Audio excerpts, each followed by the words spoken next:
To the Delilah devotees who wished she'd taken center stage in payback, this one's for you. One small victories. The Viridian teardrops should have been in bloom by now. That much, at least, I had no trouble remembering. But I'd been trawling the Hallows Hill woods for almost 4 hours, walking the forest in as methodical a grid as one could manage on terrain that tended to shift around you like a daydream if you let your attention wander, and I hadn't spotted even a glimmer of the distinctive, iridescent color that gave the flowers their name. A languid twilight had begun to gather above the rustling treetops, a midsummer wash of dusky lavender that dipped the already hushed bower in an almost melancholy light, subdued as a sigh.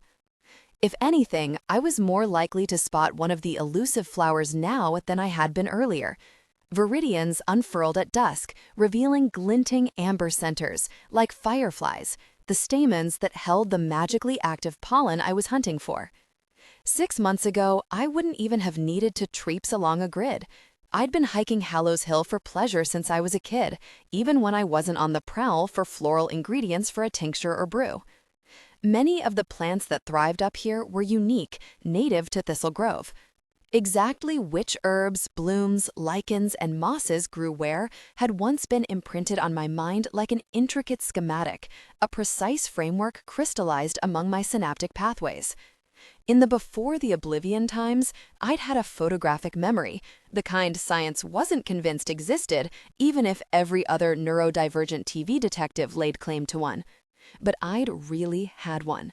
The ability to recall whole pages of text I'd read only once, to summon up faded illustrations I'd pored over by candlelight, to confidently rattle off lists of ingredients for obscure potions I'd never even prepared.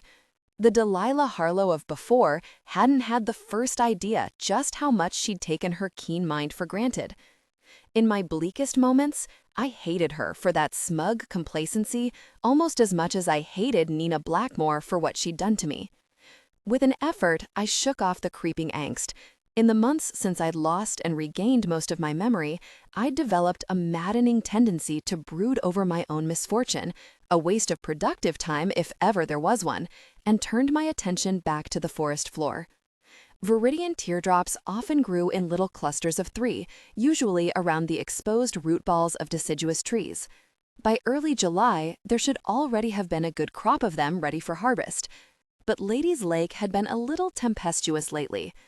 Nina Blackmore's discovery of Belisama's statue at its distant bottom seemed to have stirred up the sleeping avatar, jolted the peace of the mysterious goddess that lived in our lakebed into some semi-elevated state of awareness.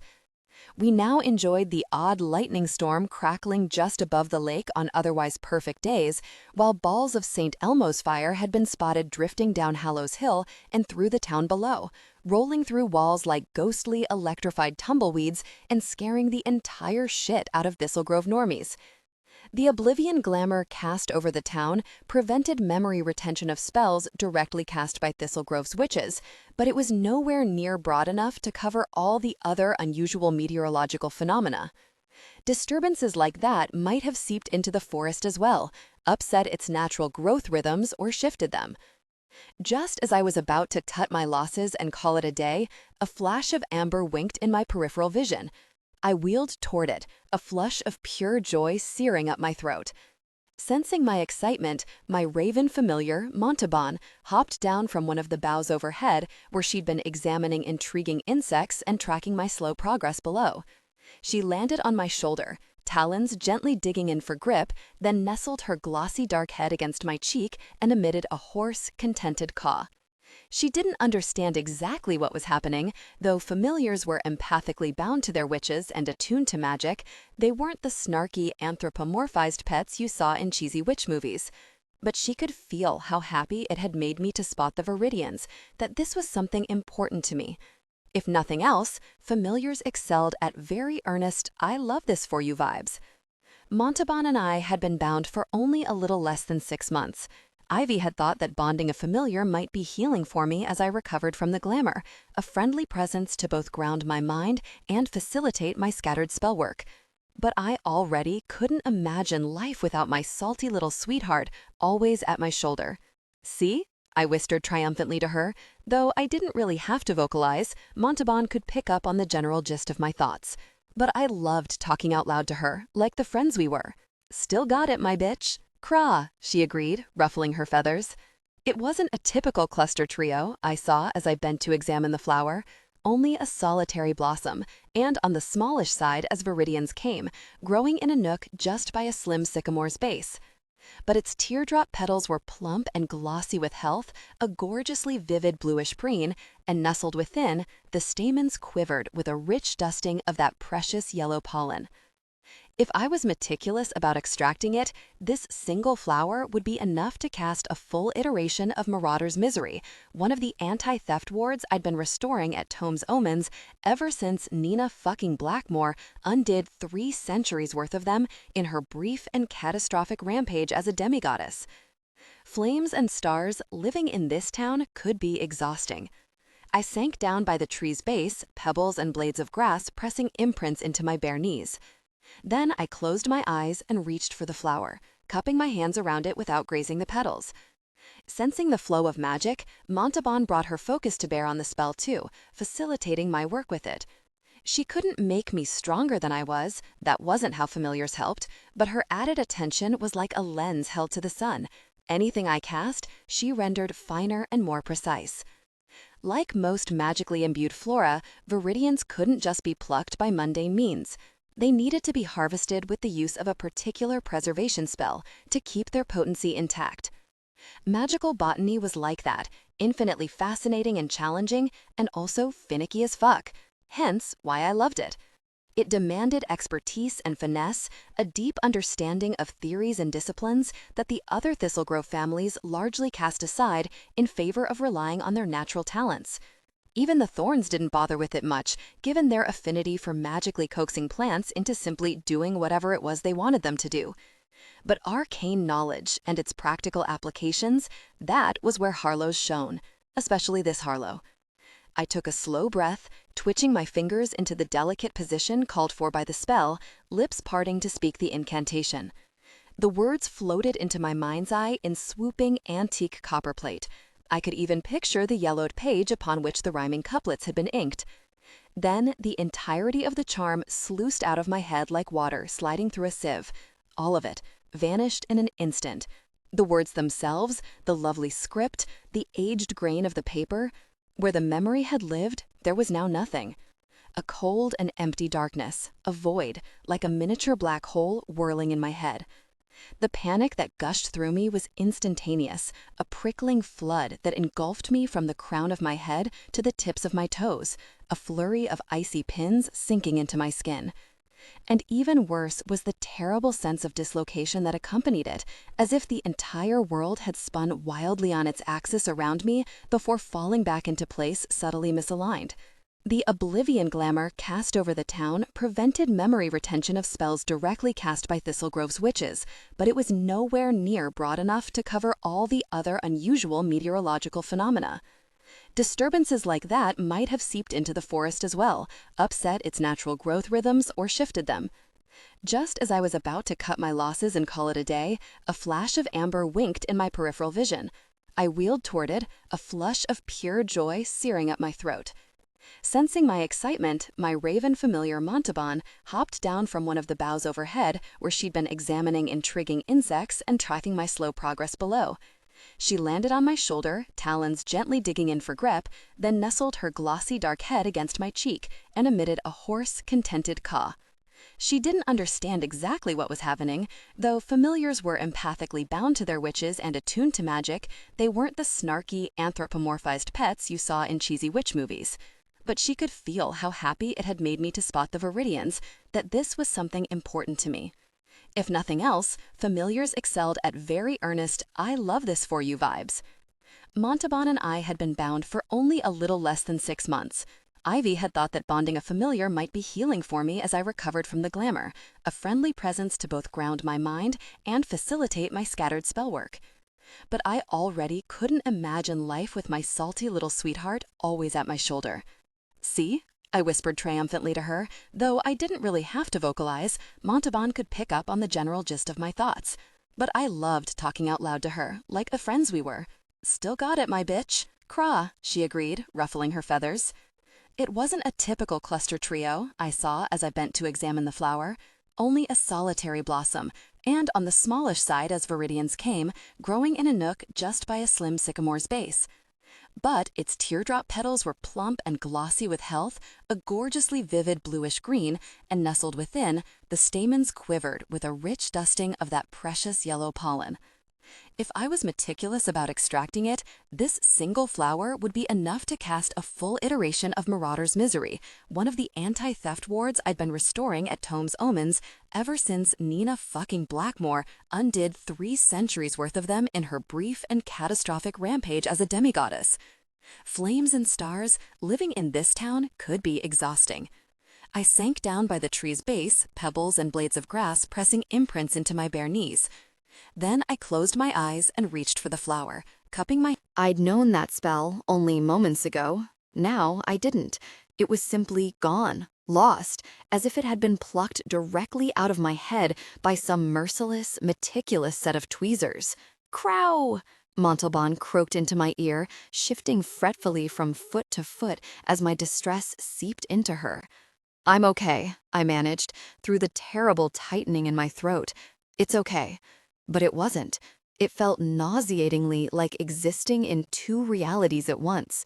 One in which I was the old Delilah, a living library, a vast and impeachable repository of arcane information, and another in which I was a tabula rasa, almost no one at all, just a facsimile of a person rather than anybody real and whole.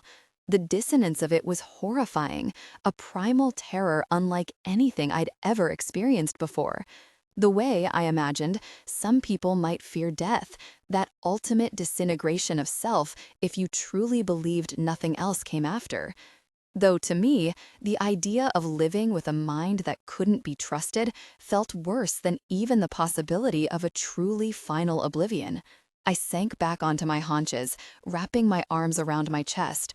Goosebumps had erupted along the expanse of my skin, and I broke into a clammy sweat, despite the buzzy warmth of the air, the humid heat that permeated the forest from the lake.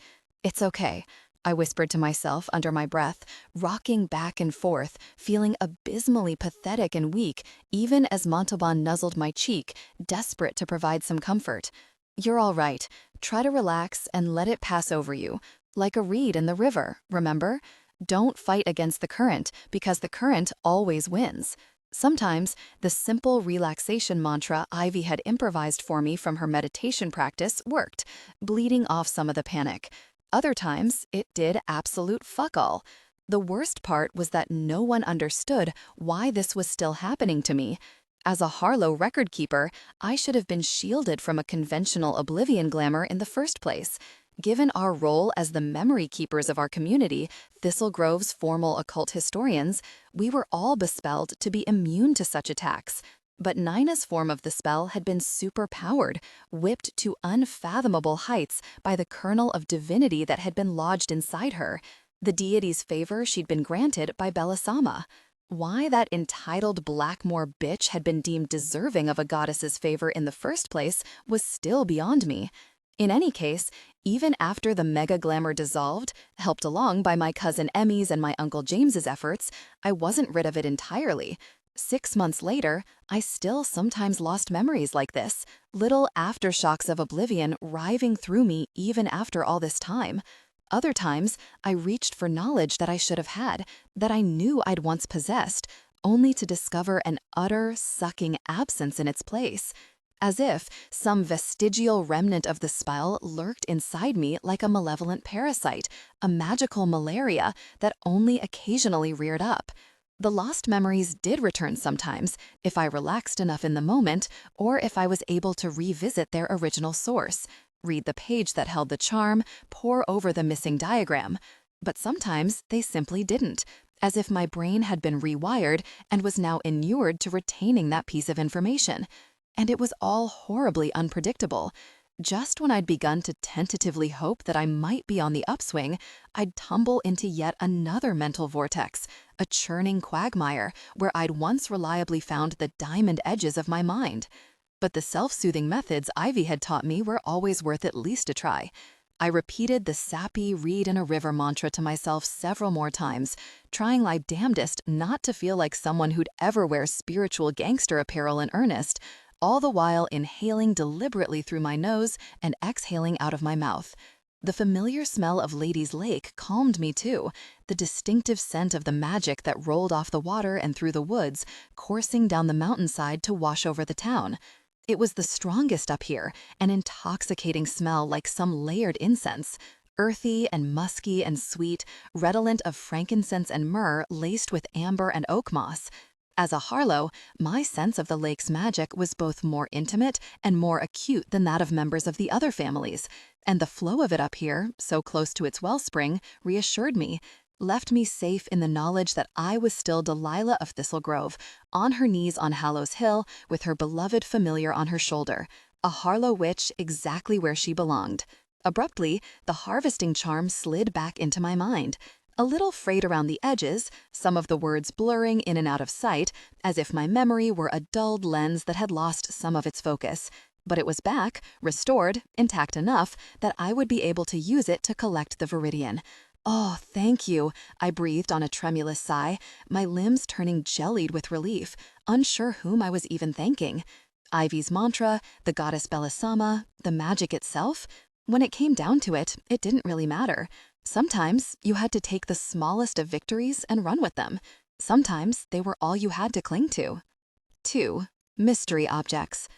It was past 9 by the time Montalban and I got home, the harvested Viridian pulsing in my backpack, safe inside the transparent little globe of magic I'd conjured for its keeping. I lived on Feverfew, only a few streets over from Yarrow Street and Tomes and Omens, the family occult and indie bookstore that was now largely my charge. Not even a 5-minute walk away, but far enough and residential enough to cushion me from the relentless hubbub of rowdy tourists that traipse per Thistle Grove almost year-round. Witch-crazy visitors were Tomes and Omens' bread and butter, but that didn't mean I had to like the noisy bumblefucks or the overly familiar way they pawed my books and artifacts. You'd think tourists itching for a slice of occult history would approach it with more respect, and yet they dropped fragile artifacts, spilled their obnoxious unicorn lattes into sticky puddles on my floors, and chased my poor Raven around the store as if they had the slightest hope of clapping their grubby paws on her. But that was people for you, and why I generally preferred to stick to books and familiars. Dipping into my cargo shorts pockets in search of my house key, I paused in front of the renovated colonial that held my second-floor duplex unit. Protective candles flickered in my windows. I'd learned to always ward my home that way from my Uncle James, while my woman-about-town landladies below were dark as per usual. The chick's social life was tantamount to an extreme sport. The summer night felt like a bell jar lowered around me, silent and almost perfectly still. A warm hush that pressed sweetly against the skin, disturbed only by the faint, whispery rustle of the elms that lined the street. The air smelled of honeysuckle, which grew abundant around the base of Hallows Hill and drifted around the town in fragrant currents every year, as soon as spring began its softening yield to summer. Perfumed peace all around me, just the way I liked it. If I closed my eyes, I could almost pretend to be the only human left alive in the entire neighborhood, the sole survivor of some subtle apocalypse. Sometimes, the idea of that much solitude felt disturbingly appealing. I located the correct pocket, still savoring my little triumph as I fished out my key and jogged up the stairs to the porticoed landing, hiking boots clomping against the concrete steps. I'd successfully snared a memory back from oblivion, something I'd managed only a few other times before. Maybe I was finally getting better. Maybe the remnants of the glamour were loosening their lingering grip, claws retracting from my mind. Shifting the weight of my backpack to my left shoulder, I lifted the key to slide it into the lock, and promptly forgot what I was doing, or what the ominously serrated piece of metal in my hand was even supposed to be for. The panic that slammed into me was like barreling face first into a wall. My heart battered against my ribs with what felt like bruising force, my hand shaking so hard I couldn't even keep the mystery fucking object, lined up with the lock. Had my life depended on it, a cold blade pressed to the soft flesh under my jaw, I couldn't have divined what the object in my hand was meant to do. With a distraught caw, Montalban abandoned her perch on the landing balustrade and settled on my shoulder. But this time, even her loving presence, the warmth of her ruffled feathers against my cheek, and the sharp, familiar dig of her talons into my shoulder couldn't cut the rising terror. The more I thought about it, the more sinister and wrong the thing felt, until some of that danger seemed to seep like welling blood into the texture of the night around me, tainting it, turning it into the deceptively peaceful prelude of a slasher film. Why would something ever be shaped like this? That strange little circular head at the top, the menacingly toothy blade. Was it a very small weapon, maybe? An artifact intended to facilitate some malign spell work? What was I even doing, holding something so clearly forged to nefarious ends without protective gloves between it and my skin? I dropped my backpack with a thump, heedless of the englobed viridian inside, and turned to press my back against the door, sliding down the varnished wood until my butt met the floorboards. I was drenched in a cold wash of sweat, and I could hear myself panting, harsh breaths that sounded like they were being dragged by a fishhook from my throat. Even Montalban's panicky croaking seemed to echo from a tunnel's distance away, though she was right next to my ear. I wanted to drop the mystery-fucking object more than I'd possibly ever wanted anything. But some deep-rooted stubbornness inside me resisted the impulse, the desire to take the easy way out. A stupid, maybe evil hunk of metal was not stronger than I was.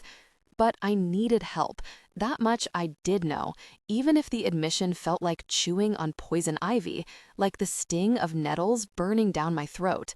With my free hand, I fumbled in my pockets for my phone. Ivy was the first contact in my favorites, above Emmy and Uncle James, and she answered on the first ring, almost as if she'd been expecting my call. Maybe she had. Thorns could be that way, as if they had a specialized sonar for long-distance emotional distress. "Hey, Lila," she said, her warm voice like a balm, an oral tincture with a honey base. Ivy had a beautiful singing voice. Years ago, back when we'd still been together rather than best friends, she'd often sung me lullabies while I lay pillowed beneath her collarbone, the sweet vibration thrumming through my cheek. Some of that natural melody carried over into her speech. "What's going on, boo? Shouldn't you be in bed with your tea and Cheerios?" I gritted my teeth, because yes, I damned well should have been. Most nights, I'd have long since been snuggled under my weighted blanket with a book, a mug of chamomile tea, and a snack cup of Cheerios and M&Ms, Montalban roosting in the wrought iron birdcage that hung above my nightstand, making the dripping rain sounds she made only when content. Once upon a time, the ritual had included a nightcap, a lowball of Negroni instead of tea. But I'd found out the hard way that alcohol didn't play well with the aftermath of the Oblivion glamour. Yet another thing, a small pleasure, it had stolen from me. "I went up to Hallow's to harvest viridian teardrops," I said without preamble, my teeth chattering a little. My tank top was soaked through, stuck to me, and the balmy breeze cut sharp against the film of sweat clinging to my skin. I just got back and I'm trying to open my door, but then I forgot again, Ivy. Now I'm holding this thing and I don't know what it is, but it seems fairly awful and I'm scared of it. A tiny mewling sob escaped past my teeth before I could call it back. I clenched my jaw, furious with myself, struggling to latch on to some semblance of control. "Okay, honey, I'm with you so far," Ivy said, sounding sublimely unruffled.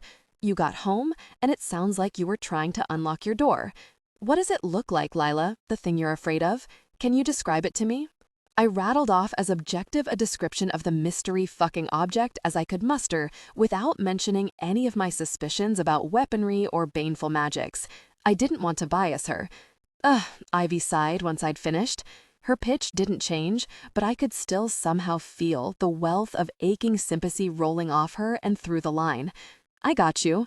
It's a key, honey. You're holding your house key. You know what that is. It fits into the lock, you turn it, and it undoes the mechanism keeping your door closed. Is that sounding more familiar now?"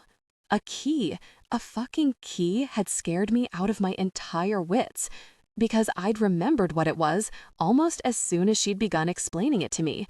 Sometimes it worked that way, when the oblivion clouded my memory of mundane objects, infusing them with a sense of pervasive malevolence. It didn't happen often, but each time it did felt like the first. I needed a grounding reminder, a succinct explanation of what the object was, but it had to come from someone else. I couldn't mantra myself out of this kind of spiral, not when it was an everyday item that I'd suddenly forgotten. I despised this utter helplessness, this mortifying dependence on Ivy's help, the imposition and burden it turned me into, a flailing, needy creature instead of her friend, more than any other part of my miserable recovery. I hated it so much that the loathing felt close to rage, a bubbling cauldron of vitriol I couldn't tamp down, that threatened to boil over any minute and scorch everything around me into bitter dregs. And beneath the fury was another, darker fear, a leviathan's shadow surging deep beneath the ocean's surface. What if, one day, the thing I forgot was my phone? How was I supposed to summon Ivy then? My best friend and my lifeline, the tether that kept me sane and reeled me back into myself. Flames and stars, what would happen to me then? I started to cry, raw, croaking sobs that I could do nothing to suppress. "I'm sorry," I wept, swiping a hand over my horrible snotty face, succeeding only in smearing myself more. "Ivy, I'm so sorry to be like this, to do this to you." "Lila, honey, cut that shit out," she ordered, in the gentle and wholly uncompromising tone she probably also used with the more demanding clients she handled as the formal Honeycake Orchards event planner. The yoga she taught on the side was specifically an outlet for the frustration incited by the bridezillas, frazzled baby shower hosts, and entitled tech bro retreats she managed at her day job. "Let me remind you that I love you and that I volunteered for this. We agreed I'd be your person when you needed it. Tell me, did we not agree?" "We did agree," I said damply, nodding as if she could see me. Montalban bobbed her head in unison, like a little shadow. She loved Ivy, and she knew that talking to her helped me when I was in this state. "We did, but you don't deserve this bullshit all the time. Having to fucking handle me like this, be on call any time of day or night. Like I can't take care of myself. Like I'm this utterly useless waste of space."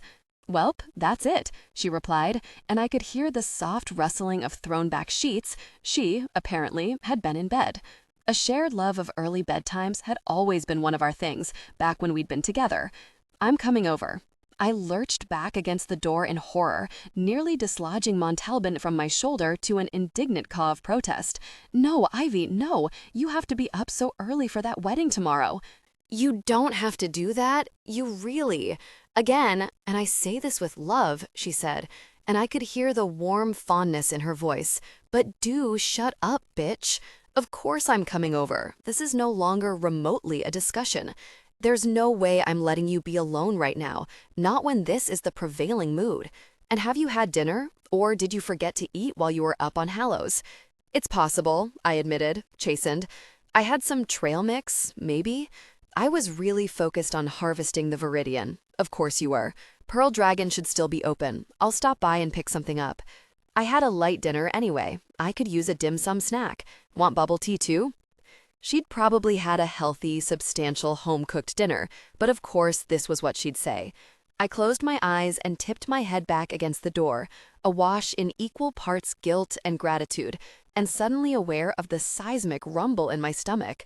The friendship that had grown out of my former romantic relationship with Ivy was one of the greater miracles of my life, one that I had no idea how I'd managed to pull off, given how clumsy and standoffish I often was with people.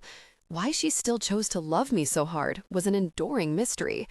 "Thank you," I whispered into the phone. "Really, Ivy, I don't know what I'd do without you." "Not much, I'd bet, because you'd have long since starved to death. Don't worry though, fam. The dim sum's gonna be on you, to balance out the scales." 3. The Visitor. When I let myself into Tome's omens the next morning, after a night of highly restorative platonic spooning with Ivy, goddess-damned Nina Blackmore was somehow already there. For a blessed moment, I didn't even notice her, as the alert spell imbued into the brass bell above the door jamb trailed a notification of my own arrival. Now come Delilah Charlotte Harlow and the familiar Montalban. It chimed inside my head in its dementedly cheerful, fluting tones. Ahoy, Delilah Charlotte Harlow. Ahoy, ahoy. Yes, I know I'm here. You may proceed to chill out, I muttered to it under my breath. Swinging the door shut behind me, once Montalban had winged her way in toward her customary perch at the front of the store. I didn't mind the bell much during the day, once I was past my second coffee and used to tuning its chiming out as the foot traffic picked up. But first thing in the morning, it could be grating as hell. It's still me, still your boss. The lingering echoes of "Ahoy!" trailed off in my mind almost wistfully, as if the alert were a sentient enough spell to be wounded by my brusque dismissal. The bell and I went through this maddening rigmarole every day, and every day I remembered that I needed to tinker with the embedded alert spell such that it wouldn't feel obligated to recognize me as a visitor to my own store. Then I routinely became distracted by whatever else my task list held, and the next morning, ahoy, here we'd find ourselves again. Then Nina slunk out from between the shelves in one of the outrageously expensive suits she always wore for her shifts at Tomes, as if she were clocking into her in-house counsel position at Castle Camelot rather than coming in for another grueling day of casting. One small hand lifted in timid greeting. "Good morning. Why are you here?" I said, cutting her off as I elbowed past her tiny frame into the maze of towering, creaky shelves that occupied the center of the store, their dusty tops disappearing into the gloom of the double-height ceiling. The storefront windows were bespelled to block the light spectrum most harmful to old books, which meant the shop was always bathed in a shadowy murk. It was one of the first spells I'd restored, once I had enough wits about me to effectively cast again.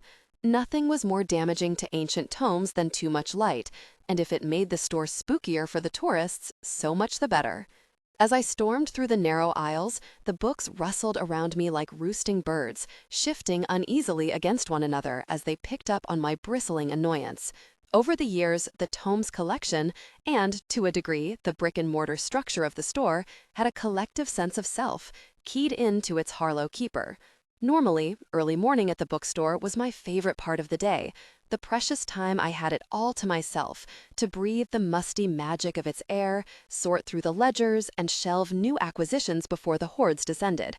Yet Nina had made it a point of pride, an extremely annoying one, to beat me here on her days in, as if this display of earnest punctuality would somehow endear her to me. It stunned me sometimes, the degree to which someone supposedly bred to politeness and decorum could be so completely divorced from objective reality.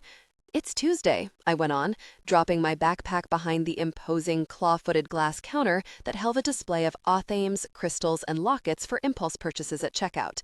"You don't come in on Tuesdays." As part of the punishment imposed on her this past Yule by my cousin, in Emmy's role as Victor of the Wreath, Nina had been charged with applying her heavyweight Blackmore magic to helping me restore the wards she herself had wrecked. And in all fairness, she'd vigorously flung herself into the task, showing up twice a week without complaint, and even on weekends if I asked her to come in. She also treated me with absolute deference, not speaking unless spoken to, never complaining about the mind-numbingly repetitive spells I sometimes assigned her for my own petty pleasure, giving me space unless I specifically requested her presence. It was almost embarrassing, the way her whole face lit up on the rare occasions I deigned to engage her in casual conversation. Even those impeccable suits were a misplaced gesture of respect, an indication that she took this task no less seriously than the work she performed for her own hideous family. One of the reasons I hated her so much was that despite her Blackmore trappings, she so assiduously made herself difficult to hate. If anything, interacting with her was nothing close to the chore socializing amounted to with most people. Under different circumstances, she and I might even have liked each other. And somehow, this made her presence even worse, like a tender toothache I couldn't resist prodding with my tongue. A constant reminder of all she'd stolen from me in her brazen moment of vast selfishness. Had her help in rebuilding the wards not been as invaluable as it was, I'd have cut her loose months ago. Emmy would have understood, deferred to my wishes. But Tome's omens had to take precedence over my feelings. I was just a steward, whereas this place was Thistle Grove's take on the Library of Alexandria, our Harlow-tended treasure trove of town history, records, and magical arcana. I couldn't let my own sense of loss and loathing get in the way of rebuilding its protections, and in an undertaking that massive, Nina Blackmore's assistance was a necessary evil. I spoke to Gareth about spending more time here, she replied, tucking a stray blonde wave behind her ear, mascaraed brown eyes flicking warily between me and Montalban, who'd fixed her with a short-tempered, beady gaze from where she perched atop a bookshelf. Sensing my keen dislike of Nina, there'd been a transition period during which my familiar purposely made herself a nuisance, stealing Nina's pens, dipping her bill into Nina's open beverages and snatching up her snacks, strafing her with the occasional flyby droppings. Highly entertaining as this hazing by Raven had been, it had also gotten in the way of our actual task, so I'd kindly asked my familiar to refrain from further well-intentioned harassment. She'd grudgingly complied, at least most of the time. To see if we could move the restoration along faster, Nina went on, so we can be done by Samhain, ideally. I know you're worried about that many tourists trampling through here come Halloween, with the wards still only partially in place. Gareth agreed it'd be worth hiring a junior attorney to help me at Camelot so I could be here more, if, of course, that's all right with you. I paused behind the counter, taken aback by such a display of consideration on her part, and on her brother's to boot. She'd been right to pick up on my concern, and by now it wasn't that surprising to discover she'd been paying such close attention to my worries. But Gareth Blackmore was the kind of person who'd have been dubbed a rake in a different time. A shitty, overindulged princeling of a scion who'd spent most of his 20s variously fucking and fucking over the portion of Thistle Grove's female population susceptible to his dubious charm, including, among a legion of others, my own cousin. In short, he'd been exactly the kind of unapologetically trash scumbag who made me even more stoked to be gay. And yet, he'd agreed to this proposition. Maybe Emmy had been onto something when she removed her mother, Lioness, from her position as the Blackmore family elder and instated Gareth in her place on a trial basis. "It's fine," I said shortly. "Tuesdays too, then." Nina nodded furiously, honey-streaked waves bobbing, her lips twitching as she fought against a smile. Clearly thrilled I was allowing her to do this, giving her yet another chance to demonstrate the breadth of her remorse. If only she wasn't so pathetically insistent about prostrating herself in front of me. Sometimes I got the sense she'd have happily flung herself down in front of me on a sidewalk like some medieval swain to make sure I trod on her wading back instead of stepping in a puddle. Too bad all that regret counted for next to nothing when not even an eternity of performative remorse could fix my stupid, broken brain. "We're casting Marauder's Misery today," I informed her, turning away. "I have a Viridian teardrop to grind down for it. Go get me my mortar and pestle, would you?" When she didn't immediately leap into action, Montalban cawed imperiously at her, as if in mimicry of my command. "Get thee to it then, bitch," being the general mood. "Of course, Miss Harlow," she muttered, flinging my Raven a dirty look before heading toward the back of the store where we kept the apothecary tools shelved. I'd never given her permission to call me by my first name, and since she'd never asked, this was where we'd landed. Right away. 5 hours of grinding, sifting, and amalgamating later, I'd perfected the sticky amber paste that Nina and I would smear over our dominant casting hands before launching into Marauder's Misery. I'd forgotten that the paste also called for Damiana and marjoram oil, neither of which I'd had on hand, so I'd sent Nina out to the Avramov's Arcane Emporium not once, but twice.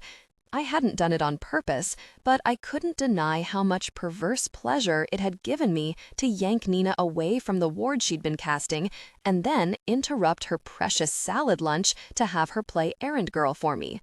She'd done it all in good grace, but by now I understood her well enough to know she had the kind of inborn pride that rivaled mine. It had to rankle her on some level to be bossed around without so much as a throwaway thanks. Life's simple pleasures. Maybe I needed to start stocking even fewer ingredients in my apothecary's cabinet. I was just about ready to call Nina over so we could get the spell started when the bell tinkled above the door, the alert chiming, "Now comes Catriona Quinn. Ahoy, Catriona Quinn, ahoy, ahoy." I scowled to myself, annoyed by the interruption, and a little surprised that a non-local would be wandering in here this time of day. Most tourists would still be at lunch right now, and they typically traveled in pairs or packs, not solo. Tuesdays also tended to be quiet at the shop. We'd had an only moderately irritating group bustle in earlier, but off-season, visitors usually flock to Thistle Grove for long weekends rather than dropping in on random weekdays. Still, there'd been enough of them to drive Montalban up into the rafters, and I hadn't seen her since, which meant she'd probably settled into some eyrie for her afternoon nap. And that name, Catriona Quinn, it was unusual even by my standards, and I'd grown up alongside the Thorns flora-inspired first names, the Avramov's Slavic nomenclature, and the Blackmore's overblown penchant for Arthurian mythology. Sliding the pungent paste under the counter, I arranged my features into what passed for my customer service face, preparing to be pelted with town history questions and requests to retrieve books and novelty items that this browser was almost inevitably not going to buy from the highest shelves. So when the minutes ticked by in complete silence, whoever this Catriona Quinn was, she had such a quiet step that even the creakiest of the store's floorboards weren't giving her away. I shrugged to myself and went back to my final review of Marauder's Misery in the Harlow copy of the grimoire. By the time she finally made it over to the counter, I'd gotten so immersed in making sure I had the lead caster's lines memorized. Marauder's Misery followed a complicated call and response pattern, and there wasn't as much repetition in the stanzas as you often found in long workings, that I'd all but forgotten she was even here. "Excuse me." I glanced up, brow furrowed with preemptive annoyance, before I remembered that I was supposed to be projecting courtesy. "Can I help?" The words ghosted away from me, and for once, their loss had nothing to do with the Oblivion glamour.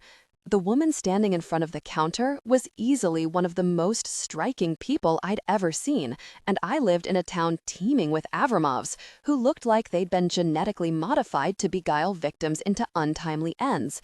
She was even taller than me, an inch or two over 6 feet, with what appeared to be naturally white blonde hair buzzed close on one side and falling just shy of her cheekbone on the other.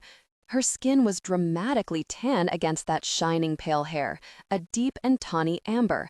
And even more startling, her eyebrows and lashes were inky black, framing the most arresting green eyes I'd ever seen.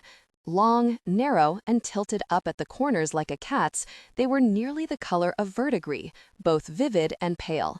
Such an unusual color that it tipped more toward uncanny than attractive. Just in case I didn't have enough reason to stare at her slack-jawed, she also had a tiny, intricate tattoo at the corner of her right eye that I couldn't quite make out. And beneath an aquiline nose featuring a dainty septum piercing and 2 hoops in the left nostril, and cheekbones so sharp they cut an even harder line than her jaw, was a pair of breathtakingly delicate lips painted a deep, matte cerise. Even if she hadn't also been rocking the kind of hard shoulders and arms you usually saw on MMA fighters, I'd already have been a lost cause. Women like this were my ultimate undoing. Vaguely rakish, stunning without being conventionally beautiful, a tantalizing touch androgynous. It was the reason I'd fallen so hard for Ivy years ago.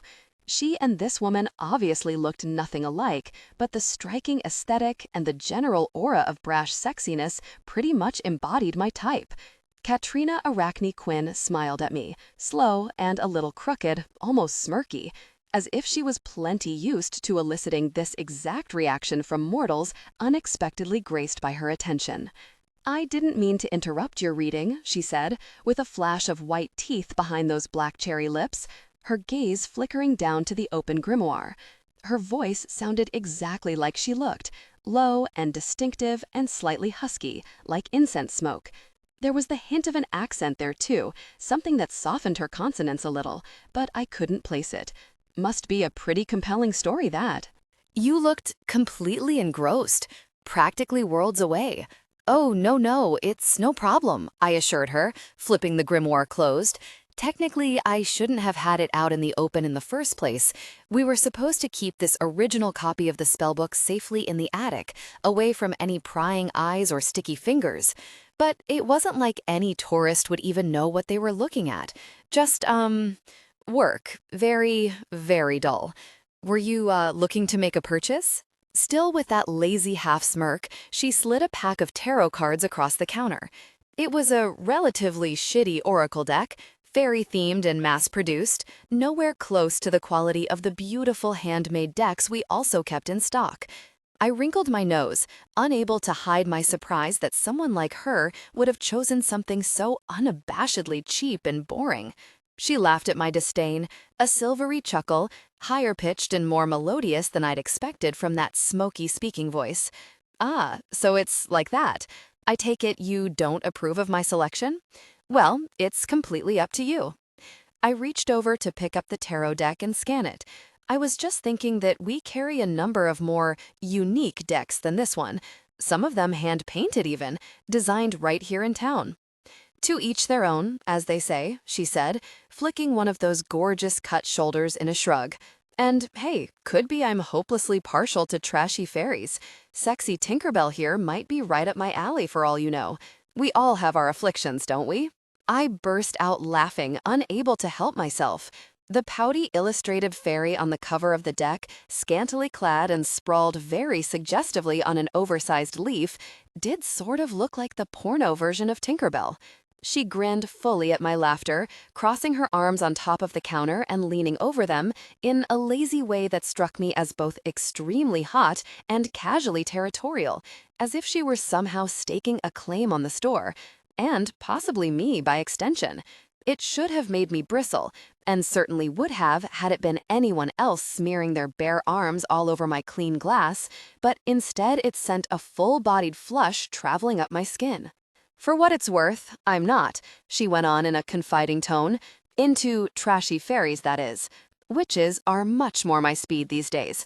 Heard I could find a whole mess of them in this little slip of a town, and thought, hey, why not come see for myself? Where are you coming in from? Chicago? A corner of her mouth quirked. Mostly.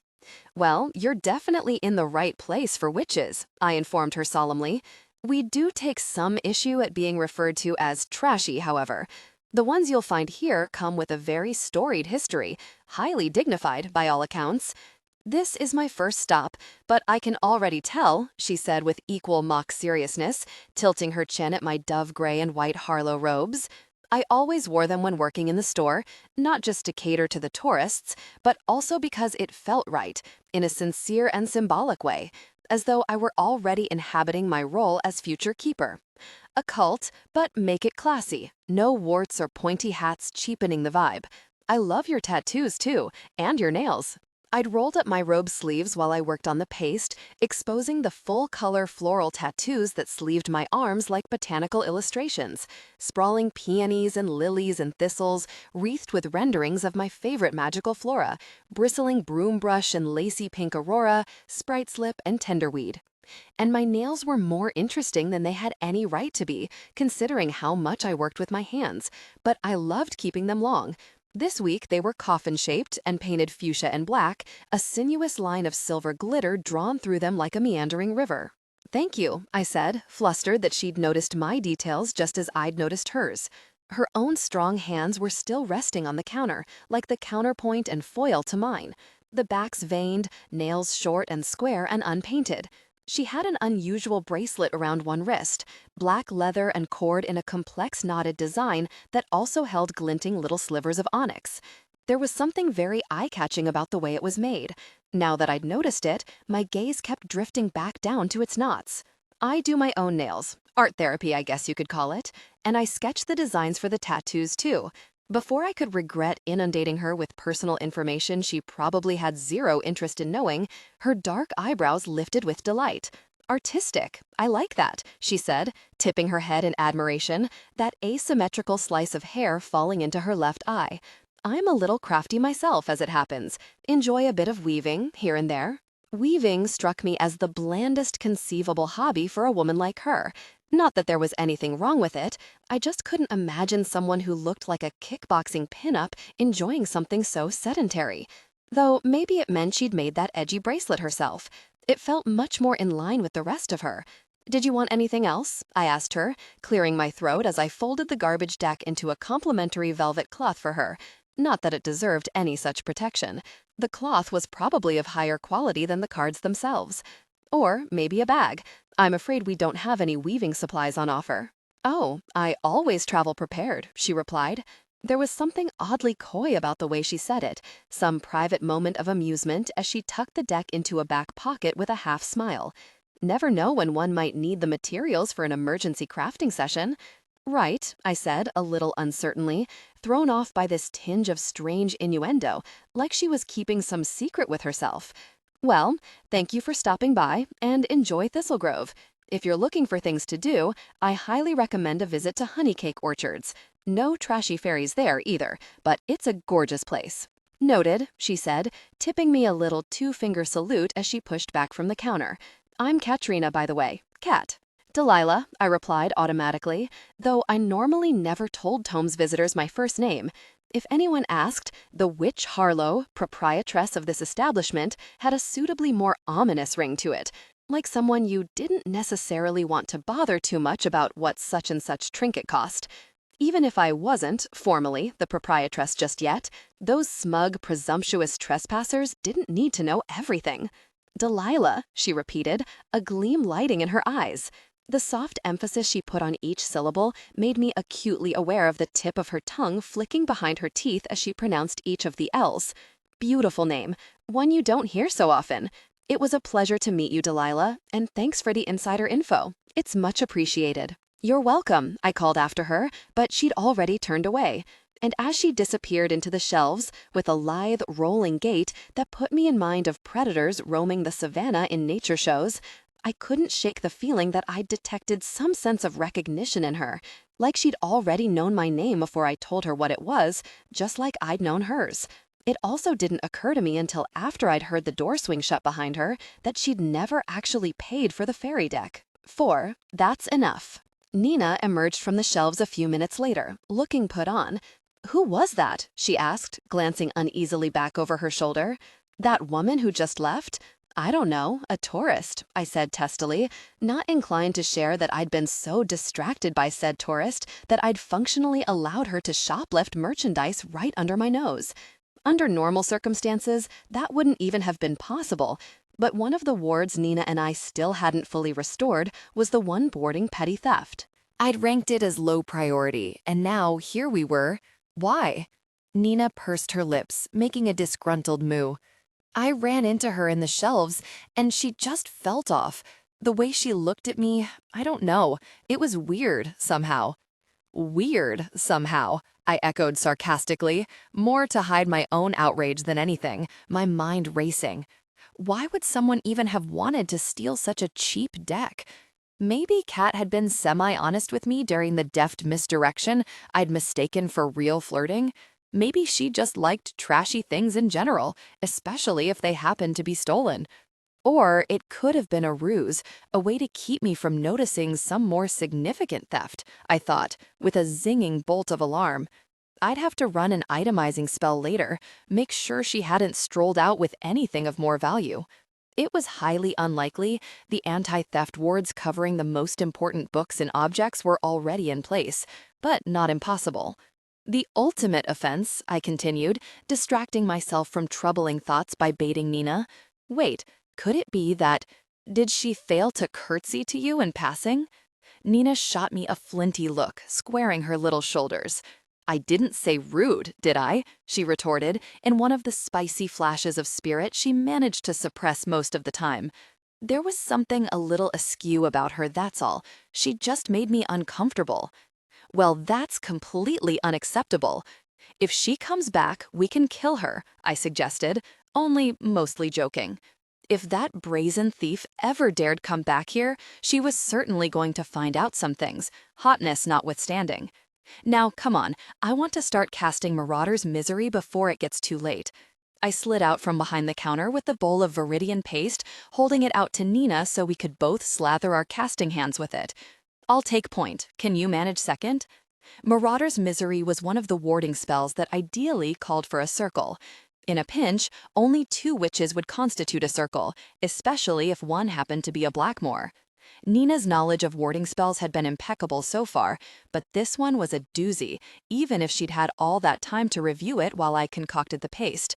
Certainly, but she flicked me a doubtful look, clearly too wary to articulate her concern as she followed me into the maze of bookshelves. I could read her mind anyway.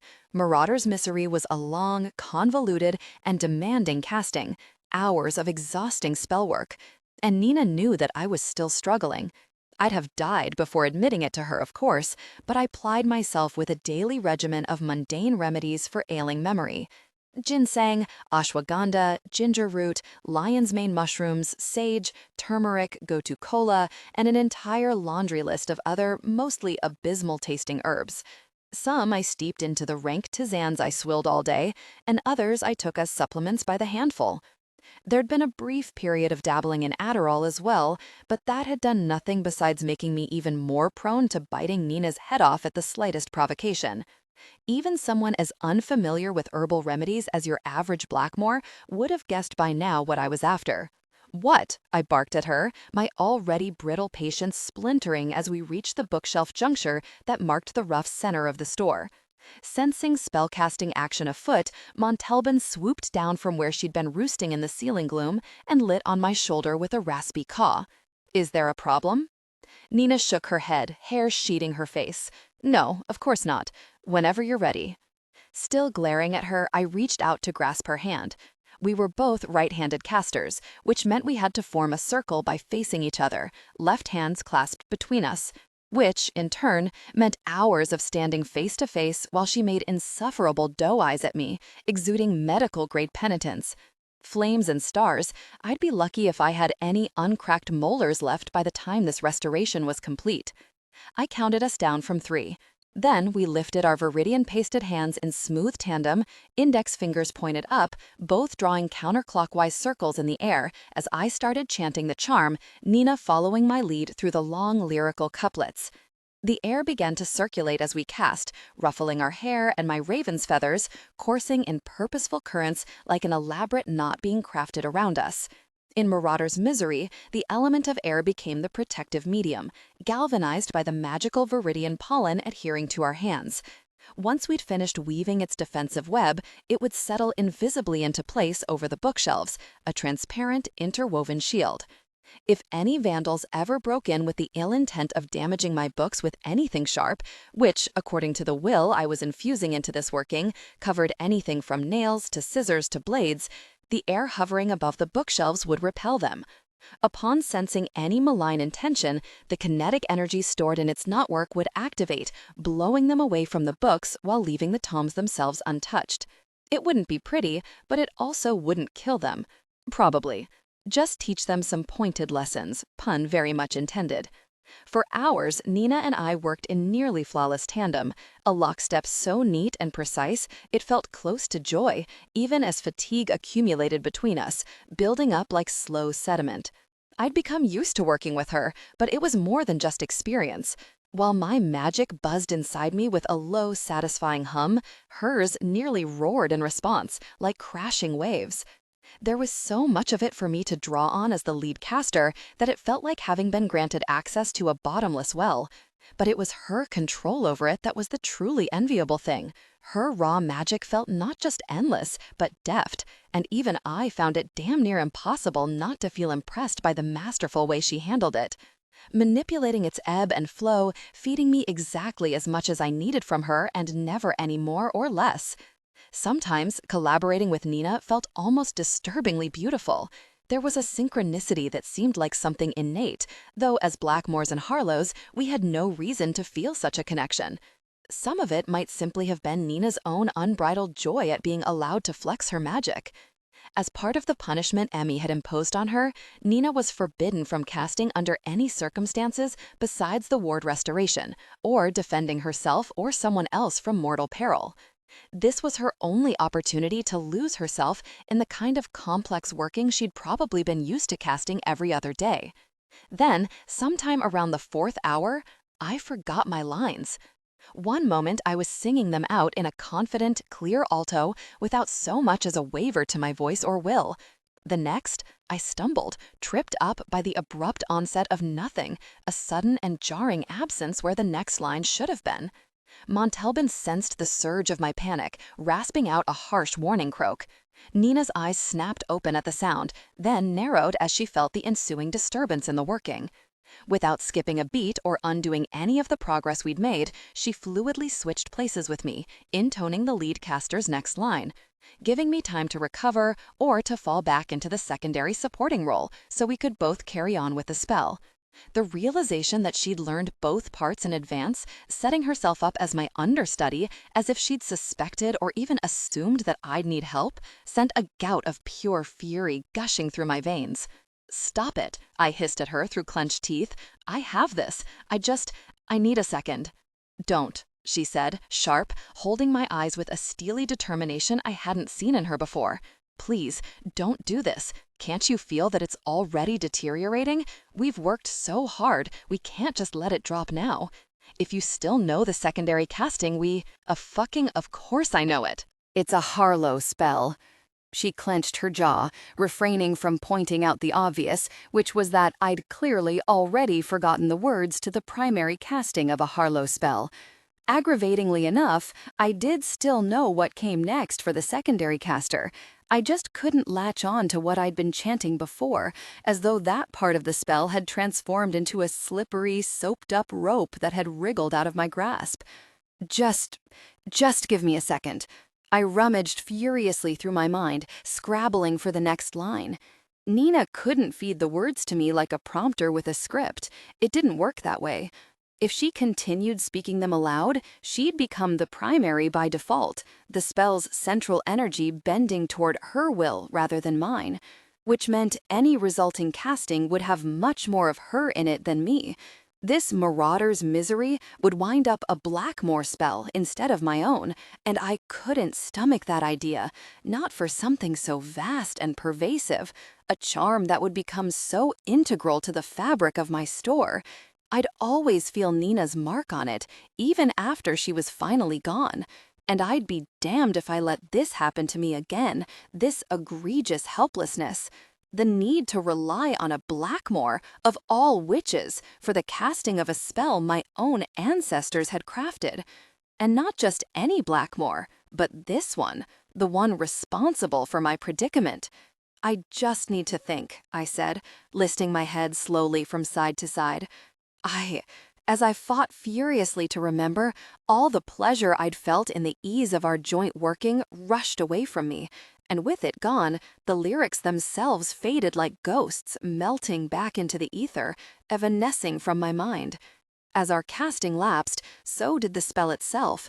The complex over-under weave of those aerial nuts loosened until they unraveled from the cohesive shape of Nina's and my joint will, becoming nothing more than loose floating strings of mundane molecules. With a wistful sound like a sigh, the spell simply deflated around us, wisping away as if it had never even been at all. The sheer frustration of its loss spiked through me like a weapon, something that might shred me to pieces, murder me from the inside. I wrenched loose of Nina's hand and stumbled in place, reeling with futile rage and devastation. Because what was I even good for anymore if I couldn't tend to my own books? Yes, I could have let her take the lead, but what about the next time and the time after that? How was I supposed to be a Harlow steward, the next master record keeper, when I couldn't even reliably remember my own family's spells? I let my head fall back and howled, shrieking like an animal with its paw snared in a trap. Montalban took to the air, wheeling in furious circles above my head, screeching out my pain in her own strident octaves. "Delilah!" I could hear the fear and panic in Nina's voice. A part of me was dimly shocked to hear her call me by my name, like she'd never dared before, but only faintly, as if she stood somewhere very far away. "Delilah, stop, please. We can fix it. We can start over. Shut up." My vision shimmering at the edges, I shoved Nina away from me, so hard she stumbled back against the shelves, her face stricken as she gaped at me, ashen and aghast. Then I whipped around and stalked toward the front of the store, to the cabinet where I kept my herbal remedies. Painstakingly assembled little jars and tubs and sachets, all full of useless fucking bullshit that was clearly helping me not a whit. The assemblage of glass caught the light, twinkling at me like damning evidence, a collection of the myriad ways I'd failed to help myself. With a guttural roar, I yanked the doors open so hard the hinges whined in protest as the doors cracked back against the cabinet sides. Then I began ransacking its contents, plucking out item after item and pitching them all onto the floor. My rage so pulsing and acidic, it felt like something toxic I had swallowed.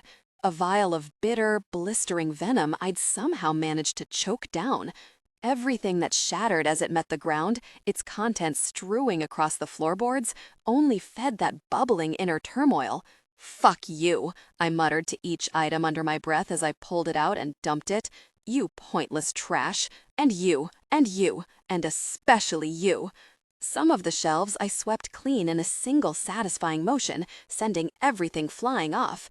Others I emptied piecemeal, making them last, like I was bloodletting or lancing a series of agonizing boils. By the time I reached the bottom shelf, I was on my hands and knees like some hunched creature, tossing things over my shoulder with savage abandon. I could barely hear Nina anymore, though I knew she hadn't stopped calling my name in that helpless, appalled tone that only enraged me all the more. "Oh, would you fuck off, you miserable Blackmore bitch?" I snarled at her over my shoulder. "Just leave me the hell alone." The only reason I was even wreaking this carnage was to keep myself from falling on her, clawing at her dainty little face instead of smashing glass against the floor. The least she could do for me was keep well away. From behind me, I could hear a tremendous rattle as the bookshelves quaked against each other in an echo of my agony. The entire store seemed to moan like a living thing. As books, floorboards, and rafters shifted and groaned, Montalban's cries piercing through it all, resonating with the whirlwind force of my emotion like some inanimate Greek chorus as I played out my own personal tragedy. Then the cabinet loomed empty above me, bare and bleak as my own mind. Nothing left to break, nothing else to throw. I sagged where I knelt, pitching forward onto shaky arms, panting from exertion. I was so exhausted, I barely even struggled when Nina's own arm slid gently around me from behind. "Shh, Delilah," she whispered against me, soft tendrils of her hair tickling my cheek. I hadn't even realized how loudly I was sobbing, in raw, grating caws that sounded more like my familiar than me. "I am so sorry. But listen to me. We're going to set this right. We will, together, I swear to you." I squirmed against her, fighting with what little energy I had to keep myself from accepting the comfort of her touch. It would have been so easy to give in, to let her hold me just this once, let her apologies wash over me, allow myself to absorb them, take them in. But that solved nothing, accomplished nothing besides giving her closure and relief, an outlet for her remorse, one she could never earn, would never deserve. Instead, it helped to recite the litany of things I hated about her.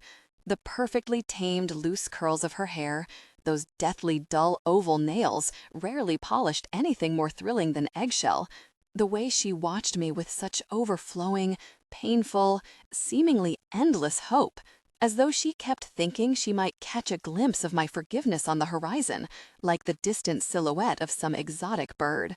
Tough fucking luck to Nina Blackmore, because I would never forgive her for reducing me to this, not if I somehow managed to live 1,000 years. I would rather have died mindless and raving than let her hear words of absolution fall from my mouth.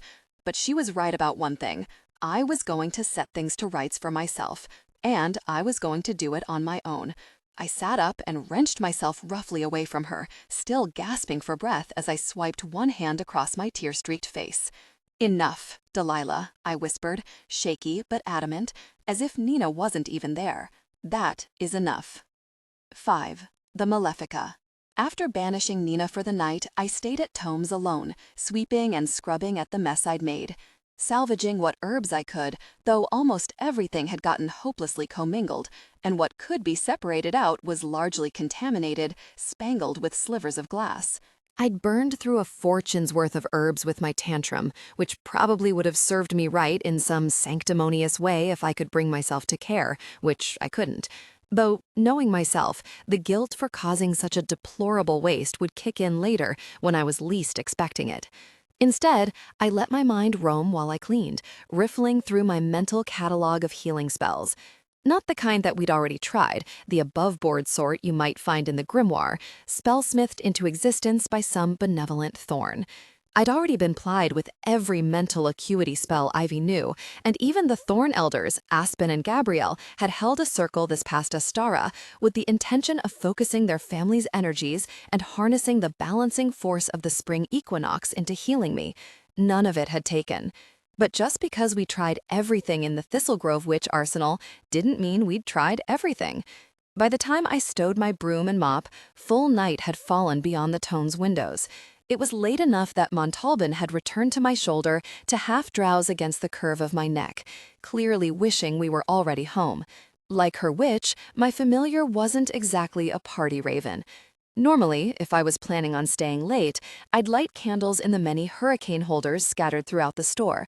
All of Tomes was so bespelled to withstand flame that it was probably the most fireproof venue in town, but I didn't want their telltale flicker visible through the storefront windows, giving my presence away. I didn't want anyone knowing I was still here, much less what I was planning to do. Instead, I spoke the soft charm for a witchlight, a flicker of sinuous radiance springing to life above my palm. Then I headed to the back of the store and up the spiral staircase that led to the attic, where we held the store's collection of baneful spellbooks under lock and key. It was easy to forget sometimes, when you lived in an enchanted town alongside 3 other innately gifted families, that other magic even existed in the world at large. Magic that had nothing to do with Thistle Grove or Lady's Lake, grimoires beside our own grimoire, the book of spells contributed by the 4 families and penned by Elias Harlow, my own ancestor. But Uncle James and I specialized in rare and antiquarian books, and many of these were magical treatises, arcane compendiums of the kinds of spells most Thistle Grove witches never even thought to consider, because why should they, when they'd been born to their own reliably eldritch talent? Why even wonder what other shades of magic might lie beyond the ones they knew? For me, it was different. On top of being a Harlow, the weakest of the families, I spent my days surrounded by these books, even when I wasn't negotiating for their acquisition in online auctions and specialized forums. I existed hemmed in by magic alien to Thistle Grove. I lived to learn these books' secret hearts, protect them with my own if necessary. The rest of the families called Uncle James's role, and what I would one day be, the master record keeper. But really, we were simply keepers of history, knowledge, and memory, and of the kind of power the rest of the families largely didn't even know existed because it held so little relevance to them. Sometimes, part of my charge as the master keeper in training was to protect the world from books that should never be used, which, of course, meant that I had to have read them first to fully understand the danger posed by their contents. And I'd remembered reading a certain book that offered healing spells, and specifically one for enhanced mental acuity, if you were willing to pay its price. Upstairs, the tome's attic smelled keenly of magic as it always did, as if someone had snuffed out a censer of mugwort, frankincense, and amber only moments before you walked in. In the silvered shafts of moonlight slanting through the dormer windows, sparkling dust motes drifted alongside the free-floating skeins of magic that emanated from the potent pages of the books we kept up here. The witchlight flickering above my palm, I strode over to one of the biggest bookcases, glass-doored and triple-locked. The glass itself was deceptive. Though it seemed like any ordinary pane, it was shatterproof and resistant to colossal force, the equivalent of a see-through vault. The tome's Malefica shelf, where we kept the worst of our baneful books and grimoires. Before I began, I opened one of the dormer windows, then ran a fingertip over Montalban's sleek head to wake her. She roused sleepily, peering up at me with one bright eye as she ruffled her wings. "Fly home, precious," I whispered to her, transferring her gently to the sill. "I need to be alone tonight." She hesitated for a moment, head cocked, clearly questioning the soundness of my judgment. Her place was by my side, and I rarely sent her away for the night. She'd be just fine without me, would likely bed down in the oak outside my bedroom window, but she wasn't used to us being apart. "It's okay," I encouraged her, twitching my chin toward the warm summer dark beckoning beyond the window. Trust me, and wait for me at home. I'll see you tomorrow, promise." She cawed once, as if to have her protest formally committed to the record, then took off into the night, her diminishing silhouette a black cutout against the star-scattered sky. Even though it had been the right call, what I was about to do was dangerous and frightening, no place for an innocent like a familiar. I felt a wrenching ache at her absence. Window latched shut, I turned back to the Malefica cabinet. Closing my eyes, I held out a palm, then chanted the words to a summoning spell. One after another, 3 tiny keys materialized into existence, so small and with such lacy filigreed bows they could have been meant for diary locks. They hovered above my hand, glimmering with reflected witchlight, each turning one full rotation before dropping onto my palm. We couldn't risk these being stolen, so rather than wearing them on a necklace or chatelaine, we kept them tucked in an invisible pocket in the store itself, a little fold of space-time that had been conjured here right after the store was built. To open the Malefica shelf, the keys had to be used multiple times in a sequence known only to the keeper and the apprentice, while intoning an unlocking charm at a precise pitch. Fear roiled my belly at the idea of forgetting the words or the melody halfway through, but the charm persisted as I cast it, holding steady and precise in my memory. Maybe, I thought with a wry twist, the spectacular failure with Marauder's Misery had fulfilled my oblivion quota for the foreseeable future, though I doubted it. A bitch should be so lucky. Once I completed the sequence, the doors swung open of their own accord, with an eerily blissful exhale, like a sigh, as though they'd been waiting for this release for longer than I could imagine. Then the whispers began, sending a wave of chills rippling down my spine. Low, sinister laughter sifted through the darkened attic, threaded with snatches of muffled conversation, punctuated by cackles, hisses, and the faint echo of what sounded like distant shrieks, as if the bookcase were a doorway into somewhere altogether else. Somewhere, at any rate, that no one sane would wish to venture. These shelves were the equivalent of a haunted house, hosting a collection of bound specters. Books so overflowing with malevolence that their forced proximity caused a psychic distortion, a seeping aura of menace. I knew from Uncle James that they weren't really generating any sound. The horror movie soundtrack was manufactured by my own mind as it interpreted the overwhelmingly ominous feel of them. My mammalian brain understood, even if my allegedly higher self chose to ignore all the warning signs, that this was something I decidedly shouldn't be fucking with. Teeth gritted against the urge to slam the doors shut and relock them as quickly as I could. I yanked over a library ladder and scurried up the steps. The books were always shelved in order whenever we added a new one to the collection, but on the whole, they gave very few fucks about either our organizational system or the notion of staying put. I had no idea where I'd find the one I was looking for, so I'd simply have to search methodically. Even every moment spent close to this collection of aggregated evil made my skin want to slither off my bones. I skimmed my fingers along the weathered spines, holding up my witchlight to illuminate their lettering. 4 shelves down, I paused, breath-catching as my finger landed on a gold-edged, oxblood leather spine. Opes sanguinis. Wealth of blood. I slid the book out from between its fellows very carefully, not wanting to provoke the ones that weren't about to taste sweet freedom, and clambered down the ladder on unsteady legs. With the opes tucked under an arm, I relocked the cabinet and retucked the 3 keys into their invisible nook. I had no idea how long it would take me to work the spell I had in mind, and I couldn't risk keeping that shelf unlocked. To my knowledge, the books couldn't literally creep or crawl away, but if they were capable of reorganizing when eyes weren't on them, it wasn't a gamble I particularly wanted to make. The Malefica safely in their glass prison again, I set the opes on the hulking pedestal desk backed into one of the attic corners, flicking on the banker's lamps on either side. I cracked the cover, meaning to look for the table of contents. Despite the Latin title, most of the spells in this grimoire were in either Old English or Chaucerian Middle English, 2 of the magically useful languages I'd had to learn as part of my keeper's education. But as soon as my fingers brushed the maroon leather, the book twitched under my touch, almost a small shudder, like muscles flicking beneath an animal's taut hide. Worse yet, it felt slimy, a kind of revolting slickness, nothing like the visibly pebbled texture of the age-worn leather. Then it split itself open with a resounding thump, pages falling away in a cascade until it landed on the exact spell I'd been searching for, the one that very unnervingly translated to "the light that calls for blood." I let out a panicky, high-pitched giggle, thoroughly rattled. Well, that was fucked, I muttered to myself under my breath, my hand hovering warily over the pages. Even though the store might respond to Harlow presence, the books themselves never behaved this way once I engaged with them. They were only books, paper and glue and bindings that felt exactly how they looked. But this one had somehow intuited which spell I wanted, even though I hadn't even said it aloud. It was as if the spellbook knew that this time was somehow different, that this time it would be used and not merely read.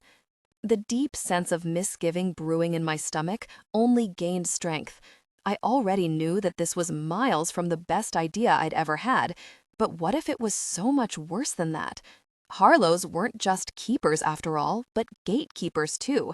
Keeping dangerous books locked away was part of our imperative, which meant not only preventing others from misusing them, but clearly also not using them ourselves. But how would I ever ascend to Master Keeper and fulfill my obligation as a Harlow, saddled with a memory that crumbled like shale, that failed me when I needed it most? Being the keeper was all I could remember wanting since I'd been a baby witch, spending every spare moment at Tomes with Emmy and hating my cousins, sometimes more than a little, for so blithely being the chosen one, the one who'd step into my uncle's shoes. That the role was now passing to me instead was total serendipity, a miracle in itself, a wondrous series of choices and happenstance that had played so beautifully in my favor. It felt like some hard-won fate. Nothing had ever made me happier than knowing that this was who I would become. Nothing else had ever felt so absolutely right. And if I wanted to keep this new destiny, this was a risk I had to take. I might have lived in Thistle Grove my whole life, but I'd never ventured into the witch woods at night before. Like most of the witch community, besides the necromancer Avramovs, who considered its gloomy, sinister sprawl an extension of their domain, I knew better than to wander here past sundown. The twisted tangle of forest that grew along the edge of town and abutted the Bitters, the Avramovs' rambling Victorian manse, had been haunted at least since the founding of the town. The trees here grew thick and gnarled and crooked, like woods transplanted from a Brothers Grimm tale. The kind of place that made you feel like slitted yellow eyes were boring into your back, icy exhales whispering down your neck, phantoms sliding like smoke along the edges of your sight. Only in the witch woods, it wasn't your imagination fooling you into paranoia, nor some trick of the light, what little light there even was, since the shrouding canopy overhead grew so dense it thwarted Thistle Grove's crystalline night skies. The veil that separated the realms of the living and the dead was notoriously thin and filmy here. Shades, ghosts of the restless dead, took that as an invitation to filter through, take up residence inside the trees themselves. Their own prolonged torment, the lingering echoes of whatever unresolved emotion kept them tethered to this plane, was what warped the trees into such unnerving, often grotesque shapes. Most of the shades were content enough to inhabit their possessed trees without bothering passers-by, but the ones that weren't tended to be the sort you very much didn't want to run across at night. I did come here during the days sometimes, when it was easier to take sensible precautions against the more aggressive shades. Like the Hallows Hillwoods, magically potent flora grew here as well, the kind useful for your edgier, less family-friendly wards.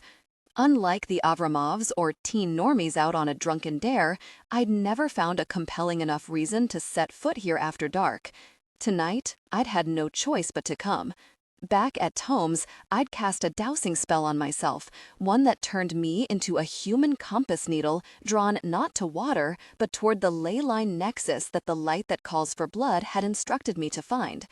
I knew from past reading on the subject that ley lines were all over, an invisible web that enmeshed the globe, made up of natural conduits of magical energy, which could be tapped into by those who knew how to go about such rituals. But when it came to Thistle Grove, their appeal paled in comparison to the massive, much more readily accessible magical reservoir of Lady's Lake. Even I'd never found ley lines particularly interesting to study, hadn't even bothered to explore how they might affect our town. But when I'd realized that the dowsing spell was drawing me on a direct path toward the Witchwoods, its pulls so intense and implacable, it felt as though a metal cord had been threaded through my sternum and attached to something motorized, the pieces had slowly fallen together. If a powerful ley line nexus existed within town lines, it would likely be on Hallows Hill or in the Witchwoods. My bet would have been near the lake, but the haunted forest made sense too. It would explain something I'd always wondered about, which was why the veil was so ragged here in the first place. Even if invisible, ley lines were compellingly attractive, the magical equivalent of life. Of course, restless spirits would be drawn to such a vibrant nexus, congregating there. Over the years, such a steady influx of shades would have gradually thinned the veil, worn it away. Back at Tomes, I'd daubed my eyes with a night vision balm. I'd made myself a tincture of deadly nightshade, spike starflower extract, and dew I'd collected from the thistles that ringed Lady's Lake. When the dowsing spell finally drew me to a breathless halt, I could clearly see that it had stopped me at a seemingly random juncture. About halfway between a towering twisted oak and a slender sycamore whose branches grew in creepily sinuous curves, like arms beseeching the sky. There was nothing special about this spot, certainly nothing to indicate I was standing on some wellspring of metaphysical power. But the dowsing spell pulsed inside me like a supernova, a burning, throbbing glow of certainty that made me suck in my breath in a sharp gasp before it vanished in a rush. Oh yes, this was definitely the place. Biting the inside of my cheek, I knelt, setting my backpack down beside me. Against the ominous silence of the woods, I could suddenly hear the Opes Sanguinis whispering to itself, as if it could sense the proximity of the ley line nexus too. I'd memorized the incantation, but I'd had to bring the awful book with me as a backup just in case I slammed up against the Oblivion glamour and needed it for reference. I could almost make out the faint hissing of its words, something like, "Eat the light," or possibly, "Feed the light." Lines I recognized from the spell itself, just what you wanted to hear in the small hours of the night, in the middle of an egregiously haunted forest where nobody knew you even were. A wave of prickling trepidation swept over me. What the actual fuck did I think I was doing here, and all by myself to boot? This was baneful magic, the oldest and craftiest sort of malefica, and I hadn't so much as left Ivy or Uncle James a note. Yes, I didn't want either of them to know what I was up to before the deed was done, but what if something went terribly wrong, and no one knew where to look for whatever was left of me? Then I would deal with it, I told myself, setting my jaw, the way I always dealt with my problems, self-assuredly and on my own. And even if something did go sideways, could it be that much worse than my moth-eaten mind, as tattered and threadbare in its own way as the veil itself was here? This was the last remaining path, the only trail left that might actually lead me back to my old lost self. Mustering my courage, I reached into the backpack for the one tool the spell had called for, a ritual knife I'd sharpened and sterilized back at Tomes. Just because I was fucking around with blood magic didn't mean I was also stupid enough to risk literal sepsis, thank you very much. Then I cleared my mind and brought myself into the meditative state that best facilitated spell work, focusing only on the slow coursing of my breath and the fleshy beating of my heart. Once I found that internal center and held it steady, I summoned a mental image of the page that held the light that calls for blood, written in a slanting, spidery scrawl. When the words began pouring from my mouth, they barely sounded like me at all. I'd pitched my voice quiet and low, but it dipped further with each incantation, echoing in my ears as if I were deep in some stalactite-dripping cave rather than the woods. The words themselves felt sharp and somehow angular, as if I were speaking through a mouthful of nails. When I uttered them, they emerged as an eerie susurrus, like the sinister, furious scratching of quill tip against parchment.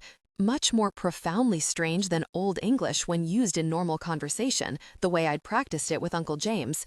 Even weirder, the spell had a taste, an acrid tang like blood and rusted metal, coating my tongue and dripping down my throat. I'd never done a casting that came with its very own flavor, and it ignited another flare of panic. Delilah, what the fuck are you doing? This is 100% unhinged of you, that I ruthlessly quelled as I continued chanting the words. Once I'd run through the 17 spoken iterations the spell called for, I gritted my teeth and sliced a neat line across my palm, then held my dripping hand just above the forest floor. Because that was part of the price that all Opus Sanguinis spells called for, lifeblood as fuel and a sacrifice. At least this one required only my own. As soon as the first drop touched the mulchy soil, the ground began to glow. I caught my breath as the glow swelled like a seam of magma opening far beneath the forest floor, bursting through all the strata below but not quite breaching the surface. The light was a rich ruby red, pulsing in an irregular pattern like Morse code. For a moment, I just gaped at it, mesmerized. Then the pain began, like I'd known it would. At first, it was only a throb, timed to the flickering of the light and confined to my hand. So manageable that I relaxed a little, reassured that this spell was something I could handle. Though the slice on my palm was fairly shallow, I'd been careful not to do myself any unnecessary damage. My blood tripped much faster than it should have, as if responding to the beckoning, seductive rhythm of that light. I could hear it spatter as it hit the soil, magnified to the sound of falling rain, like I was bleeding streams rather than just droplets. And suddenly I did feel lightheaded, both dizzy and faint, like I might be losing much more blood than I'd actually shed. With each drop, the pain in my palm intensified. Then the light flared so bright it flung my flesh into transparency, revealing the intricate framework of the bones beneath. Dainty metacarpals and slender phalanges suspended in luminous pink, like some macabre art exhibit. Then pure, white-hot pain swept up my arm and engulfed my entire being. And flames and stars, it hurt so much. What came next wasn't a world of pain, but a whole universe of it. Churning scarlet galaxies blooming behind my eyelids like terrible flowers, unfurling and unfolding as I flung back my head and shrieked until my throat felt stripped. Unalloyed agony fissured through my skin, a writhing, raw sensation as if my flesh and organs had turned to glass, begun shattering. And somehow, even as I shrieked, the words of the spell kept speaking themselves through me, ancient and implacable, heedless of my distress, seemingly uncaring if I, their vessel, even lived through this. And still that awful crooning whisper coursed all around me, like streams of scouring sand, sifting into my ears until reality itself seemed to shiver and still. The briefest flicker of a face sprang into my mind, too fleeting to identify. Then the red behind my eyelids grew brighter yet, blotting out everything else. Until I felt, with a scorching leap of terror, that I might go blind even with my eyes squeezed shut, because there was nothing left but red, bloody oceans and rivers and scarlet lakes bearing me away like a savage tide. 6. The aftermath. I came to with the vague, disconcerting sensation of cold cobwebs trailing over my face. Groaning, I shifted my head from left to right. Something pokey was digging into the base of my skull. Even with my eyes still shut, I could tell it had lightened to day, which meant I'd been lying here for hours, long enough for dawn to break. As sensation slowly trickled back in, full-body soreness rolled over me, a pervasive ache unlike anything I'd ever experienced. I felt like I'd been steamrolled and then worked over with a mallet, no part of me left unscathed. And there was also that faint breath of chill drifting against my cheek, even though the rest of me felt sticky with dried sweat. With another groan, I risked opening my eyes and found myself face to face with an unmoored shade, the roiling vortices of its empty sockets not an inch away from me. With a clipped shriek, I yanked myself upright and scrabbled back on all fours. As the shade wisped away, nearly as spooked as I was, I realized it wasn't the only one. A bobbing host of them had ventured out of their treehouse homes to encircle me, hovering in place. The tenebrous gray of their billowing silhouettes just opaque enough to give them shape, like untethered shadows, hence shade. Even with a flash flood of adrenaline crashing through my veins, I recognized that this pack of shades didn't seem overtly aggressive. If anything, they appeared curious, intrigued by me, like young wild animals that hadn't learned enough to know that a human trespasser should make them afraid. Emboldened by my stillness, the one that had been investigating my face rushed back at me, moving with uncanny stop-motion speed, like it had drifted right out of the nearest horror film. Oh, absolutely fuck that, and especially now. Bracing myself on one shaky arm, I flung out my other hand and barked out a banishing spell, a quick and dirty one, simple enough that it didn't require anything near an Avramov's proficiency, or even all that much will to back it up. Still, I rammed enough get the shit away from me energy into the casting that the shade blew itself apart in midair, its wispy shreds spiraling away from one another like droplets of ink dispersed in water. It would almost certainly recoalesce. This wasn't the kind of spell capable of permanently banishing a spirit from the mortal plane, but not until long after I'd gotten the hell away from here. Before they could get any vengeful ideas, I turned to the rest of the clustered shades and dispatched them one by one with a neat series of banishing spells. A few persisted, stubbornly holding their own, enough that I had to call on more obscure workings. But in less than 5 minutes, I was alone again, filaments of pale early morning sunlight filtering through the tiny chinks in the thick foliage overhead. I slumped forward, catching my breath as two simultaneous realizations spilled over me. One, I hadn't faltered on a single word in any of the spells I'd used, and even though every inch of me still felt battered, my mind was stunningly clear, airy and somehow fresh, the way a house felt after a good spring cleaning, once you'd flung open all the windows and chased the must and shadows out. As if I'd gotten used to living with a murky brain, hadn't even fully realized how sludgy my thought processes had become until the muck was expelled. And two, the floral tattoos that sleeved my arms had lost their previous riot of color and were now a uniform ruby red. I shifted onto my heels and lifted both arms, turning them over and over to inspect the ink more closely. I'd spent many painful hours getting those tattoos and sketched the original designs myself. I could immediately see that aside from the bloody new color, the flowers themselves remained unchanged.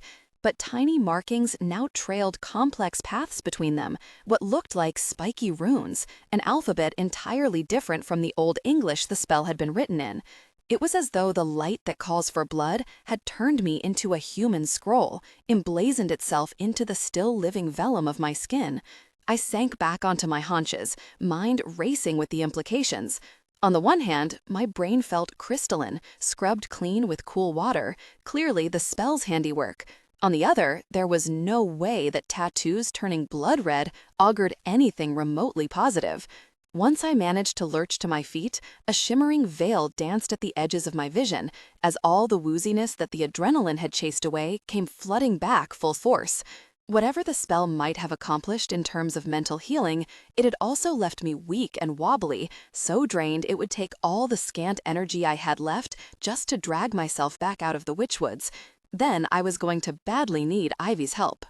Over an hour later, I staggered onto the shoulder of the road that wound along the witchwoods and flopped myself into the passenger seat of Ivy's blue Sentra with all the grace of a trash bag being tipped into a dumpster. The fact that I'd even had enough verve to slob back here and then drop a pin for Ivy felt like a tremendous personal achievement, something that should have won me a prize. Getting my affairs in order was starting to feel like an increasingly not terrible idea. "Lila," Ivy breathed in shock, running her practiced healer's hands down my face and over my shoulders, alarmed eyes swiftly assessing me. "Holy shit, Boo, you look like a goddamn ghost. Are you okay? What in the entire fuck happened to you? Why are you even all the way out here in Spook City?" "Went camping," I cracked with a rusty giggle, so exhausted I was beginning to feel a little punch-drunk.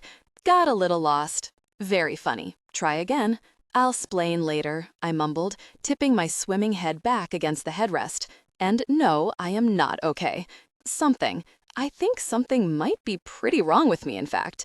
"Yeah, no shit," she replied grimly, leaning across the center console to wrap both hands around my face and tilt it toward her.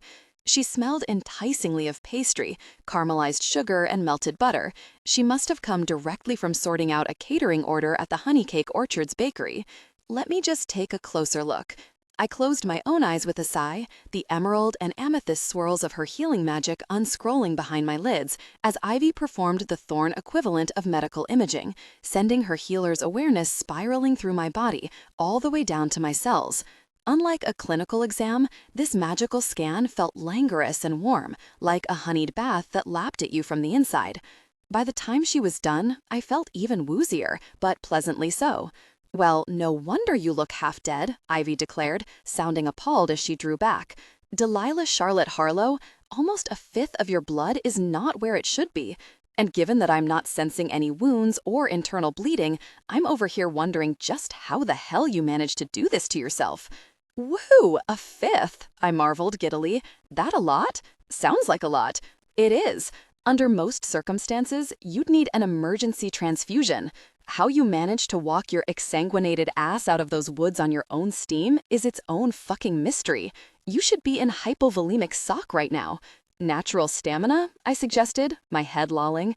"Robust hiker, sturdy calves, etc." She rolled her eyes, running an exasperated hand over her buzzed head. "Lucky for you, you've got me to tide you over. Do I have your consent to help you produce a bunch of new blood for yourself?" While thorn healing magic couldn't cure any of the big baddies when it came to disease, it could speed up healing significantly, close wounds, mend torn ligaments, help broken bones knit back together much more quickly and cleanly than the normal course of things, and accelerate blood production, apparently. The more talented the thorn, the more intensive the healing they could do, and though Ivy was a third cousin to the main line, proximity to the central familial branch that traced back to Alistair rarely factored into ability. "By all means," I pronounced, waving one hand grandly in the air, "please and thank you." "Don't thank me yet," she cautioned. "You're in a bad way. Could be we'll still have to get you to the hospital." "Not after you're done with me," I said, as she pressed her palms back to my cheeks, that blissful heat spreading through me again in warm runnels. Even through the lightheadedness, the smell of baked goods on her hands coaxed a rumble from my stomach. From what I dimly remembered, I hadn't eaten since maybe noon the day before. "And then maybe you could feed me too? When am I ever not feeding you?" she said with a wry little laugh, closing her eyes. "It's one of life's constants. Death, taxes, and Delilah forgot to eat." I wrinkled my nose. Was that a compliment? Doesn't seem like it. More an escapable reality. "Now, try to hold as still as you can, even if it stings a bit." By the time Ivy was done, after the excruciating agony of the baneful spell, even the smarting ache of legions of new blood cells bursting into existence in my marrow had barely fazed me. I'd felt more than well enough to head back to Honeycake Orchards with her for breakfast, and what was clearly going to be a non-optional debrief.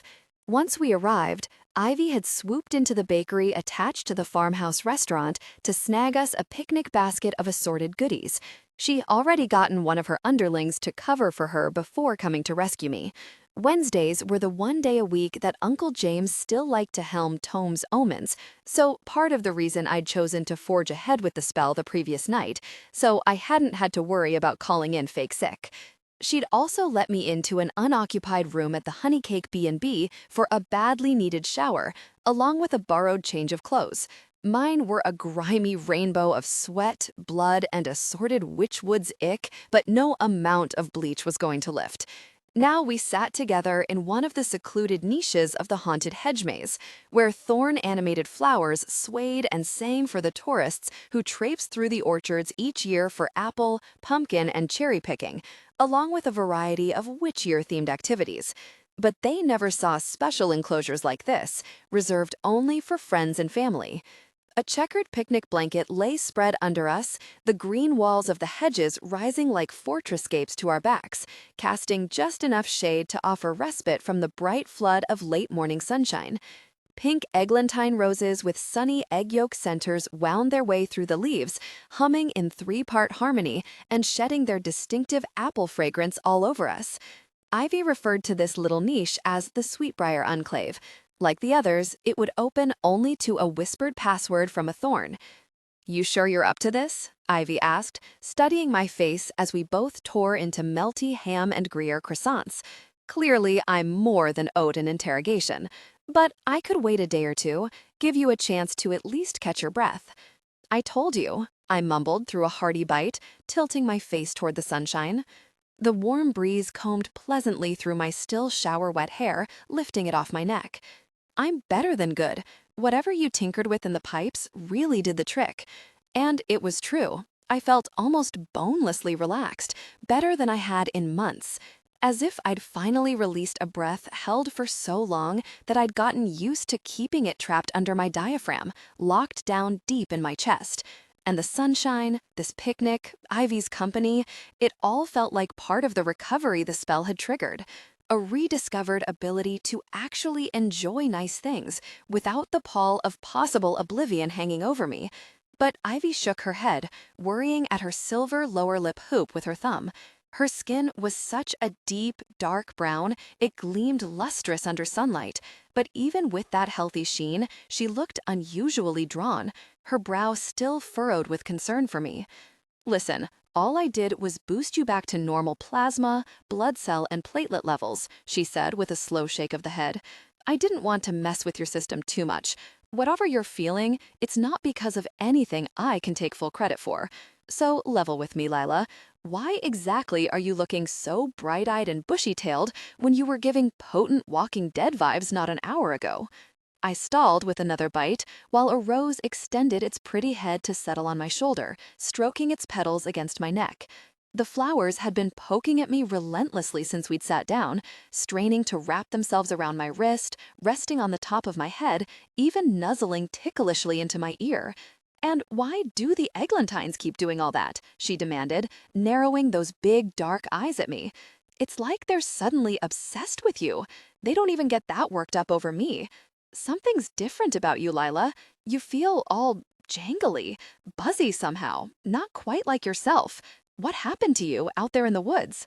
I cast a healing spell on myself, I said, still hedging a little, though it was making me nervy too, the way the eglantines had taken such a keen interest in me after having virtually ignored me for years.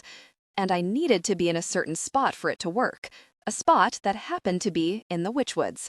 What do you mean, a healing spell? We've done dozens of those already. My whole family spent months casting every working that might make some difference for you.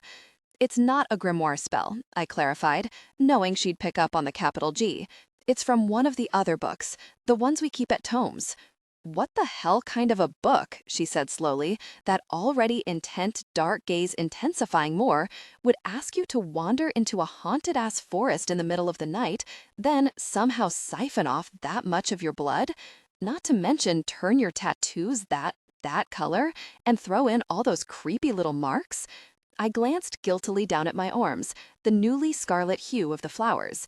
So you noticed that part. She cast me a flat look, folding her arms tightly across her chest, the stacks of her vintage Bakelite bracelets clinking against one another. How many years have I known you now, Lila, and you think I'm not familiar with what color your ink's supposed to be? What is it that you're not telling me here?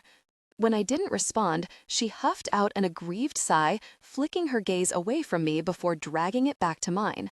This is bullshit, you know, what you're doing right now. We don't pull this withholding, secretive shit with each other. It's not part of our deal. I worked my jaw from side to side, considering. I owed Ivy the unvarnished truth. She'd been my bedrock and touchstone for months while I struggled, without an ounce of resentment on her part. And it wasn't as though she'd had an easy time herself this past half a year. She'd gone through a whirlwind romance and then a difficult breakup with one of the Avramovs, along with an ongoing rift with her little sister over a disagreement that had begun as a misunderstanding and evolved into something much deeper, which would have been hard on anyone, but especially a member of the highly sensitive Thorne family. Even with all that going on, she was rarely willing to share her burdens with me, even when I badgered her about them. The spotlight of support tended to be almost exclusively on me. It was one of the many reasons I felt profoundly guilty for imposing on her with my own infirmity, even if she always insisted that she'd signed up for it. And besides all that, she was right. 3 years ago, when we decided to stay friends, even if we weren't going to keep on being romantic partners, being real with each other had been part of the conversation. A commitment we'd made to be the sort of chosen family that didn't traffic in lies or passive aggression. It's from one of the Malefica books, I admitted with a gusting sigh, flicking a slantwise glance at my backpack. If I focused, I could still hear the opus inside it, hissing sullenly to itself. It didn't appreciate being stuffed in there, jostled ignominiously against my other belongings, and it was making its displeasure known. The ones we keep in the locked shelf upstairs. You know the one. I've shown it to you. Ivy's jaw dropped, and for a moment she just gaped at me, speechless. Then she shook her head, slow and incredulous. Delilah, you're telling me you cast baneful magic on purpose and on yourself? Why would you take an insane risk like that? Isn't the whole point of that bookcase, of you and James keeping it locked down, that those books are fundamentally evil? So unpredictable and dangerous that the spells in them shouldn't ever be cast? If that were true, then we wouldn't keep them in the first place. We'd destroy them. I bit down on the inside of my lip, trying to keep my nerve, even though Ivy's fear and disapproval were contagious, stirring my own dormant unease at having cast a spell this frightening, not to mention compounding the greasy guilt that sat in my stomach like a lump of lard. I'd betrayed my uncle's trust, and my family's by extension. What I'd done, even if justified, was no small breach. "Oh, sure, tell me another one," Ivy snapped, crossing her arms over her chest. "You Harlows are glorified librarians. There are no books you'd willingly destroy, no matter the contents. Book burning isn't in your makeup. And that impulse to preserve is fine, noble even. Hell, it's necessary, given the world at large. But you've always told me you read those books cover to cover only so you'd know exactly what's in them, what you're charged with never letting out.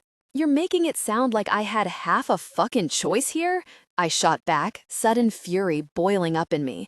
Ivy flinched a little, and I instantly regretted the harshness of my tone. We didn't mince words with each other, and never had, but we also took care to never raise our voices either. I gazed down at my hands twisted in my lap, avoiding her face, trying to even out my ragged breathing before I spoke again. "I'm sorry, I didn't mean to yell. And yes, maybe it wasn't the most prudent call," I admitted, "but I had to do something, Ivy. I had to. I couldn't live like that anymore. The supplements aren't working for me. None of the spells you've tried have made any difference. The meditations do help a little sometimes, but even then it's only temporary. And yesterday, I described what had happened the day before, the way I'd forgotten Marauder's misery halfway through, the utter meltdown my failure had catalyzed." Ivy watched me silently as I spoke, her limpid eyes torn between fear and sympathy. "That must have been terrible for you," she finally murmured, reaching out to fold my fingers in hers, giving them a squeeze. "And in front of Nina, no less. You must have hated that." "I wanted to kill her," I admitted. "I mean, not really, but you understand, for letting her, of all people, see me that way. And then she tried to hug me. Can you imagine?" Ivy let out a low whistle. "Damn, did she really? That chick might actually be worse at reading the room than you are, which is, in its own way, quite impressive." "Harsh," I noted, "but accurate.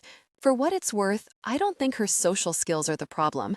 She just tries too hard when it comes to me, pushes too much, and it only ever makes things worse." We sat in silence for a moment, the eglantines crooning at us, soft birdsong trilling from the nests tucked within the nooks and crannies of the hedge. "But why a Malefica spell?" Ivy asked finally. "There's gotta be thousands of books in that store of yours. Why start with baneful magic?" "We don't tend to acquire many spell books that focus on healing," I explained. "According to Uncle James, it's a waste of time and money when we already have access to your family spells.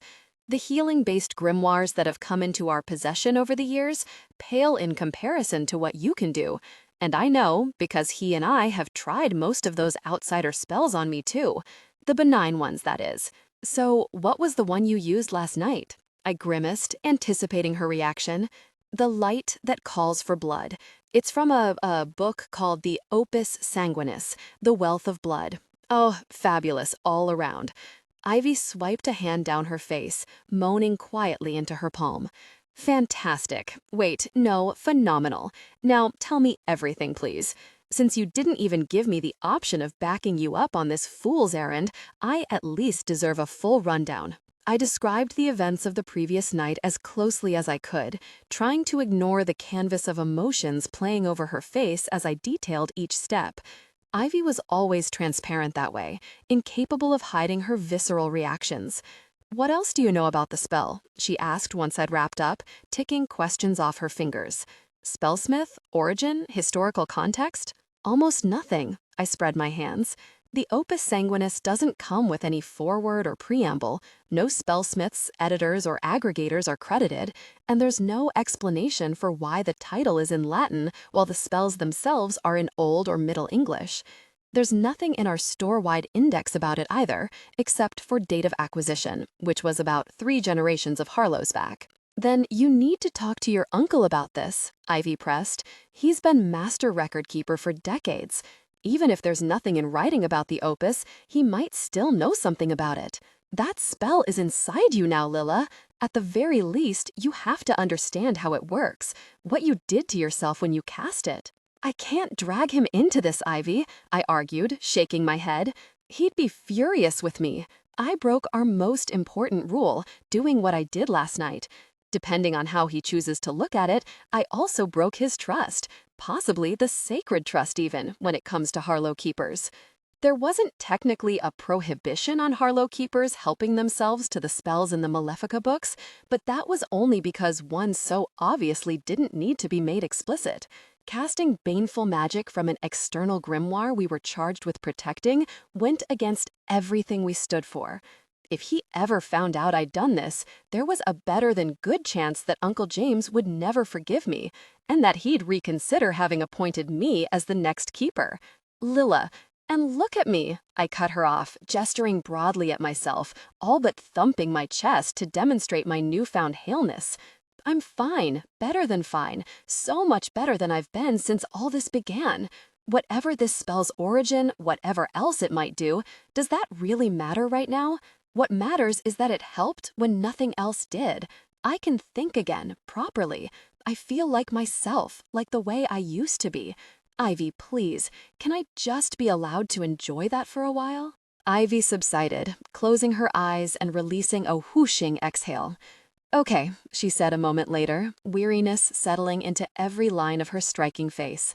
"All right, let's do it your way, at least for the moment. Because you're right, I can't begrudge you a little peace, not after everything you've been through. You might have gone about it possibly the worst way imaginable, no question, but I can understand why you did it." "Thank you," I whispered, "really, that means so much." "But if anything starts going wrong," she cautioned, her face taking on an even graver mien, "Lila, I mean it. If you start feeling any type of way, you need to take this to James. If something happens, of course, I'll come clean with him," I assured her, a swell of vast relief and gratitude expanding inside my chest at her support. It meant so much more than she knew to have her on my side like this, so staunch and unflinching, when I had so few real friends to count on. "You have my word, okay?" But even as I said it, I knew that nothing was going to happen. Nothing would steal this hard-won peace and clarity from me, because I wasn't going to let it. 7. The beguilement. As soon as I got home from Honeycake, I flung open my window to let Montalban in from where she'd been roosting in the oak that shaded my bedroom, exactly where I'd known she'd be. She was overjoyed to see me, nuzzling her head against my cheek and showering me with the gentle pecks from her curved bill that passed for kisses. But then she paused, as if sensing some subterranean disturbance, walking her way down to my shoulder, cawing insistently until I turned my head to face her. "What is it, sweetness?" I asked, nonplussed, as she peered into my eyes, scrutinizing me. Unnaturally still, like a carved jet figurine of herself. "What are you?" Then I saw it, a ruby gleam sparkling to life in each of her glossy dark irises, like a bloody pinprick floating in ink. "What are you?" Then I saw it, a ruby gleam sparkling to life in each of her glossy dark irises, like a bloody pinprick floating in ink. As if her own gaze reflected something crimson that glowed deep in my own eyes, a light that only she could see. She cocked her head back and forth, considering me, for so long that a clot of fear curdled in my gut.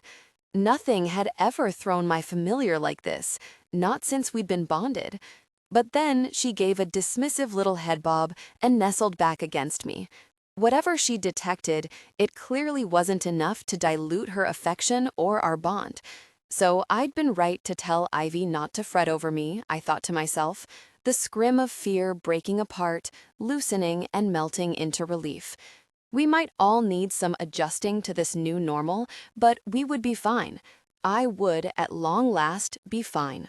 The next 2 days, I swept around tomes with my old assertiveness, my every movement efficient, competent, and deft, my mind clear as a bell. Thursday morning, I got up at the crack of dawn to hike back up to Hallows Hill, and this time I found and harvested a whole spate of viridian teardrops in under an hour. Since Thursday was another of Nina's days at the store, that afternoon we recast Marauder's Misery in record time and with no hiccups at all.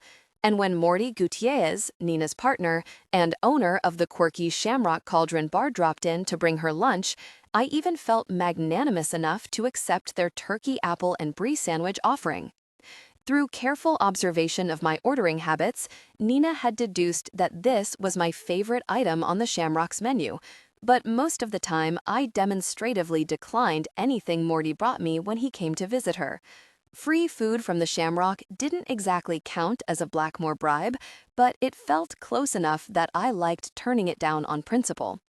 That Friday, I spent a serene day almost entirely by myself, largely unbothered by tourists and able to restore 4 separate wards on my own.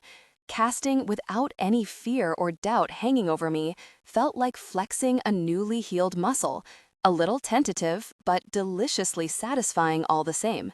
By the time I got home, I was feeling cocky enough to chant something I hadn't dared in months, a Negroni nightcap, once the headliner of my bedtime routine.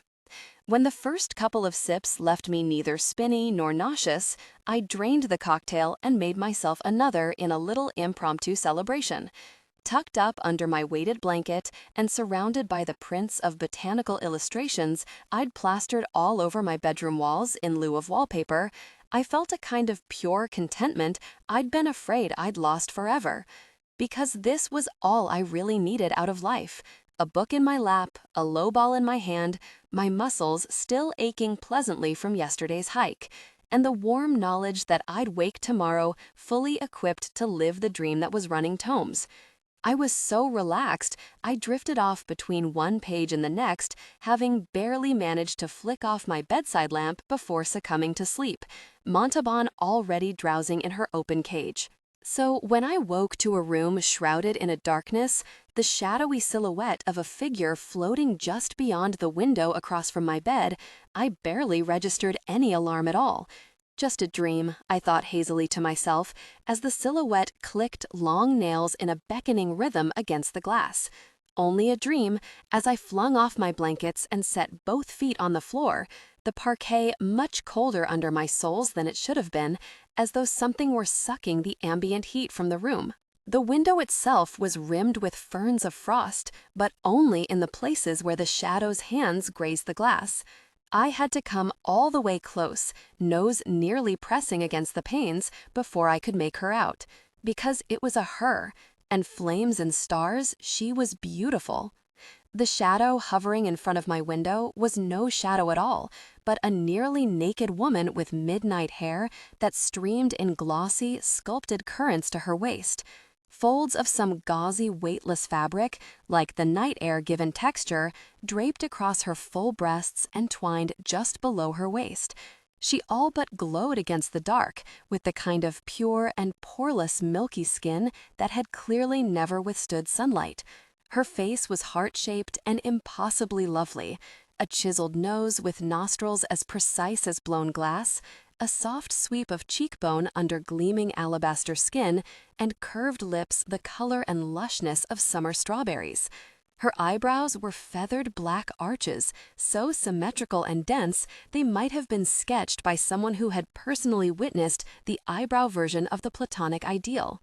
Everything about her was an invitation, from the nip of her waist to the wide flourish of her hips. And her eyes were blackest black, pools of spilled ink with no whites around them, fringed by thick, silky lashes like trimmed mink. When I met her hypnotic gaze, I could see that the pupils themselves were elongated, like topaz teardrops suspended in that unrelenting onyx darkness. "There you are, my freckled beauty, my fawn-faced lady," she whispered, though even as I saw those perfect lips shaping the words, I heard the crystalline chime of her voice only in my head. "Finally awake, after I called and called to you."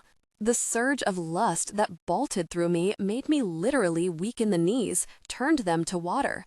I licked my lips, pressing both palms against the window, so overcome with the yearning to touch her that I'd have promised her anything, everything she wanted, in exchange for her skin under my hands. The fact that she was floating in front of my window, her shadow long and eerily thinned out on the empty street below, barely seemed to register as problematic within the context of this strange dream. "Oh, the way you shine," she crooned at me, her eyes widening with delight, long, curved black nails, like talons, some distant part of my mind clamored in alarm, still clicking against the glass in that coy, rhythmic little rap. So warm, so red, like hearth fire itself, or a beating heart. "Will you let me in, my fawn-faced beauty? Will you invite me to share your warm, warm bed?" I nodded so vigorously I nearly sprained my neck, that dreamy feeling still enveloping me, granting me permission to do whatever I pleased. Fumbling hurriedly with the latch, I flung the window open, the gust of summer air that rushed in almost huffing my protective candle out. But it stayed lit. If anything, the orange flame blazed even brighter, to an aggressive height far out of proportion to the slim taper's length. Almost as if it thought it was protecting me from something that meant me harm. How silly of it, I thought giddily to myself, almost giggling out loud. What a stupid candle. How could I think anything but the best things, the nicest things, about this gorgeous, irresistible, exquisite creature that had chosen to bestow a visit on me? I was so lucky she was even here. As if an echo of my thoughts, she flicked a contemptuous glance down at the candle's flame, tucking her fine-boned feet away from it. "I can't come to you, my pretty freckled fawn, not while that vile thing is still lit." Each word felt like a caress, like it had been designed to insinuate itself into the folds of my brain and stroke me from within. "If you'd like me to come visit, you must first extinguish it for me." Another faint alarm sounded from the deeper recesses of my mind, even as I bent over the candle, lips pursed in readiness. She needs an invitation, and she can't bypass a ward, and you know what she is, Delilah, you know this isn't safe. But that dream haze of pure lust persisted, throbbing between my legs, fogging up all reason. I wanted her inside, with me. I wanted all that creamy skin spread out under my hands, her sharp-tipped fingers tangled in my hair, her red mouth clasped over my own as she swallowed my gasps like she was drinking them. I blew out the candle, murmuring the charm that laid its ward to rest. It flared for one last, desperate moment, wanly resisting my command, and then guttered. With a triumphant croon, she surged through my window in a billowing rush of silky hair, landing so lightly I didn't even hear those pretty feet meet the floor. Her toenails were black, too, I dimly noted, glossy and shining like polished jet, the same color as her eyes and hair, shockingly dark against the sweet cream pallor of her skin. Then she stepped fluidly toward me, winding her arms around my waist, those long nails tracing over the thin t-shirt I'd worn to bed, scarlet lips hovering not an inch away from mine. I gasped instinctively as the heady wash of her perfume engulfed me whole, a hypnotic scent unlike anything I'd ever smelled, jasmine and sharp moss drenched in the slow drip of honey. And underneath it, something mulchy and somehow damp, like the soil in the witchwood's most impenetrable depths. I cupped my hands around her face, shocked at how smooth she was, her cheeks like satin as I swept my thumbs over them. When she leaned in to kiss me through a smile, my breath hitched at the lushness and heat of her lips. Whatever analytical part of my brain was still awake had expected her to be chilly, from the way her touch had sucked warmth out of my window and the air inside my room. But she was the opposite of cold, her tongue sweet and silky and scalding against mine. So hot I could feel my own essential teat respond to her, yielding to her command. Like a gush of warmth searing up my throat, rushing to meet hers. As if she were drinking me somehow, just the way I'd wanted her to. Impossibly, the notion of her drawing some vital sustenance from this kiss felt more seductive than anything I'd ever felt before. So overwhelmingly sexy, it made me want to swoon. Whatever she wanted, I would give to her. Anything she needed from me, it would be my pleasure to sacrifice. "What's your name?" I whispered against her lips, panting into her mouth. "What should I call you?" "Oh, why would that ever matter?" she replied archly, nipping at my lower lip. "Now is not the moment for such tawdry trifles. Now is the time only for desire." My legs went so weak they nearly gave out from under me. I could feel one of her arms tighten around my waist, fearsomely strong, like her frame was made of rebar instead of bones, supporting me, folding me easily against the lush contours of her form. With all my toned muscle, I probably weighed much more than she did, but she handled me as if I were made of feathers or dandelion fluff. Her other hand slipped under my shirt, trailing up and down my spine, stroking me with a light, insistent touch that sent trembling waves of desire coursing down my legs and coiling at my core. She pulled away from me, breaking that sucking kiss, for long enough to whisk my shirt over my head, then bury her face in the tumble of my hair and the sensitive crook of my neck. When her slick, open mouth pressed against my skin, I moaned aloud, hips rolling against hers. "You taste so good, my freckled beauty," she murmured against my neck, low laughter in her voice.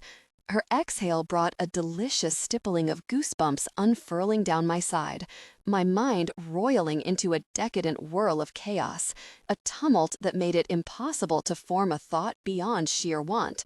Like some sweet cut fruit dusted with flecks of salt, and all that heat in you, the light in you, like a well of melting sugar boiling over in the sun.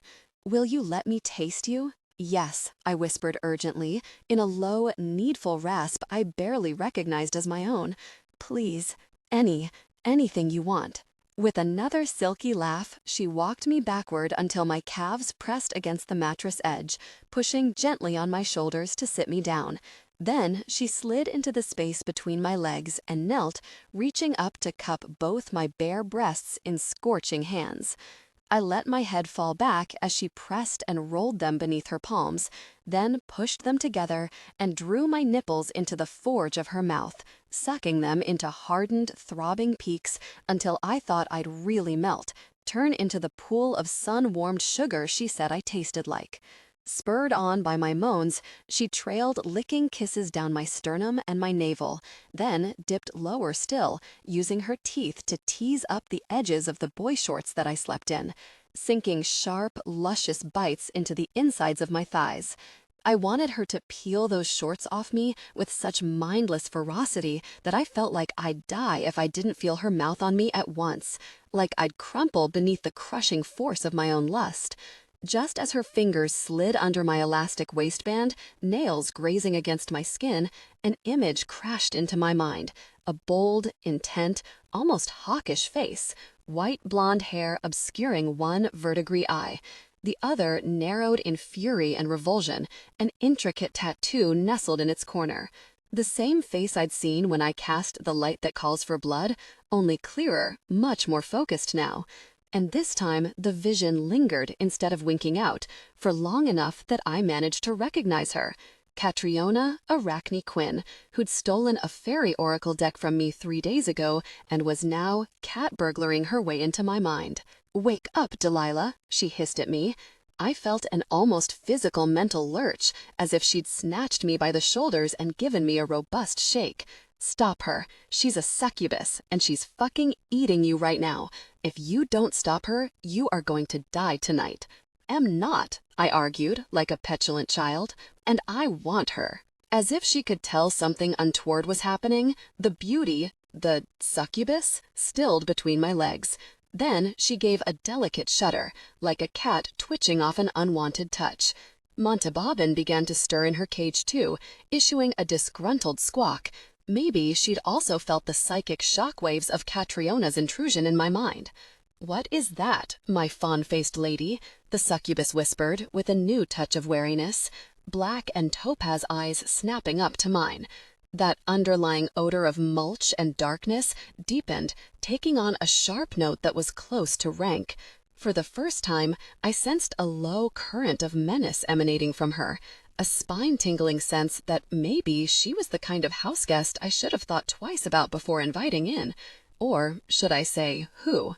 "Delilah, she's going to kill you," Catriona repeated, her voice knelling like a church bell in my mind. "I know it feels goddamn wonderful right now, but trust me, the foreplay's not going to last, and I promise you're not going to like the main event. That's what succubi do. It's their only nature.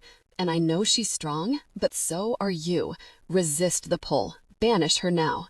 When I hesitated another moment, I felt an even more foreign sense of frustration in my mind, something like an impatient sigh.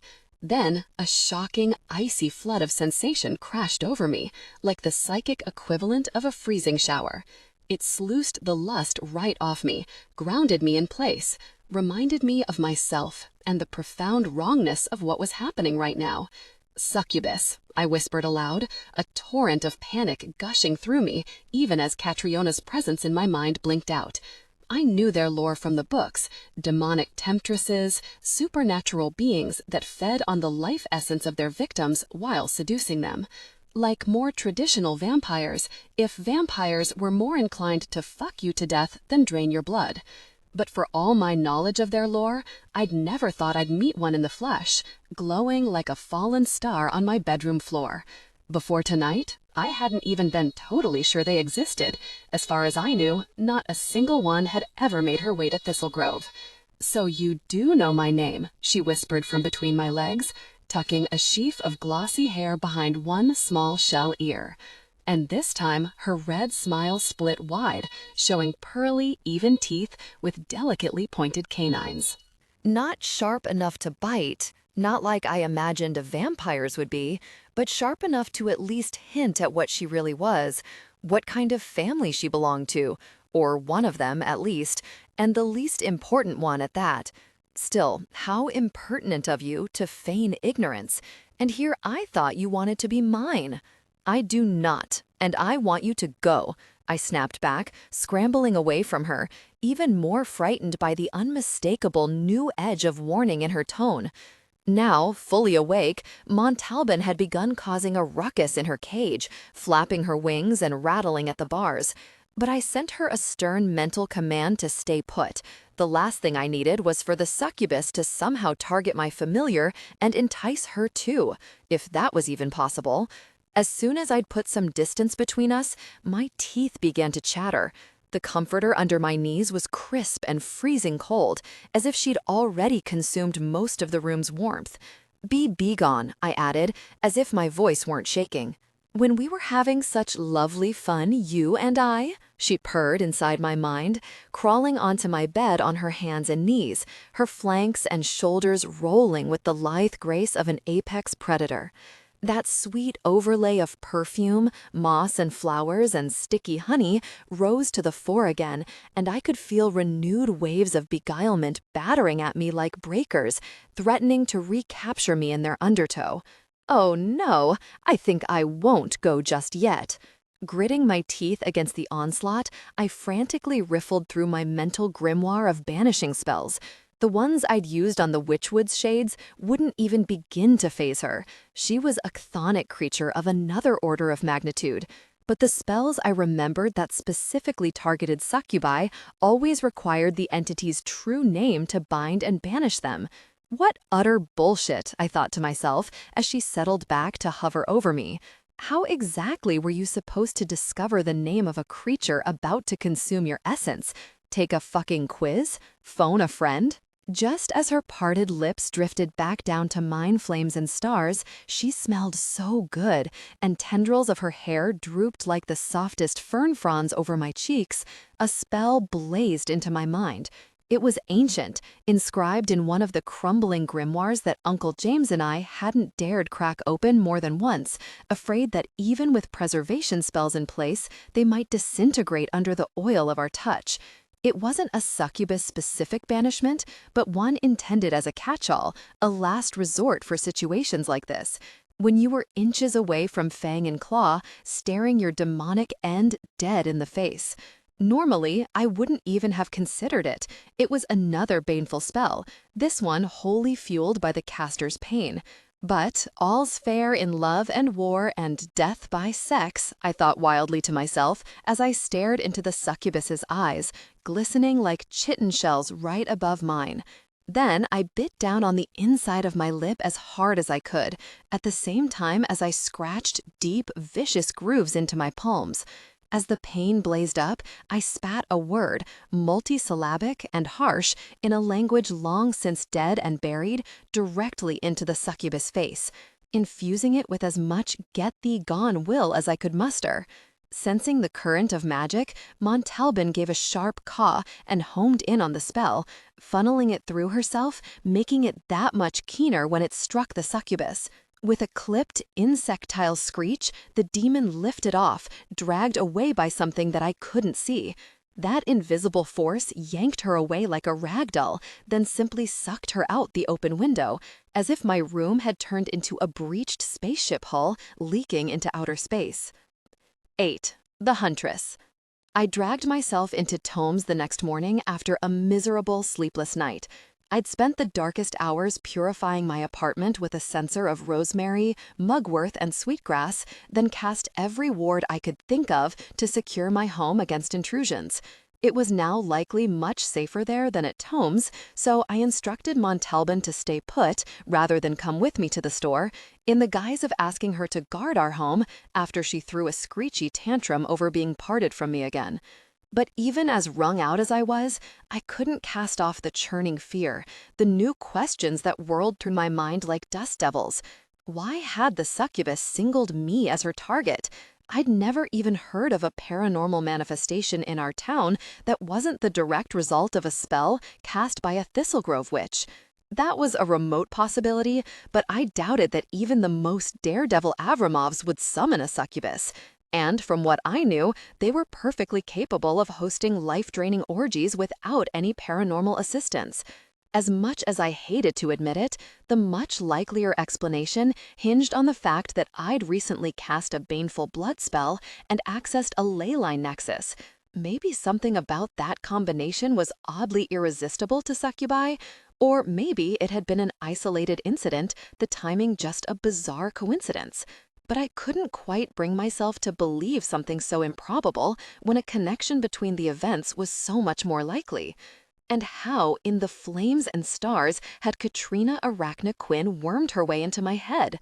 Yes, the Avramovs could cast oblivion glamours, and the Thorns were empaths, but none of our witches could read thoughts or directly invade someone else's mind. So, instead of huddling under a fort of blankets and denial in my magically barricaded home, as would have been my strong preference, I did what I always did. I turned to my books. By early afternoon, I'd managed to unearth nothing, even after having speed read my way through Thistle Grove records of every Harlow keeper going 5 generations back. It wasn't that my ancestors didn't believe in what they referred to as cryptids. There were numerous accounts of the keepers and other Thistle Grove witches having encountered them on their travels outside of town. Some of the books in our collection had apparently even been acquired from creatures of a paranormal bent. But the more I thought about it, the more their complete absence here struck me as strange. Thistle Grove was home to a tremendous magical repository in the form of Ladies Lake, and its entire reputation and tourism industry revolved around its occult history.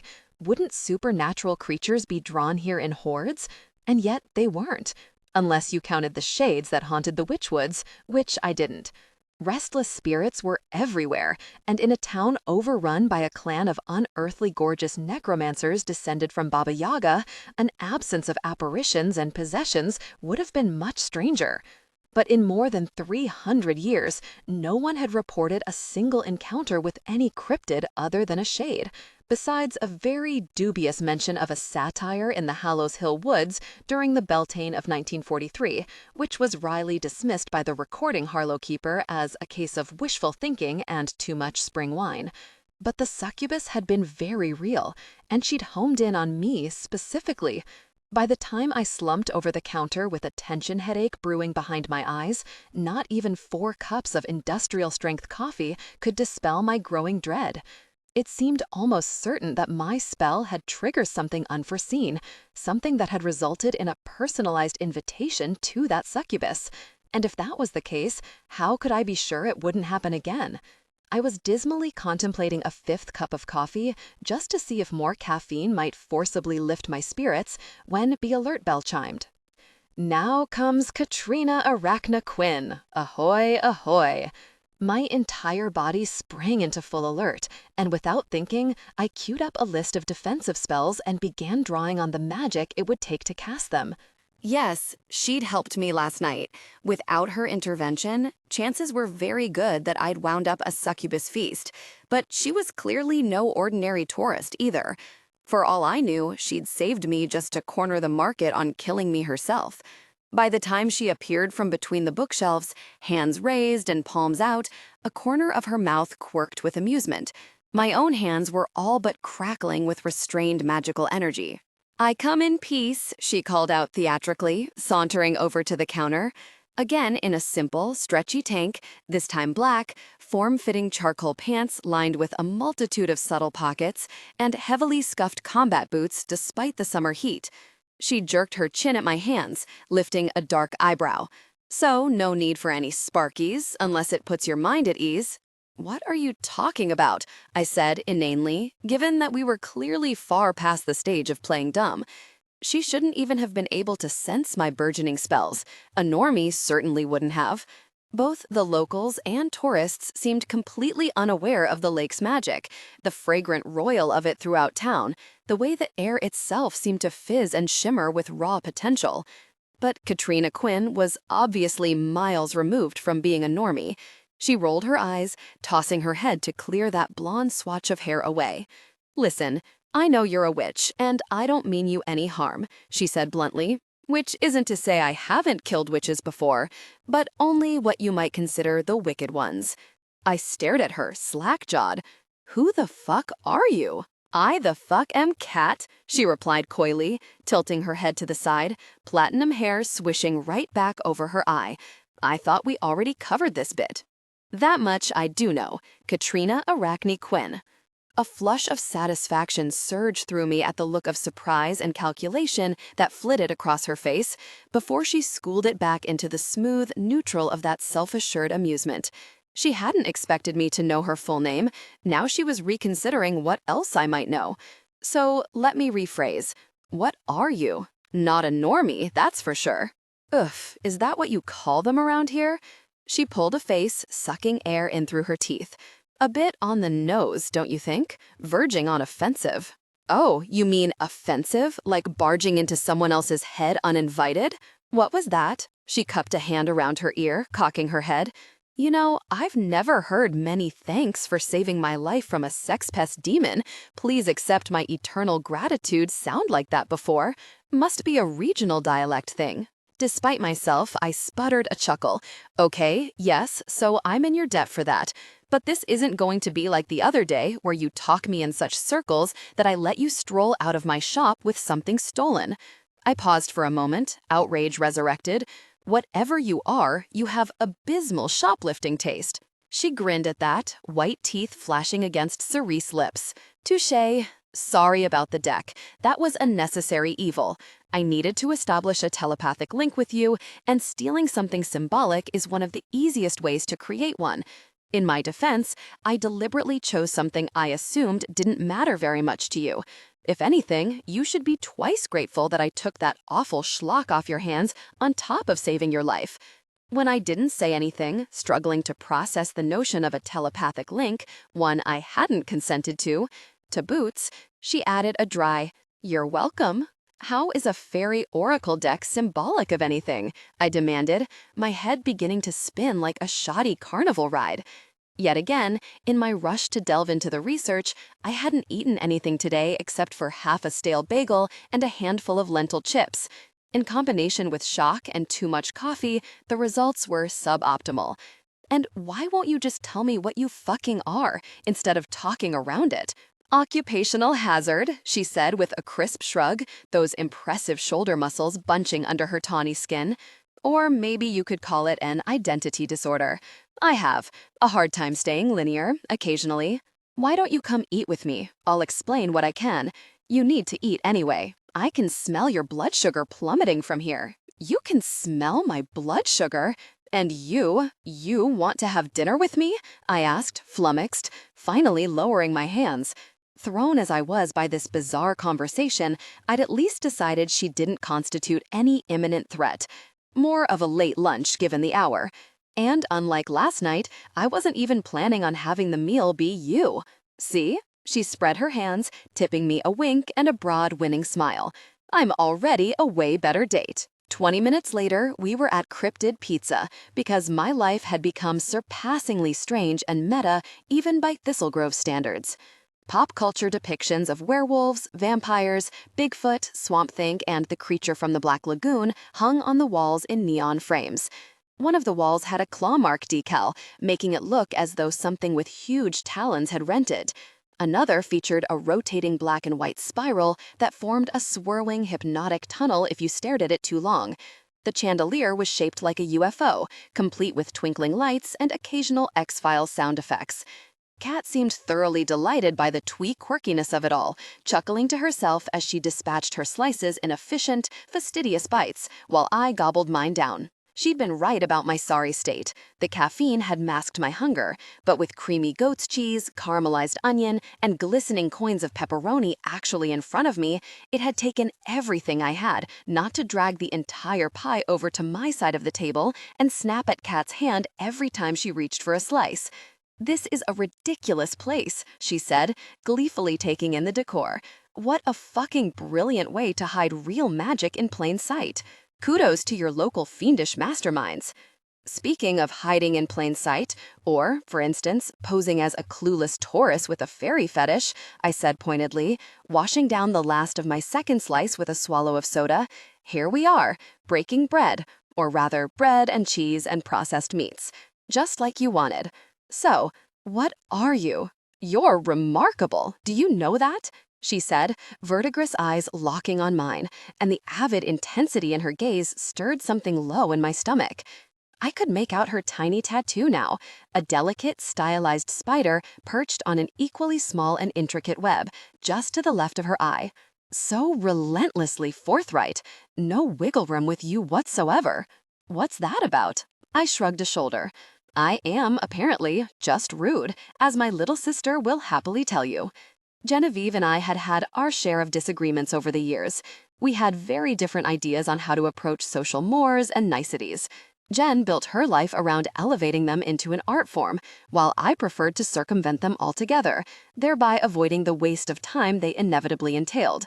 "A lack of patience for sugar-coated bullshit isn't rudeness," she replied, eyes shifting between mine, and I got the sense she meant it. "It's an enviable quality. Believe me, I would know. Where I come from, frankness can be very hard to come by." "And where might that be? The place you come from?" "Chicago, mostly." That part was true. She leveled a solemn gaze at me, with none of the archness I was becoming accustomed to from her. I lived in a sort of enclave, a community of creatures and other not quite mundanes, like a co-op of weirdos, if you will. Fae, shifters, witches. She skimmed her gaze over the monsters hanging on the walls, lips quirking. "Can't say I've ever run across the creature from the Black Lagoon, but many of the others were present and accounted for." So there were cryptid enclaves in major cities? That wasn't something I'd ever read in one of our books. I remembered Emmy complaining that she'd felt no magic at all during her nearly 9 years in Chicago, but a community like that would likely be heavily glamored, well shielded from the uninvited and uninitiated. As a witch whose magic was waning with distance from Thistle Grove, there was no reason she would have stumbled across them, especially if they didn't want to be found. It makes sense that paranormal creatures would congregate, I mused, as much to myself as her.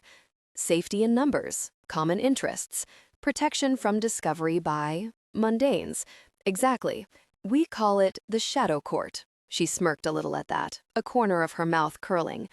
Big drama and intrigue, I know, but it's headed by a very old fae. They go in hard for that sort of thing.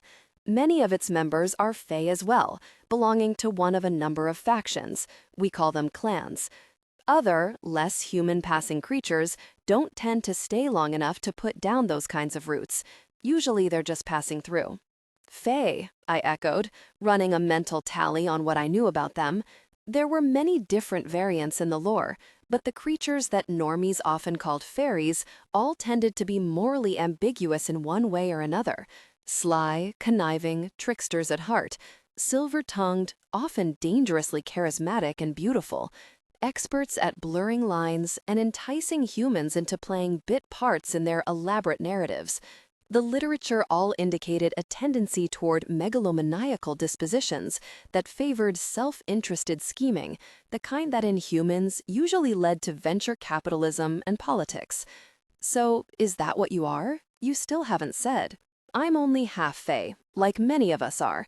Full-blooded fae are low on moral strictures in general, and then humans often find them pretty sexy too, so... She spread her hands like, that big fae energy, what are you gonna do? It certainly explained her striking face and coloring, the magnetism of her presence. It all adds up to quite a few halflings running around and causing all manner of spicy mayhem. I'm a little unusual, in that I'm fae on my mother's side. She's Catsith, if you happen to know anything about them. They're quite rare compared to some of the others. I did, in fact. I'd run across several references to them in my reading on Celtic mythology. The sources couldn't seem to agree if they were a type of fae shifter native to our plane, like a sort of fairy werecat, or actual felines that had slunk their way in from an external fae realm. They were often accused of stealing souls, but also occasionally imparted blessings on those who earned their favor, too. Beyond that, the details were nebulous. So, can you turn into a cat? I asked, feeling more than a little idiotic. Also, Catriona, really? A half-cat Sith named Cat? I cannot turn into a kitty cat, no, but I do have certain physical advantages. Heightened senses, a few other handy upgrades here and there. She chuckled, rolling her eyes in wry agreement. And trust me, I'm well aware of how ridiculous the name is. Most Catsith hail from Scotland, so Catriona made sense, and I imagine my mother thought she was being very clever with the obvious nickname. She caught the face I made in response to that, and laughed, canting her head. I know, but I think part of it was in earnest, too. My father raised me on his own for nearly half my life. I didn't find out about the Shadow Court, or about my mother, what she was, until I was 16. It was her way of keeping her mark on me, branding me as hers, until she could have me back. Until she could have you back, I prodded, as gently as I could, though branding your own child in any way while planning on abandoning her struck me as baseline abominable. Why leave you and your father behind in the first place? She and my dad had a bit of a whirlwind thing, so he was never part of the long game for her. And she didn't think the Shadow Court was a very good place to raise a child. The clans I mentioned don't always get along, by which I mean there's a steady stream of complicated fuckery and power struggles that don't always end well. I love it now, but it's a complex place. It was her way of shielding me, until I was old enough that she thought I'd be able to find my footing there. I was watching her so closely that I caught another of those brief expressions rippling across her face, like a reflection wavering in water. There was something more beneath the surface here that she didn't intend to tell me, but I could see from the way her features meticulously smoothed out that there'd be no use in pushing. "Which clan are you?" I asked instead. "I assume you have an affiliation." "Arachne." She tapped the tiny spider by her eye. "Same as my mother." We're more involved with brute force than politics, which means we keep what passes for peace in the court and the city at large, what you might call pest control. So you're a monster hunter, I clarified, even as I wondered why a faction that made that kind of outright aggression its business would choose a sly, reclusive creature like a spider as its sigil. Shouldn't she have been a wolverine or something? Or leopard, grizzly, cobra? Even a mongoose would have made more sense. More or less. Very few creatures are full evil, but some are. Others just can't restrain a violent or carnivorous nature, and the Shadow Court can't tolerate any threat to mundanes large enough that it runs the risk of exposing all of us. Not to mention, sometimes we're the targets of the violence. Some of the predators aren't exactly discerning when it comes to what they consider prey. So why consider me prey, specifically? I asked, my mind snagging on a shard of what she'd said. I've been wondering what drew the succubus to me. I don't know, but she was making a beeline for you. She toyed with the straw in her soda, twisting it deftly between her fingers, almost as if she were dancing a coin along her knuckles. I'd been tracking her in Chicago for a while. She'd killed a couple of high-profile mundanes, the kind that result in real questions getting asked, and it was past time to put her down. Then she switched up her pattern entirely, hightailed it your way like you'd sent her an engraved invitation. I managed to beat her here. But how could you know it'd be me she was after? I asked, a thorny prickle of suspicion bristling in my chest. You showed up days before she attacked me. I may have some idea of what I might have done to catch her attention, but even that I didn't do until after you were already here. Oh, you're a quick one, she drawled, eyes widening in admiration. And despite my discomfort, my uncertainty with her, the pit of my belly warmed at the compliment. This is where those cat-sith tweaks I mentioned come in. We have some telepathic and prognosticating abilities, which means that occasionally, if I try very hard, I'm able to catch a murky glimpse into the future. Helps with hunting and tracking, which is part of why I'm in Arachne in the first place.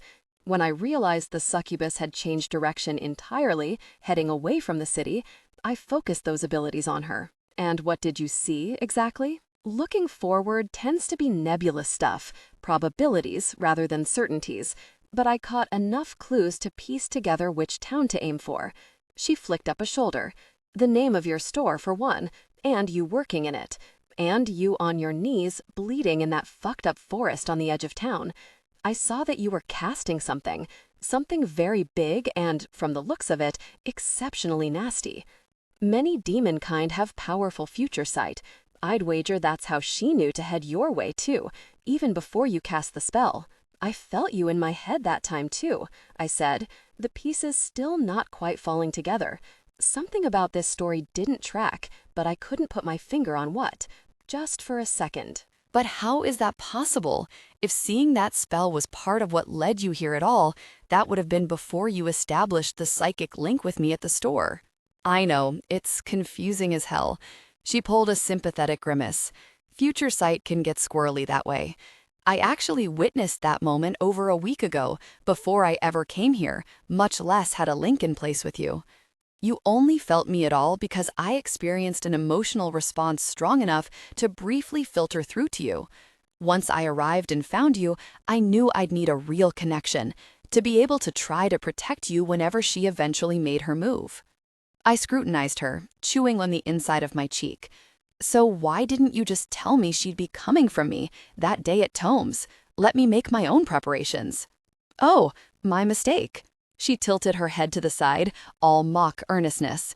Excuse me, a supernatural creature you may not even know exists is very likely on her way to eat you. Well, it's about a 70-odd chance, no guarantees, but just trust me, okay? I know these things. She raised both eyebrows at me. Deeply convincing, yeah? What reason could you possibly have had to believe me? Fair enough. Well, thank you, I guess, I said, a little grudgingly. Something about this explanation still wasn't sitting right with me, but I couldn't discern what or why. And her intervention had saved my life. That much was incontrovertible fact. Is the link still active? Because while I might be grateful for your help, I do not want or need you lurking in my mind like a stowaway. She gave her head a brisk shake, making a face. It doesn't work like that. Think of it as more of a panic button. It activated only because I sensed the disturbance once she began the beguilement. I can't just access your thoughts on a whim. For something that deep, you'd have to give me permission. Well, you don't have it. In fact, I want you to. I waved my hand vaguely, unsure what to call it. Sever it, switch it off, however that works. With an elaborate sigh, she slid her hand into a concealed pants pocket and fished out the oracle deck, sliding it back to me. There, nothing of yours is mine anymore. Token back in your possession, link broken. We cool now? For the moment. I drew the deck toward me, tucked it into my own back pocket. Do you think she'll be back for another go? The spell I used on her was strong, but it wasn't a permanent banishment. That crescent moon smile surfaced again, this time even sharper, a knife's edge glint. Oh no, you won't have to worry about her again. Part of my job, remember? I caught her later that night once you cast her out. She's, let's say, permanently declawed. I shuddered a little at the idea of what kind of bloodshed had transpired if succubi had anything like human blood. Even the murder of a creature that had been trying to kill me in the first place wasn't something my conscience particularly wanted to grapple with. The thing is, Cat said, draping her forearms over the table and leaning across them, just because she won't be back doesn't mean something else won't take her place. Another of her kind, or maybe a different nasty altogether. I wrapped my arms around myself, dread sweeping through me. She wasn't wrong. There was no reason to think I'd become some kind of specialized flare, a beacon exclusively for succubi. Who knew what else might be coming for me even as we spoke? You need to figure out just what it is you did to attract her attention, and then undo it, Cat went on, eyes taking on a steely glint. In the meantime, I'd suggest casting defensive wards around yourself everywhere you go, the strongest you can manage. I nodded, chewing on the inside of my cheek. I've already warded my home. Good, you should do the same to the bookstore tonight, in fact. And if I may be so forward, she went on, still with that unnervingly solemn mien, I'd also suggest inviting me to stick around while you figure out why this is happening to you, because I'm getting the feeling that pest control isn't one of your strengths. 9. Look away. By the time we'd walked back to Tomes, Cat had insisted on accompanying me to watch my back while I cast defensive wards before locking up for the night. I was still grappling with the idea of inviting her to stay while I sorted out whatever was happening to me. On the one hand, she'd already demonstrated her willingness to protect me, and she clearly had an aggressive skill set far beyond anything at my disposal. And it wasn't as though I had anyone else to ask. The Blackmores might have been strong enough to act as my bodyguards against whatever might come after me. Nina was so desperate for my favor that she'd probably even have agreed to keep my secret if I asked her for assistance. But since I'd rather have been torn to sexy soul shreds by an entire succubi horde, what would the appropriate collective noun be? A harem? A boudoir? Then solicit Blackmore help. That wasn't a viable option. I'd also briefly toyed with the idea of approaching an Avramov for protection, but they were so tight-knit and clannish that any one of them would walk my request up the chain to Elena Avramov, their matriarch. Given that Emmy was our current victor of the Wreath, as well as scion Natalia Avramov's partner, and Uncle James was Elena Stello Elder, there was no way my predicament wouldn't get back to them. And I wasn't willing to own up to what I'd done yet, not without giving myself a chance to set things right on my own. Ideally without having to relinquish all the beautiful benefits of my restored mind. On the other hand, Cat was a complete stranger. I knew nothing about her outlandish origins and motivations besides what she had chosen to tell me, no independent verification possible. How could I trust a half-fae outsider with my safety, the secrets of my town, especially a tricky Catsith, about whom even the lore largely couldn't decide? I needed more information, at the very least. Do you know anything about spellbooks? I asked Cat as I led us into Tomes, feeling a little calmer as soon as the store's dusty, incensey scent of paper and magic billowed up around us. Ahoy, Delilah Charlotte Harlow, ahoy, ahoy. The bell fluted in my mind, a slightly frantic note to its chime. Ahoy, Catriona Quinn, ahoy, ahoy. Ahoy. Oh, cut it out already, I snapped, closing my fist in the sharp quelling motion that momentarily dampened the spell. My nerves were too shot for any further heraldic announcements delivered in that shrilly chipper tone, and it wasn't like I didn't know Cat and I were here. "Excuse me?" Cat said, bristling. "You asked me a question." And I hadn't even said anything yet. "Not you, sorry." I pointed up at the bell, rolling my eyes. Insistent fragments of "ahoy, ahoy" continued to echo in my head, but I twisted my fist closed even more emphatically until they vanished altogether. Alert spell. It can be a little grating sometimes. I keep meaning to tinker with it, make it less abrasive, but somehow it always falls to the bottom of the priority list. "You don't want your alert spells all mellow anyway," she pointed out with irritating logic. "They're supposed to alarm you, not bliss you out." "Well, that's the thing. It's an alert, not an alarm," I said, admittedly splitting hairs, turning back to the door to cast an all-purpose protective ward against anything that might try to barge in here after us. "So I don't see why it needs to be quite so—" Cat froze in place, flinging one hand up in the air to quiet me. The change in her posture was so startling that it made the bottom of my stomach drop out. A predator's unnerving stillness, eyes narrowing to slits, her head twitching this way and that as if seeking some elusive sound. Then her nostrils flared rapidly, once, twice, and 3 times as she sniffed the air, an expression of sheer revulsion twisting the bold lines of her face. "There's a fucking dampire in here," she hissed, angling herself in front of me and falling into a warrior's loose-limbed, ready stance. "Stay behind me and keep your eyes peeled. Sometimes those sneaky fuckers like to—" Before she could finish, something dropped from the ceiling to land about 10 feet in front of her, emitting an unearthly hissing screech. The sound was so wrong, so unmistakably inhuman and malevolent, that my blood turned to frosty slush in my veins, running cold in a way I'd previously assumed was strictly a figure of speech. The thing swayed back and forth in front of Cat, shifting its weight from side to side, its overly long, scythe-clawed arms dangling by spindly bare thighs. It was stark naked, its mottled, sagging skin a grayish-white leached of any living pigment, its huge yellow eyes slanted and pupilless. It had no nose, just vertical slits for nostrils, and an enormous, gaping, lipless mouth lined with multiple rows of jagged gray teeth. Sharply pointed ears swiveled on either side of its tapered head, and a pair of vein-riddled, near-translucent wings twitched at its back. It looked like a bat crossed with a hairless cat, with a pinch of goblin thrown in for ugly fucker measure. Given the option, I'd have hands down chosen to go another round with a succubus instead. This had to be the most hideous monstrosity I'd ever clapped eyes on, and I'd seen some unabashedly gory woodcuts and anatomical sketches in my time. "What the fuck? What the fuck? What the fuck?" I heard someone droning under their breath, until I realized that someone was, unfortunately, me. "Be quiet," Cat snapped at me over her shoulder, and with a shock, I saw that her eyes had changed. That distinctive green now glowed with amber striations, and the pupils had narrowed and slitted exactly like a cat's. They're dumb as rocks and can barely see, but they can sure as shit hear a pin drop. "Stay behind." Then the dampire rushed at Cat, and everything smeared into a blur. Somehow, a pair of knives had appeared in Cat's hand, each with a central handle, wickedly curved blades shining on either end.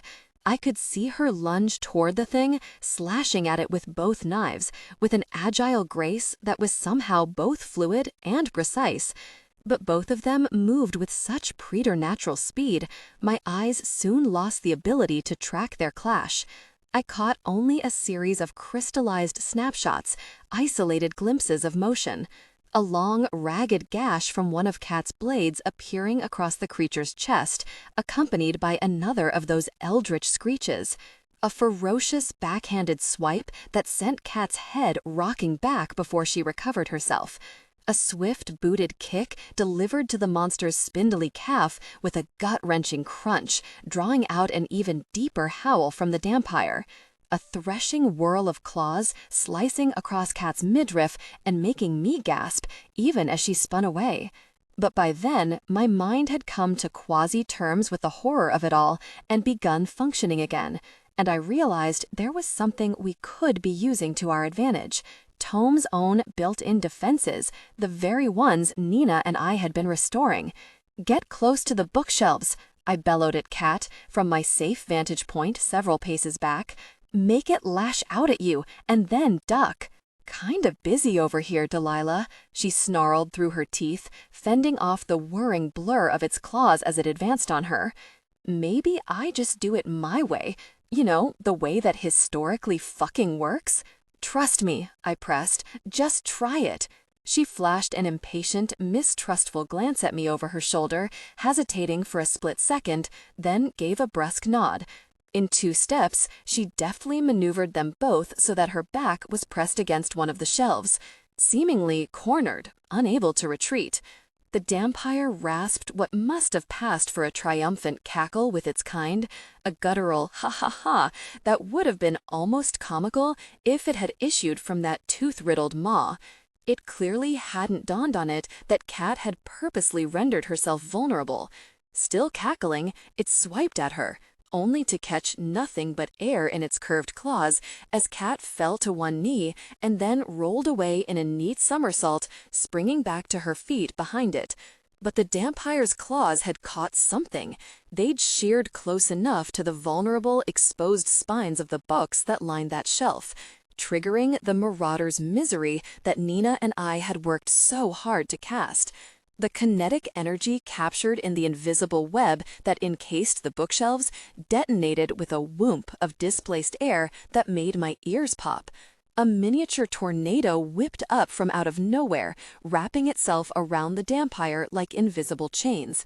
The spell was intended to deliver a punishment commensurate with whatever sharp and pointy threat had been posed to the books, and in this case, it had clearly categorized the dampire as a top-tier, red alert, no-holds-barred marauder.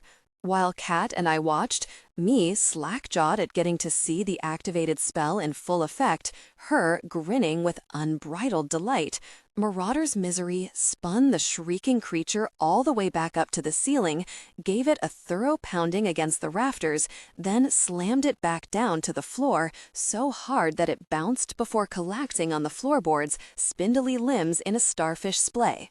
"Possibly you were right," I conceded, after a long moment of considering the dampire's prone form, the bellows wheezing of its labored breath, the yellowed fangs bristling out of its slack mouth. If it hadn't been for Cat, I'd now have been twice dead. "Could be a good idea for you to stay a spell." "Glad we're agreed," Cat panted, flashing me another fierce grin, even as she pressed a hand to her midriff. "Shit, that was fantastic. You witches really do put on the best special effects. Stellar teamwork. Forgive me for doubting you. But now, if I were you, I'd look away." "Why?" I managed, slumping over with hands pressed to my thighs, still struggling to catch my breath as waves of adrenaline battered against my insides. 2 near brushes with death in 24 hours? Felt excessive. "Because I'm going to finish off that shitty, half-rotted beastling," she replied, brandishing one of her blades as she stalked toward the dazed dampire, still struggling to lift its head off the floor. "And I have a feeling that isn't something you need to see." "Looks like you owe that alert spell of yours an apology," Cat quipped, smiling down at me in the warm light of my bedside lamp. She sat on the edge of my bed with me kneeling beside her, dabbing antiseptic onto the livid scratches the dampire had scored into her abdomen.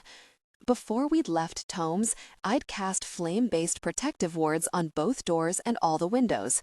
Any cryptid that tried to sneak its way in while I was gone would be in for a zesty surprise. And when I rewound the alert bell's last handful of announcements, a high dampire had indeed been among them, which I'd heard if I hadn't shut it off in my moment of pique. In lieu of apology, I'd removed my ability to override it and instilled a distance warning into the spell. This way, it could chime an alert in my mind even if I wasn't inside the store. Mistakes were made, I admitted. I won't be ignoring it again. You could say sorry. An apology never hurts, even with a magical alarm system. Maybe especially with a magical alarm system. I'll consider it. I pulled my hand away when she caught her breath, hissing a little through her teeth. Montalban rustled her wings in warning at the sound. She still wasn't sure what to make of Cat. When we'd first arrived, she'd been playfully provocative, almost flirtatious, flitting into Cat's face, grazing her shoulder, fluttering in little circles around her. I wasn't sure if it was the cat thing, the fae thing, or the simple fact that I found Cat so striking myself. Sometimes my familiar could be that way, not just her own personality, but also a landscape in miniature of my own emotional terrain. Montalban? Cat had said when I introduced them, her mouth curling with amusement as she held still, letting the raven inspect her from every angle. After Madeline Montalban, I'm assuming? That's the one, I replied, surprised she'd caught the reference. I have a weakness for British ceremonial occultists. The more extravagant, the better, generally. Who could blame you? That crew knew how to live. She glanced over at my familiar, still preening in Cat's general direction. Ever call her Monty? I stared at her, appalled. Of course not. Right. Tawdry of me to even suggest. Now my familiar, perched atop her cage, talons wrapped around the filigreed curlicues of the wrought iron, peering down at us in open fascination as I doctored Cat. I just want to make sure I didn't leave any trace of dampier gunk in you, I said, gingerly returning to her wound. I doubt you want to find out what happens when whatever lives under those claws gets a chance to multiply. I'm fine, do your thing, she assured me, leaning back to afford me better access. Not at all keen on becoming a paranormal petri dish. She'd shucked her shredded pank and now wore only a black sports bra, affording me a profoundly distracting view of her taut stomach, sheathed in silky skin that gleamed over the kind of carved abs I hadn't thought existed in real life. And from this close, she smelled intoxicating, a sweet, richly floral fragrance like dewy wildflowers that seemed to rise from her bare skin like a natural perfume. Maybe some fae pheromone meant to entice susceptible mortals. The fact that it was making me a little dizzy, even as I tended to her injuries, probably meant it worked exactly as intended. And trust me, I've felt much worse, she added, letting her head fall back. I'm usually the one messily patching myself up, so this is a welcome change. Least I could do, this being the second time you've saved my life. I pulled a face, my stomach roiling at the memory of mopping up the heap of greasy ash left behind after Cat dispatched the dampier. She'd been right to ask me to turn away. I had no desire to know what she'd done to reduce it to that gruesome clump. Though I will say this time was considerably more disgusting and dramatic. That thing was foul. Suckers of any kind always are, even the ones with prettier faces. How did that rotter even get into your store? Cat mused, a fine wrinkle appearing between those shockingly dark brows. I can understand why it decided to lurk once it picked up your scent, rather than ambush you at the pizza place. They don't venture out before dusk, and even after that, they can't stand bright artificial light. But a place like your bookstore, you must have it warded against malign paranormal intrusion. Actually, no, I replied, a little abstractedly. Satisfied that I'd staved off the likelihood of infection, I switched to a dense healing balm, slathering it across her torn skin. My home's first aid kit contained not just the standard drugstore necessities, but also a variety of herbal pastes, salves, and tinctures that worked much better than anything store-bought or prescribed. There's never been any reason for wards like that. We don't get any cryptids in Thistle Grove. To be fair, it was possible that one of the wards Nina had blown away last winter had been designed to protect against exactly this eventuality. But if that was the case, it wasn't one Uncle James and I had even discussed restoring, when there were so many more pressing protective spells to attend to first. Which is bizarre, Cat replied, echoing my own earlier train of thought. This place reeks of magic as soon as you set foot past town lines. It should attract all kinds of beasties as a matter of course. Most creatures love proximity to natural wellsprings of magic, almost catch a contact high off it. So it's like rolling in catnip to them, would you say? She rolled her eyes, smirking. Just terrible, but I did set myself up for that one, so you're forgiven. That's the thing, though. Even I couldn't feel anything unusual about this place until I'd actually arrived. It's as if there's a dome around it, keeping any magic from trickling out. I hesitated, wondering how much I should tell her about Thistle Grove's witch community. Divulging our secrets to an outsider went against my grain, against every instinct I had about keeping our magic private and protected, something that had been instilled in all of us since we were little. But if she was really going to be my bodyguard, could that sound more ridiculous? Until I got to the bottom of this, then presumably I had to be willing to at least share relevant information with her. There is a town-wide oblivion glamour in place. You know what those are? When she nodded, I went on. It's there because I'm not the only witch in residence here. There are hundreds of us, descended from the 4 witches who originally founded the town. Her eyebrows flicked up. No shit. I read as much in the tourist center brochures, but thought for sure the witch founder's yarn was just a cutesy bit for the tourists. I mean, we present it as legend has it, but yes, it's fact. We're a little like your enclave in that sense, and the oblivion glamour is one of the ways we protect ourselves from exposure. It prevents local and tourist normies from remembering any genuine spells they happen to see being cast, while letting us all lean into the whole witch tourism thing. A fake real Halloween town? She marveled.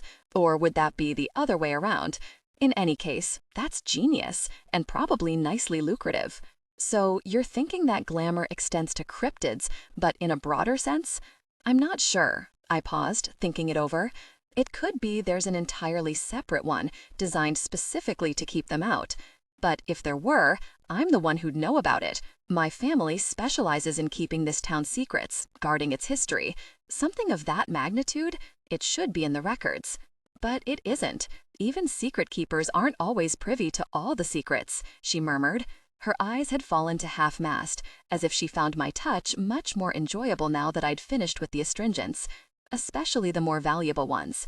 If there's anything I've learned during my time at the court, it's that. It was certainly possible. As it was, we'd only recently discovered that it was a totem of the goddess Belisama, sunk deep in the lake, that fueled the town's magic like a massive generator. Seemingly, no one knew how or why she'd wound up down there in the first place, and I'd always thought it strained credulity to assume that no one had ever known anything about her origins. Thistle Grove witches lived secure in the conviction that we were the biggest secret around, but maybe there was much more to our town than even we understood.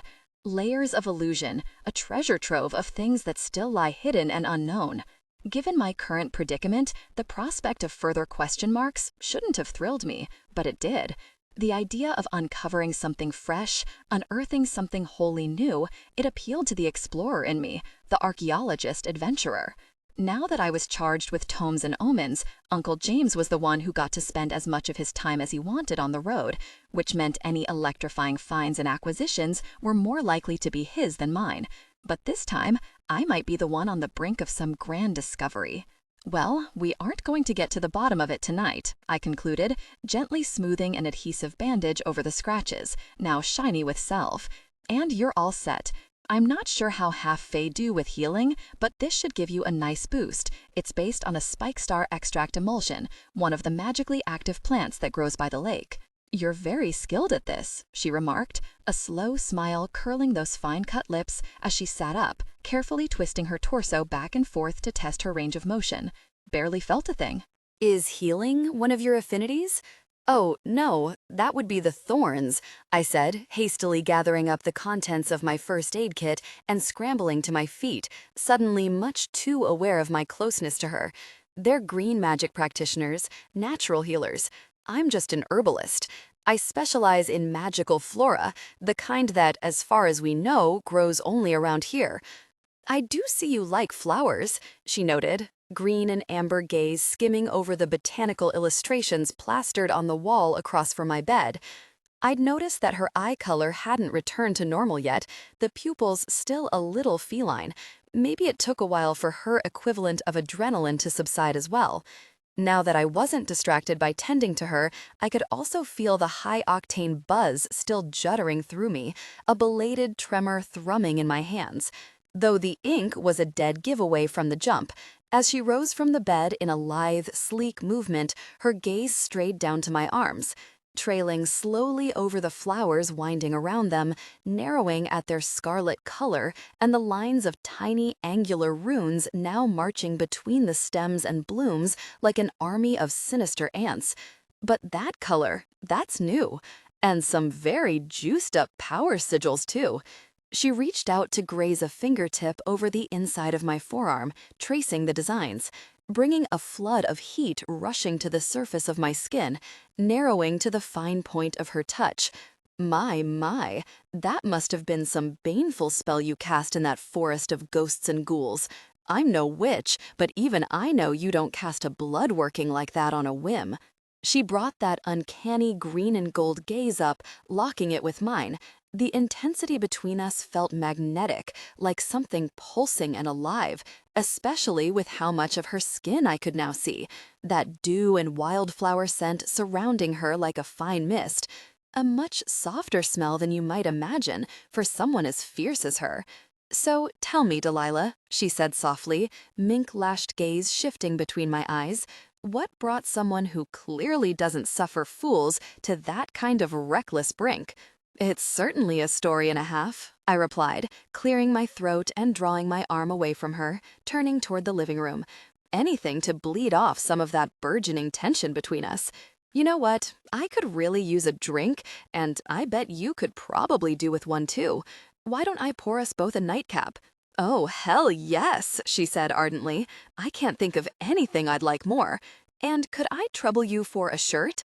Mine doesn't exactly qualify as clothing anymore, but if you're in the market for an extra nasty new rag, we can consider it a trade."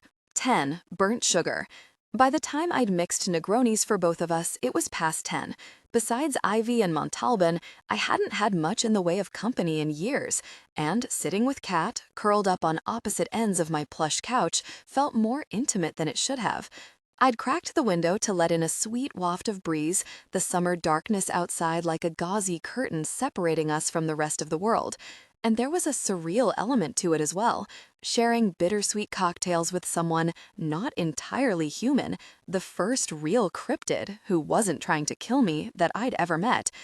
"Penny for your thoughts," Kat said, taking a sip, those mesmeric eyes glimmering over the tumbler's edge.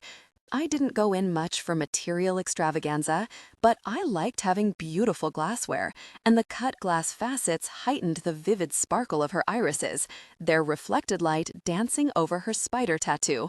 Her eyes really did seem to almost glow, like a cat's at night, though I'd bet yours are worth quite a bit more than that. I was just thinking how strange it is to meet someone like you. I've been around witches all my life, but half-fae? Very new to me.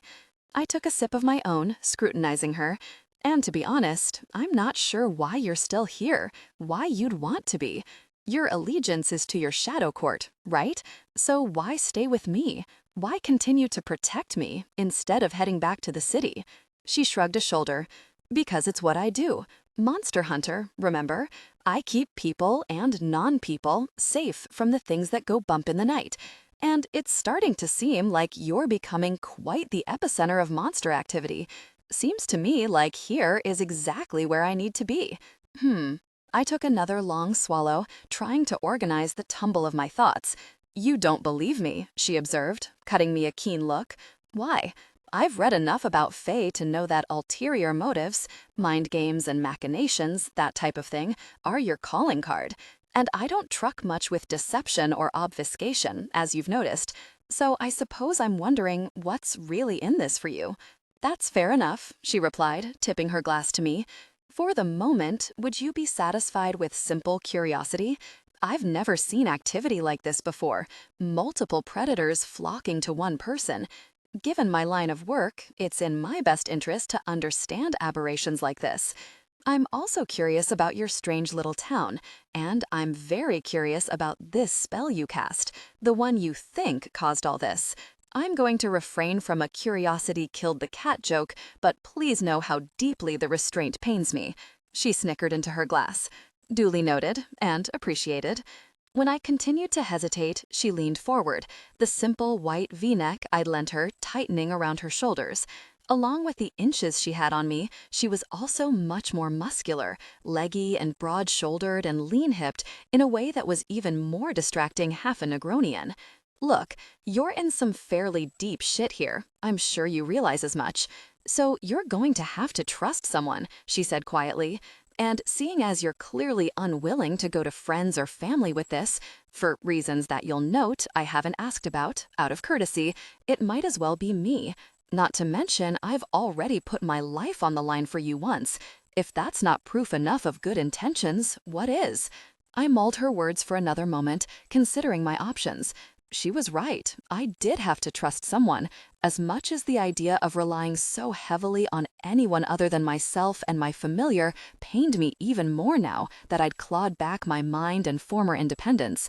The old Delilah hadn't needed to depend on anyone, and the notion of reverting to my helpless, post-oblivion self rankled deeply.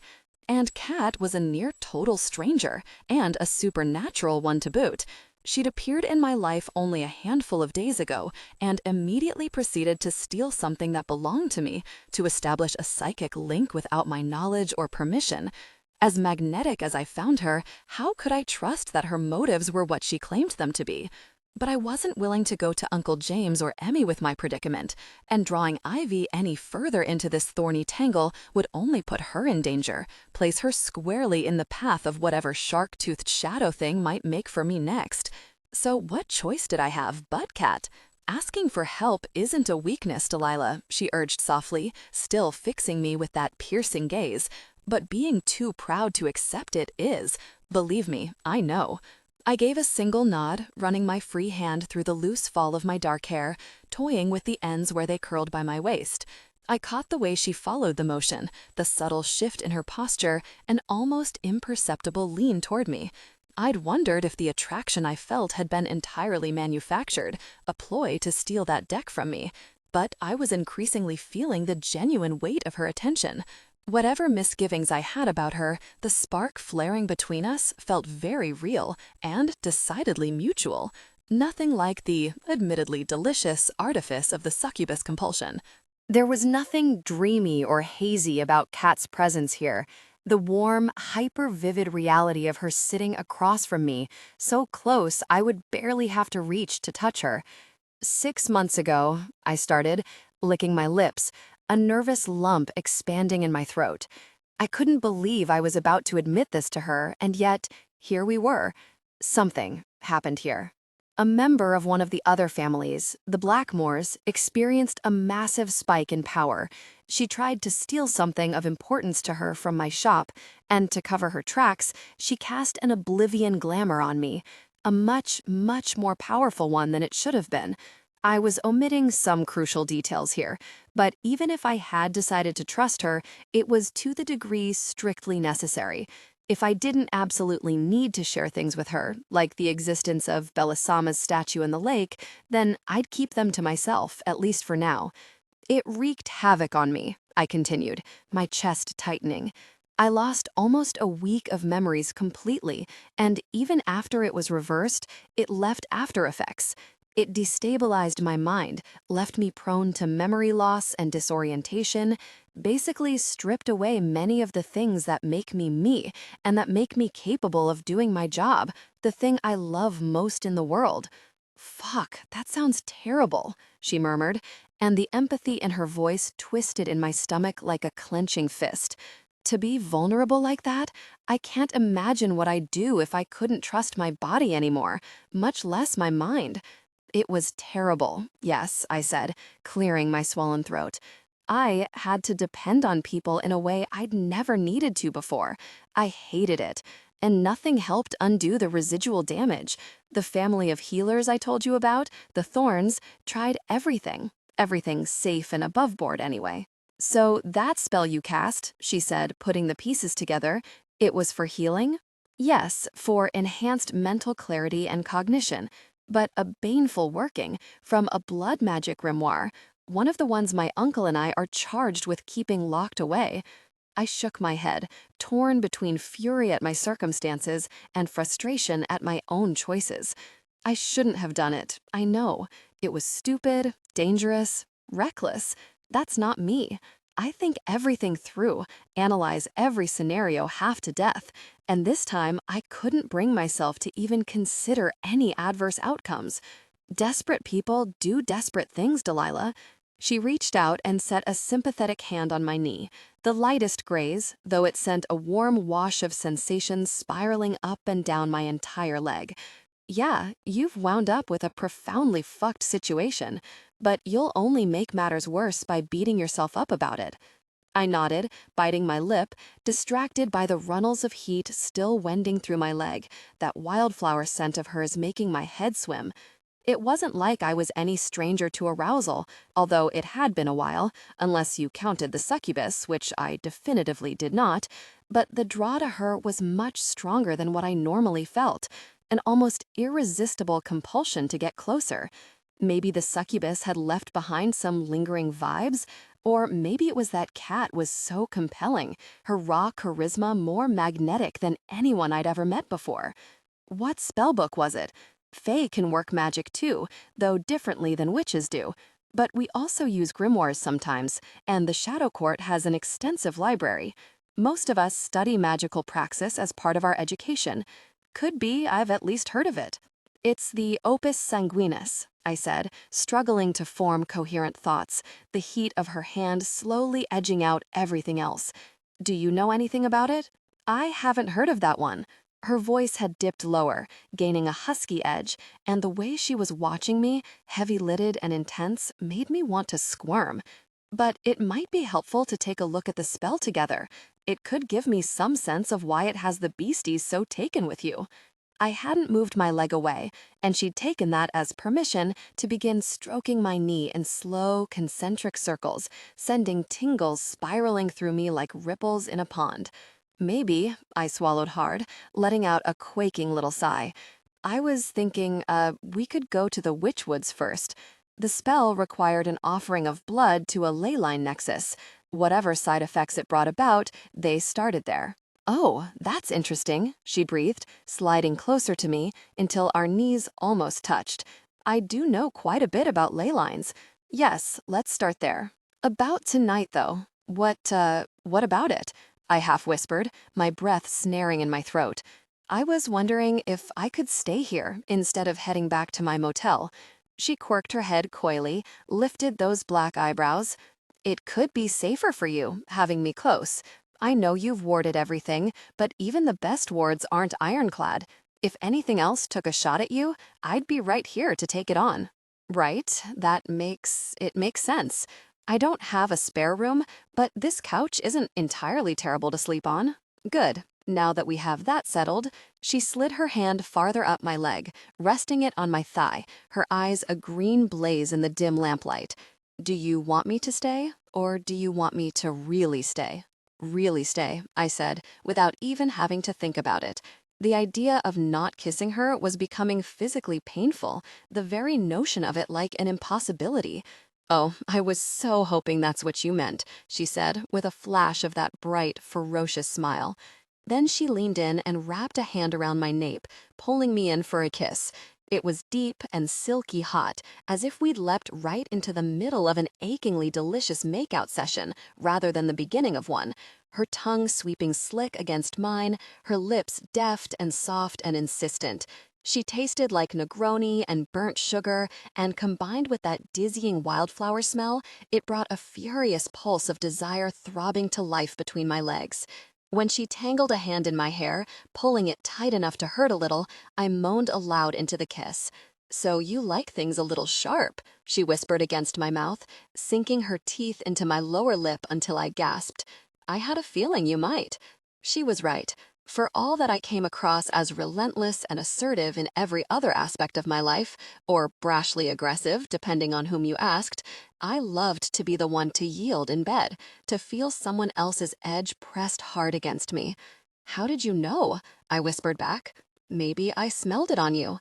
She kissed me again, hard and deep, a melting royal of tongues and lips that left me panting for breath. Or maybe I just knew. She tugged on the hair wound around her hand until I let my head fall back, her lips on my earlobe, then the delicate spot right under my ear. She kissed her way down my throat, hot and open-mouthed, the stroke of her tongue against my skin sending lightning bolts of lust streaking down my sides and simmering between my legs. I loved having my neck kissed like this, with such devouring abandon. When she scraped her teeth over the juncture between my neck and shoulder, biting down until I writhed against her, I yelped out a needful little moan that drew out a low and husky chuckle from her. "The way you respond," she murmured, exhaling against my skin. She ran a hand down my throat and traced my collarbone, then let it drift down to cup the weight of my breast through my thin t-shirt. It's so fucking sexy. Can't help it. My hands had been roaming her back, exploring the hard contours of her muscle, but now I slid them around to the front, up the sides of her ribcage, and over the constraints of that tight sports bra. "How could anyone not respond to you?" "It's rare," she admitted, coaxing a laugh out of me. "But I'm not everyone's flavor." "You're definitely mine," I said breathlessly, leaning in for another kiss. She moaned against me, releasing her hair, both hands moving to my waist to grip me tight and draw me closer. She was so strong, it felt like she could lift me with barely any effort, hoist me onto her lap like a bundle of feathers, an idea that made me lose what little I still had of my breath. But the motion tugged on her bandaged midriff, and she drew in a sharp, pained breath. The sound of it struck me like something physical, slicing through that lust-fogged haze and abruptly reminding me of the reality of our circumstances. This was a wounded stranger sitting on my couch, someone who had fought on my behalf hours ago, and someone who'd let me tend to her injuries. But still a person, creature I'd only just met, and I wasn't exactly one to throw caution to the passionate winds and leap into every one-night stand that came my way. "I'm so sorry," I mumbled, skittering away from her, feeling like I'd been doused with a bucket of icy water. Even with the heady cocktail of post-adrenaline endorphins and Negroni buzz coursing through my veins, how had I allowed myself to be so captivated by her? That shouldn't have happened. We don't even know each other. And you're hurt. And you're my guest. Well, agree to disagree on whether such details should get in the way of us enjoying each other, she replied blithely. But you're right. That kind of activity would have been less than optimal, considering. Exactly. Yes. I stood, my head still spinning a little, the throb of wanting her still pulsing between my legs. "Why don't I go get you some sheets and pillows, make you a little more comfortable out here? I think it'd probably be best for both of us if we just went to bed." She made a mischievous little moo at me, like that's what I was trying to do. "Separately, I mean," I clarified, backing away from her as if she were physically dangerous, an open flame. "Well, we can talk more in the morning." "Sure, Delilah." She settled back into the couch like a nesting cat, arranging her body into a languid sprawl. "And this will do just fine. Don't worry about sheets. I've slept on much worse." 11. The missing. A visiting scholar? I could almost smell the skepticism dripping from Nina's tone, like some pungent sap. She'd been following Kat's meandering progress around tomes with such a suspicious glare, it would have been almost comical, had it not been unnecessarily complicating my life. "But she was here the other day, and I thought you said she was just a tourist." I blew a stray curl out of my face and peered testily up at her from the mixture I was grinding with my mortar and pestle.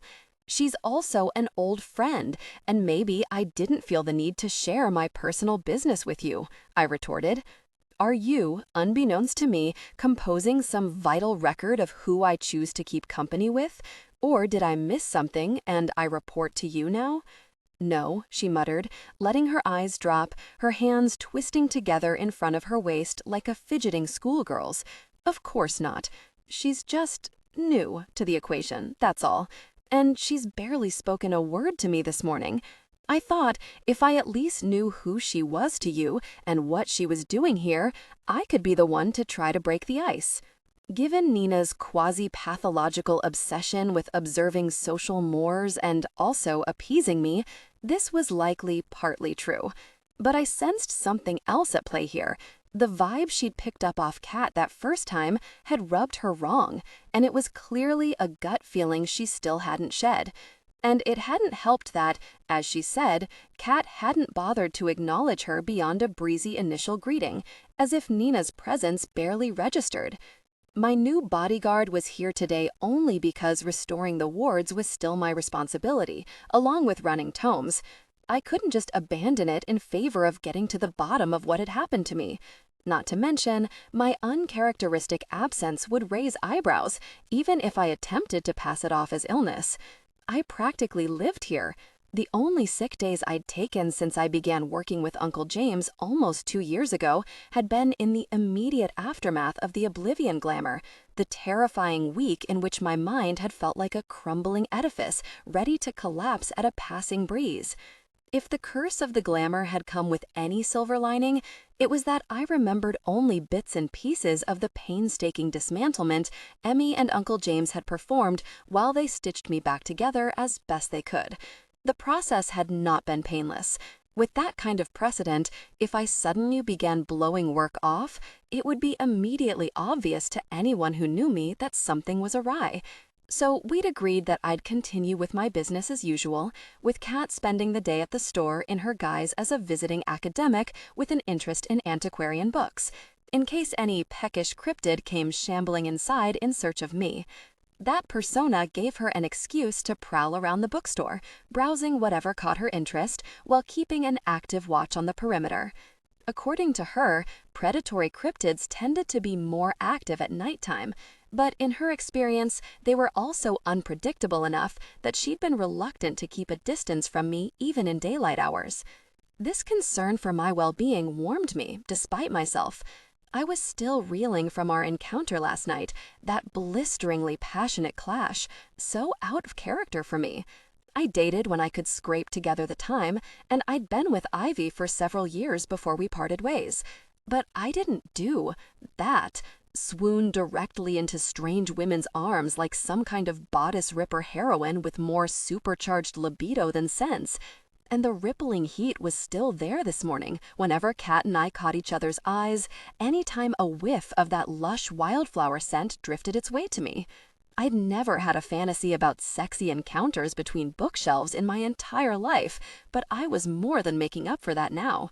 And the fact that she'd clearly taken against Nina on sight only endeared her to me more. She's just a reticent person, a little socially awkward, especially with people she doesn't know, I said to Nina, internally awash in hilarity at the idea of Kat as anything but completely self-assured and poised. I'm sure she'll come around eventually, so just let her be. You and I have plenty of work to focus on today. Nina flicked another ambivalent look back at Kat, who'd reappeared from between the shelves with a stack of books in her arms. Kat returned the stare with a slantwise glance of such nonchalant equanimity that I nearly laughed out loud.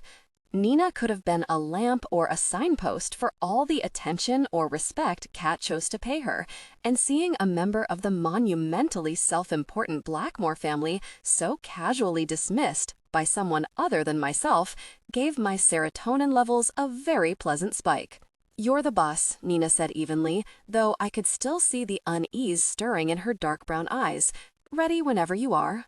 By mid-afternoon, Nina and I had finished casting all 3 of the wards on my agenda, hours ahead of time. "You seem better," Nina had said to me before she left, back to her usual treading on eggshells tone, but tinged with a newly hopeful note, and I'm really glad to see it. "Getting there," I'd replied briskly, unwilling to give any more quarter. "Found a new supplement. See you Thursday." I'd closed up early once she cleared out, keen to reach the witch woods while it was still light outside, when the more dangerous shades were less likely to manifest. Before Kat and I left, I made a point of standing directly beneath the little brass alert bell, clearing my throat as I peered up at it. It twinkled down at me, something distinctly defiant about the way its metal caught the light. I wavered, feeling like an entire idiot. Beside me, I could feel Kat radiating suppressed amusement, but she gave me an encouraging nod when I cut her an irritated look. "Belle, I beg your pardon. I shouldn't have switched you off the way I did the other day. It was uncalled for and rude of me." "Hi," the bell agreed in my head. in tones somewhere between miffed and charitable, like it was still semi-pissed but willing to be the better person. Right, and I know you were just trying to help, and that it's your responsibility to watch over Tomes as much as it is mine. So, by all means, proceed. Tomes is yours to hold fast in my absence, and now I'll be able to hear you even from outside of the store. We're partners now. Ahai, ahai, the bell chimed, much more warmly this time. I could feel its pleasure and even something like gratitude for my acknowledgement of its service. For the first time, it struck me as disrespectful that the spell that governed it was so rudimentary, when it had clearly developed at least the inklings of a personality, and one that seemed genuinely attached to both Tomes and its occupants. Maybe I'd give it a wider vocabulary one of these days, more words and phrases to work with. See, that wasn't so hard, Kat teased as we stepped out. You were right, I admitted. It liked the apology. I still don't want to hear any more about it. Yes, ma'am, she replied, snapping a crisp salute. Subject closed.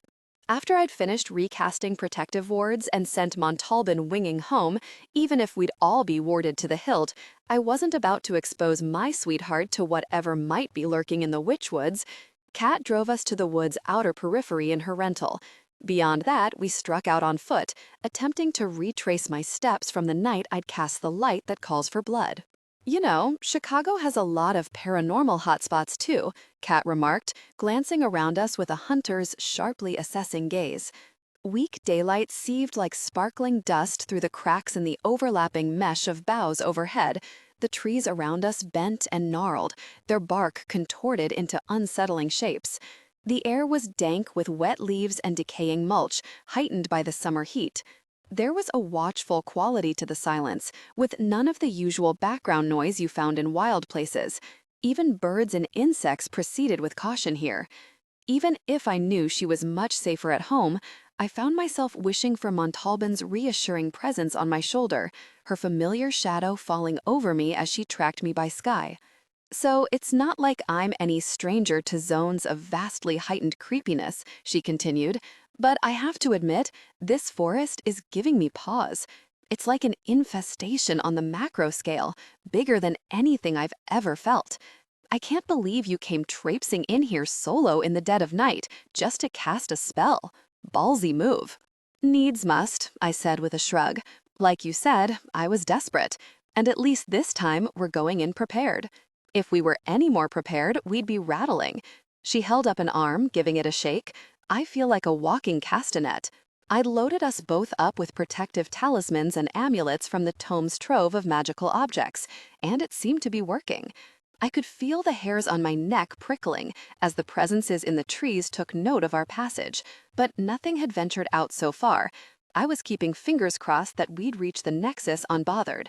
My theory is that the ley line nexus here is so strong that it caused this large-scale possession in the first place, that it's been attracting shades for centuries. Do you think that tracks? It very well could be the case, she replied, her gaze skimming the forest floor. We're walking along a line right now. I can feel its current below. It's potent, that's for sure. And if it crosses another of similar strength, that could be explosive, metaphysically speaking. You can actually feel the ley line? Fascinating. If I hadn't had a dowsing spell guiding me, I'd never even have known I was following one. I glanced over at her in the gloom, the sharp, aquiline cameo of her profile, those delicate lips. Have you always been able to sense things like that? Ley lines, magic? If you grew up surrounded by normies, I have to imagine that would have been disorienting. Oh, I acquired quite the impressive rash of diagnoses, she replied dryly. ADHD, oppositional defiance, borderline personality disorder, schizoid tendencies. Human doctors didn't know what to make of me. My father was very kind about it. He always just said I was special, sensitive. But yes, growing up feeling like you're on the brink of losing your mind was maybe not the smoothest coming-of-age experience.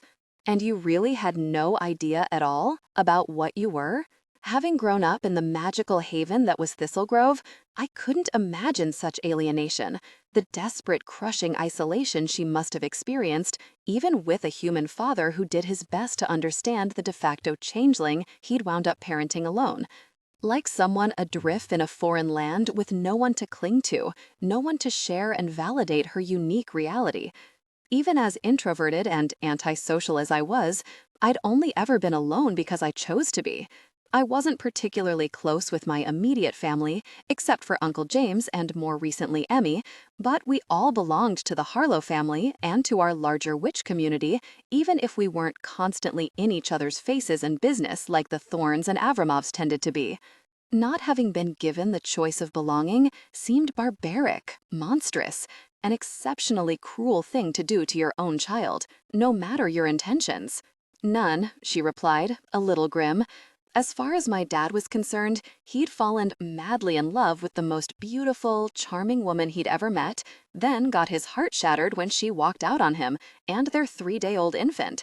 They were only together for a little over a year, but he never got over her. Which, understandable. How was any human woman ever going to compare to Liusadi of Arachne? Even if he did somehow genuinely buy that her name was Lucy Barnes and that she was a classics professor at U of Chicago, hard to imagine a Lucy who looks anything like you. She snorted a little, lips quirking. Exactly, and trust me, I'm the palest possible shadow of my mother.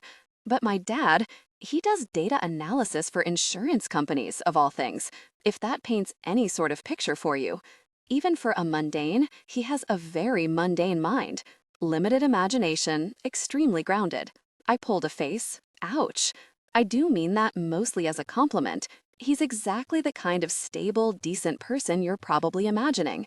Clean-cut Michigander, penchant for smoked meats and cold brewskis and Friday night lights. Went to college on a basketball scholarship, studied econ. Almost married his high school sweetheart before he met my mother. You know, that guy. I wondered why a creature as presumably exotic and intriguing as a full-blooded catsith would ever choose someone so pedestrian-sounding for a dalliance, especially one that led to a child. If her mother was anything like Cat, she could have had her pick of mortal lovers, and her father sounded like the human personification of a yawn. You're thinking, why go for someone so milquetoast? Cat noted, with wry amusement. My chin snapped up, a bolt of shock needling through me at the way she'd seemingly read my thoughts. Don't worry, I'm not in your head. It's just the obvious question. The answer is, I have no idea, and she's never seen fit to explain it to me. It might have been an opposites attract sort of thing. Fae aren't known for their level-headedness and decency.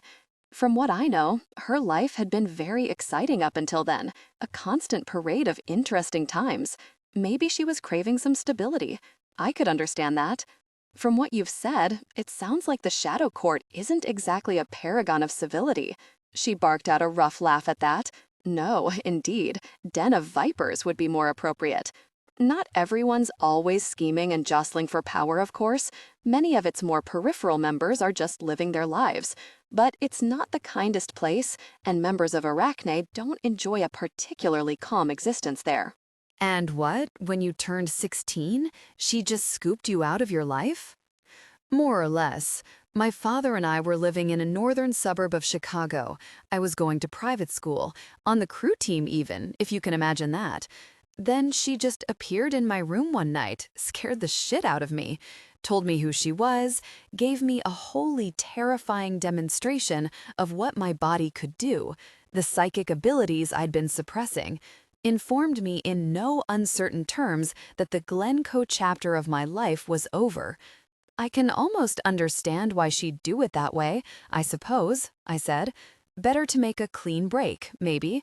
But to leave you behind to grow up with mundanes and then just claim you years later, uproot you from everything you knew? I shook my head. I was far from the gentlest of people or the most considerate, but I still couldn't wrap my brain around such disregard for someone else's feelings. It sounds brutal, awful for you. She cast me an unreadable glance, eyes narrowed. It was, at first, and Lucide's a difficult person, even at her best, spectacularly talented at what she does and extraordinary in many ways, but it would never have occurred to her to factor in such a minor detail as my feelings. Getting used to her after growing up with someone like my father, while learning to navigate the Shadow Court, let's say it was a rough transition. Maybe you do take after her then, I said, teasing just a little. The way you treated Nina today, like she was barely a step above an inanimate object.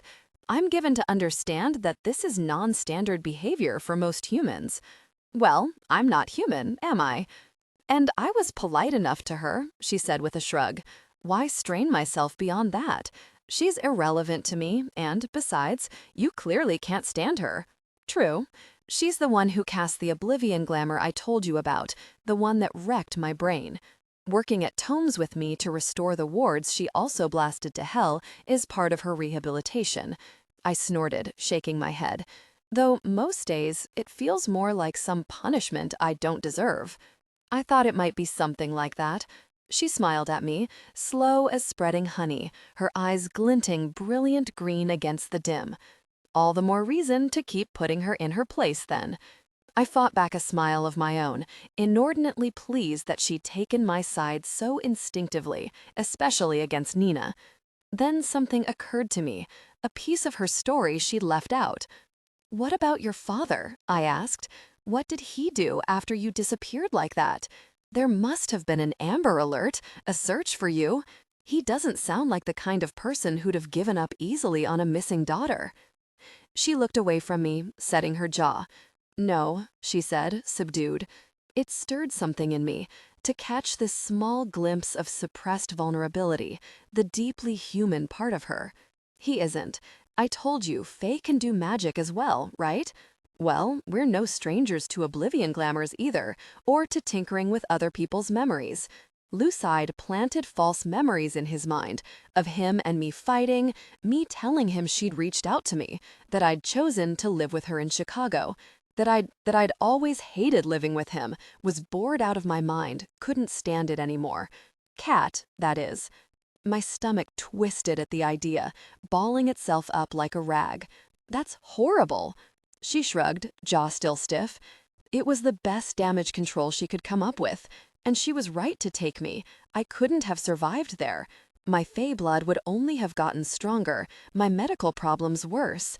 He wouldn't have been able to handle me for much longer, and halflings can be very dangerous when left untrained. It was in everyone's best interest. Then she stopped dead, her entire body tightening like a coiled spring as she twitched her head to the left. There's another ley line just over there, running crosswise to this one, she said, pointing, and a third one at a diagonal, which is very unusual. I've never seen a three-way nexus before, but I can feel the pull, which means it should lie directly ahead of us. I glanced around, taking in our surroundings. I recognized some of the trees, along with a distinctive pile of rocks, furred with moss and lichen, tumbled between the gnarled root balls of two towering oaks. That seems right. I was fairly out of it when I got here in the dark, but I do remember a very rude awakening the next morning, pretty close to here. Another 15 feet or so, and we should be right on top of it. We traipsed ahead, picking our way over the rotted branches and plant debris that littered the forest floor. My heart rate kicked up as we neared the nexus, though I wasn't even sure what I thought we might find there. What kind of magical evidence was I expecting anyway? What could there be to indicate why a spell intended for mental clarity had transformed me into a monster magnet? Whoa. Kat stopped dead, a look of pure bewilderment sweeping over her face as she dropped into an easy squat. This can't be. This is wrong. I frowned, squatting beside her. The ground looked completely normal, or what passed for normal in the Witchwoods at any rate. What? What are you sensing? That's just it, she shook her head, flummoxed. I'm not sensing anything. The nexus is supposed to be here. It has to be here. The line we followed here ran roughly west to east, the one that's just over there runs north to south, and the third one cuts at a diagonal to them both. This, right here, is the spot where they should all intersect. I nodded, casting another gaze at the trees around us. This is definitely where I made my blood offering, though I'm not seeing any remnants of it here. There wouldn't have been anything left behind. Blood magic absorbs the offering completely, in exchange for whatever else is granted. She set both palms on the ground. Let me look a little farther. Maybe it dives far below the surface somehow? Or something's shielding it. Her pupils narrowed and elongated, the green of her irises streaking with that feline amber as her gaze turned inward. I stayed silent, not wanting to interfere, though I was desperately curious about what she might be sensing. "This is wild," she murmured after a few moments, refocusing on me, palms still pressed to the ground. "I know what a nexus is supposed to feel like. There are 2 of them in Chicagoland, and they're turbulent, scintillating, like maelstroms of magic. But the one here, it's simply gone. It's as though someone excavated it or extinguished it somehow. All 3 of the lines simply stop, like they've been sheared off. There's nothing between them, just magically inert, mundane space. A hole, basically. How could something extinguish a ley line nexus? I asked, equally perplexed, a lurch of fear juddering through me. There was nothing in the spell to indicate that anything like that would happen.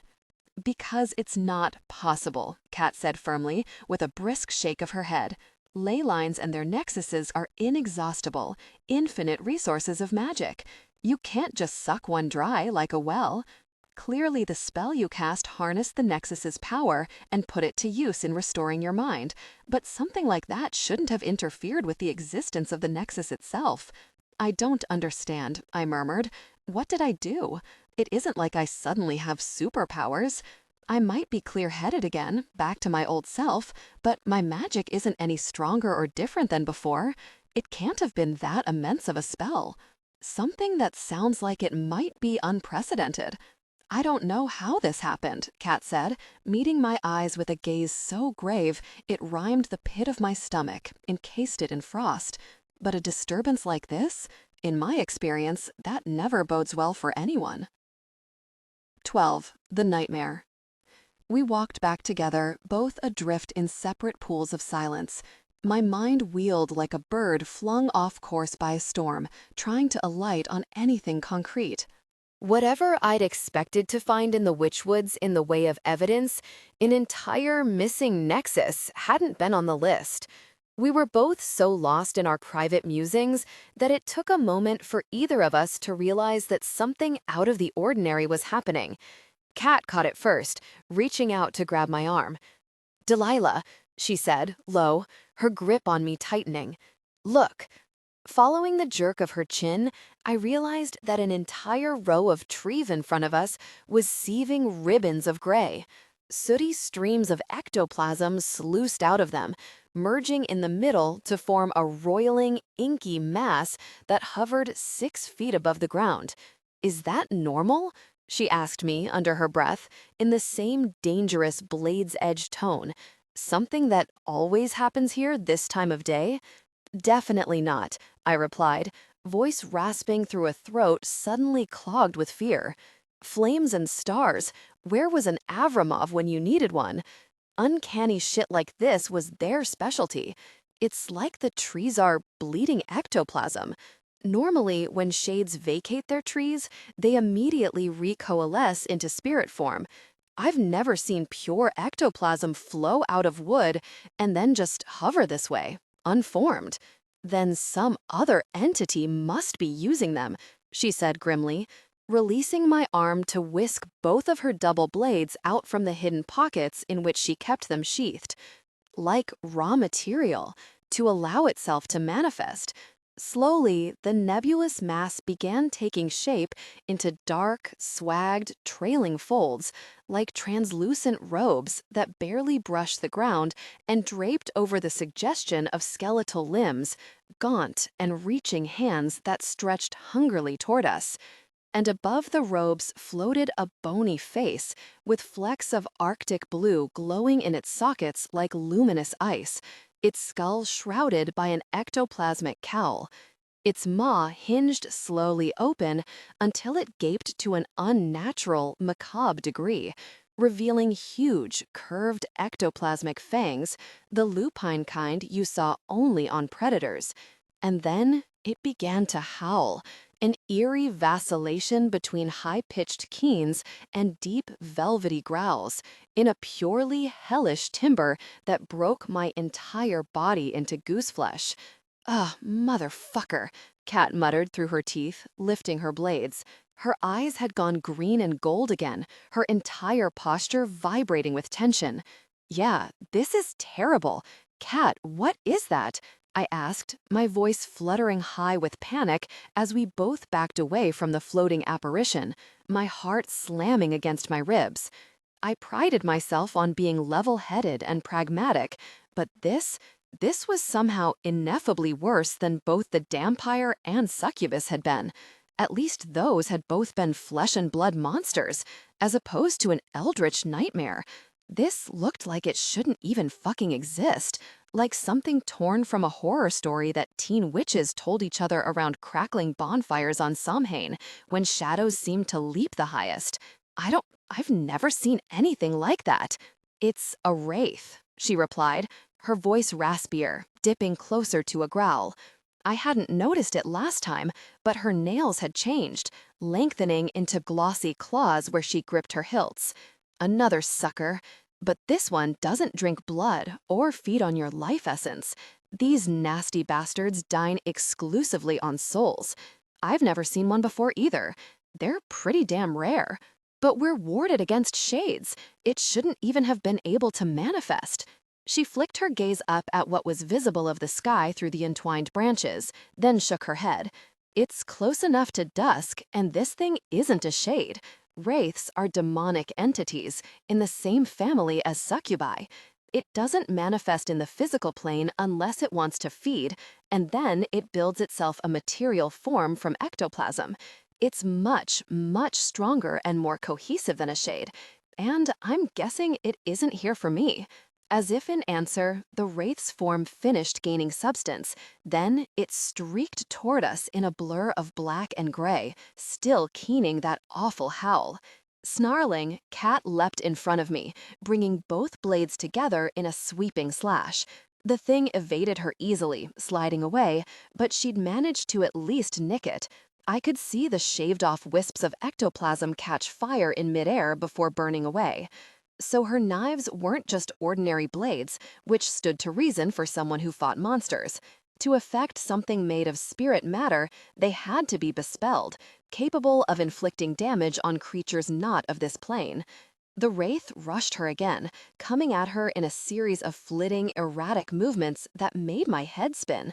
The way a moth might move, if moths were viciously single-minded and flew nearly too fast for the eye to track.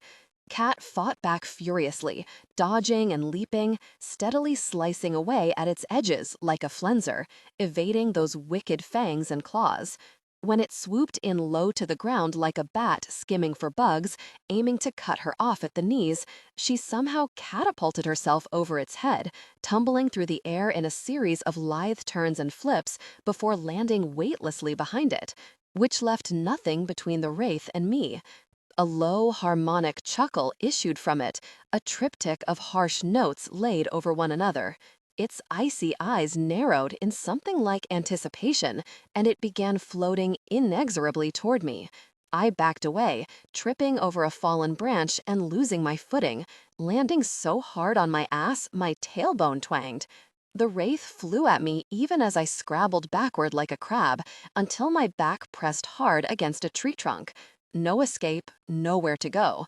The wraith began to settle over me, spectral jaw unhinging even farther until I stared into the abyss of its gaping maw, its dank breath bringing with it a gust of such awful, bone-chilling cold, I could feel the warmth leach right out of my face. "You're going to die, Delilah, you awful idiot," I thought to myself, drowning in terror, choking on it. This is how it ends. You thought living with a broken brain was worse than being dead, and now you're about to find out if you were right. Hey, knock off Skeletor? Did I say we were through? One of Cat's knives came spinning through the air like a throwing star. It whipped through what passed for the wraith's chest before burying itself in the tree trunk right above my head, so close to my scalp I could feel where it pinned some of my curls to the bark. Its passage blew open a flaming hole in the wraith through which I could see to the other side, its ragged edges hissing with crackling little flames. Roaring with pain and rage, the wraith whipped away from me and darted back at Cat. She rushed to meet its advance head-on, her blades melding into a whirling blur of attacks and parries until I could barely discern where its clawed strikes ended and her onslaught began. Even terrified as I was, some distant piece of my brain noted what a pleasure it was to watch her move. The utter confidence and economy of every movement, a lissom Bryce without an ounce of energy wasted. Each sweep of an arm or placement of a foot was gorgeous and lethal and ruthlessly precise, like some deadly performance art. You could see the true nature of her when she was in motion. No normie or mundane could dream of commanding space with such authority.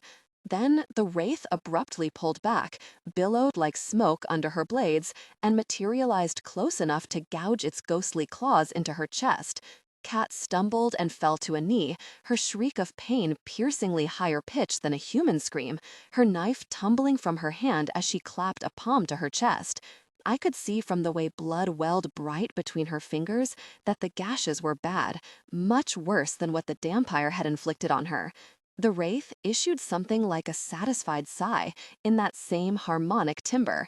It thought it had her dead to rights, defenseless where she half knelt on the ground.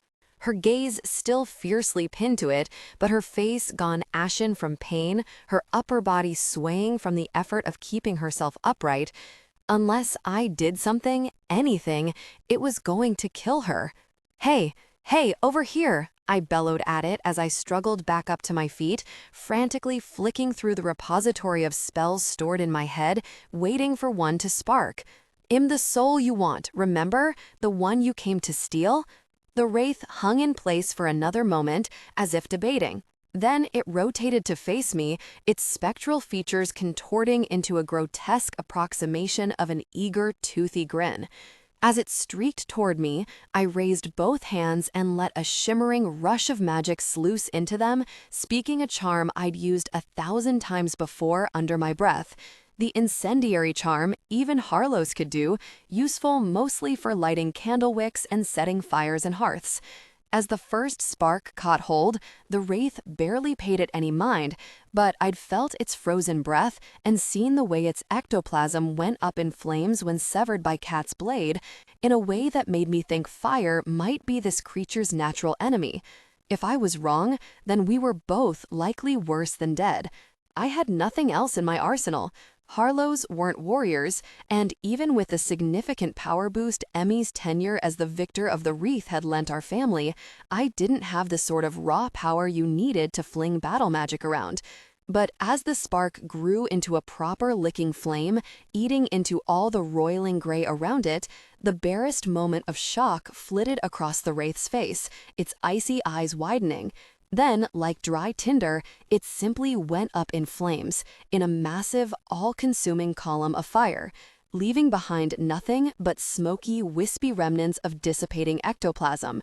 As soon as it was gone, I rushed over to Cat, falling to both knees beside her. "My hero," she croaked at me with a shaky grin, her lips trembling.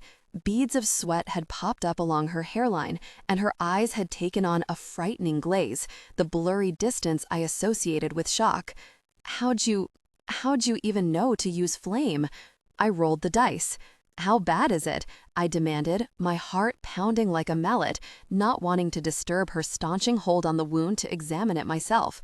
I could see that her hand glistened with bright blood, along with slick little runnels of a deeply disturbing black. "Pretty bad," she admitted, with a rasping cough. "That ugly fucker cut me deep, and I can feel something like a venom, spreading through my system. I think it might have left some of its ectoplasm behind. Fuck," I mumbled to myself, thinking furiously.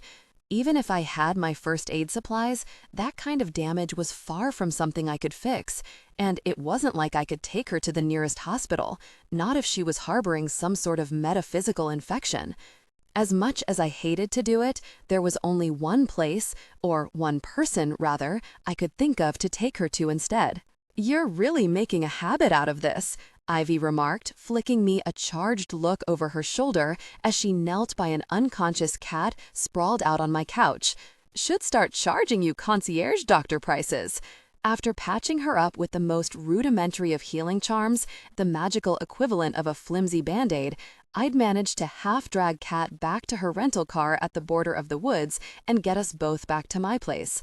By the time Ivy had shown up, Cat's eyes had fluttered shut, and I hadn't been able to rouse her at all. That frightening ashen pallor had only worsened, and now there were creeping little tendrils like black veins extending from the bandaged edges of her wound. I was no thorn, and my medical knowledge didn't extend far beyond tinctures and poultices, but even I knew that had to be very fucking bad. Think of this one as a service to the community. What the hell is that supposed to mean? Ivy muttered, her hands pressed to either side of the bandaged wound on Cat's chest as she ran a magical scan of the internal damage. She'd managed to staunch the worst of the blood flow, but even so, the bandage had been seeping alarmingly since she began. Who even is this person? She doesn't look local. I'd have remembered a face like this. She's a visiting monster hunter, protector against things that go bump in the night. A monster hunter, Ivy echoed, her voice heavy with skepticism. One who isn't all the way human herself? Theirs. I don't know what exactly. I've never felt this kind of energy before, but I sure as shit know what it's not, and it isn't your garden variety human essence. Lila, where'd you find her? And what happened here? She's half-fae, from a creature enclave in Chicago, I replied, calculating how much I needed to tell her and feeling like the most treacherous jackass even as I did it. There was no one closer to me than Ivy, and she should have deserved nothing but the truth. And I'd already dragged her too far into my mess as it was. She followed a rogue succubus here from the city. A succubus that attacked me? A succubus here in Thistle Grove? Ivy asked, her voice skewing even more suspicious, even as she kept her head bowed in concentration. We don't get that type of nasty around here as far as I know.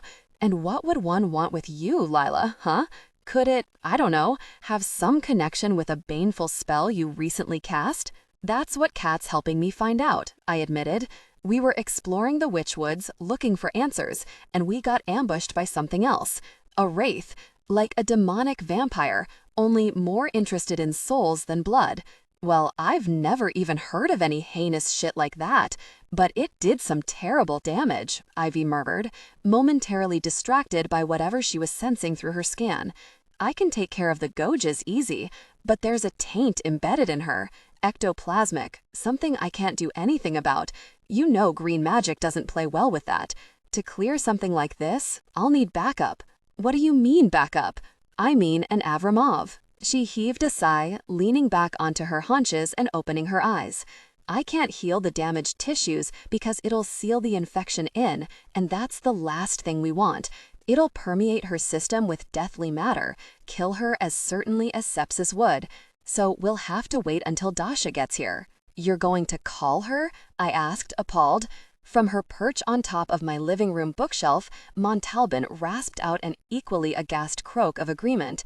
Besides me, Ivy was her favorite person, and she knew that any mention of Darya Avramov boded only ill. Last I'd heard of Dasha, she and Ivy had gone through a tumultuous breakup that had taken Ivy months to bounce back from. Whatever had happened between them, it had been so painful for my best friend that even I hadn't been privy to the details. You got any other Avramovs on speed dial? She shot back. That's what I thought. And yeah, you'll owe me like 10,000 for making me call in a favor with her, of all people. I haven't talked to her in at least half a year, and I'd been hoping to keep it that way forever, ideally. But you think she'll pay call? Oh, she'll take it, Ivy said, so chilly it made my own stomach tighten. Ivy never sounded like that, so distant and frigid, and I wasn't even about to be on the receiving end of this call. Just give me a minute and stay with your new buddy here. Hold her hand, talk to her. Whatever she is, she's in a bad way. She needs someone to hold on to. After Ivy stepped into my bedroom for privacy, I scooted closer to the couch, perching on its edge to sit next to Cat's side. Bedside manner wasn't exactly one of my strengths, but I'd seen the appropriate medical TV dramas and had enjoyed the benefit of Ivy's more tender ministrations over the years, all of which had left me with some vague notion of what you were expected to do. With a sigh, I took Cat's icy, clammy hand and wrapped it in mine, trying to warm it in my lap.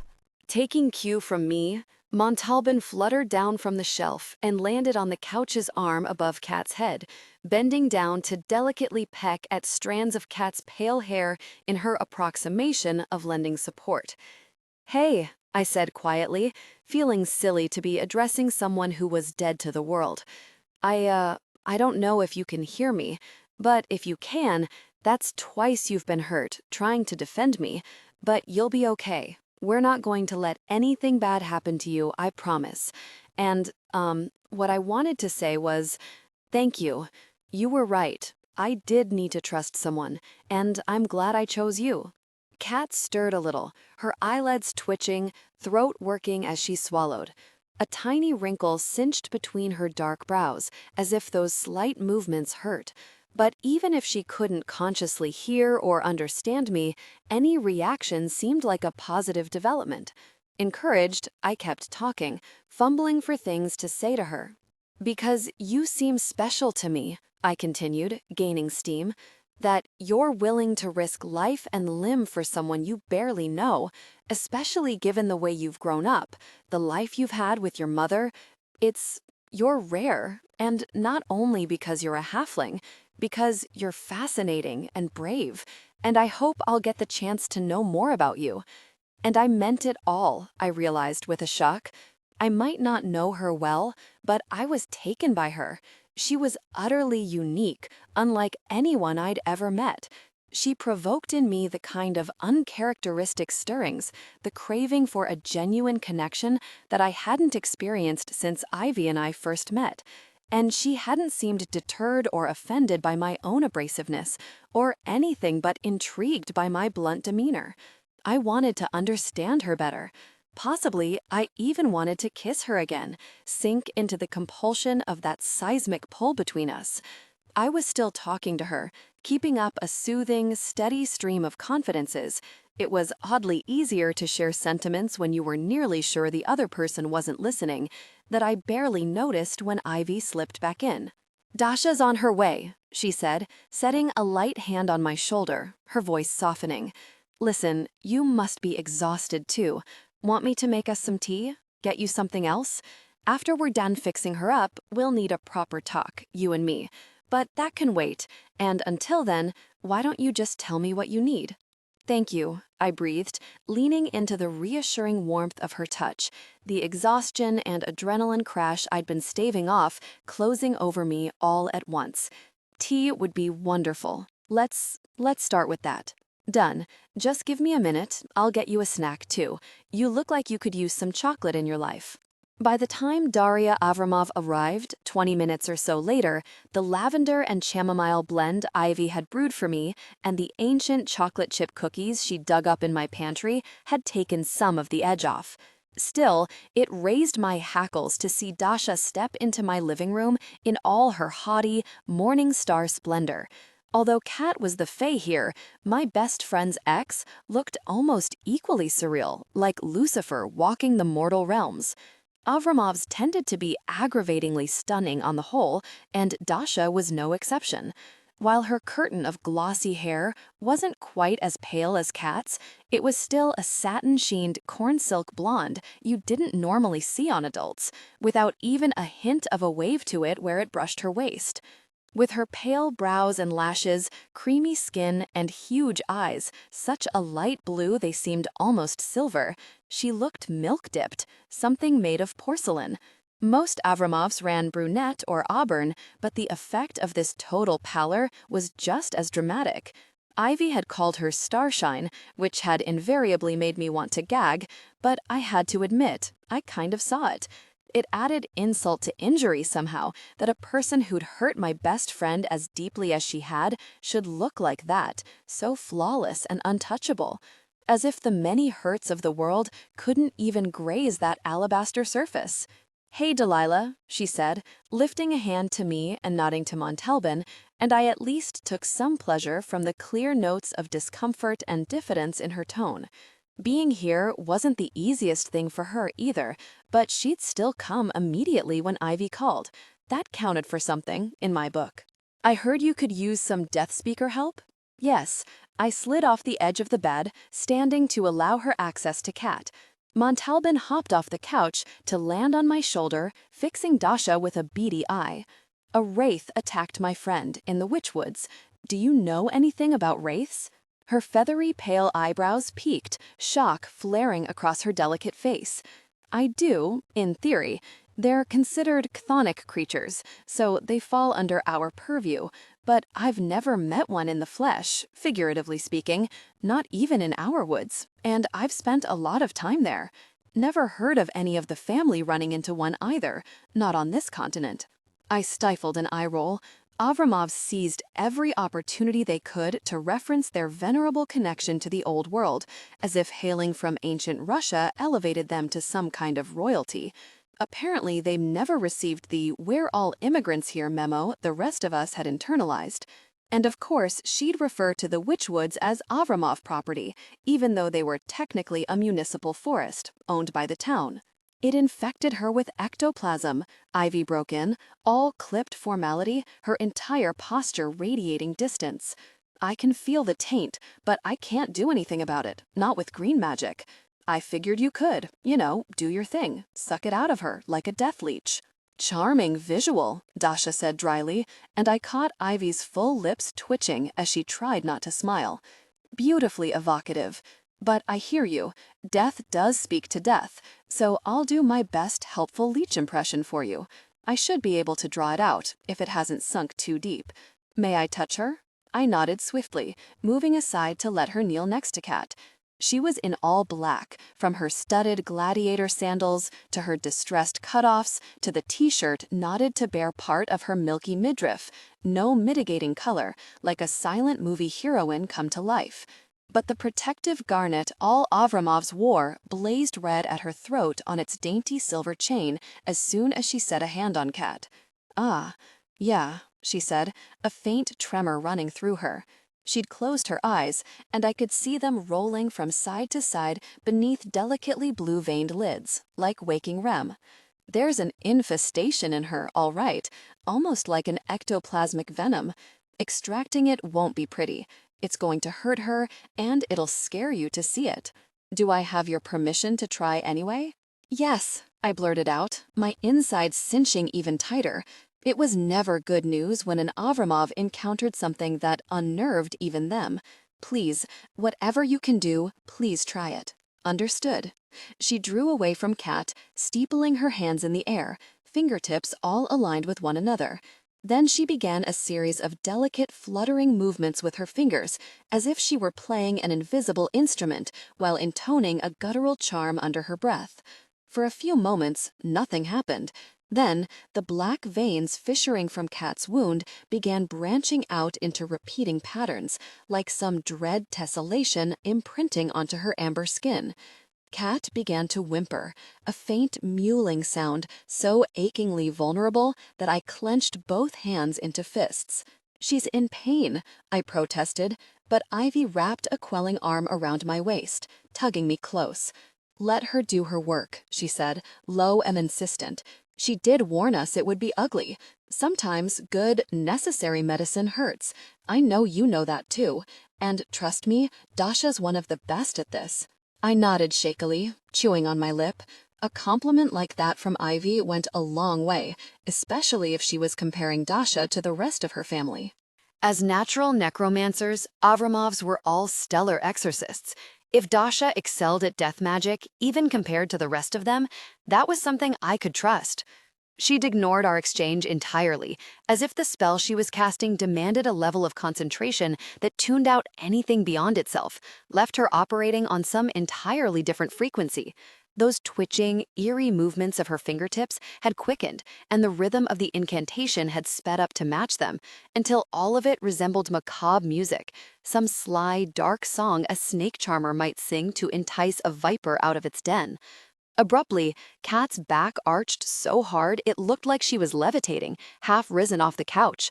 Her head snapped back, her mouth falling open so wide it reminded me sickeningly of the wraith's own gaping jaws when it had advanced on me, ready to strike.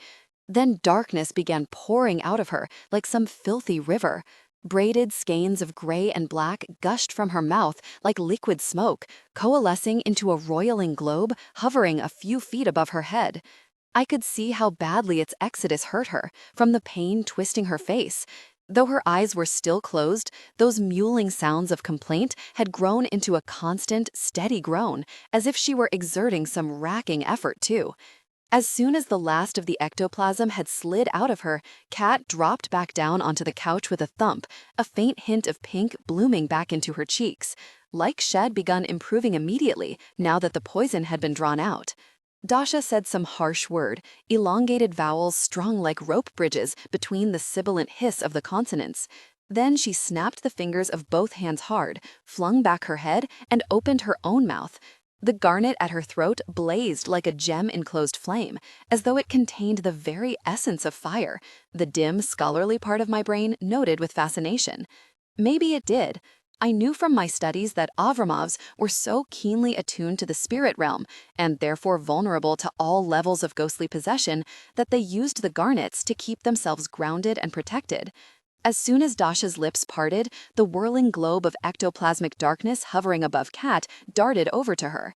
It hung above her face like a thundercloud, then slowly began to drip into her open mouth, drop by dark drop until it slushed into a steady stream, a semi-liquid ribbon. Though her entire body lurched with revulsion, clearly ectoplasmic soft serve was not delicious, even for an Avramov. She swallowed it down, her throat muscles working with each gulp. "Fuck, that's disgusting," Ivy mumbled beside me through a suppressed gag, almost startling a laugh from me. As if in agreement, Montalban gave a hacking cough from my shoulder. Couldn't be me. How in the hell did they do that shit? "I think it's kind of fascinating," I murmured back, slightly more relaxed now that Cat was clearly out of the woods and free from the worst of the pain. "You would. Aren't you at all curious why she'd need to eat it?" Ivy shuddered beside me, all but sticking out her tongue. Girl, I cannot express how much I don't care to know. With a final, full-body convulsion, Dasha swallowed the last of the ectoplasm. She slumped forward with a quavering sigh, bracing herself with a palm on her thigh and swiping the back of her other hand across her mouth. "That should do it," she said hoarsely, as if the spell had stripped her throat raw. I couldn't even imagine how foul it must have been to consume something like that, something that shouldn't even come into contact with human skin, much less one's insides. She's still hurt, but now it's only normal injury. Also, should inquiring minds want to know, I'm deeply unhappy to report that wraith venom tastes like chilled cat piss. Ugh. Ivy stifled another gag, heading toward the kitchen. "I'm going to get you some water, and please, Dasha, just say no more." 13. Hard Truths. By the time Dasha felt steady enough to leave, Cat was still asleep, but I could see the new ease in her body, the slackness of her muscles compared to how agonizingly taut they'd been before, the renewed healthy color in her cheeks. While Dasha recovered from the mini exorcism, chugging 2 glasses of water and a glass of apple juice to flush the taste out of her mouth, Ivy had gently sealed Cat's wounds. The rest, she said, it was better not to push. Without the taint, Cat's system was free to finish healing itself, and sometimes letting natural processes run themselves to completion was the wiser path. "I'm glad you called me." I could hear Dasha's low voice drifting from the foyer as she prepared to leave, Ivy ushering her out. "And I'm even more glad it was something I could actually help you with. Thank you for coming. I do appreciate it. I needed your help on a friend's behalf, so I asked for it, but that's all it was, okay? It doesn't change anything between us. This is not an open door. Do you understand?" A fraught silence fell between them, and I could almost feel the simmer of Dasha's dissatisfaction, her desire to press the issue. "Dasha, tell me you hear me." "I do, of course." This time her tone was wary, chastened. "Take care of yourself, Ivy, and if you ever need anything again, I won't. But if I do, I know where to find you." I thought I heard the faintest deflated exhale of Dasha's sigh, followed by the soft click of the door closing. Then Ivy slumped back into the living room, naked pain drawn over her face. "Phew, seeing her does such a damn number on me," she murmured, resting the back of her hand against her forehead. "You'd think I'd be immune to her by now, but nah, still throws me for a loop. Funny though, how much more dependable she is now compared to when we were actually together." I chewed on the inside of my lip, awash in remorse for having dragged Ivy, and Dasha, by extension, into this. I'm sorry you had to call her. Didn't have much of a choice. And it was worth it, right? She glanced over at Kat, still resting easily on the couch. She looks much better. It's just going to be a matter of time now until she's back on her feet. How long do you think? I'm not sure how non-human systems react to an assault like this. I expect she'll sleep a lot for days, be very groggy even when she's awake. Make sure you wake her up every once in a while if she doesn't seem inclined to rouse herself. Keep her up on her nutrients and fluids. Broth and juice should do it, if she's not up to more. I nodded, chewing on a knuckle, my gaze lingering on Kat's prone, vulnerable form. The idea of tending to her, taking care of her instead of the other way around, gave me a distinct pang of an emotion I couldn't quite categorize. I can do that. Ivy scrutinized me, her liquid dark eyes skimming my face. Lila, you care about this person. You don't have to sound so shocked about it, I said stiffly. I've been known to exhibit human emotion. Oh, don't give me that. You know that's not how I meant it. She set both hands on my shoulders, turned me deliberately toward her. Lila, honey, I'm asking you as your friend, your best friend, someone who loves you. What's really happening here? Who is she? Why is she here? And who is she to you? My jaw tightened so hard I could feel my neck muscles straining with discomfort. Even my chest clenched up, as if my ribs were shrinking like corset stays being laced around my insides. I knew Ivy wouldn't go to Uncle James or Emmy without my permission, but I also knew that if I shared everything with her, I'd be facing the full force of her judgment, her pressure to approach them myself, come clean, and ask for help. And if things went south, I didn't want her involved in this, implicated in any way that might make her culpable for any fallout. I can't talk about it with you, I said with a terse shake of the head. I can't, Ivy. You have to trust me on this. Trust you on this, she echoed in disbelief, even though you won't trust me. Because you're that afraid of needing help, of being weak in any way, that you'd rather trust this stranger with whatever's happening to you than me, Ivy? No. She held up a hand, her lips trembling with contained emotion. No, Lila, you listen to me. You're shutting me out, even though I've been through every miserable minute of this with you. I've held you, I've walked you through lost memories, I've put all my own extremely real fucking problems on the back burner to be available to you. Because you needed me that badly, and you had to come first. That's how it is, sometimes, with people you love. It isn't always equal. I know what you've done for me, I said, dropping my gaze. Unable to look her in the eye, sodden with guilt and self-loathing for everything I'd taken from her, everything I'd accepted, and you know how grateful I am for all of it. Then do the hard thing, the thing I need you to do, for once, she snapped. And I need you to talk to me, share this with me, just let me in. Of course it's easier for you to trust some outsider, some person who doesn't even know you, who doesn't matter to you like I do, even if you're starting to consider caring about her, which I know is an entire process with you. She was right. I couldn't deny it.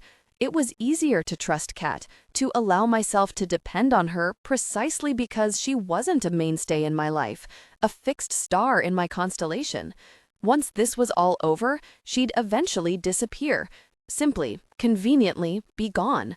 Whereas Ivy would always remain, a constant reminder of how desperate and weak I'd been, how endlessly needy of her.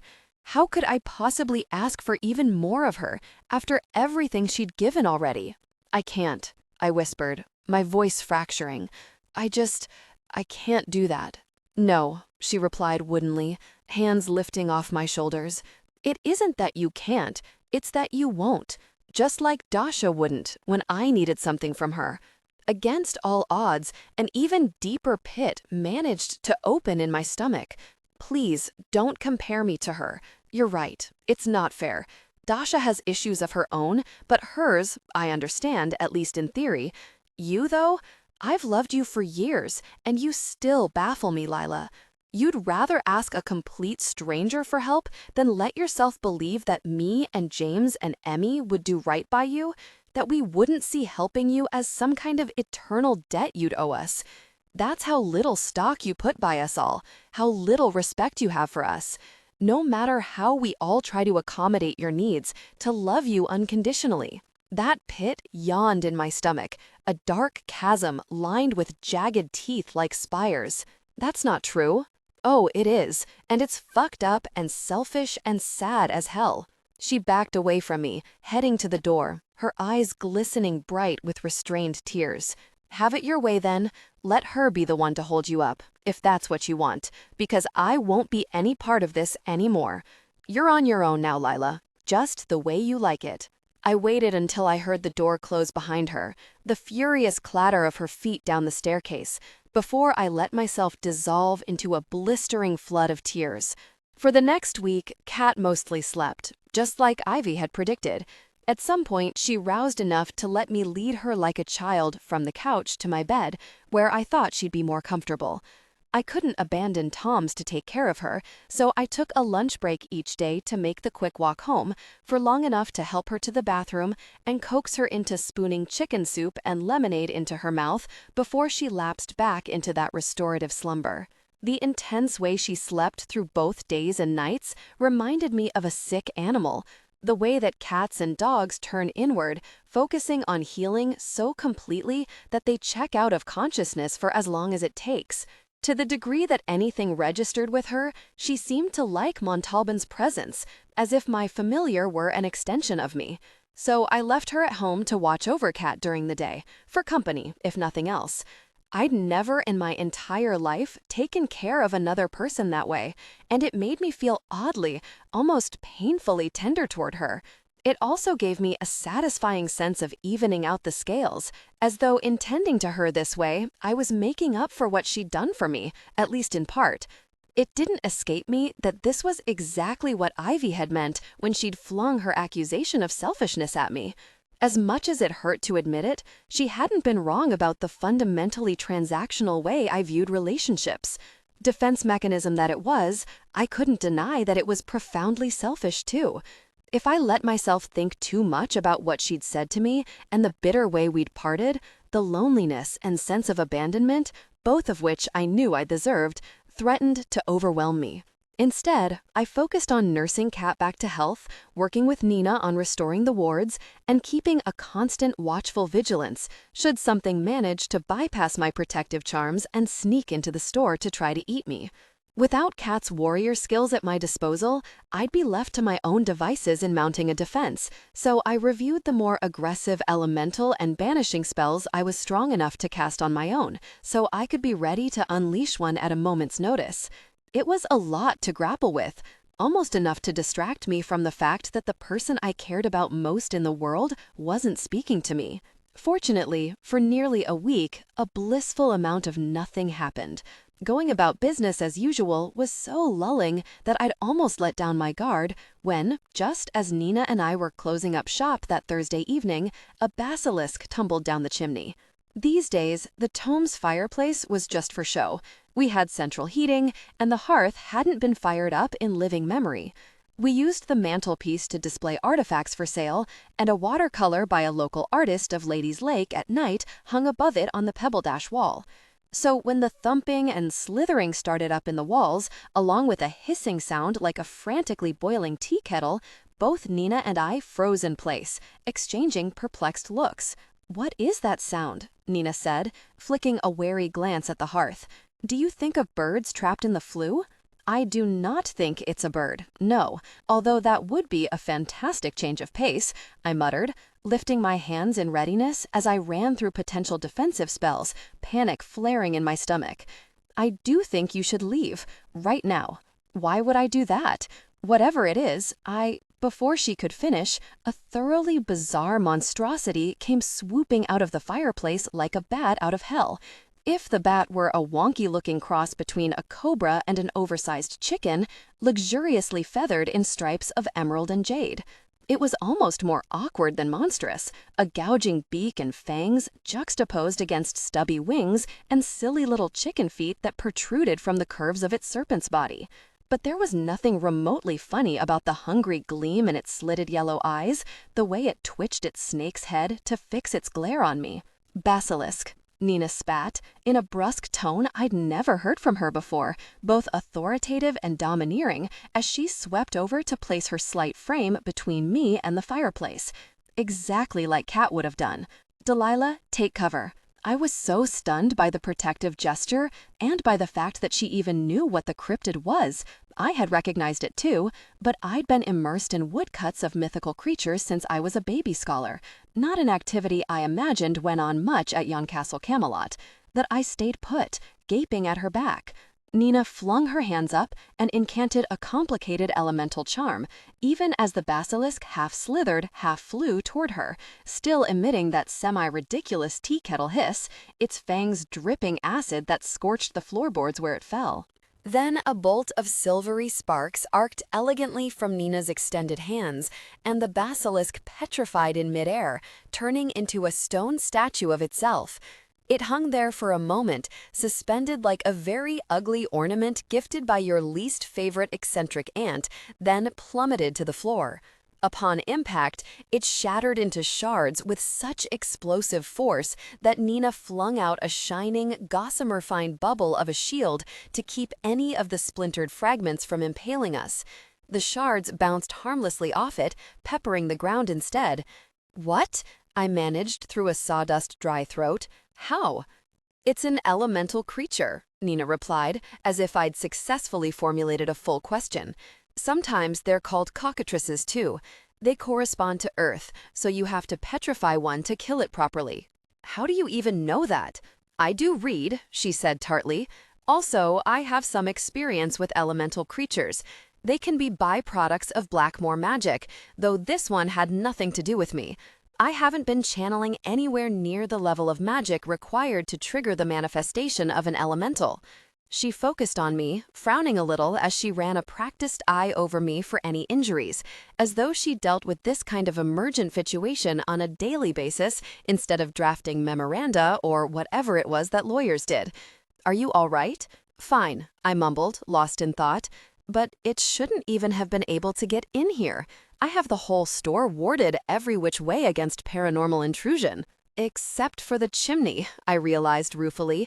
Since we didn't use the fireplace, I'd forgotten about it completely as a point of ingress to the store. "I felt that," Nina said, her eyes narrowing. "But why, Delilah?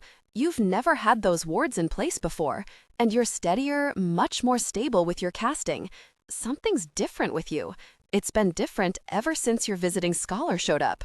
"Maybe I decided we needed some additional protection," I shot back, bristling at the skepticism in her voice, still too jangly with adrenaline to mount even the pretense of courtesy. "In case, next time, something even worse than you decides to obliterate me and my store like a fucking hurricane." Anguish and fury flooded her face, her dainty jaw setting hard even as her lips quivered. "What is it going to take?" she said roughly, spreading her hands. "What is it you want to finally forgive me? I'm doing everything I can think of to make it up to you, Delilah. I'll cast spells for you, play errant girl, petrify fucking elementals if you need me to, whatever. The one thing I can't pull off is undoing the past. The triple goddess knows I would if I could, but I can't." "Then stop trying," I snapped, turning away from her, eager to get out of Tomes and back to my heavily warded apartment before anything else took a stab at me. And to escape from Nina and all that suffocating need for absolution I couldn't find it in myself to grant her. Stop forcing it, because forgiveness isn't in the cards for us, and that's never going to change. 14. Binary Stars. When I got home from Tomes, still a little quivery from the averted basilisk disaster and the confrontation with Nina, I found Cat not only fully awake, but dashing around my apartment playing tag with Montalban, who was having the time of her life chasing Cat around. I leaned in the doorway for a moment, watching them, delighted to see Cat so clearly recovered, no trace of scarring on what I could see of her chest above one of my borrowed crop tops. A smile tugged at my lips as Montalban dive-bombed her in a thrash of black wings, trying to entice her into giving more chase. Magical as she was, I sometimes forgot that my sweetheart was still a raven, a silly, sweet, playful trickster who loved pulling pranks on both people and other animals. You're back, and behold, I've roused. Can we please go somewhere? Cat exclaimed when she caught sight of me, her tawny cheeks warm with exertion. My familiar echoed her delight, fluttering toward me in a joyful rush before settling on my shoulder. I feel like I've been out of commission for 1,000,000 years, and if I don't move, I'll spontaneously combust. Not that hanging out with Monty hasn't been the best, but if I have to do another set of push-ups just to burn some of this energy off, I am going to perish of boredom. Sure we can, and I'm glad you're feeling better, but maybe give me a moment to catch my breath first. She peered closely at me as I moved past her and sank shakily onto the sofa, sobering as she took note of my still trembling hands.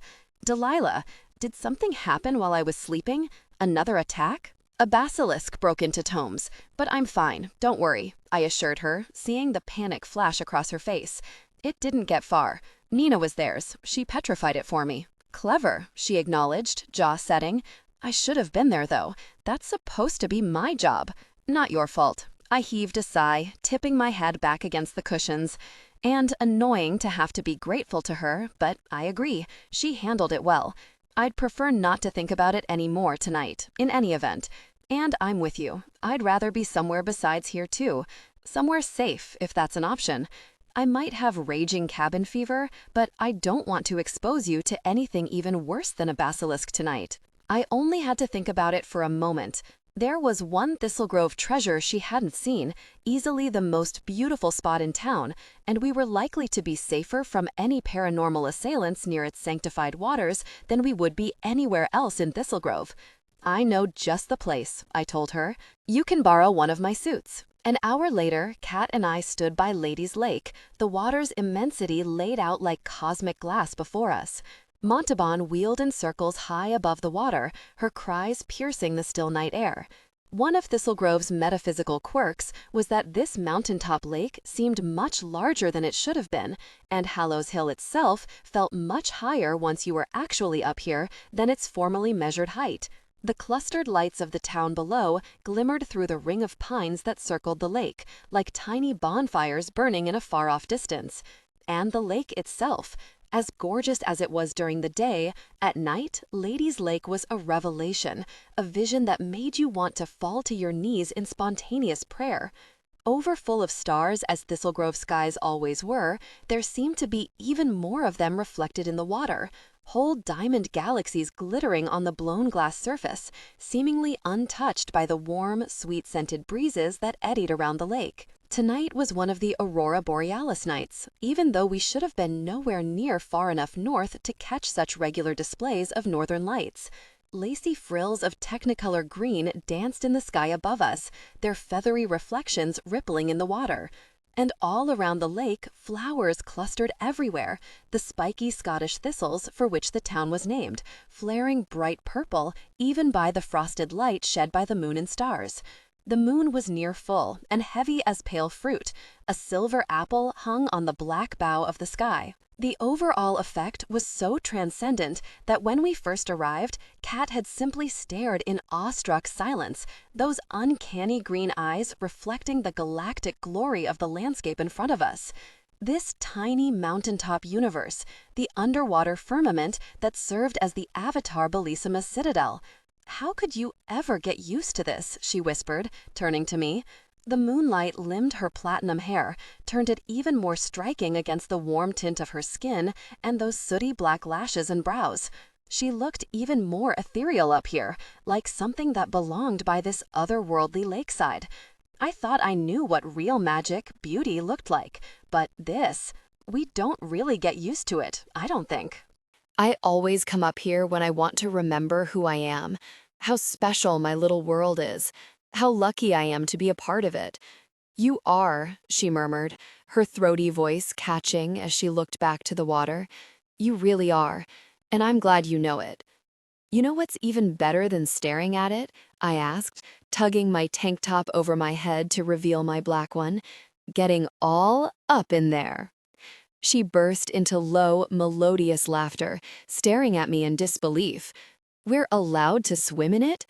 We are, unless you need a formal invitation, I added, shimmying out of my cargo shorts and leaving them puddled with my top as I strode toward the water.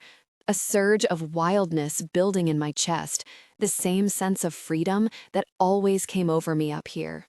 Without waiting for her, I broke into a sprint, whooping as I launched myself into the water. It parted around me like warm milk, a smoother, silkier texture than any other water I'd ever felt. The lake maintained a balmy temperature almost year-round, except in the chilliest depths of our short winters, but midsummer was always its sweetest time. I opened my eyes underwater like I always did, to see the wavering reflections of stars suspended above me on the surface like trembling sparks. Then I came up for air, only to be showered in a tremendous splash as Cat cannonballed in beside me. She surfaced a moment later, sputter laughing as streams of water sluiced down her face, running a palm over her head to slick back her short hair. "Well, that's it," she declared, grinning at me, beads of water clinging to her lips. I had an almost overpowering urge to swim over to her, suck them right off her mouth like dewdrops. I'm never getting out. It really does feel like rolling around in magical catnip, all obvious jokes aside. And fuck, it smells incredible in here. Like incense, maybe, and ambergris, maybe a little bit like fallen leaves and firewood. How is that possible? That is not, in my experience, your standard freshwater smell. "That's what Thistle Grove magic smells like," I said, startled that she could detect it. Most normies couldn't, from what I knew, even if they'd lived their entire lives here. Even some witches were less sensitive to that distinctive, Halloween-tinged perfume than others. But then again, Cat was half magic herself. It stood to reason that it would register with her. And it's strongest here because this lake is our power source, the wellspring. "Well, I love it." She dipped her head back to let her short hair splay out along the surface of the water, floating like a corona of pale seaweed fronds. "Where does this magic come from, do you know?" I hesitated for a moment, still not wholly comfortable with the fact that I was considering trusting an outsider with the deepest and most recent of Thistle Grove's secrets. But Cat didn't feel like a stranger to me anymore.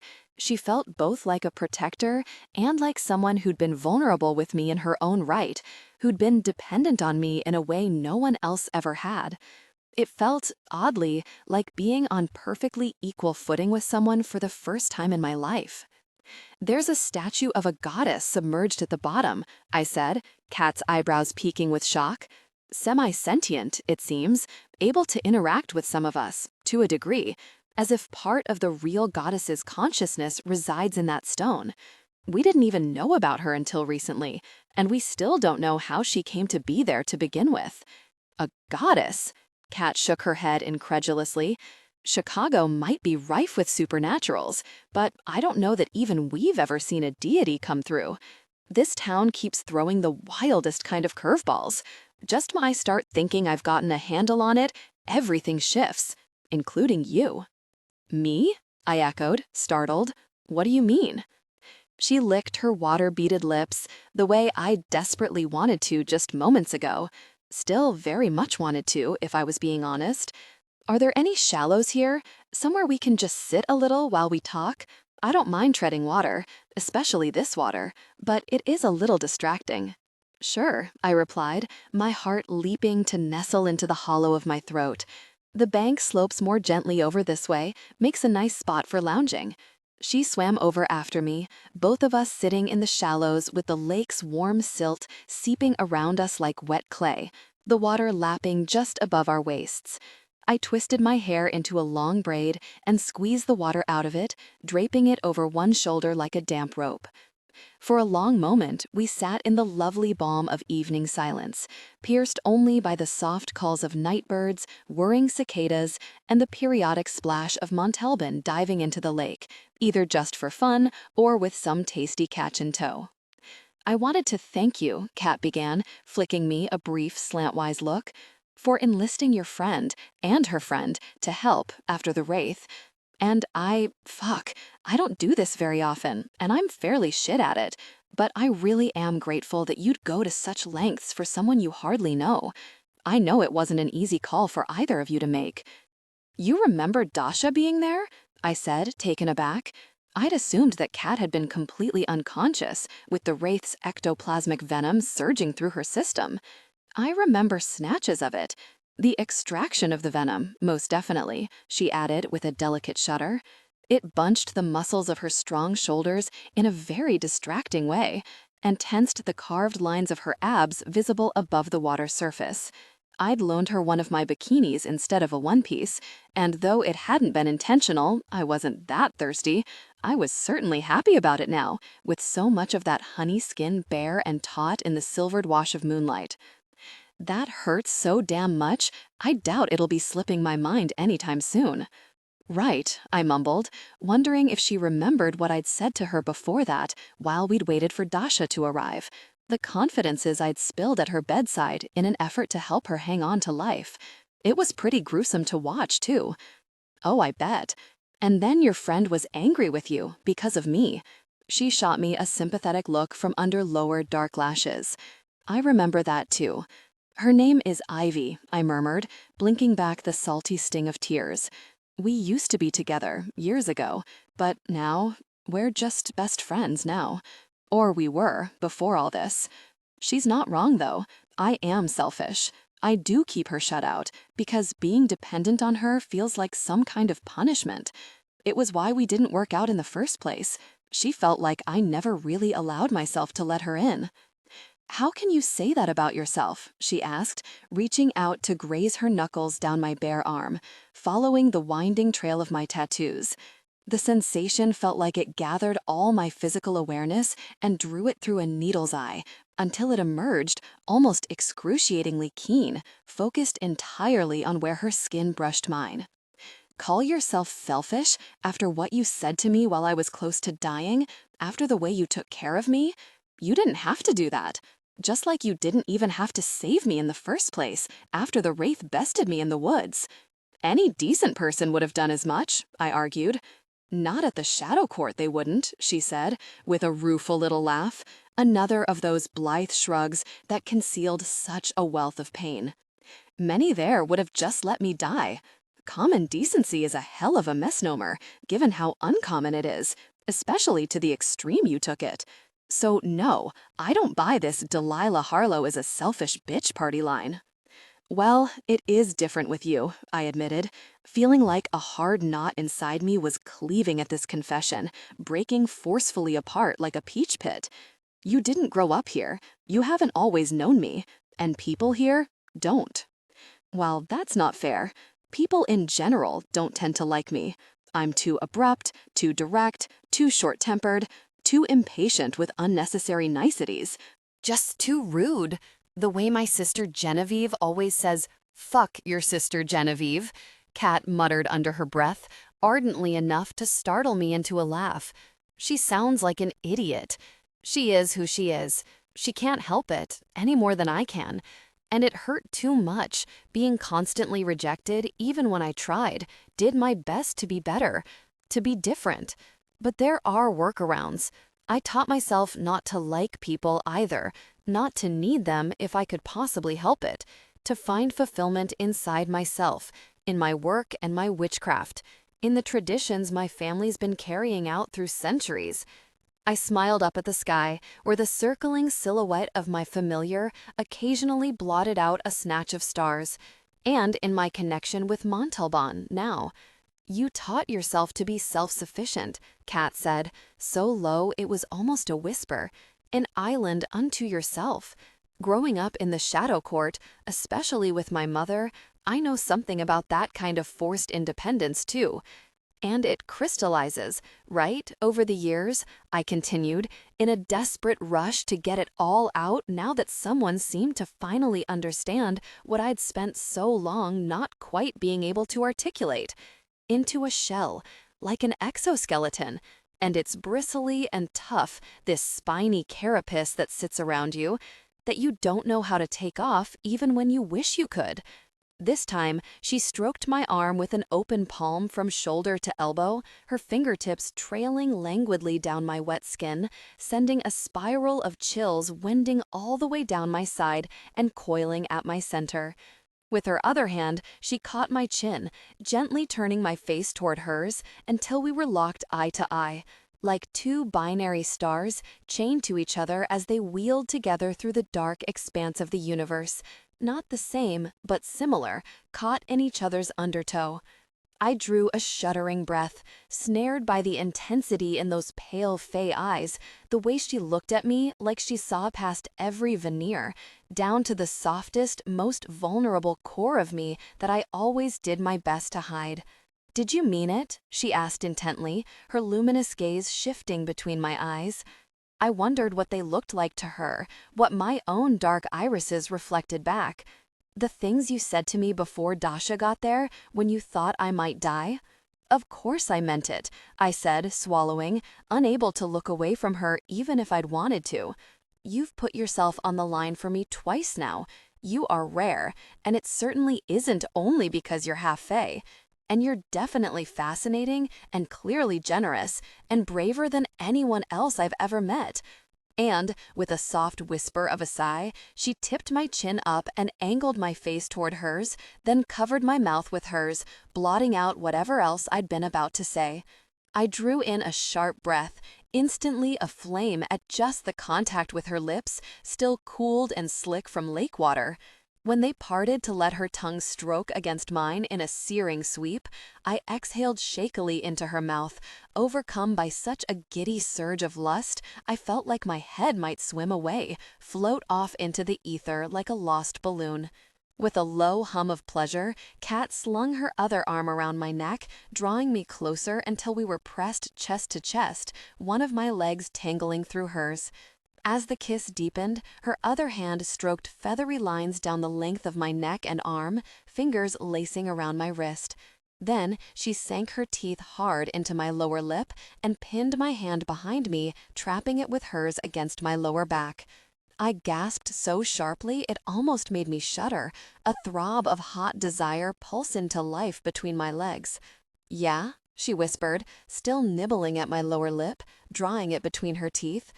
"Yeah," I confirmed shakily, head spinning, wanting her all over me, everywhere at once. As if she could read my mind, her mouth grazed over my cheek to settle on my earlobe, sucking and nipping, then licking slow circles over the delicate spot between my ear and jaw. It felt so good, so perfectly like what I wanted, that I slid my free arm around her hard waist, clinging to her like an anchor. Slow, unhurried, she licked her way down my throat, a long, scorching slide of her tongue that brought her to the juncture between my neck and shoulder. There, she settled, in a blazing rush of open-mouthed kisses and sharp-edged bites, sliding her arm free from around my neck to cup the full swell of my breast, squeezing hard through the elastic fabric of my swimsuit. "Fuck, Delilah," she moaned against my skin, her hand firm and insistent against my breast, while I quivered like a drawn bow, almost panting from desire. "You feel so fucking perfect. Wanted to do exactly this since I first saw you at Tomes. I'd probably have let you," I admitted, even then. "We have a little storeroom in the back, and there's always the attic." She chuckled against my neck, hoarse and low. "Then I'm even sorry I had to wait this long. Should we?" I closed my eyes, struggled to catch my breath. "Should we maybe get out of the water?"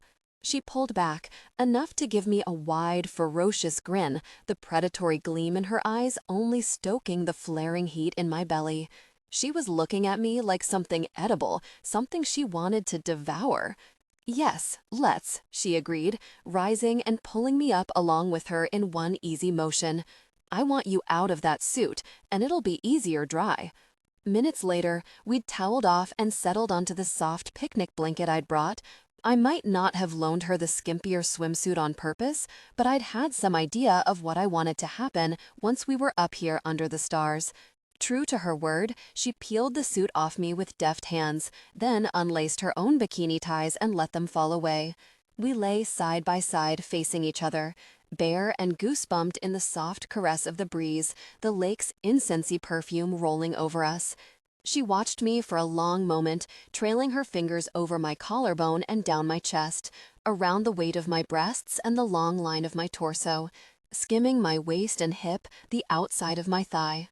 "You're so goddamn gorgeous," she whispered, her lips a breath away from mine and eyes at half-mast, heavy-lidded with desire.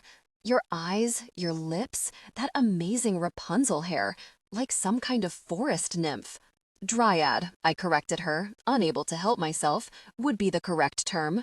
"Pedantic dryad," she corrected back, "and don't even get me started on the unspeakable glory of your tits." I giggled against her mouth, snaring a tiny kiss. "Thank you, means a lot, from someone who looks like a Valkyrie." And she did look like a warrior in repose, a beautiful one. Her entire body was lithe and hard, broad in the shoulders and lean through the hips. Every muscle defined beneath that golden skin, her breasts small and pert, nipples dark and hard as pebbles. I reached out to touch her, mesmerized, and she caught my hand mid-motion, then flipped us over until I lay on my back with both arms pinned over my head. She hovered over me, smiling wickedly into my eyes. "Oh no," she murmured, shaking her head in mock reproach. "Me first. That's how this works. If you say." Her mouth settled over mine, and anything I might have wanted to add vanished, melted from my mind. She kissed me hard and deep and slick, the back of my head pressing into the soft grassy ground beneath the blanket, her free hand toying deftly with my nipple, rolling it hard between her fingertips. When she finally slid down my body, releasing my arms, I kept them above my head, my whole body arching as she took my nipples into her mouth, alternating between the right and left in slow, languid rhythm. Sucking and licking until the keen connection between nipple and clit seared inside me like a vein of liquid fire, pulsing relentlessly between my thighs. I could hear myself moaning, high-pitched and desperate with desire, one of my hands buried in her hair, the other still flung up above my head. Please, I begged her, parting my legs to wrap them around her hips, writhing up to grind my pelvis against hers. I need. Please what, Delilah? She demanded when I hesitated, giving my nipple a bite that made me cry out. When she drew away from my breasts, the cooler tickle of the breeze against my heated skin felt like the most exquisite kind of torment. You need what? Your mouth on me, I whispered, my heart battering against my ribs. And your fingers. I'll think about it, she said coyly, flicking a devilish glance up at me before bending back down. Setting her mouth in the space between my breasts, where my heart beat a frenzied rhythm directly against her lips, it felt like an aching eternity of need, more foreplay than I thought I could survive. You need what? Your mouth on me, I whispered, my heart battering against my ribs. And your fingers. I'll think about it, she said coyly, flicking a devilish glance up at me before bending back down. Setting her mouth in the space between my breasts, where my heart beat a frenzied rhythm directly against her lips, it felt like an aching eternity of need, more foreplay than I thought I could survive. I felt galvanic, electrified, every inch of my body so sensitized that anything she did felt like the sweetest torture. She licked a slow and deliberate path over my ribcage, drawing circles with her tongue around my navel until my moans pitched even higher, my hips writhing against her, my hand clutching at her hair. When she finally settled between my thighs, slinging my legs over her shoulders, I almost cried out of sheer anticipation. She kissed the soft insides of my knees, then nuzzled her cheeks against my inner thighs, rubbed her damp hair against the delicate skin until I whimpered her name, pleading for more. "Okay then," she murmured against me, and I could hear the straining expanse of her own desire roughening her voice. "Since you ask so nice." When her lips sealed around my clit, silken tongue flickering over it in searing, insistent patterns, I half screamed, my fingers digging into the blanket's soft fabric and bunching it tight in my clenched fists. It felt so good that I abandoned all pretense of control, any sense that this was something I was supposed to lead or manage. There was only the building swell of sensation, an increasingly urgent series of peaks and valleys so delicious it was almost unbearable. When she plunged her fingers inside me to the knuckle, began working them in a curved, beckoning rhythm that felt like it had been tailored to fit exactly what I craved, I couldn't stand it any longer. "Cat," I half moaned, half sobbed, I'm going to come." "Do it," she ordered, working her fingers harder, tongue lapping hot and sweet against my clit. "Come for me, Delilah, right now." I usually came with my eyes closed, lost in the overload of sensation. But this time, the orgasm was so shatteringly strong, it managed to take me by surprise, even though I'd known I was on the cusp. My eyes flew open, head tipping even farther back as waves of pleasure radiated outward, toward my belly and down my legs, curling my toes. Thistle Grove's diamond stars glittered in my eyes like a slow-motion explosion, an echo of the delicious cataclysm unfurling inside me. When it finally subsided, my entire body melted into a jellied puddle. "Oh, fuck," I exhaled on a shuddering breath, little aftershocks zinging through me, making me twitch. Flames and stars, I don't know what just happened to me. "Bitch, I just happened to you," Cat chuckled, still dropping scattered kisses on the insides of my thighs. "But if you're still not sure, don't worry, you're about to find out a few more times."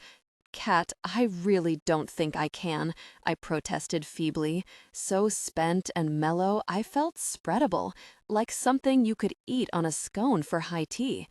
That was beyond intense. There's no way I have it in me to repeat that. "So here's the thing about fae. We don't think in absolutes or impossibilities," she whispered, running the tip of her tongue along the seam of my swollen folds, drawing a sharp moan from me. "So why don't you be a good girl and don't tell me what you can't do?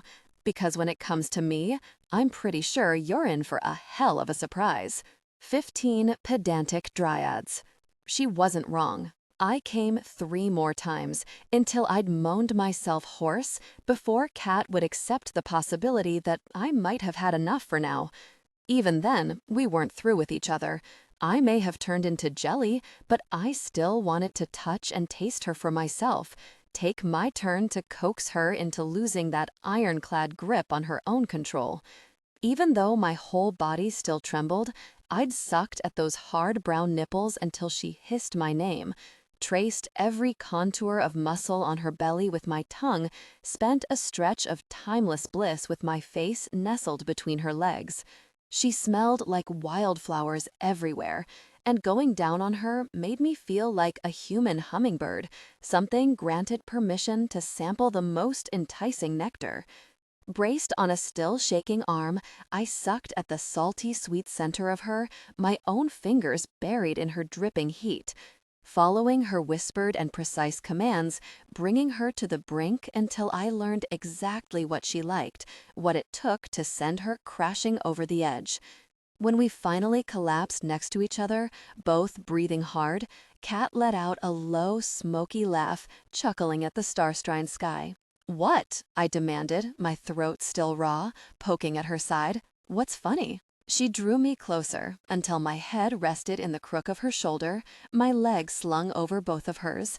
The warm breeze swept over our bare skin with an almost silky touch, like some gauzy shawl being fondly drawn over us in lieu of covers, as if Lady's Lake, or the lady herself, approved of what had transpired here between us. "Oh, I was just thinking how much I had no idea what I was in for when I headed this way," she murmured into my hair, dropping a kiss onto the top of my head. And it's a rare occasion when something happens that takes me by this much surprise. Or someone, I corrected. To quote a recent acquaintance, something didn't just happen to you. I specifically happened to you. Yes, you did. You totally irresistible, pedantic dryad. Her voice softened, and she ran a hand tenderly down the back of my neck, twining her fingers through my hair. And I'm so glad you did, even if you did just reduce me to an acquaintance. I don't think that's usually defined as person with whom you just had a stunning amount of lakeside sex. I rested against her for a long moment, almost afraid to articulate the question that had flared to life right behind my sternum, like a blazing nugget of phosphorus. Fair point, I started, licking my lips nervously. But then again, what else do I call you? I know you stayed for the monsters, to begin with, but now, she agreed, a different matter entirely. Is the Shadow Court expecting you back? Arachne must be, and certainly your mother. Is there some expiration date here I should know about? She sighed, a deep, almost mournful sound, her chest expanding under my cheek. I have a confession to make, Delilah. Something I haven't been completely honest about. My already tight chest clamped down even harder, shortening my breath. What do you mean? What haven't you told me? When we first talked about the Shadow Court, I said I loved it, she began, and I could hear the hesitation in her voice, that deep, hidden sea of vulnerability swimming just beneath. And I do, to a degree. It's a very intense place to live, and I fit there infinitely better than I did in my mundane life. And I did tell you that Lysida's a difficult person, that being her daughter and working with her has always been demanding. So where's the lie? I asked, more tersely than I intended. Or omission, whatever you're calling it. She laughed a little at that. Where is the lie, indeed? For starters, when I said my mother left me with my father to keep me safe from the Shadow Court until I was old enough, that was only true in part. The real truth, the truer truth, is that she had no interest in raising a child, even though she wanted one.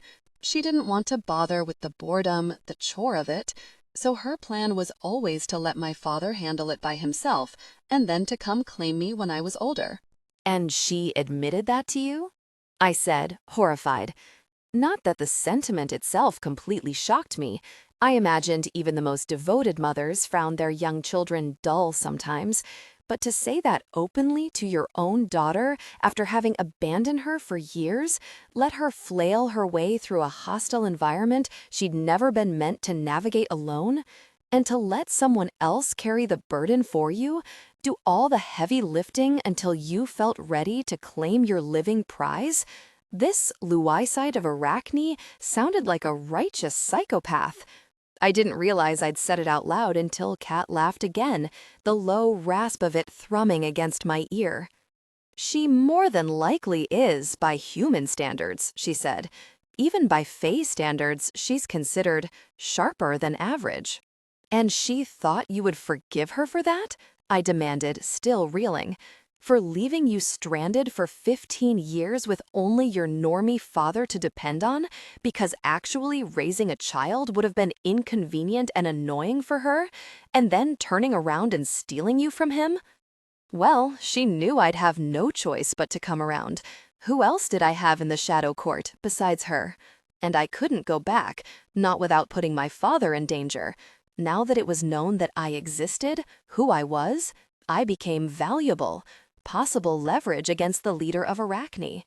Even if I ran away and tried to live with him, smooth things over, our lives would never have been safe. So she forced you to rely on her, strong-armed you into it, essentially. Don't get me wrong, she replied wryly.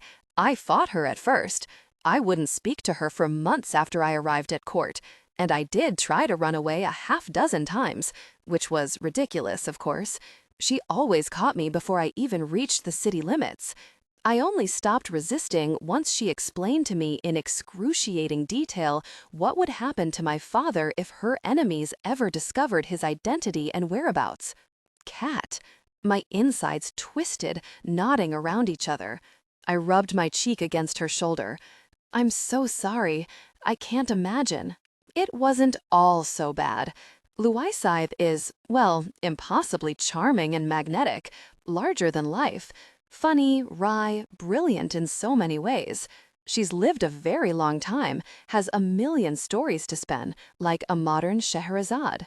And she took my training into her own hands, made sure we spent enough time together that she'd lodge under my skin eventually, worm her way into my heart, whether I wanted her there or not. So you love her now, I said, unable to keep the skepticism from my voice, tinged with fury on young Kat's behalf.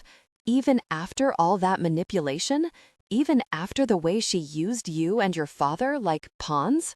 It's complicated, she said after a long silence. I can't deny how alike we are and how much she does love me, in her very particular way. Part of her choice was pure pragmatism. The Shadow Court is a dangerous place to grow up, and would have been doubly so for a daughter of hers. And she didn't force my allegiance to Arachne either.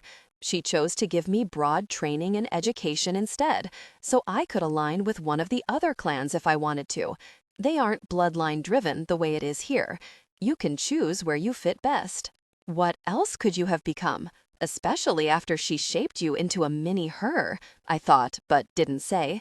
Even I sometimes managed to recognize a moment that called for a filter. I could have pledged to belladonna, maybe. Healers, poisoners, our version of doctors. I like magical flora too, like you do. Or I could have chosen Delphi and become an oracle, a soothsayer for hire. There are 7 clans, plenty of places where a half-cat Sith with my various talents might have slotted herself in. She tapped the spider by her eye, tracing its outline. This could have been a deadly nightshade blossom, or a spiral. But I chose the spider for myself. Right. She shifted against me, picking up on the distress roiling beneath my surface, my unhappiness with her choice. Is it really that off-putting to you, that difficult to understand? You cast a baneful spell, Delilah, just so you could follow a destiny determined by your bloodline, so you could get back the kind of mind that allows you to be a master keeper. Isn't that true? Is it really so different for me to have chosen to follow in my mother's footsteps? The difference is that my Uncle James is good, I said, a touch more ferociously than called for, protectiveness bristling in my chest. And so was my Nana Caro was for him. I'm following a line of dignified, noble people who care about history and knowledge and preservation, who love books and this tone. Not someone like your mother, someone who sounds like she doesn't care whom she hurts to get what she wants. She doesn't care, most of the time. She relaxed a little against me, brushing her lips over my temple, until some of the tension bled out of me too. And I'm in no big rush to be back in her domain, even if it is home. Which brings us back to your question, how long am I here for? The answer is, as long as I'd like to be. I'm a free agent. I may report to Arachne, but I only take orders from them under specific circumstances. I nodded, lips pressed together, that lump of phosphorus still burning needily in my chest. So there's no one else back home, waiting for you? I could feel the curve of her cheek against my temple as she smiled into the star-pricked dark above us. No one's currently pining away for me in Chicago, if that's what you're asking. I've had my fair share of lovers at court, yes, and possibly some who might argue they're still technically mine. My stomach twisted at the thought, an unaccountable spike of jealousy lancing through me, especially given the way she'd worded it, like those lovers had all belonged to her, but never the other way around. I had no real claim on her, I knew that, regardless of what had happened between us in the short time since she'd gotten here. And how did fae, even half-fae, approach relationships? The concepts of monogamy and fidelity? Maybe it ran counter to their essential natures. Kat herself might not have been anywhere near as alien as her mother sounded, but some part of that callousness, that distance from human empathy, had to be embedded in her DNA too.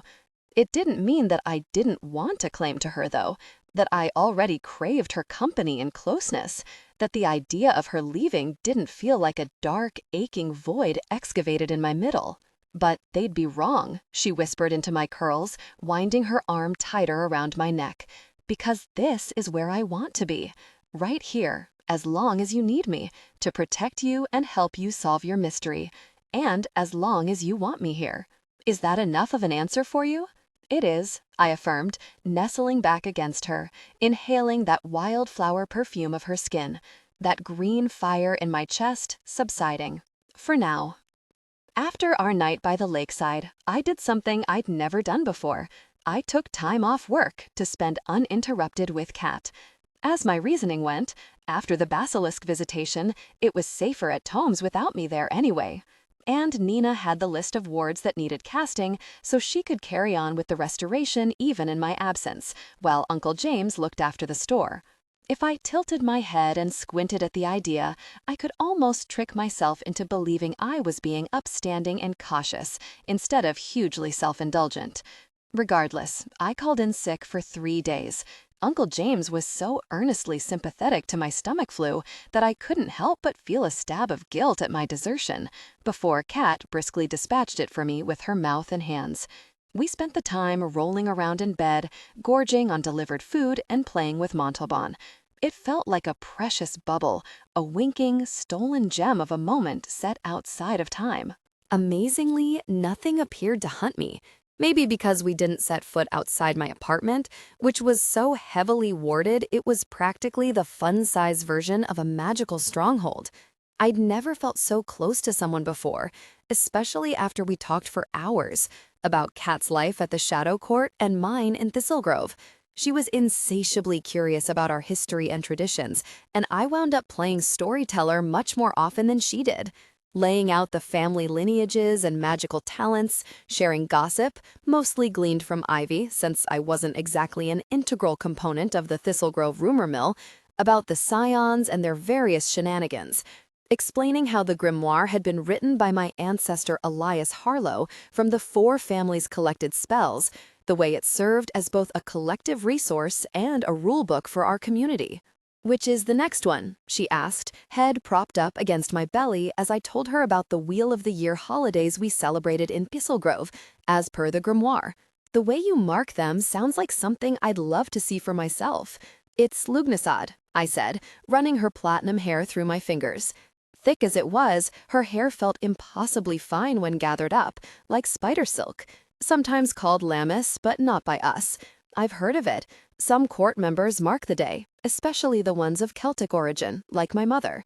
It's dedicated to Lugh, yes, the divine blacksmith. That's right. It's on August 1st and marks the midpoint between the summer solstice and the fall equinox. We celebrate at honeycake orchards, since it's a harvest holiday. There's fresh-baked bread, corn on the cob, about 1,000,000 fruit pies, decorative scythes everywhere, and lots of mead and wine. Closes with a huge circle cast by all of us to give thanks for the year's bounty. "Sounds delicious," she murmured, turning to nibble tantalizingly on my stomach. I squirmed beneath her, but she only pressed her cheek more firmly against me, keeping me in place. "Just like you." "Stop it," I squealed, awash in tingles, though something tugged at my mind. Something about the juxtaposition of harvest and delicious, as applied to me, specifically. I'm not for eating. "You're not?" She blew a raspberry against my belly. "I'll be the judge of that, thank you, after 3 whole days of taste tests. And according to my criteria, I've determined you to be very edible." I sat bolt upright against the headboard, abruptly dislodging her. She made a disgruntled sound, propping herself up on a forearm to fix me with a puzzled look.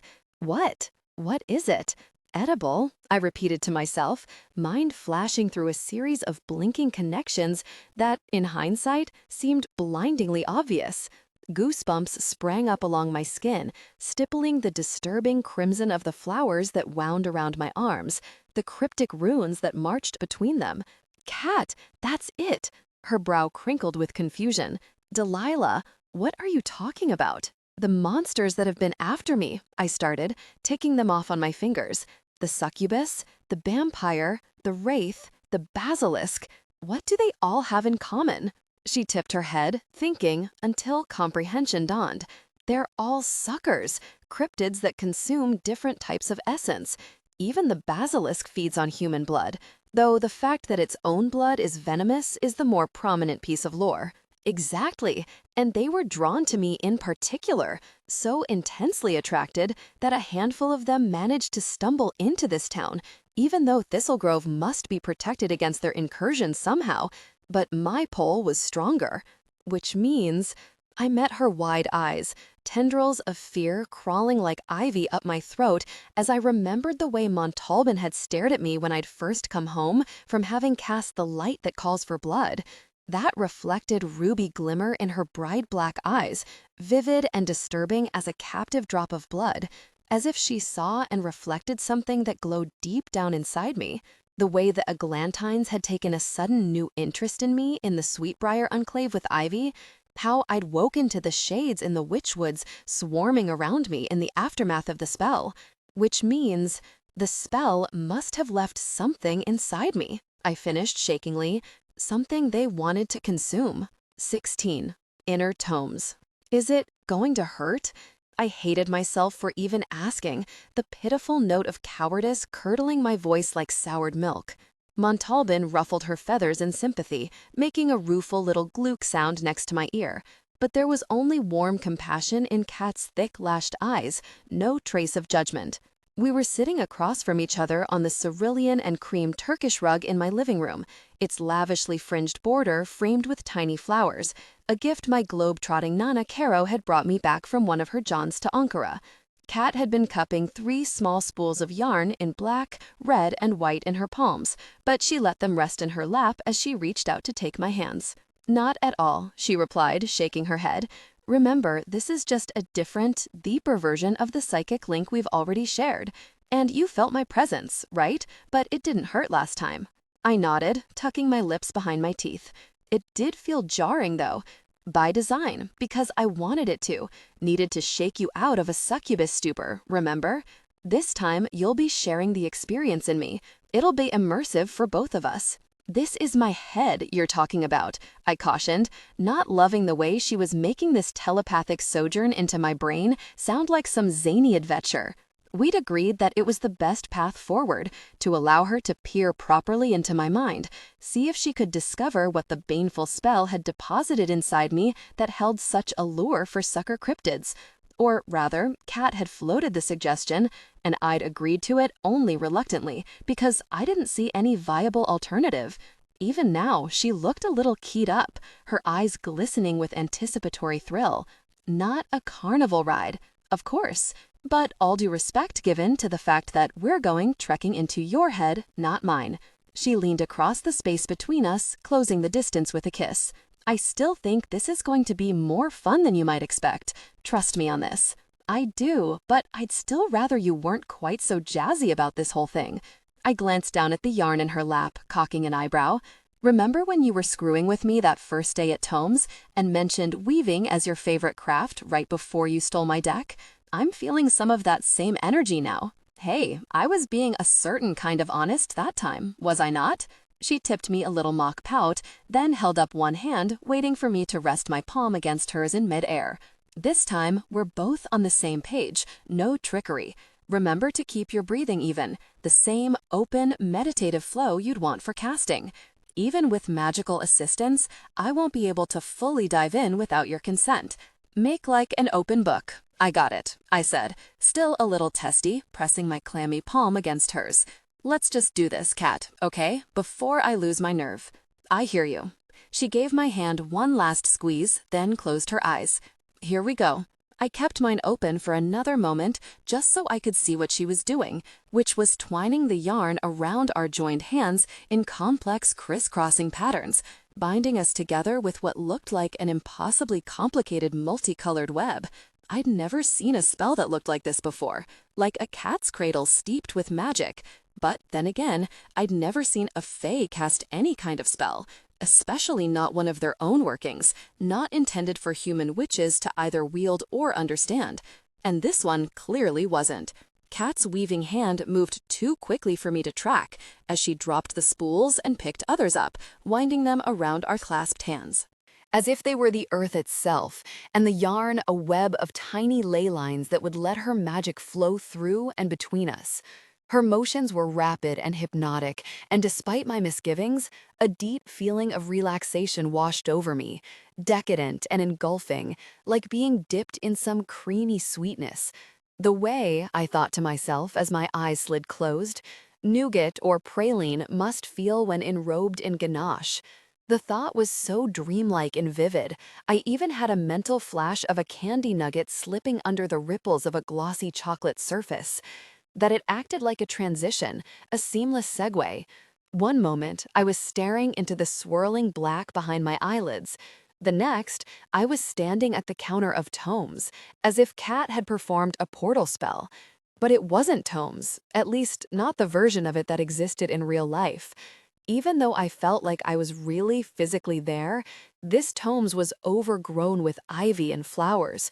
Woody, green-leafed branches sprouted from the shelves, as if the shop had been grafted onto a forest. Magical flora and fungi grew everywhere, pushing their way out from between the books. The blossoms pulsing with color and radiance, their massive leaves drooping over the shelves below. Their cumulative fragrance was almost overpowering, a heady herbal and floral mixture that expanded in my lungs like a dizzying cloud. Awestruck, I started forward, brushing my fingertip over a fuchsia orchid's lip, and it opened for me as if it had been waiting for my touch, unfurling to reveal a center of glowing molten gold. The recipe for Sprite Slip healing unguent, I whispered to myself, with a bright spurt of understanding, or knowing rather, as if I'd physically touched a memory. That's what this one is. They're all recipes. I made my way through the shelves, touching flowers and mushrooms, utterly enthralled to discover that the entire catalog of botanical medicine and magic I carried in my head had overgrown the bookstore. Then the bird calls came. My head snapped up, jaw dropping open. Flocks of birds flapped and wheeled and drifted high into the distant gloom of the ceiling, whole legions of them, like a moving mosaic of brilliant plumage. Many, many more than could have fit into the actual store. More even than would have fit into all of Thistle Grove's wide skies. Some were modeled after mundane specimens I saw in the waking world, though even those were bigger and more beautiful than any real bird I'd ever spotted. Others were avian creatures lifted from myth, rocks and griffins and phoenixes. The only one I couldn't spot, I noted wryly to myself, was a basilisk, probably because my mind wouldn't allow such an invasion here. And Montalban was absent too. This deep into my mind, maybe not even my familiar could follow, not without the kind of direct invitation I'd extended to Cat. Fucking stunning, Cat breathed from right behind me, as if she'd been at my shoulder this whole time, or as if I'd summoned her with a thought. Pedantic dryad, indeed. Are you doing this? I demanded, wheeling around to face her, gesturing at the flamboyance flourishing around us. Unlike Tomes, Cat looked exactly like she had in the real world, her angular face bare of makeup, my borrowed t-shirt slipping off her muscled shoulder. Making my mind look like this? She shook her head, a corner of her mouth ticking up. You think I could possibly dream up something like this? No, Delilah. This is what your thoughts look like, what you look like when it comes down to it. Because what are we, if not the sum total of our thoughts and memories? But what do you think the birds are? She gave a coy shrug, her gaze flicking up at them as they flew above us, in V's and lines and spiraling murmurations. Why don't you call one down and see? I lifted my hand, reaching toward that tremendous flock, my focus drawn to a peregrine falcon with glimmering gold and silver plumage. As if it sensed my attention, it came diving down, landing painlessly on my extended forearm. As soon as its massive talons curved around my arm, the rhyming couplets to Aurora Rising, a powerful elemental spell from the grimoire I'd never even attempted to cast myself, floated to the forefront of my awareness. They're spells, I exclaimed, turning to Cat. Each one of the birds is a memory, my memory, of a spell I once read and memorized. So that must mean all these books. Exactly, she smiled, her eyes sweeping over the crowded shelves. They're all your waking memories, the complete collected works of Delilah Harlow. I looked around the flower-festooned bookstore, brown-knitted. But that would mean all of this belongs here, that it's native to me, not some byproduct of the blood spell. Whatever's hidden inside you might be elsewhere, somewhere more secluded, maybe, separate and apart from the rest of you. She frowned, nose wrinkling in thought. Is there a place like that in tomes, in the real world? If so, we'd be looking for its equivalent here. Yes, I said, my mind leaping immediately to the attic, upstairs, where we keep the witch community's private records and treasures collected over the centuries. We can get up there from the back of the store. We're in your domain, so? Kat gestured me forward, like a cavalier with a sweep of her arm. Lead the way. She trailed me through the flower-webbed shelves, so familiar and foreign at the same time. As we neared the winding open staircase in the back that led up to the attic, the quality of the light changed. Where the front of my inner tomes had been a wash of soft periwinkle, violet, and green emanating from the flora, a ruby flush tinged the back, the red deepening as we came closer to the stairs. Looking up, I could see the same bloody glare outlining the silhouette of the attic door above us, as if some brilliant scarlet light source pulsed behind it, seeping out through the cracks surrounding the door. I cast Kat an apprehensive look, a wave of trepidation breaking over me. We have to go see, don't we? I asked her, swallowing hard. We do, she replied, reaching out to thread her fingers through mine. I knew, in real life, our hands were already clasped, bound together with her yarn. But her warm touch felt just as real here, and deeply reassuring. Whatever was up there, I could stand to face it knowing she'd be next to me. We clattered up the stairs together, me leading the way, Kat on my heels. In front of the door, the light was so bright and violent it nearly turned my stomach, the exact garish hue I remembered emanating from the witchwood soil when I'd let my blood drip into the ley line nexus. I paused in front of the door, balking at the idea of throwing it open. I knew somehow that it wouldn't be locked, would instead swing open at my touch. Eagerly, almost, as if it had been waiting for me to come. You can do this, Kat urged, giving my hand a tight squeeze. I'm with you, all the way. I nodded shakily, swallowing through a parched mouth. Then I reached out and gave the door a push. It slung open just as easily as I'd anticipated, opening into an attic that was now a nearly empty room.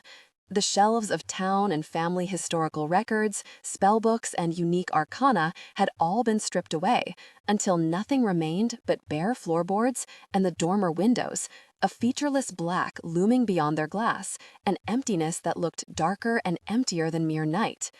And where the Malefica shelf would have stood in the real world, a massive sphere of scarlet light rotated like a bloody globe, an orb of pulsing magma. The throbbing light it shed spilled throughout the room in irregular ways, as if it were creeping toward us along the floor, halfway between incorporeal and material. It emanated sound, too, a droning hum that hadn't been audible below, masked by the rustling of leaves and the chorus of bird calls. But up here, it had an unsettling electric energy, like the thrum of power lines. "What the fuck is that?" I whispered, appalled. "All that red, it looks alive." It isn't just red, Delilah, Kat corrected, sounding halfway between fascinated and horrified herself. Look beyond, look through it. There's something suspended inside the sphere. Squinting, I stared into the center of the globe. As soon as I shifted my focus, my gaze pierced effortlessly through all the vermilion light, and I saw that there was something embedded deep within.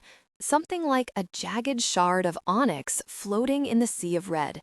Its shape evoked crystal, but it flickered in and out like something immaterial, and its darkness was absolute, a matte black like a sucking void that drew in and obliterated all other light, like a sliver of a black hole carved into the shape of a shard. Now that I was concentrating on it, I could see that the red sphere surrounding it was hollow. It wrapped around the black shard like an encasing shield or an isolating force field keeping the slice of onyx locked away. Abruptly, Kat let go of my hand and took a few slow steps forward, her fingers stretched out toward the light, curiosity blazing over her bold face. "Kat," I managed in a strangled whisper, too afraid to follow. I wanted to stay as far away as I could from both the red sphere and that terrifying darkness it encapsulated. While I wasn't an expert on doomsday crystals floating in my own head, the fact that it looked like black kryptonite couldn't possibly indicate anything good. "What are you doing? Don't touch that." "It's not going to hurt me," she soothed, tossing me a reassuring look over her shoulder. "I know it feels like we're really here to you, but we aren't. This is like a diorama or a stage, only a very convincing representation of what's in your mind. When I touch it, I'll really be giving it a psychic sweep, enough to understand what it is. But I won't be touching it in reality. It won't be able to do me any harm, okay?" "Okay," I agreed, but only reluctantly, heart still hammering. Part of me deeply, powerfully didn't want to know, to even consider what either of these arcane manifestations were. I'd have given anything to pound back down the stairs and take shelter in the tomes below, that safe, enchanted bower of luminous flora and fauna and books. "Just be a little careful, please." "Oh, you know me." She flashed me a smile, tipped a devilish wink. "A little careful is practically my middle name." Then her hand plunged into the vermilion light, its pulsing wash painting her face a disconcerting bloody red. Prepared as she'd been for the psychic exploration, Cat gasped anyway, her head falling back. "Oh, fuck me," she muttered, her teeth clenching. That should not be possible." "What is it?" I called out, shrill with panic. "Cat, what are you feeling?" "Not now," she managed, waving me off with her free hand. "I have to get through it, to feel what's beyond." Teeth gritted, she plunged her hand deeper, the muscles of her arm cording with strain, her feet braced against the floor as she pushed forcefully against the light, as if that scarlet coagulation was resisting her, somehow hampering her progress toward the crystal at the core. Then, with a final effort, she penetrated it, her fingers grazing the dark shard at the center of the globe. "Oh," she whispered, giving a full-body shudder as her fingers trailed over its facets, her face a topography of wonder bathed in pulsing scarlet, laced with incredulity. "Oh, I see. What is it?" I demanded, halfway pleading. "Cat, just talk to me." Slowly, she withdrew her hand and backed away from the globe, turning to me. I stepped into her arms, winding mine around her neck, torn between wanting to understand and not wanting to hear any of it, because whatever impossibility she'd felt, it was going to change things irrevocably. I knew it in my marrow. "The red sphere is the ley line nexus," she said, pulling back to shake her head with that wonder-struck disbelief. "The entire thing, all of it, it's trapped inside you, shaped into an isolation shield. And that crystal? That's a piece of the oblivion glamour still stuck inside your mind, like a splinter of a spell." 17 blueprint vibes. "I still don't understand," I repeated woodenly, curling my hands around my mug of hot chocolate in hopes that some of its heat might seep into my clammy hands. It was shaped like an ivory pumpkin, the handle a dainty curling vine and leaf. The foamy surface was sprinkled with cinnamon in a series of interlocking hearts, a flair of artistry that I couldn't have appreciated less given the circumstances. As soon as I'd opened my eyes, Kat and I had blinked back into our own bodies, both of us unexpectedly drained from the mental expedition, me so exhausted and depleted I was trembling. There'd been next to nothing to eat at my place, as usual, so we'd made the short walk to the Wicked Sweet Shop on Yarrow for a badly needed infusion of sugary calories. But I'd barely managed more than a few sips, acidic nausea churning in my stomach. Fear had rhymed my insides like blooming frost, belying the summer heat outside the dessert shop's window, decorated with fluttering coils of tinsel, clouds of cotton candy, and bouquets of spun sugar flowers. It sat in my gut like an ice block, taking up too much space to allow for food. "Here's what I think," offered, taking another bite of her cookie. She seemed much less thrown than I was, even though she was the one who'd experienced the revelation. Maybe profoundly terrifying shit like bloody orbs and onyx crystals were much more common where she came from. A journey into someone else's floral, yet also fucked psyche must be Tuesday. You cast the light that calls for blood, which was meant to heal any damage done to your mind by accessing the power of the nexus in exchange for an offering of blood. Clearly, the spell didn't work like it should have. Maybe it wasn't strong enough, given that you don't have just damage, residual scarring. An active piece of the oblivion glamour itself, that dark crystal, is still in your mind, like lodged shrapnel. I glanced around by instinct to make sure no normies were around to overhear us, but there was only the bored teen barista with rainbow hair intricately braided away from her temples, slumped behind a counter display of fudge, truffles, and assorted cakes and pastries. So engrossed in her phone and clearly disinterested in our quiet conversation that I didn't bother with casting a privacy charm. Spent as I was, even that relatively small piece of magic seemed unduly taxing. But how? I demanded, and why is it still in there? The glamour was lifted, undone. Why did any of it stay behind? You said that when Nina tried to steal Belisama's stone, she struck you with an oblivion glamour supercharged by the divine favor she'd been granted. I nodded, chewing on a knuckle. I'd been reticent about what had happened to me, but it was one of the things I'd finally shared with Kat during our days of pillow talk. Kat tapped her lower lip, thinking it through as she spoke. Possibly, that rendered her spell so powerful that even once it was reversed, some part of it found purchase, like a thorn. And even that splinter was enough to disrupt your mind, too embedded to be healed even by a baneful spell. So what do you think happened instead? I think the leyline nexus reacted to your blood, somehow, she said, her eyes flicking back and forth as she stared into the distance over my shoulder, piecing her thoughts together.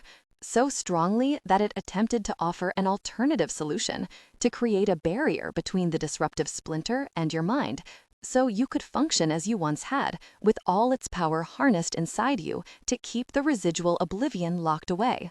But it's a nexus, I argued, shaking my head helplessly. Taking that much raw magic inside me should have killed me. So why aren't I dead, Kat?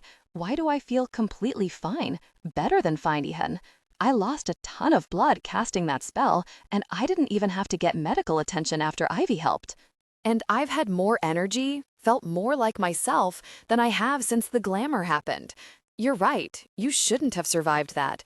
I've never heard of a transference like this, the shifting of a whole nexus from earth to person. Kat twitched her chin at my red tattoos, the runes winding around them. I think some bizarre alchemical or metaphysical reaction must have happened. I pitched my forehead into my free hand, massaging my aching temples. Like what? I don't know. Something that elevated the blood magic into an even more complex version of itself. If I had to guess, I'd say that having been born a Thistle Grove witch lent you some unusual affinity with that nexus, possibly with all the ley lines that converge here. So when it poured inside you, it mingled with your living essence, became something part itself, part you. And then the spell sealed it shut inside you by inscribing itself into your skin with runes, turning your ink red. To mark me as a living, walking leyline nexus, presumably, I said, bitter as coffee dregs, as if I had any right to be. As if I hadn't brought all this onto myself, driven by the miserable, sludgy fuel of hubris and desperation, in case I wasn't enough of a cryptid beacon already. Right, that's what makes me even more sure that some commingling between your essence and the nexus happened. The suckers are drawn to you because they can feel it inside you. Consuming you would let them partake of it too. Can you imagine a power boost like that for something like the Dampire or the Wraith? I shuddered, goosebumps erupting all over my skin. Frankly, I'd rather not. Kat glanced pointedly down at my now lukewarm hot chocolate, the untouched slab of oversized cookie beside it. Eat, Delilah, you need it. I took a grudging bite of the cookie and washed it down with the chocolate, though I could barely taste either. So what now? I asked, forcing the gritty lump down past the sudden obstruction in my throat. What am I supposed to do? How can I go to my uncle with something like this? Or to Emmy? This is so much worse than I even thought. I didn't just cast a baneful spell from a forbidden grimoire. I desecrated Thistle Grove, fucking stole part of its magic. It's not a great look for you, Kat admitted, shrugging when I fixed her with a glare. What? I'm backing you up here because you aren't wrong. Obviously, I don't know your family, how forgiving or flexible they are, and you didn't do this on purpose. It's not like you were trying to suck up a nexus like a boba pearl through a straw. I half choked on my next sip of hot chocolate, scrunching up my face. That is a truly terrible simile. Hey, never claimed to be a poet. I'm just saying, I can see why you'd hesitate to take this to them. Then what do I do? I demanded, the bubble of held-back tears bursting, spilling down my cheeks. I can't live like this, with monsters knocking on my window and falling down the chimney. And I can't just expect you to guard me for the rest of your natural life, however long that even is. I can think of worse ways to spend at least the next half-century or so, Kat replied with a small, quirked smile. Despite the circumstances, warmth welled in my chest, threaded with a silvery little thrill that she'd find the idea of staying with me for some longish haul so palatable. But you're right, there are deadlier beasties out there than what we faced so far, even if they do seem to be slipping in one at a time instead of in a horde, fortunately for us. But we can't keep playing whack-a-mole forever, and you've already gotten hurt twice. I can't let that happen to you again. She drummed her fingers on the tabletop, thinking. Wicked Sweet featured an eclectic mishmash of vintage furniture under a bright tangle of fairy lights hung overhead, and ours was a rickety bistro cafe table with an elaborate wrought iron base that rocked a little from that brisk rhythm. Kitschy wooden signs hung on the walls, informing us in cutesy cursive of imperatives like, "Life is short, eat dessert first." It felt, frankly, a little on the nose. Given my circumstances, I probably should start considering eating all my desserts first, maybe even transition exclusively to desserts. "What if you came with me?" she said, locking her intent verdigris gaze with mine. "To the Shadow Court. We have brilliant adepts there, magical practitioners who are even more skilled than I am at psychic work, and some of them are ancient fae with many more years of experience than your family or any of the other witches here. They've been around for centuries. One of them will know of a way to safely remove the nexus from you and pry that oblivion fragment out of your head." I thought about it, gnawing nervously on the inside of my cheek. "Kat, I can't. You know I can't. Whoever we ask for help will want to know about me, what I am, where I come from, how this even happened. I'll wind up serving them Thistle Grove on a platter. And no offense, but from what you've said, members of the court aren't the kind of people or creatures I'd want getting wind of my home, especially not your mother." "I know about Thistle Grove," she reminded me with a tilt of her head, still keeping me pinned with that direct gaze.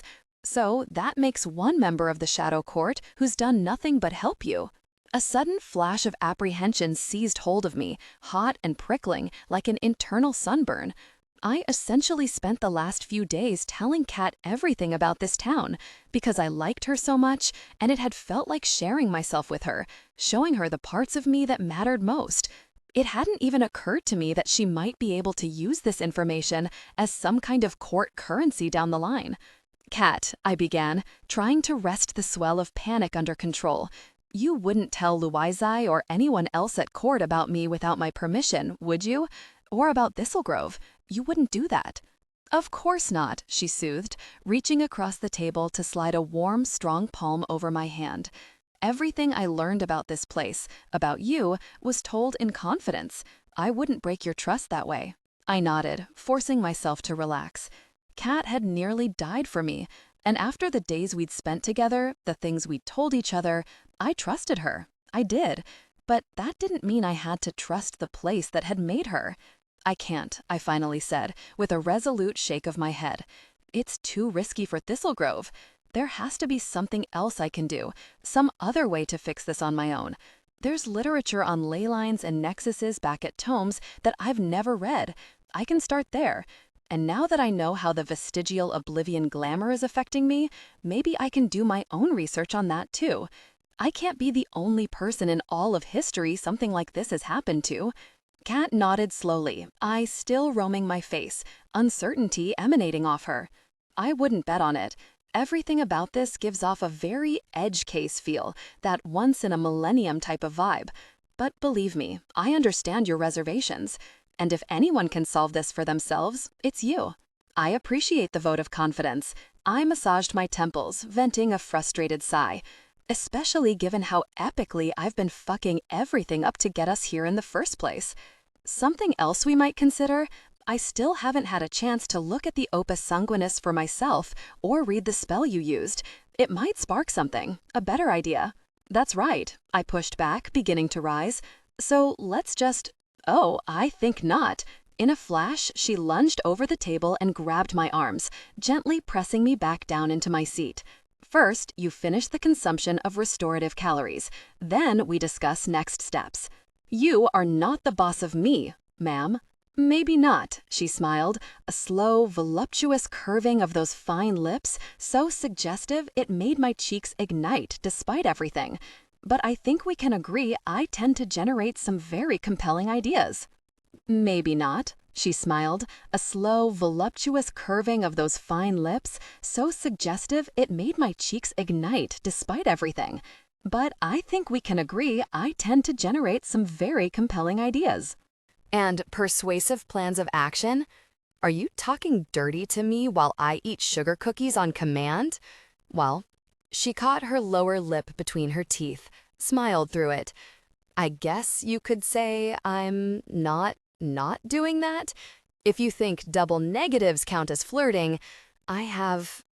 My voice trailed off as I caught sight of a purple shimmer sparkling to life behind Cat, right near the middle of the store, swirling in midair like the shaken glitter inside a kaleidoscope. As I watched, it whipped up into a column of bright violet smoke, a purple so pretty and vivid that, to my botanist's eye, it immediately registered as probably poisonous. Then it vanished, to reveal a female figure nearly 7 feet tall. A long serpent's tail lay curled in coils beneath her, its iridescent scales scattering up the lithe stretch of her lower belly before they melted into taut green skin. A faint, glimmering trail of them traversed her muscular abdomen, circling it in spiral patterns, ending in a shining, lacy, sculpted spill of scales over her high breasts, like built-in lingerie. Her hair was a tumble of auburn and dark brown, glossy as chestnuts, and coiled around her head, but its strands writhed, as though each separate lock might be alive, part tentacle, part hair. A silver circlet sat low on her forehead, its inset opal pulsing above huge almond-shaped eyes with orange irises and slitted pupils, set in a face that was a stomach-dropping mix of woman and snake, carved cheekbones jutting above gaunt cheeks, vertical slits in lieu of a nose, plush lips a deep emerald against the paler jade of her skin. The fact that she was close to beautiful, an alien grotesqueness that somehow neighbored on stunning, only chilled me that much more. A musty smell drifted from her, dry and dusty and clearly reptilian, triggering every scrabbling prey instinct in my own lizard brain. In turn, her own nostrils flared wide, as if she'd caught some enticing scent, her head cocking sharply before swiveling to focus on me. Oh, fuck, I muttered under my breath, already rising, my chair scraping back with a whining screech. My heart felt like it had ballooned into a triple-sized version of itself, a frantic, fleshy lump heaving itself against my ribs. Cat, behind you! Alamia! Alamia, because I hadn't thought to ward the dessert shop. I'd been exhausted, there hadn't been any supernatural assaults in days, and it had somehow slipped my mind that Wicked Sweet was neither Tomes nor my magical fortress of a home. And now here we were, because of yet another of my stupid, egregious mistakes, faced with yet another deadly creature torn from the pages of a mythological bestiary. From what I remembered, Lamia preferred the blood of children. Based on the lore, I'd been under the impression that this was, in fact, their exclusive diet. But from the intent way she'd homed in on me, those reptilian eyes narrowing, lips parting in a smile that revealed a set of glistening snake's fangs so long their vicious tips sank into the pillow of her lower lip, they clearly weren't the picky eaters the myths made them out to be. Cat sprang into action, whirling to face the creature, her double-sided blades appearing in her hands like battle magic. But before she could move, the normie barista rushed out from behind the counter, brandishing her phone, a look of sheer delight stamped over her thin, overly contoured little face. Beneath the spackled makeup, she couldn't have been more than 16 or 17, and the way she was admiring the lamia glowed with the kind of childlike wonder I associated with much younger kids. And she was about to get herself killed. "Holy balls, you look amazing!" she squealed, fake lashed eyes alight as she positioned her phone to take snaps of the increasingly bewildered lamia, who'd screwed her unnerving face into a distinctly human expression of bemusement and disdain. Like, what in the divine shit is this dimwit mortal even doing right now? Apparently, even cryptids didn't appreciate the Insta-paparazzi crew. Caught up in her phone, the barista clearly hadn't witnessed that brief gush of violet smoke or the way the lamia had manifested in the store. That would have been an obvious display of magic, the kind of thing that triggered the town-wide oblivion glamour automatically, inducing a vague, perplexed haze before erasing the relevant memory. Instead, this unfortunate normie thought she was seeing a person decked out in elaborate costume and makeup, a sight, in her defense, not all that unusual in Thistle Grove. "That's gotta be the best cosplay I have ever seen," she gushed, holding her phone high above her head to capture a different angle.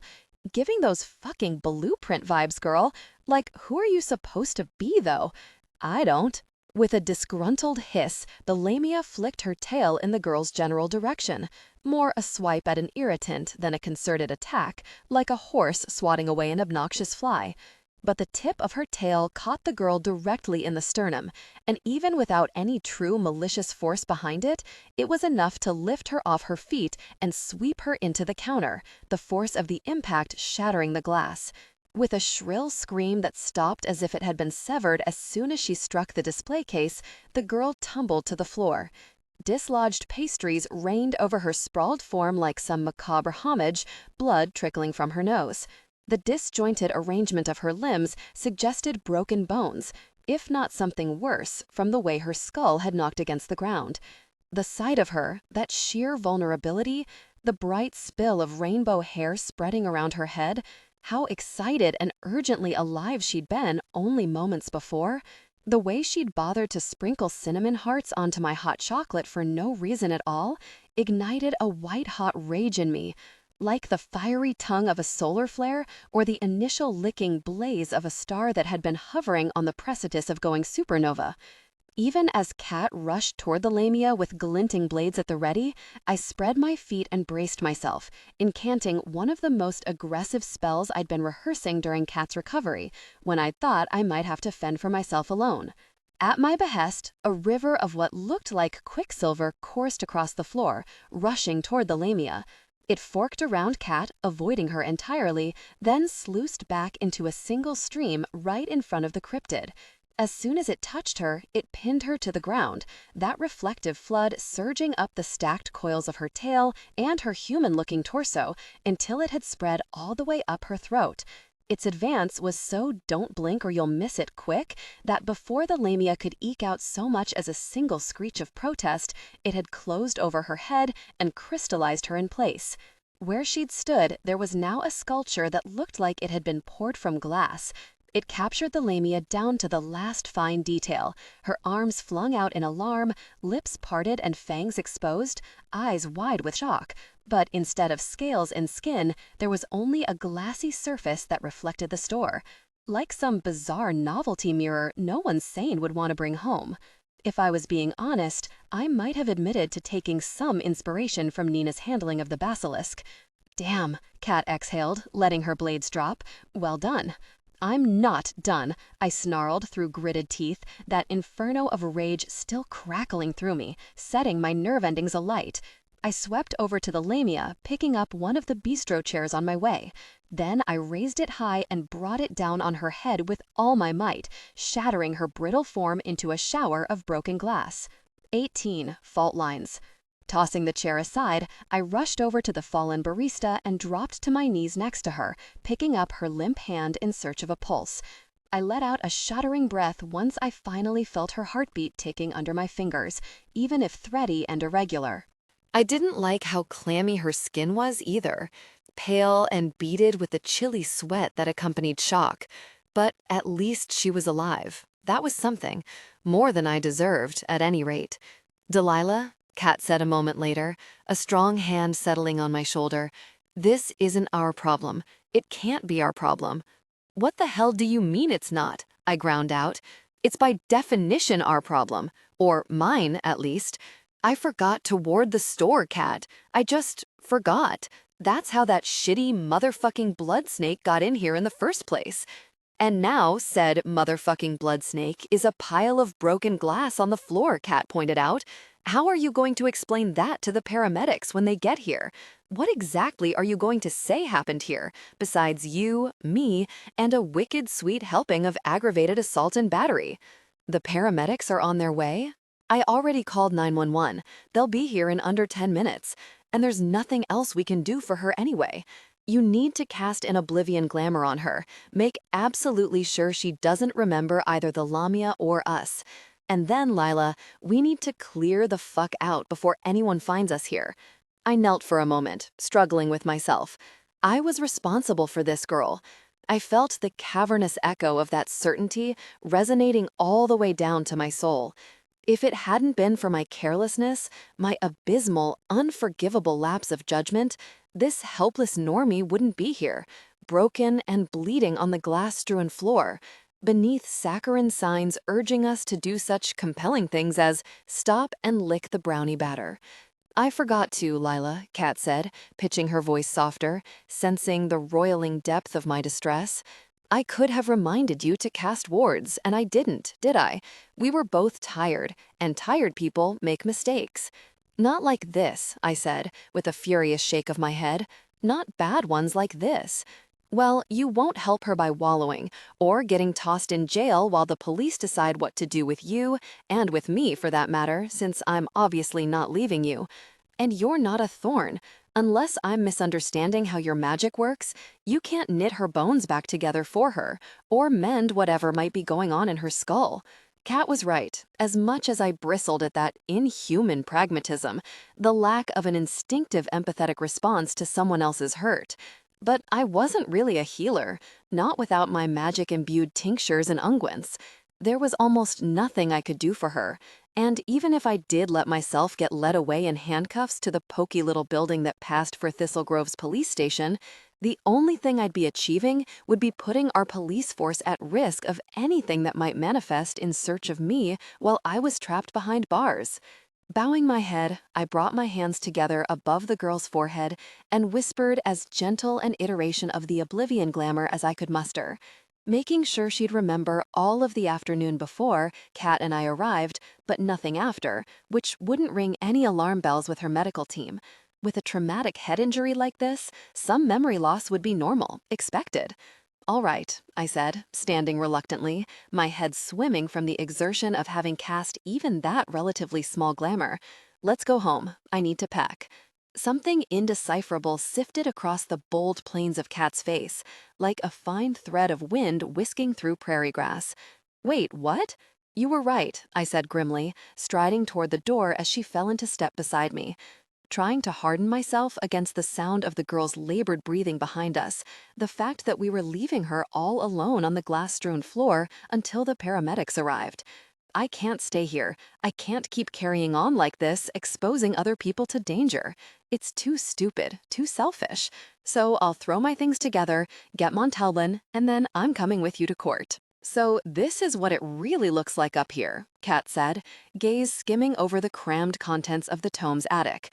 I'd been trying to impose some semblance of order on it since I'd begun taking over for Uncle James, but I'd been dealing with centuries of accumulated books and artifacts, and a long series of previous keepers much more interested in the acquisition of knowledge than its organization. A lot more stuff and dust than in the version you're carrying around in your head. Fewer blood globes and sinister floating crystals, though. Points for that. Kat had wanted to stop at Tomes before we left town to fetch the Opus Sanguinis. My huge duffel bag and the one small roller suitcase I owned were packed and waiting for us below, along with Montalban, roosting in her travel cage.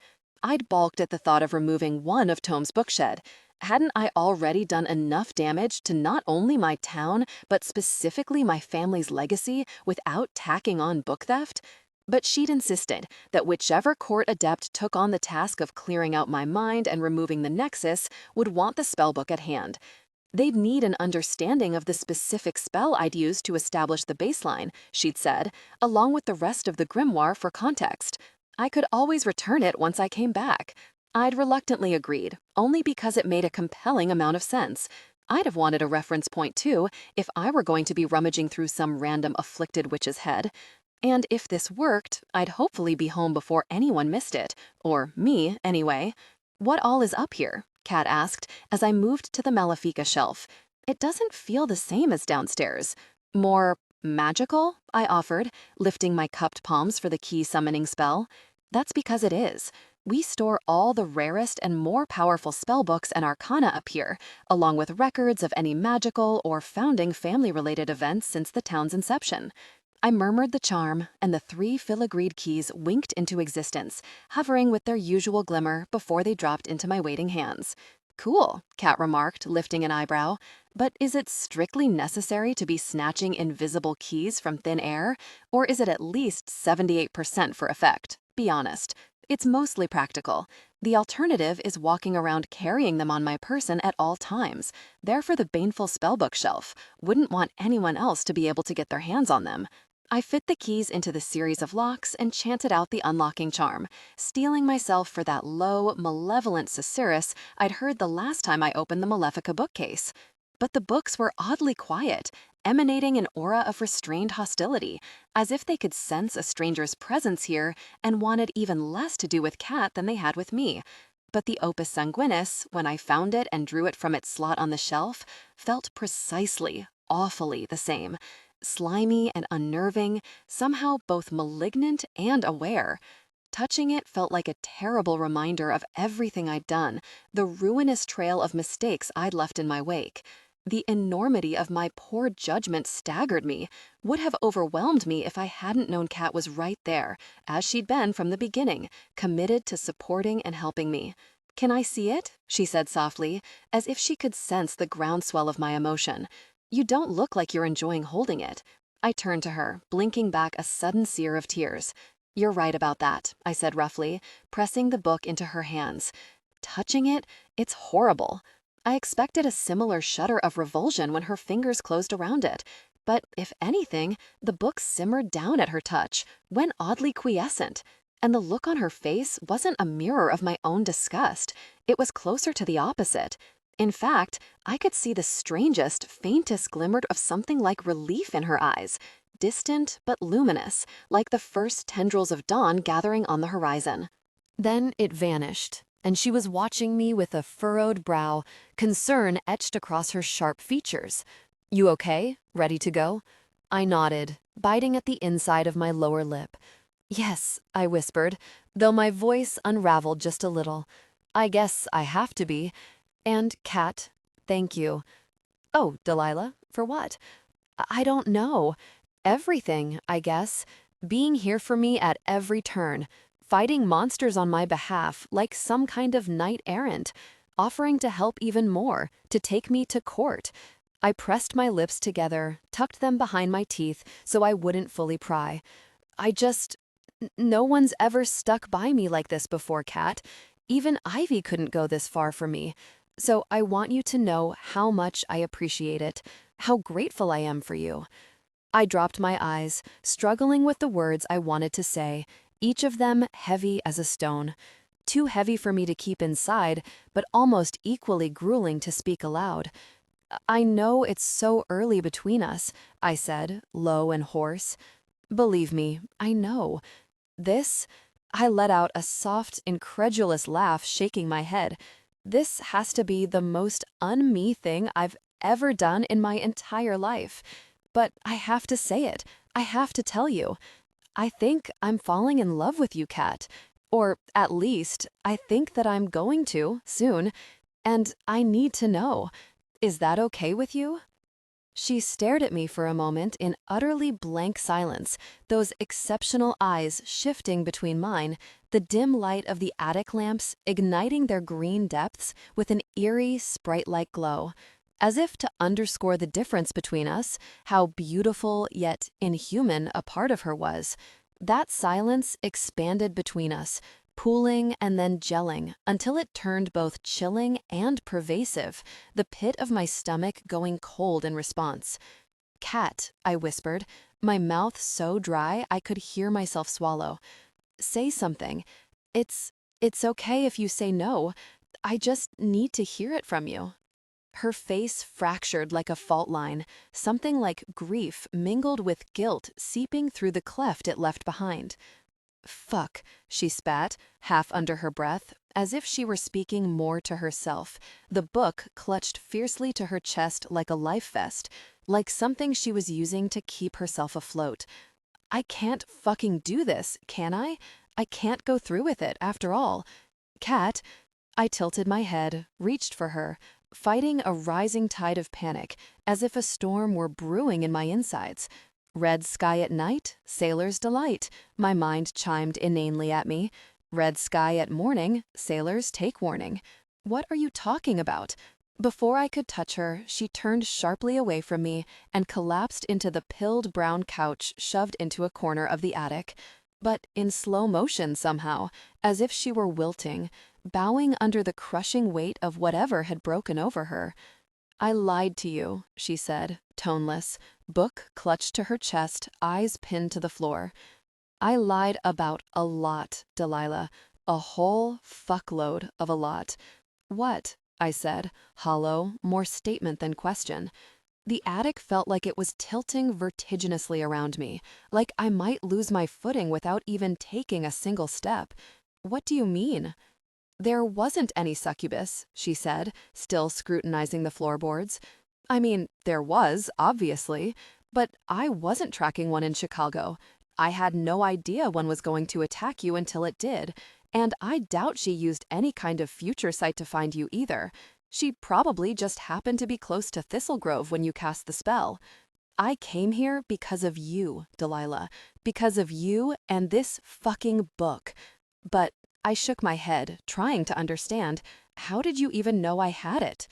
She relinquished her hold on the grimoire with one hand, burying her fingers into her hair, giving it a short, brutal tug. "It's a long story. Long and convoluted and fairly shitty, like most of mine tend to be.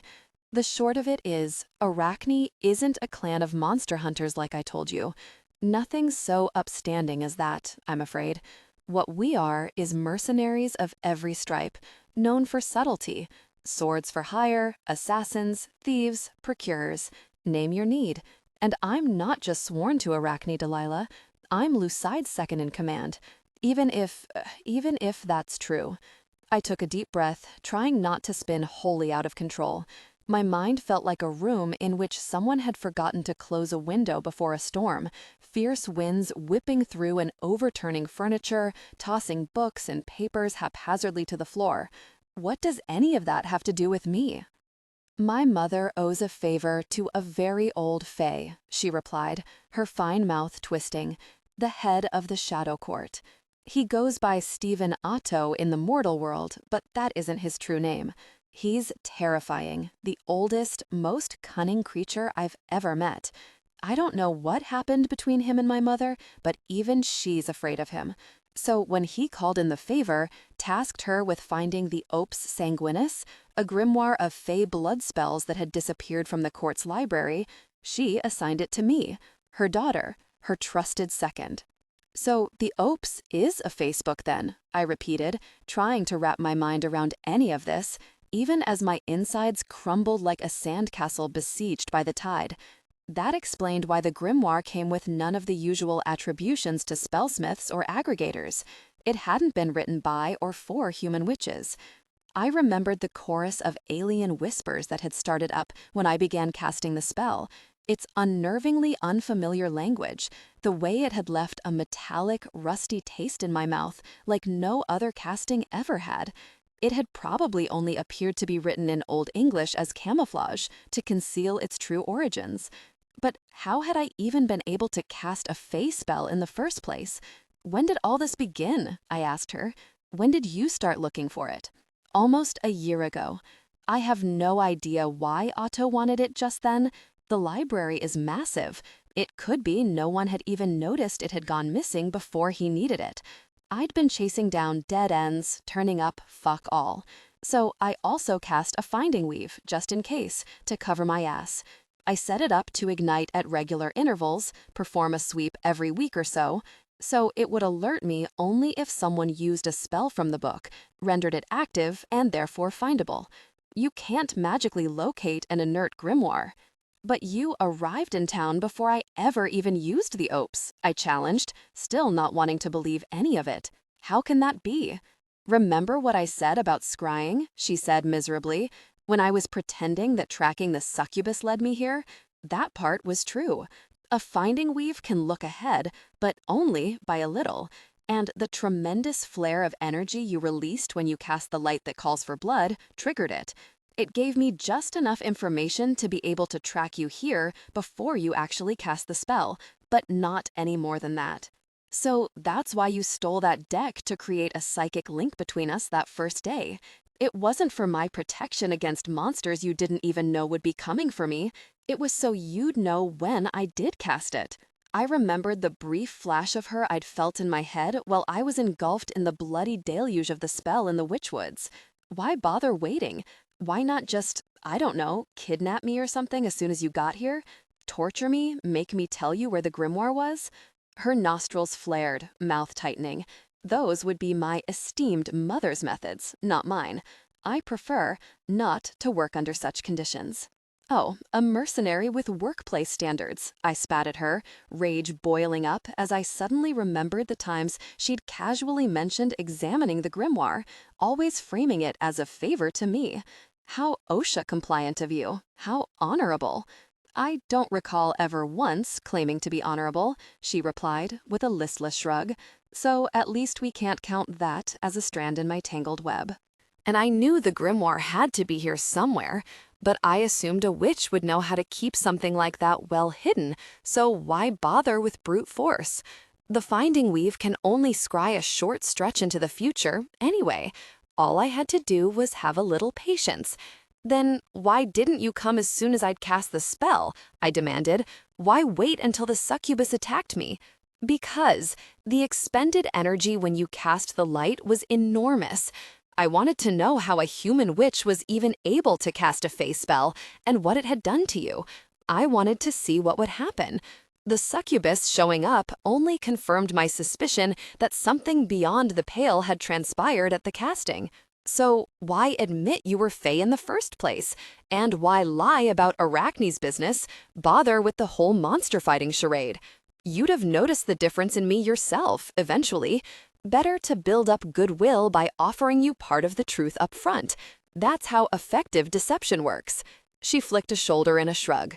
I needed you to trust me, to be willing to hand over the opus once it was time. You're not really very hard to understand, Delilah. When it came to my allegiances, I knew you'd need at least the appearance of integrity to sway you. And then came the Dampier, the Wraith. It was increasingly clear that you yourself had become somehow special. I was hoping we might get to the bottom of it here, before I brought you to court. Before you, I repeated, a terrible knowing opening up inside me like a sinkhole. You always intended to bring me back with you, didn't you? Long before you suggested it today. Yes, she said simply. One way or another, you were coming with me. The book would have fulfilled my mother's obligation to Otto, but you, a witch who had somehow affected an entire nexus, who drew creatures like a beacon, a witch who came from a magical town we'd never heard about, fueled by a sunken goddess in a lake, you would have been a colossal prize, a gift to him, a way to raise Arachne, and especially my mother and myself, in his very fickle esteem. And you would have really done it? I asked, sickened. Given me to him, like I wasn't a person at all, just a thing, something you could use? She looked away, a muscle in her square jaw jumping under her skin. Courtiers live and die by Otto's regard, Delilah. I couldn't pass up that kind of opportunity. And it's not like he would have hurt you. You'd have been valued as a precious resource. He'd have treated you well, or at least carefully. Abruptly, all the will I had to stay standing evaporated in a puff, a wave of fatigue and enervating sadness washing over me. Moving slowly, as if my bones had become achingly brittle, I lowered myself to the floor and knelt, my feet splayed behind me. "How could I not have seen this coming?" I whispered, putting both hands over my face. "Why did I ever even trust you? How could I have let myself once I knew you were part fae? Even fucking Nina Blackmore knew something was off with you." "Don't blame yourself too hard," she said, both bitter and wry. "It wasn't completely your fault. I wove an enticement weave for you.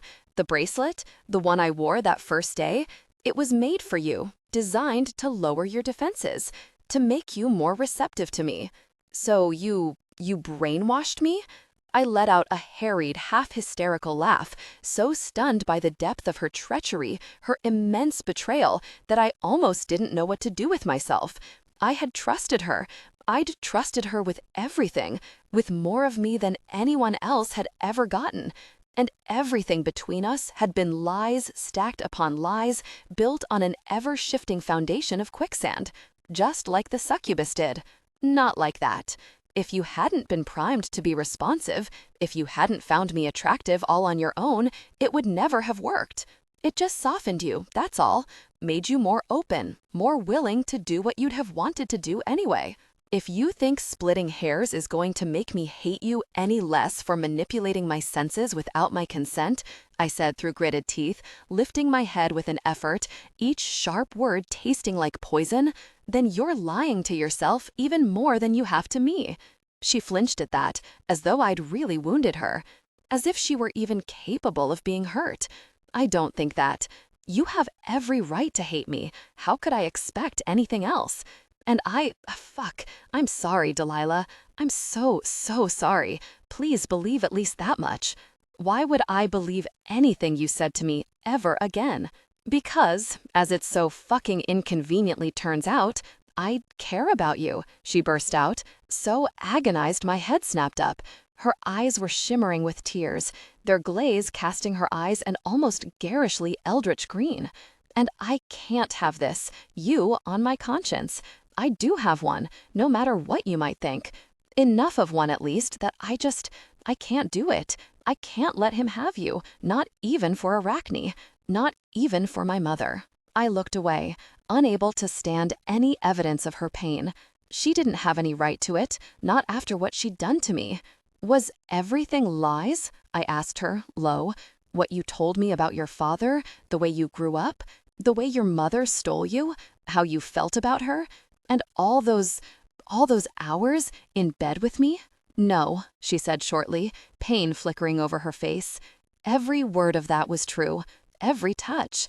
And, Delilah, I didn't lie about the rest of it either. The way you took care of me, no one else has done that for me ever. I've never felt what I feel for you, not for anyone else.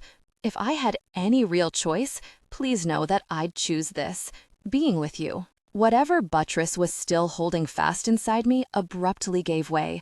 Even now, even after everything, the fact that I was about to lose the only person I'd ever fully opened up to gutted me, left me feeling like all my innards had been hollowed out.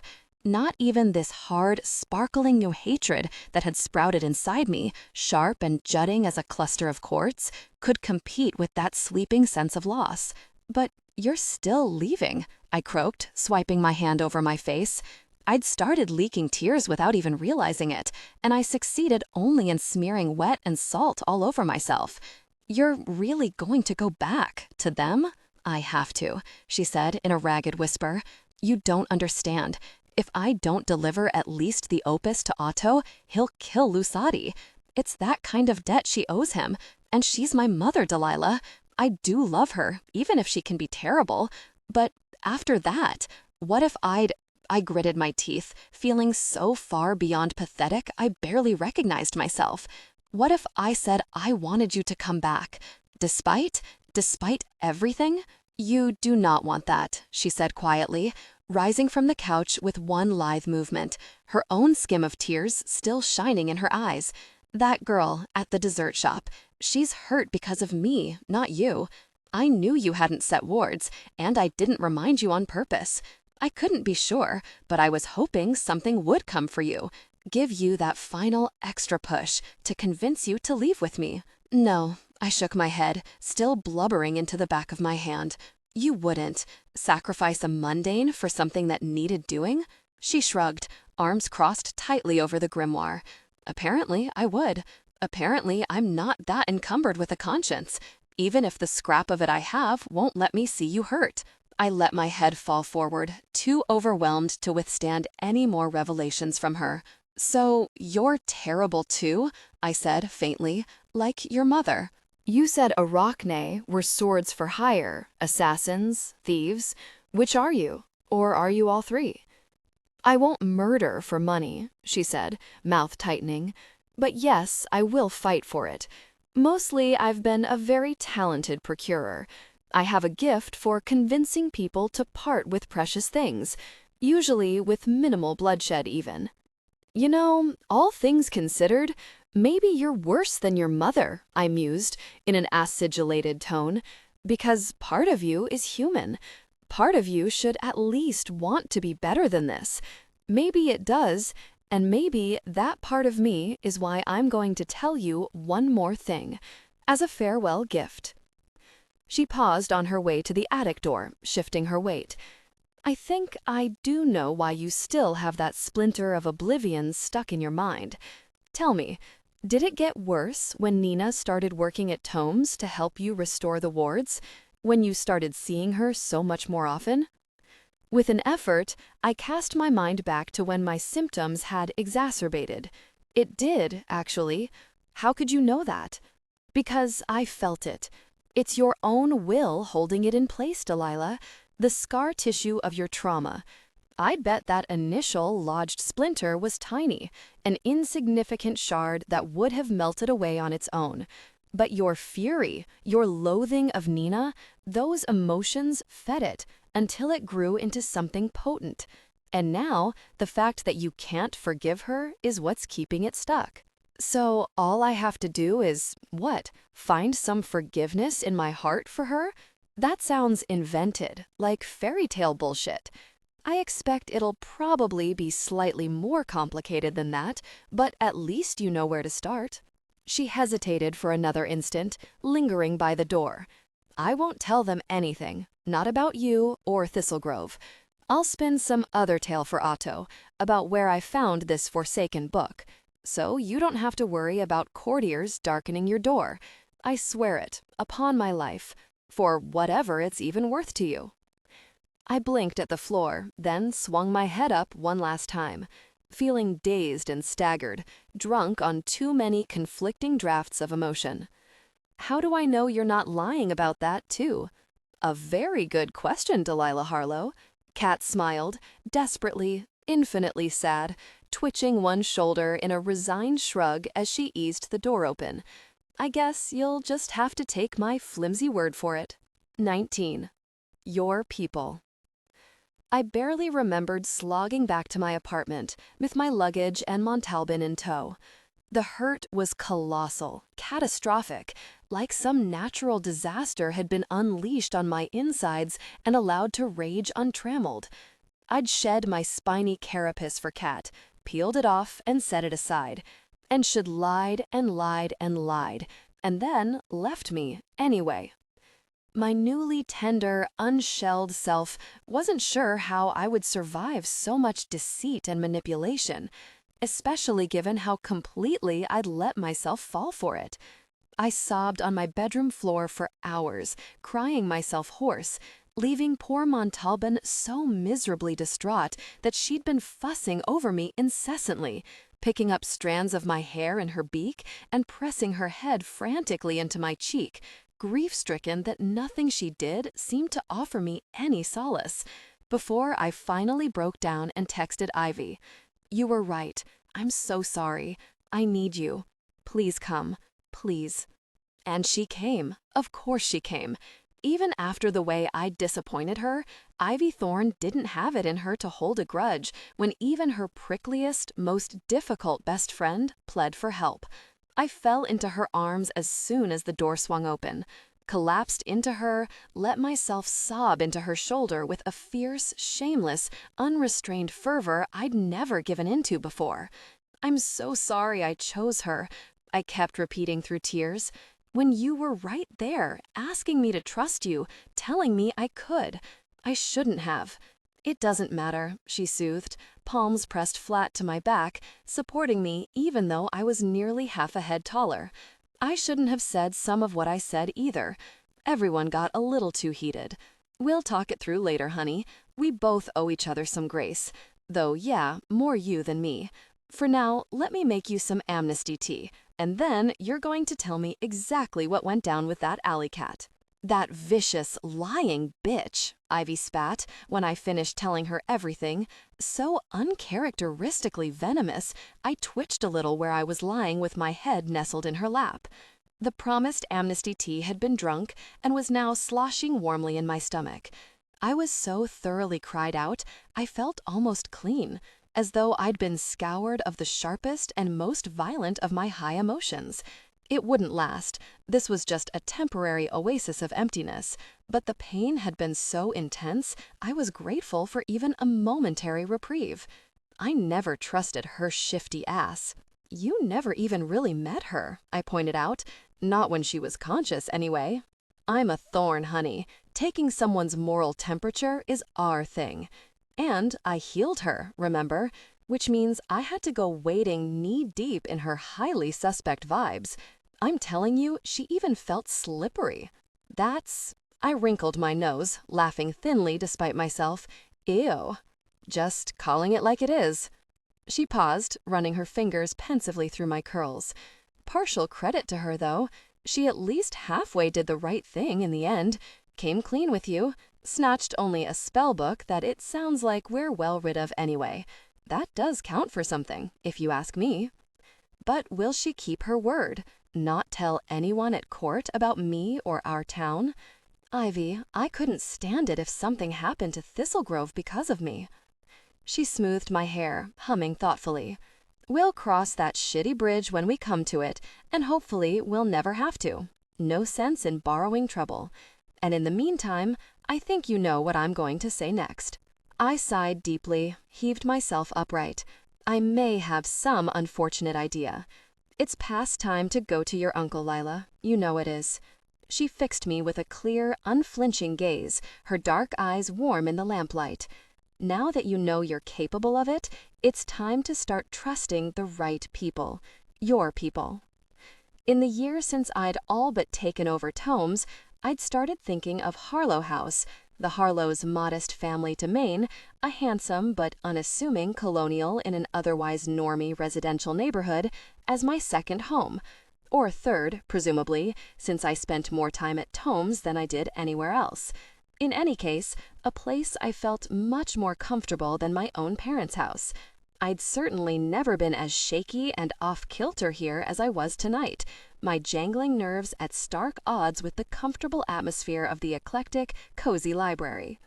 Soft light trickled from the charming punched tin ceiling fixture and spilled warmly over the Chantilly parquet, glossy chestnut bookshelves, and mismatched slouchy furniture chosen for comfort. Even the hearth seemed somehow inviting despite its unlit darkness. The mantel scattered with lovingly framed photos of James, Cicely, and Emmy. Even a few shots of Emmy and I when we were little and apprenticing at Tomes together, half adoring, half hating each other as we jostled for James's favor, or thought we did anyway. The more I got to know him as an adult, the more I thought it much likelier that he'd always made ample room for both of us, and that any competitive energy had been generated only by the friction between my cousin and me. Seeing Uncle James now, watching me with those unfailingly kind brown eyes, pierced my heart. He sat across from me with an ankle propped on the knee of his other lanky leg, lamplight shining off his beatnik glasses. Even on what I assumed had been a quiet evening before I'd roused him from bed well past midnight, he was in wingtip shoes, neatly pressed slacks, and one of his formal sweater vests, as if some urgent librarian's duty might call at any moment. The shared blood between us had always been manifest. He had a commonality of feature with my mother that I'd inherited as well, along with dark curls and the cream and cinnamon freckled coloring that I echoed. In my pettier moments, it hadn't escaped me that I looked more like his daughter than Emmy did. And even with all that, with everything he'd given and taught me, I'd still let him down so egregiously. "I'm sorry to have come so late," I said, twisting my hands in my lap. Though I'd already apologized when I called him, and once again when I showed up on his doorstep, cowed and miserable. "It's just, this couldn't really wait. I'm glad I didn't wake Aunt Cecily." "Lie, sweetheart. You know it's no trouble," he said in his soft, rumbling tone, like a good-natured bear that had taken a particular liking to you. He was the only person who'd ever called me lie, and now it only stoked my guilt to hear it. "Go on now. Tell me what's upset you." I took a shuddering breath, pressing my fingertips under my swollen eyes. There was no masking how hard I'd cried. And to be honest, I didn't particularly mind. After years of tucking my softest feelings away, it felt almost a relief to finally be this exposed, as though the effort of keeping all that vulnerability locked in had been a physical weight I'd carried, bowing my back, and I could finally stand up straight. "I made a mistake," I said, through an aching throat, wishing I'd let Ivy accompany me here, or that I'd at least brought Montalban. But I deserved to make this atonement to my uncle alone, unsupported, whatever the outcome. A very bad one. And I think I need your help fixing it. Slowly, haltingly, I walked him through everything that had happened: the collapse of the Marauder's misery spell, my breakdown, my casting of the light that calls for blood. His bushy, silver-threaded eyebrows shot up when I admitted to having used the opus sanguinis, but he refrained from comment. I explained the effect the spell had exerted on me, the way it had transferred the nexus into me and turned me into a beacon for dangerous, thirsty monsters, even as it shielded me from the effects of the oblivion splinter lodged in my mind. And I told him all about Cat, her origins and her ulterior motives, the way she'd finagled my trust and stolen the opes, sparing myself no damning detail. She swore she wouldn't reveal anything about me or Thistle Grove to the head of the court, but I have no reason to believe her, and if she does, it'll be my fault, Uncle James. I'll have brought them all down on our heads. And that poor girl, the normie barista at Wicked Sweet, I gave a shuddering exhale, lips quivering. She's hurt because of me too, because I forgot to ward the store. I remembered tonight, though, don't worry. I warded Harlow House against everything I could think of before I even knocked on the door. I'm so sorry. I'm so sorry about everything. When I lapsed into depleted silence, he didn't respond, leaning over to brace his forearms on his thighs, large hands dangling between his knees. His neck bent so I couldn't read his face. Fear ratcheted up in me like someone turning a crank, trepidation boiling up my throat. How could he possibly forgive me now that he knew everything? Out of everyone in Thistle Grove, the next Harlow keeper should have known better than to do any single one of the things I'd done, much less all of them in turn. When he stood, I thought for sure it would be to ask me to leave, to get out and never darken his door again, banished from not only my role, but my family. Instead, he opened his arms, waiting quietly until I rose and crossed the room to him, unable to believe it. Uncle James wasn't much of a hugger. None of us Harlows really were, and knowing that bruised my heart all the more. "Really?" I asked, my voice cracking as I looked up at him. Tall as I was, even I had to crane my neck to meet his eyes. "Of course, lie," he said, face creasing with concern, tinged with pained disbelief that I'd questioned something so apparently manifest to him. Always. "Sweetie, you shouldn't even have to ask me that. You come first, no matter what. Everything else, we can sort out together. Elbow to elbow, master and apprentice, as is proper and right."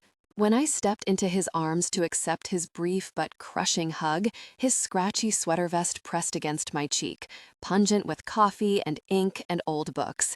He smelled like Tomes itself, even more than I did, as if all the years spent there had steeped into his very being. The massive swell of relief that rushed up inside me felt like it might melt my bones. Whatever I'd expected, it hadn't been this unconditional pardon, the kind I'd assumed he'd reserve for a daughter, not a curmudgeonly niece.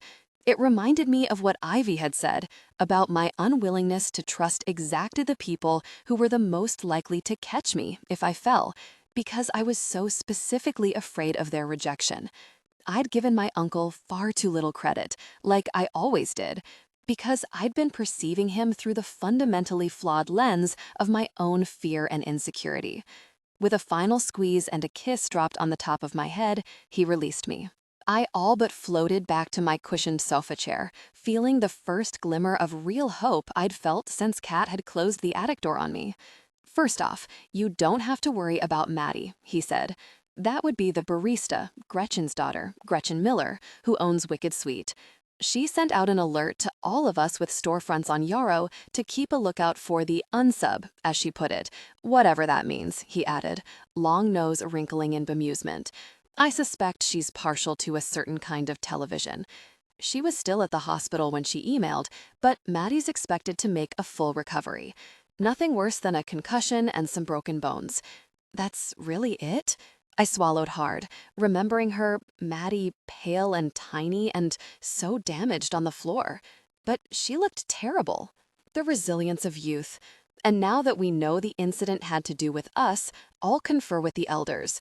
Gabrielle Thorne might be inclined to slip in for a visit, possibly confer a little healing on the sly. We wouldn't normally intervene in ungifted affairs, but in this case, I'd say it's our responsibility to right the balance a bit. I nodded, grateful they'd make an exception. I knew it was unreasonable to expect the Thorns to behave like modern saints, conferring secret healing on the town's masses. We couldn't run the risk of becoming a place known for unexplained medical miracles, even the minor kind the Thorns could achieve. And it wouldn't have been fair to expect that of them when they had their own lives to lead. "I'll speak to them about the Catsith halfling as well," he continued, settling back into his chair. "There, I think we'll have a hope for the best and prepare for the worst. We do have the Avermovs and the Blackmores at our back, so even if some confrontation should happen down the line, we'll be far from defenseless." He cracked a small smile, shaking his head. "If anything, I imagine Elena's heart will beat a little faster at the mere prospect of conflict. The Avramovs might be speakers to the dead, but there's no quelling that old warrior blood." "And what about me?" I asked, subdued. "I used baneful magic. I violated the Keeper's oath to cause no harm with knowledge." "Oh, lie. We all have lapses, myself included." His eyes sparkled with something shockingly like mischief. "When I was apprenticing with your Nana Caro, we came by a rare chthonic grimoire, and I developed a bit of a fascination with it. I even snuck it out of Tomes one afternoon and went conjuring undead cockroaches in the witchwoods, because," he shrugged, spreading his hands, "frankly, I still couldn't tell you."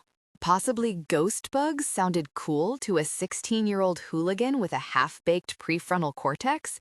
My mouth dropped open as I struggled to square my street-laced uncle with the image of a teenage troublemaker summoning up ectoplastic creepy-crawlies, Uncle James. You didn't really do that. Oh, but I did.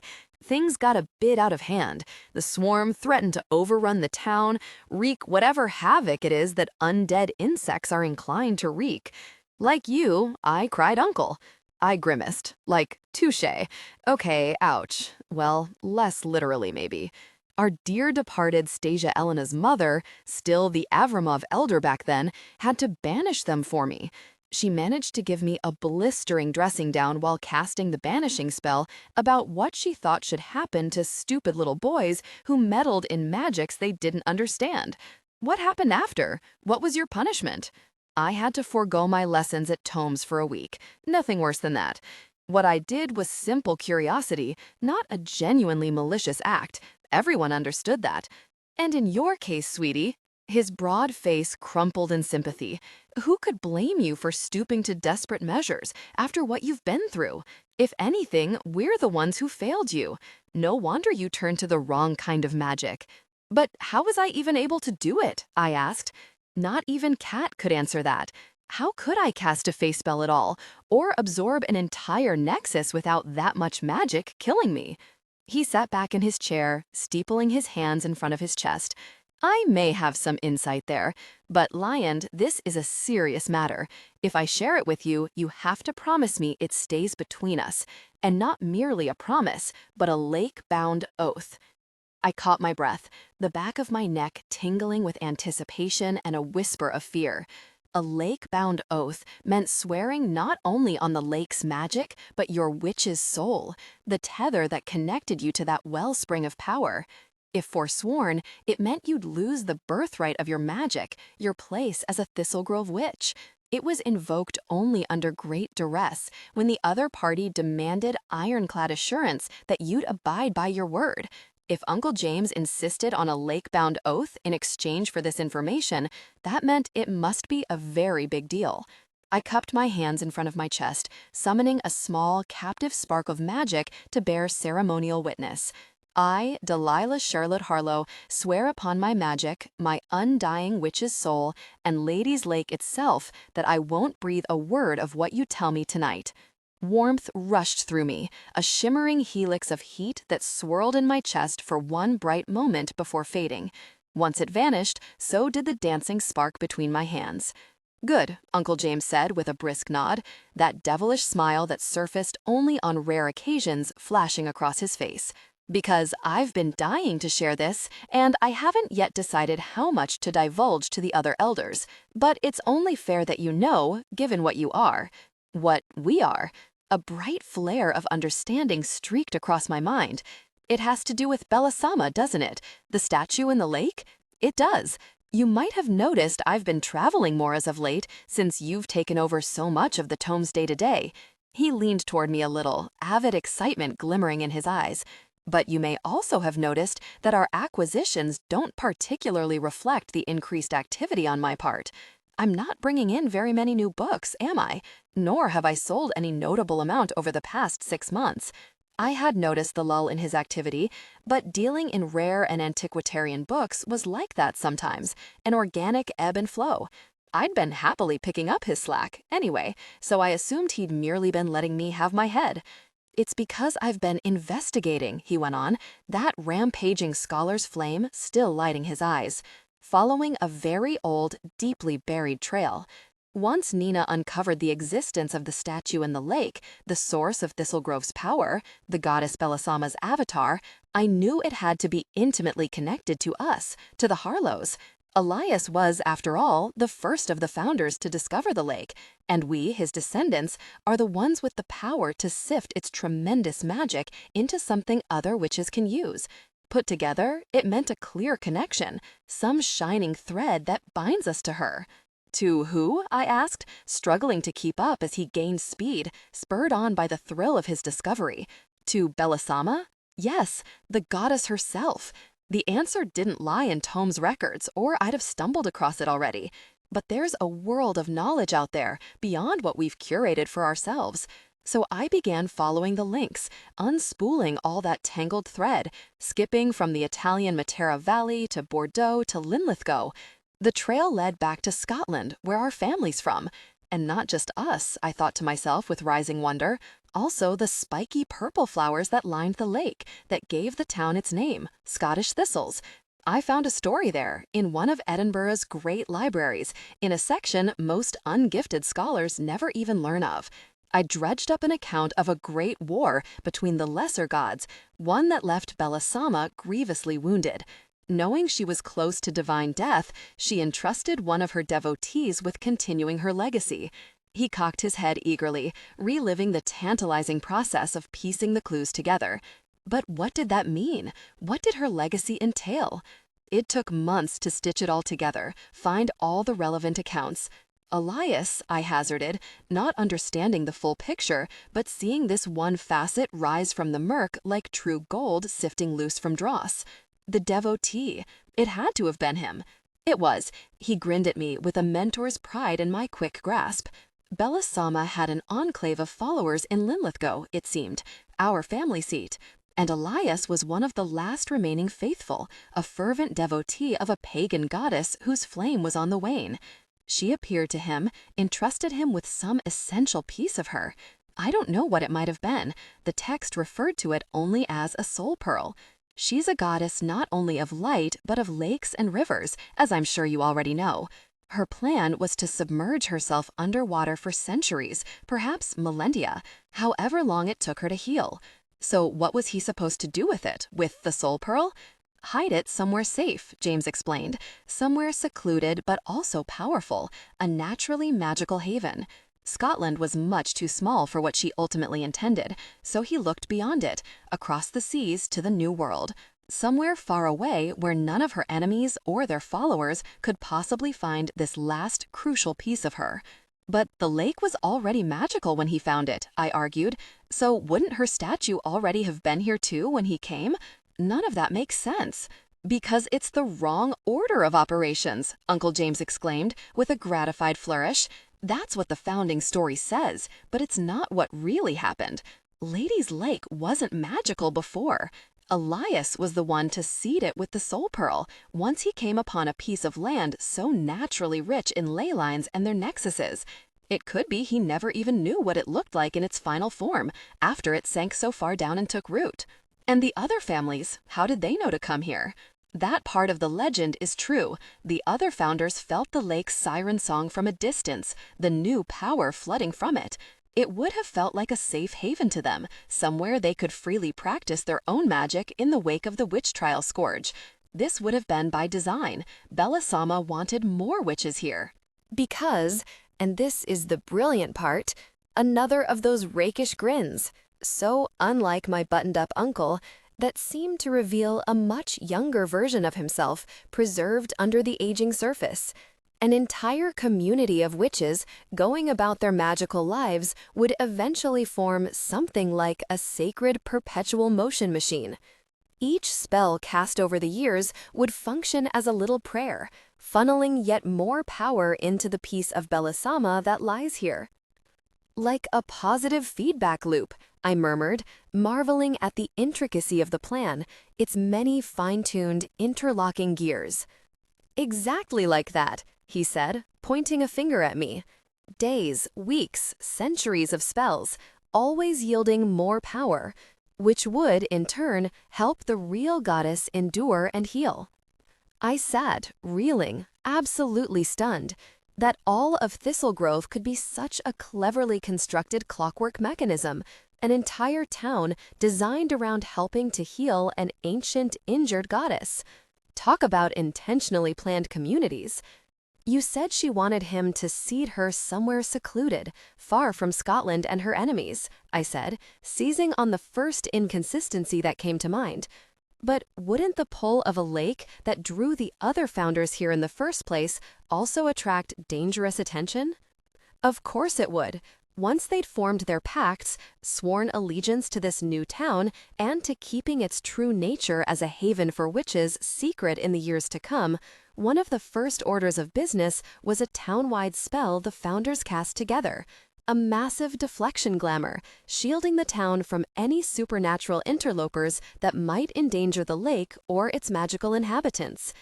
A predecessor to the Oblivion glamour, which was intended only to prevent the town's eventual ungifted settlers from becoming privy to its real magic. So that's why no malevolent supernatural entities have ever been sighted here, I elaborated, inwardly congratulating myself on having gotten it right. There was an additional glamour in place, just not one intended to keep normies in the dark. None, that is, that we didn't summon or conjure ourselves. That's right. The light of that severed nexus floating in you would have interfered with it, enough to draw a select few, who were probably in the neighborhood anyway, allow them to come through and track you down. I'm still not completely understanding how this explains what I was able to do, I said, glancing up from my lap, where I'd been staring intently at my hands as I followed Uncle James's logic. Were Elias descendants, which makes us Belisama's devotees by proxy, and that's why I was able to cast a fae blood spell and extract the nexus? Almost, but not quite. Now we arrive to the reason I swore you to secrecy by lake-bound oath. He leaned toward me, arms slung over his thighs. Elias wasn't just Belisama's devotee, Lai. He was also her descendant, an heir to a bloodline that was once half divine. Which means all of us Harlows carry a living piece of her divine spark, amplified when we're near the lake.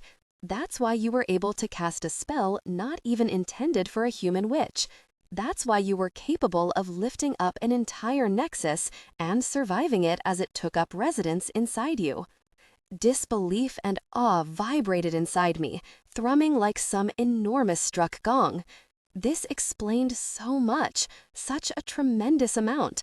Not only why Harlows were able to sieve Belisama's divine magic into usable fuel for human witches, but also why we were so keenly attuned to the magic of the town, its distinctive smell and feel so inherently familiar to us, as recognizable as the scent of our own skin.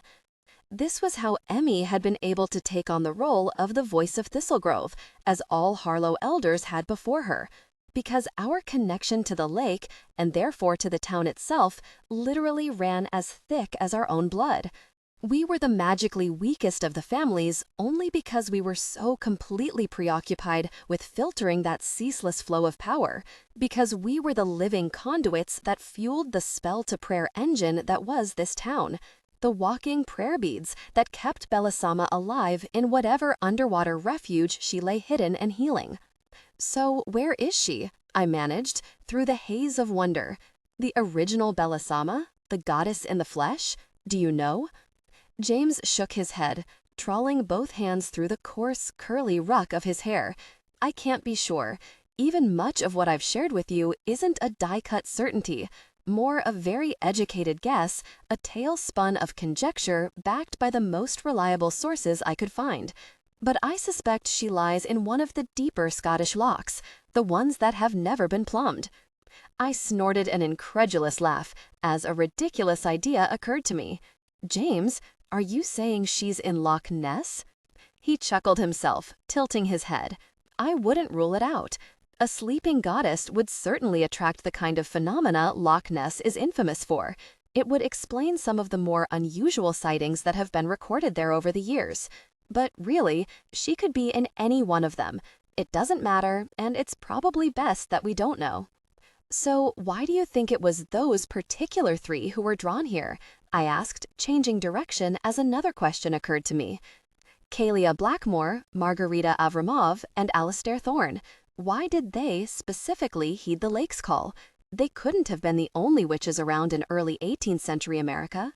That I don't know. Perhaps Belisama has some affinity with them as well. She did grant a Blackmore her divine favor, rather than one of us. He shrugged, spreading his palms wide. Or perhaps it was something about their skills, the way our various magical talents mesh with or complement one another. Who could know a goddess's plan or mind? Maybe it's as simple as the fact that they were the closest, in the moment when the seed pearl came to fruition. I couldn't tell you, Lai. I rubbed my chin, uncertainty gnawing at me. But if you think there's a chance they might be her chosen too, then why the hesitation about telling the other elders? Even if they aren't, this town belongs to all of us. My gut deems it wrong to keep this from them. But it does beg the question, doesn't it, of why this knowledge wasn't preserved in the first place. The writings of Elias's that I found secreted in the Harlow house attic, the ones that allowed me to make the final leap to fully understanding who we are. Why didn't Elias include them in the grimoire if he wanted this passed down? Why did I have to dig so very hard? He slipped off his glasses and massaged the bridge of his nose in a habitual gesture I found as familiar as one of my own. I'll confer with your Nana Caro and Emmy about it, of course, and Cecily already knows. I could never keep something like this from her, but it'll stay between the five of us until we decide. Thank you, I whispered, a fresh rush of gratitude sojourn up in me, for trusting me with something so huge. Who, if not you, my apprentice, the future keeper? He smiled, adjusting his glasses yet again as they lost their hold on his nose. But before all that, why don't we put our heads together and focus on the more pressing problem at hand, the issue of you. 20. Hale and whole. Baneful magic might not have been the answer, but I was almost as surprised to find that the alternative involved sitting in the Mandrake Salon, the Bitters' shabbily decadent ballroom, my butt slowly going numb from the chilly marble floor. I sat in a circle with Ivy, Nina, Emmy, and Talia Avramov, Emmy's partner of 2 years. The peeling ends of the maroon velvet wallpaper wafting toward us like reaching fingers in the ghostly breeze that moaned around the room. A steely-eyed portrait of the deathly gorgeous Margarita Avramov herself surveilled us from above the fireplace, the scorn on her aristocratic face like a sneering, preemptive dismissal of Uncle James's in my plan. But it does beg the question, doesn't it, of why this knowledge wasn't preserved in the first place. The writings of Elias's that I found secreted in the Harlow house attic, the ones that allowed me to make the final leap to fully understanding who we are. Why didn't Elias include them in the grimoire if he wanted this passed down? Why did I have to dig so very hard? He slipped off his glasses and massaged the bridge of his nose in a habitual gesture I found as familiar as one of my own. I'll confer with your Nana Caro and Emmy about it, of course, and Cecily already knows. I could never keep something like this from her, but it'll stay between the 5 of us until we decide. Thank you, I whispered, a fresh rush of gratitude surging up in me, for trusting me with something so huge. Who, if not you, my apprentice, the future keeper? He smiled, adjusting his glasses yet again as they lost their hold on his nose.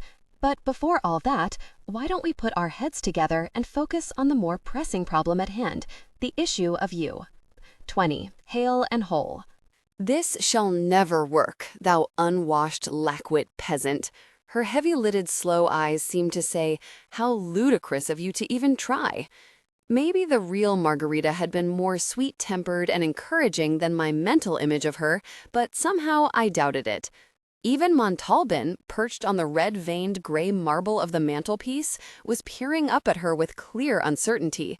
Do we absolutely have to do this here, of all places? I muttered to Emmy, darting a wary look up.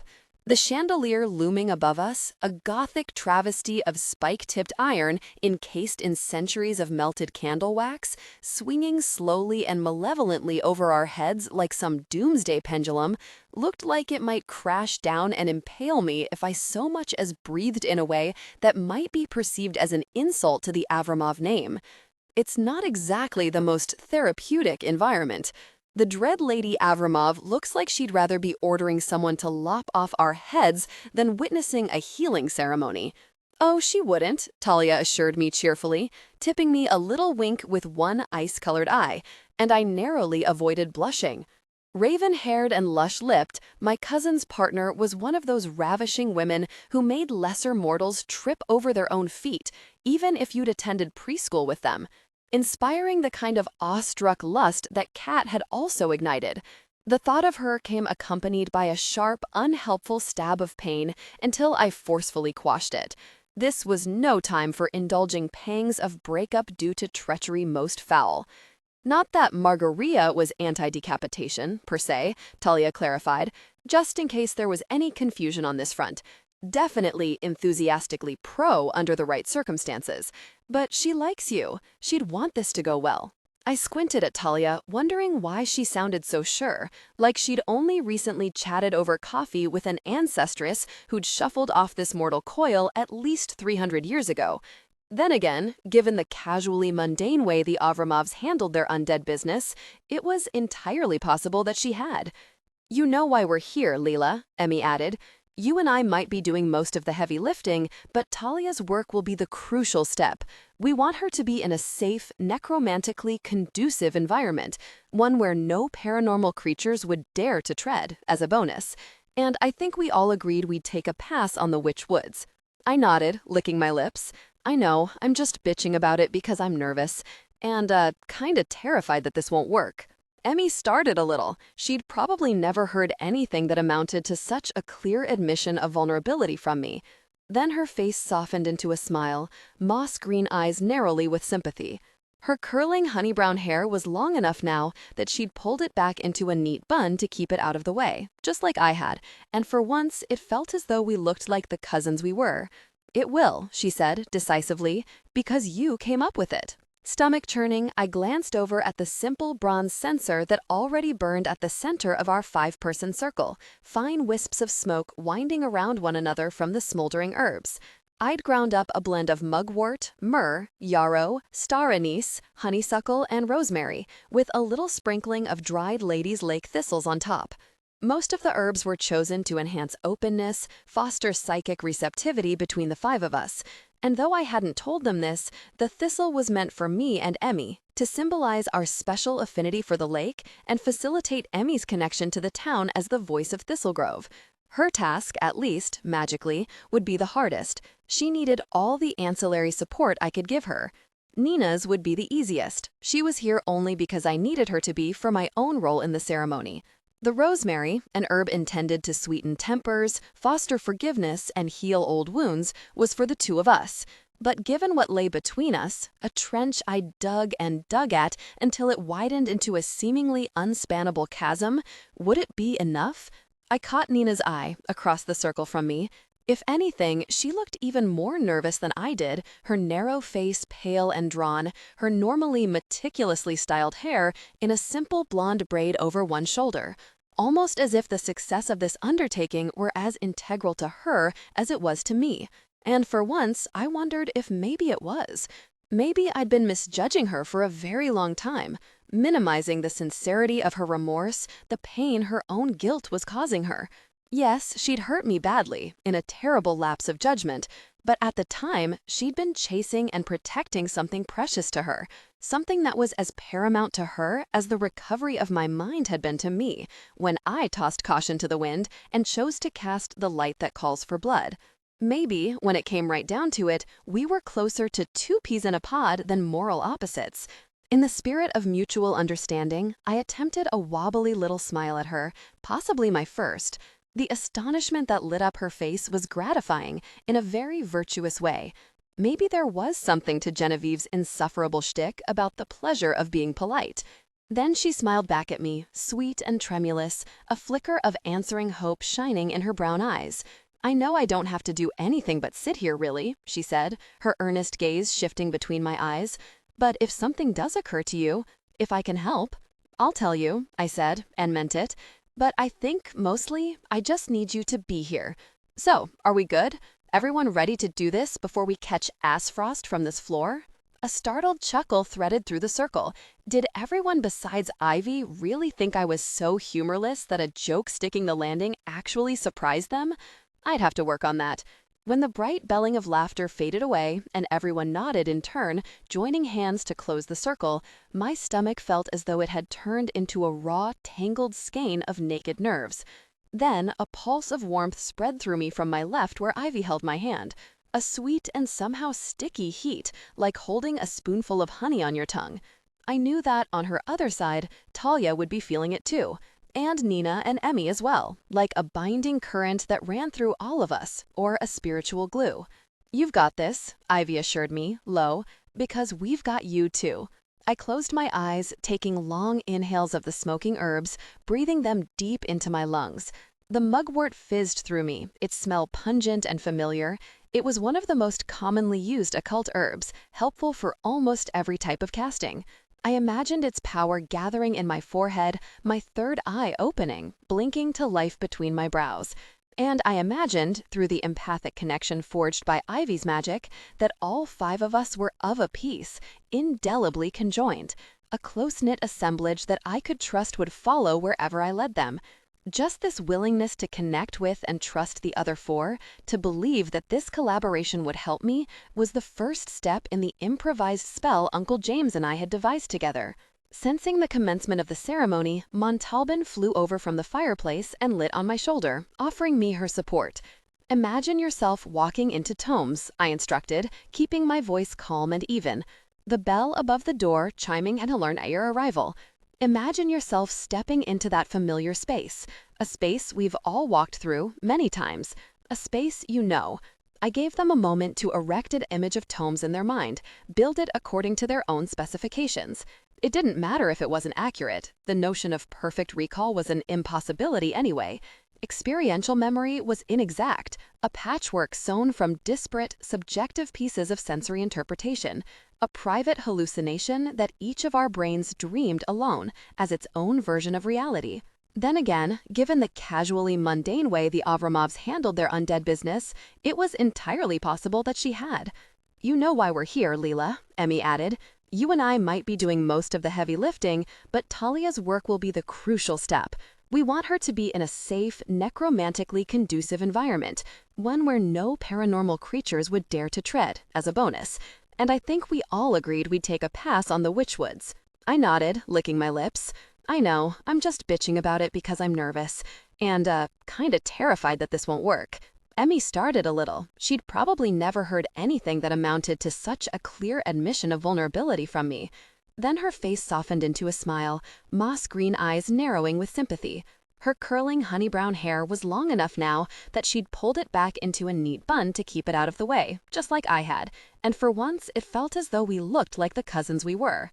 "It will," she said decisively, "because you came up with it." Stomach churning, I glanced over at the simple bronze censer that already burned at the center of our 5-person circle, fine wisps of smoke winding around one another from the smoldering herbs.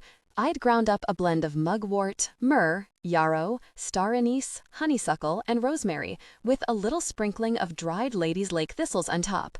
Most of the herbs were chosen to enhance openness, foster psychic receptivity between the 5 of us. And though I hadn't told them this, the thistle was meant for me and Emmy, to symbolize our special affinity for the lake and facilitate Emmy's connection to the town as the voice of Thistle Grove. Her task, at least, magically, would be the hardest. She needed all the ancillary support I could give her. Nina's would be the easiest. She was here only because I needed her to be for my own role in the ceremony. The rosemary, an herb intended to sweeten tempers, foster forgiveness, and heal old wounds, was for the 2 of us. But given what lay between us, a trench I dug and dug at until it widened into a seemingly unspannable chasm, would it be enough? I caught Nina's eye across the circle from me. If anything, she looked even more nervous than I did, her narrow face pale and drawn, her normally meticulously styled hair in a simple blonde braid over one shoulder. Almost as if the success of this undertaking were as integral to her as it was to me. And for once, I wondered if maybe it was. Maybe I'd been misjudging her for a very long time, minimizing the sincerity of her remorse, the pain her own guilt was causing her. Yes, she'd hurt me badly, in a terrible lapse of judgment, but at the time, she'd been chasing and we were witches, skilled at superimposing the shapes of our wills onto the world. We'd been taught how to visualize effectively ever since we were old enough to cast. So I knew that whatever images were burgeoning in those 4 other minds, their ideas of tomes would be vividly and expertly drawn, if not rendered in quite the fine-grained detail I could imagine myself due to my familiarity with the store. "Now imagine flowers," I guided, inhaling more of that fragrant herbal smoke. "Big, heavy blossoms of all kinds, the most exotic you've ever seen, as if a hothouse had somehow been grafted onto tomes." Ivy made an involuntary sound at that, curious but pleased. Having grown up on an orchard with greenhouses, she could probably imagine it in especially fine detail. "They're huge and vibrant and colorful," I continued, "shining pollen in their centers, their petals glowing with light. They're bursting from each bookshelf, peeking out from between the books, growing wild across the shelves. Imagine their massive heart-shaped leaves, their fibrous stems. And imagine large, strange mushrooms popping up between them too, like something out of Alice in Wonderland." "No shit," Talia muttered hazily, under her breath, as though she hadn't foreseen this development. I smiled to myself, because this was good. It meant her vision was so tangible and well-developed that unexpected turns could still take her by surprise. "Each one is a memory," I explained, "so they'd understand, so they'd feel as if they were really there, in that diorama of my psyche. Since none of us were telepathic half-fae, this recreation was the next best thing, the closest we could come to being connected in a way that would grant both Emmy and Talia access to my mind. Each represents a magical recipe I know by heart. And if you think, cut the shit, Delilah, there are way too many for that, well, you're probably not even imagining enough. Blowhard, Ivy mumbled next to me, laughter in her voice, and Nina snorted a soft, suppressed giggle in response. The humor was good too, helpful. I could feel the way it bound us even closer, wove us more tightly into a cohesive whole that responded to my lead. Now think of birds, I instructed. Montalban cawed emphatically, as if to remind everyone what birds sounded like. Flocks and flocks of them wheeling under the rafters, some of them out of mythrocs and griffins and phoenixes. Others are real, but the prettiest and biggest robins, swallows, and peregrine falcons you've ever seen. These are memories too, except they're spells. All the spells I've ever learned. Slowly, deliberately, I led them on a tour of my inner tomes, winding between the shelves, having them stroke flowers and leaves and call down birds, until I was sure that they held the image of it unwavering in their minds. Then it was time to take them with me to the attic. Once I'd walked them up the spiral staircase, I described the bloody Nexus globe, the dark crystal floating inside it. From the series of gasps my description elicited, whatever they were envisioning was just as disturbing as what actually lived in my mind. I opened my eyes for a moment just to center myself, shocked to see that a small, translucent red sphere had appeared in the middle of our circle, a black shard floating inside. It didn't look exactly like it had in my head because, again, this wasn't the psychic foray Cat had been capable of. Instead, I was looking at a projected amalgam of what the five of us had pictured, and apparently, thanks to Ivy's empathic bond, our shared vision was powerful enough to manifest an illustration of what all of us were seeing. Emmy, walk to the Nexus globe, I directed her. Sink your hands into the light and think about being the voice of Thistle Grove. You are this town, and this town is you. And the missing nexus is something you can fix, a wound only you can heal. Focus on channeling it through yourself, shifting it back to the Witchwoods where it's supposed to be.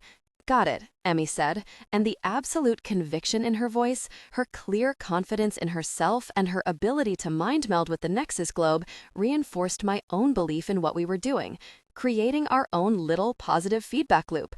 I couldn't feel what she was doing, but I could see her begin to glow, shedding the sapphire light that always accompanied her, calling on the connection between herself and Thistle Grove. But something was certainly happening. The projection of the globe hovering between us began fading, losing coherency. Then it brightened for an instant, pulsing bright vermilion, just as bright, searing pain burned through me. A thunderclap of a migraine that started in my head and then traveled down my neck and arm to where Emmy's hand clasped mine. Still, it was nothing like the fearsome, shattering pain that had come with actually casting the spell. This was a survivable ache, almost pleasant in a sense, the way that a deep massage working out tight knots both hurt and felt good, a necessary pain. And when I looked down, I saw that the red had leached out of my tattoos. Even as I watched, the lines of runes melted away, fading to nothing. We'd done it, successfully reversed the baneful spell that had held the power of the Nexus locked in my head. Almost immediately, I could sense the lurch in my brain, a shift back to that mental unsteadiness caused by the Oblivion Glamour Shard.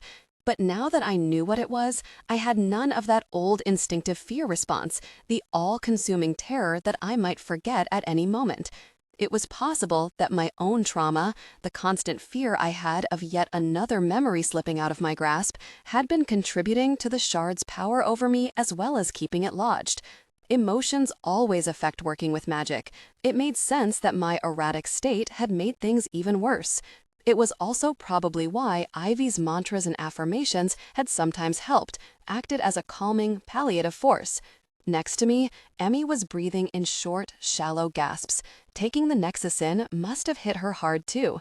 She was a Harlow, just like I was, and being a descendant of Belisama, as well as the voice of Thistle Grove, would allow her to hold the Nexus like I had until she moved it back to its proper place. But that didn't mean it'd be easy for her. This was why we'd decided that Talia would be the participating Avramov instead of Dasha, who might have been better equipped for the role. As Emmy's partner, Talia would lend Emmy the grounding of emotional support through just her presence. The fact that my cousin had chosen to do this so willingly, take on this suffering, both on my account and on behalf of Thistle Grove, made me feel truly terrible about all the times I'd judged her so harshly in the past, questioned her dedication to her family and this town. Regardless of the charged history between us, this Emmy, as she was now, deserved nothing but my admiration and respect. "I'm holding it," she said, pain pulling her voice taut. Her sapphire glow had begun to pulse, alternating between blue and red as the power of the nexus vied with her connection to the town. "You okay?" Talia asked, tense. "Sure you can handle this?" "I can do it, but Ivy, could you take the edge off a little, please? Holding it in place hurts like a bitch. I know how to shift it back into the woods where it belongs. I can feel the appropriate channel, but the pain."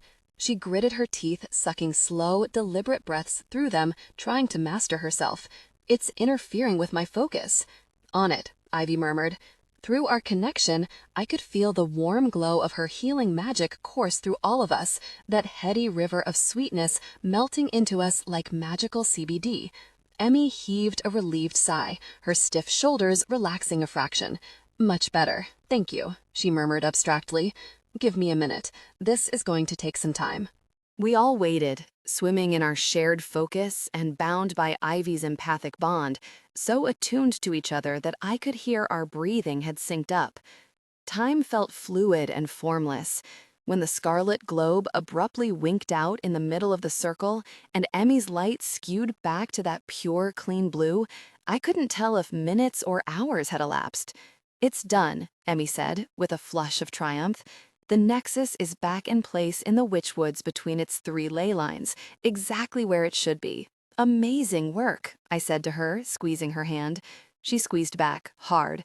"I know that must have been excruciating. Believe me, I know. Thank you, Emmy."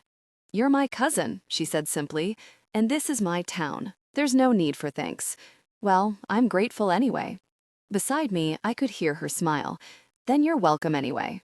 In the middle of our circle, the black crystal now floated on its own, shucked from its scarlet shell, glinting as it spun in slow revolutions. "Talia, you're up," I said. "Now that Emmy's removed the Nexus shield, I need you to exercise the Oblivion Splinter. Think of it as a ghost of the spell it once was, a restless shade that has no right to be squatting in my mind." "On it, Captain," Talia said, a faint frisson of excitement threading her voice. If there was anyone who craved a challenge, especially one involving some exotic breed of ghost, it was an Avramov. And Oblivion glamours were Avramov spells. She'd have a natural facility with it that other witches wouldn't. I have it in hand. It's sharp as shit and very, very cold. But it's also somehow immaterial, like an idea of crystal instead of the reality of one. Or, like you said, it's ghost. That's it, yeah. I can feel how this should go. As she worked, murmuring the words of an exorcism spell under her breath, I brought my focus to bear on my own emotional state.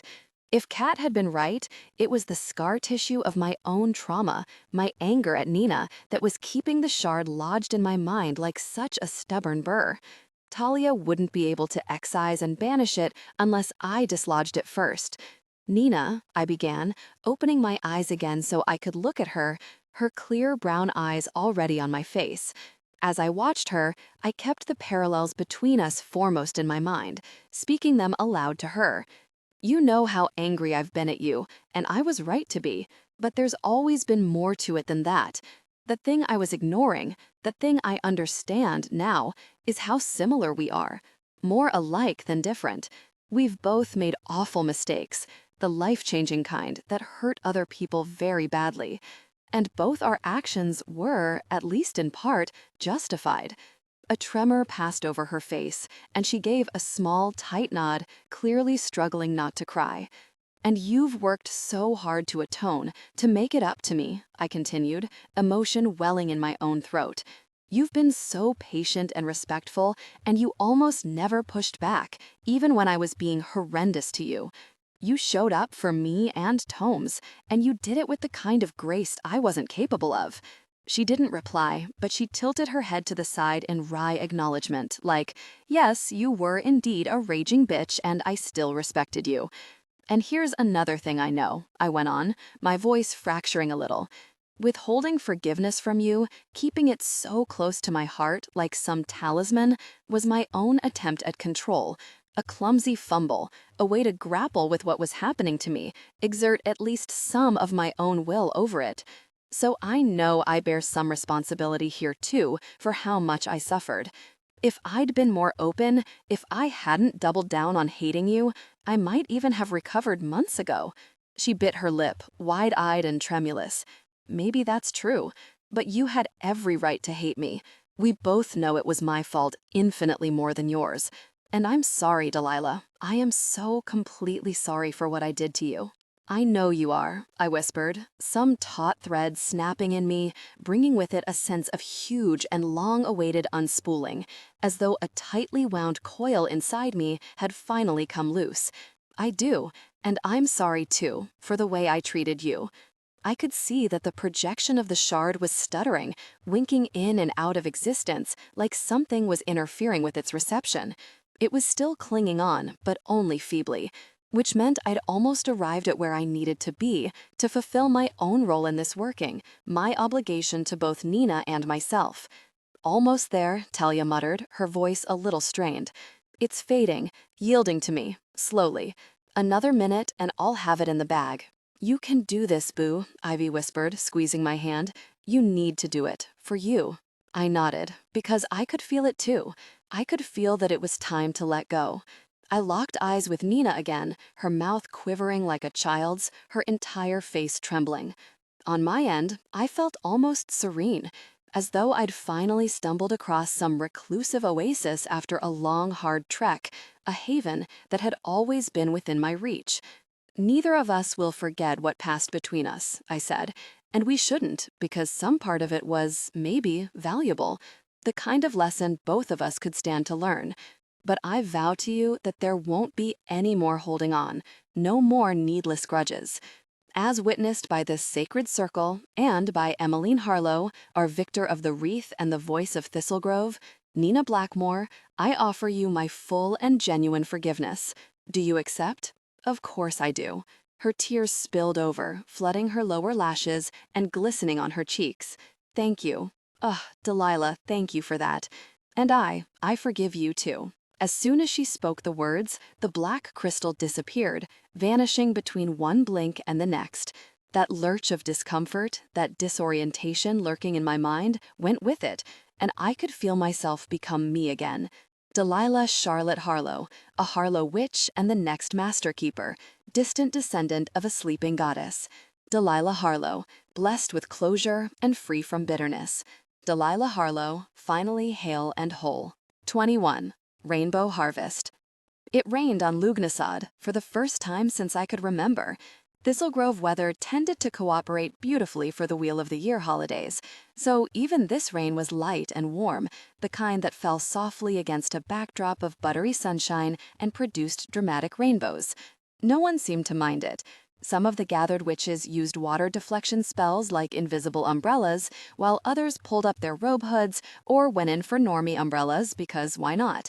And some simply embraced the misty spray, strolling around honeycake orchards in damp robes and with glistening faces, treading gleefully through puddles as they ate slabs of fresh-baked brown bread, bespelled to stay warm, spread with sweet, grassy butter and drizzled with honey or sprinkled with coarse salt, all washed down with goblets of beautiful honeycake mead and red wine. The rain complemented the decor too, glinting off the scythes thrust into the ground and wound with dried sunflowers and sheaves of wheat, and sheening the tumbles of gourds and summer squashes piled on the picnic tables, Ivy's handiwork. Courtesy of all those weddings and baby showers, my best friend had a keen eye for arranging a centerpiece. I liked the rain myself. There was a cleansing and just slightly melancholy feel to it that dovetailed with how I felt, as if this day of abundance and giving thanks had been tailor-made for me. And now that I knew how closely my family was connected to the goddess in our lake and to the coursing lines of magic that underpinned the town itself, I wondered if maybe it had. Maybe Thistle Grove itself could feel my contentment, as well as the lingering ache that still occasionally throbbed beneath, and had modeled itself after me. It had been 2 weeks since Cat had left, and 2 weeks since I'd healed myself with my little coven's help. No more monsters had prowled into tomes in search of me, nor had any threatening shadow courtiers come to call. I was starting to slowly, cautiously believe that Cat had kept her final promise. Otherwise, life had settled back into the well-worn grooves of my usual routines. Now that I felt like myself again, with the tension bled from Nina's and my relationship, we'd become a formidable team. With her help, I'd managed to restore nearly 2/3 of the remaining boards on our list. At this pace, we'd be done well before Samhain and the accompanying tourist swarm. We'd also taken to spending time together just for fun, a development I wouldn't have foreseen in a million years. Sometimes Nina brought me to the Shamrock for happy hour, which meant a steady stream of Morty's artisanal concoctions on the house. Other times we went hiking up to Ladies Lake, or rather, she jogged and I walked briskly because the appeal of running for fun had always eluded me, just to sit together and chat. I'd never heard the details of her stint as a demigoddess, or the spontaneous witch bond it had incited between her and Morty, which they'd both chosen to keep even after Nina relinquished her goddess favor. For the first time, I found myself feeling for Nina, truly grasping how difficult it must have been, the near impossible choice she'd had to make between her own integrity and her noxious family. And without that serrated friction sawing at us, I was free to enjoy her wry and occasionally acidic humor. Weirdly enough, the pricklier bits of her reminded me of me. I'd also spent hours with Uncle James reading the accounts he'd gathered about Belisama and Elias for myself, awash in wonder. He'd told Emmy what he'd learned soon after he told me, but between the four of us, Emmy had immediately wanted our grandmother Caro's take. We still hadn't decided whether to loop the rest of the families in. Taking some more time to mull it over likely wouldn't hurt, but the lightning storms above Ladies Lake had only intensified as summer deepened, drawing to a close to make way for our long fall. It had left us all wondering if there'd been some change to the statue, or to the actual goddess herself, wherever she lay. If something new was afoot in town or Ladies Lake itself, the entire witch community would need to know sooner rather than later. Taken together, it all left me with very little time in which to dwell on Cat. But I did catch myself thinking about her, despite everything she'd done, how deeply she'd wronged me. Even so, I still found myself starting a little every time the tome's bell chimed ahoy inside my head, a tiny part of me hoping it'd be announcing one Catriona Quinn. "Don't you look pensive on this fine, if damp, harvest day," Ivy chirped, jarring me out of my thoughts as she appeared next to me with a fat slice of jammy bread in hand, having correctly guessed that I hadn't properly fed myself yet. "Buttered bread and strawberry rhubarb jam for your thoughts? A much fairer exchange than pennies." I accepted it, taking a huge, delicious bite, sweetness and sour bursting across my tongue above the silky smear of the butter. The bread was impossibly perfect, too, chewy and faintly flavored with molasses. Definitely fair," I agreed, even as I eyed the ruby-red beads of jam glistening on the butter with a touch of unease, though I might have acquired a lifelong wariness of anything red. "Understandable," she said solemnly, looping her arm through mine. "If inconvenient. A lot of the best foods do tend that way. It'll be good for me then, exposure therapy." We wandered the orchard for a while under the soft, hallowed song of the apple trees, weaving through clusters of mingled thorns, blackmores, and avramovs engaged in loud, wine-fueled conversation, the festive glow of the harvest holiday bringing down the barriers that still sometimes stood between the families. "So, what were you thinking about?" Ivy prodded. I heaved a gusty sigh before taking another spectacular bite. "Oh, you know," I said, mouthful. "Her?" Ivy nodded in sympathy. "Blows, yeah. But can't really blame you either. Sometimes it's like that with the vicious, pretty bitches. Getting all under your skin and staying there. I just hate it that I still miss her," I elaborated, feeling both the pleasure and the growing pains of talking to Ivy this openly, letting myself be vulnerable in front of her. It makes me angry at myself, like it's this brand new character flaw I don't know how to address. How can I even feel that way given what she did to me? Shouldn't I want to forget her? "Humans are complex creatures, honey," she said, squeezing our linked arms against her side. "Being of two minds about someone is okay. Inevitable sometimes. You're allowed, expected, to have competing emotions about someone who was such a complicated presence in your life. I mean, look at me.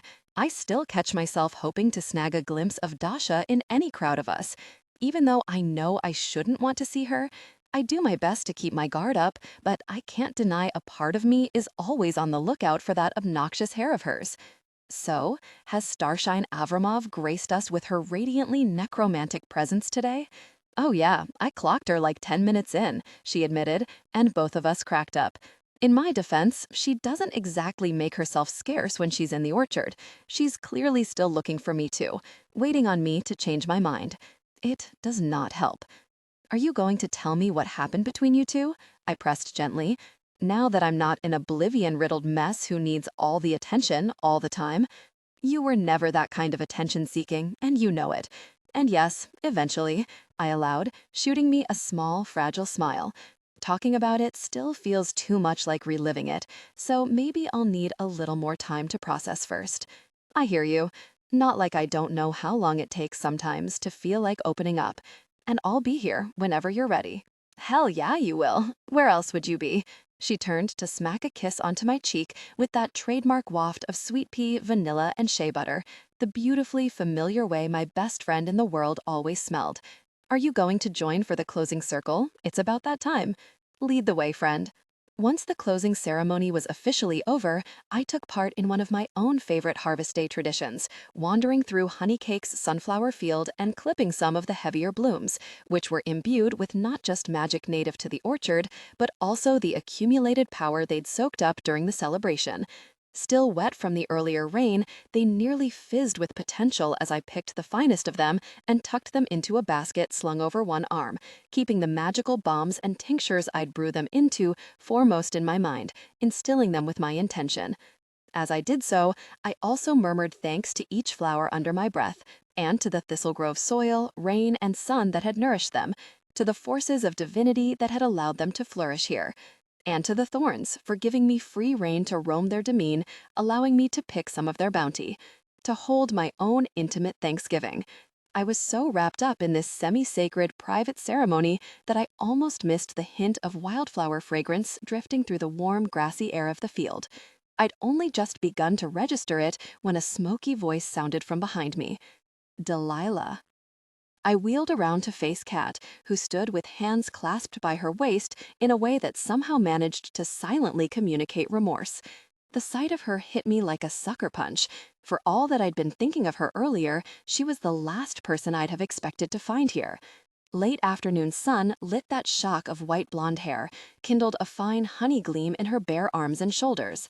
She wore the first non-combat-ready clothes I'd ever seen on her, a simple hunter green sundress that set off her unearthly eyes, the skirt skimming the tops of her muscular thighs, its halter top tied behind her neck. She had gladiator sandals on too, their black thongs winding around her strong calves.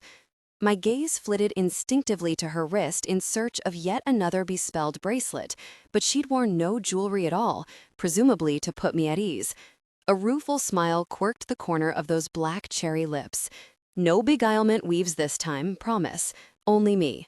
At some point, some prankster thorn had enchanted the sunflower field to respond to emotions by singing a cappella versions of emo rock, and as if on cue, the sunflowers broke into a haunting yet ridiculous rendition of Kryptonite by Three Doors Down. Something along the lines of watching the world float to the dark side of the moon, knowing it had something to do with you. Beautiful and sacred as these flowers were, they could be a little ham-handed with their symbolism.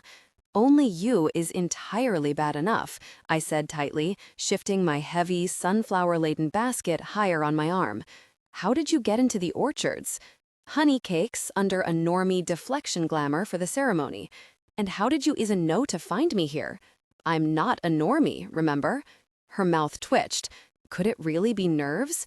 And she reclasped her hands, fidgeting a little.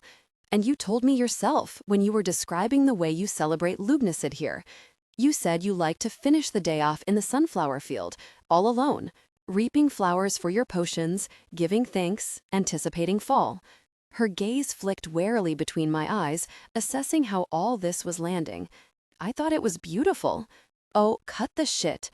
I turned away from her, started back down the path, knowing she'd follow me, unsure if I wanted her to or not. My heart was drumming in my chest, battering with a welter of emotion I couldn't identify, much less sort. Fury and indignation were at the forefront, along with a slice of apprehension. She and I were alone here after all. And beneath those, there was a shining sliver of something else I didn't yet want to consider. "You were just pumping me for Thistle Grove information when I told you all that," I added. "We both know you were." "Yes," she admitted, trailing on my heels.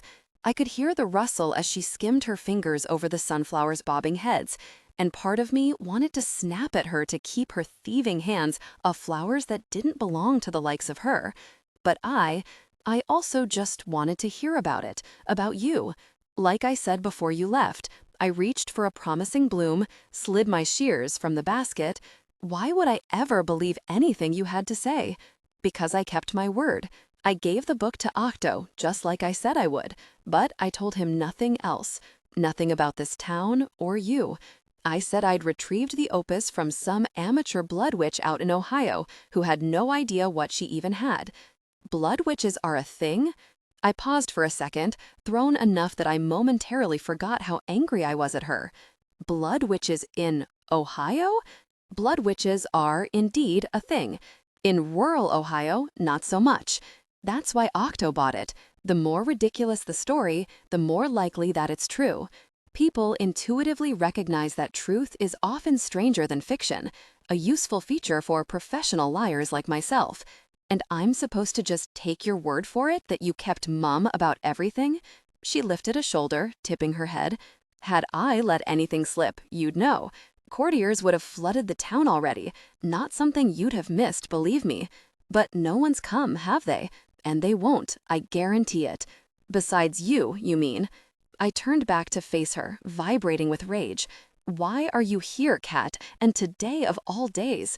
What more do you want from me? She licked her lips, now clearly besieged by nerves. It rattled me to see her so genuinely wrong-footed, so wary of making a misstep that would alienate me. "I've broken with Arachne, Delilah," she blurted out, tapping the corner of her eye.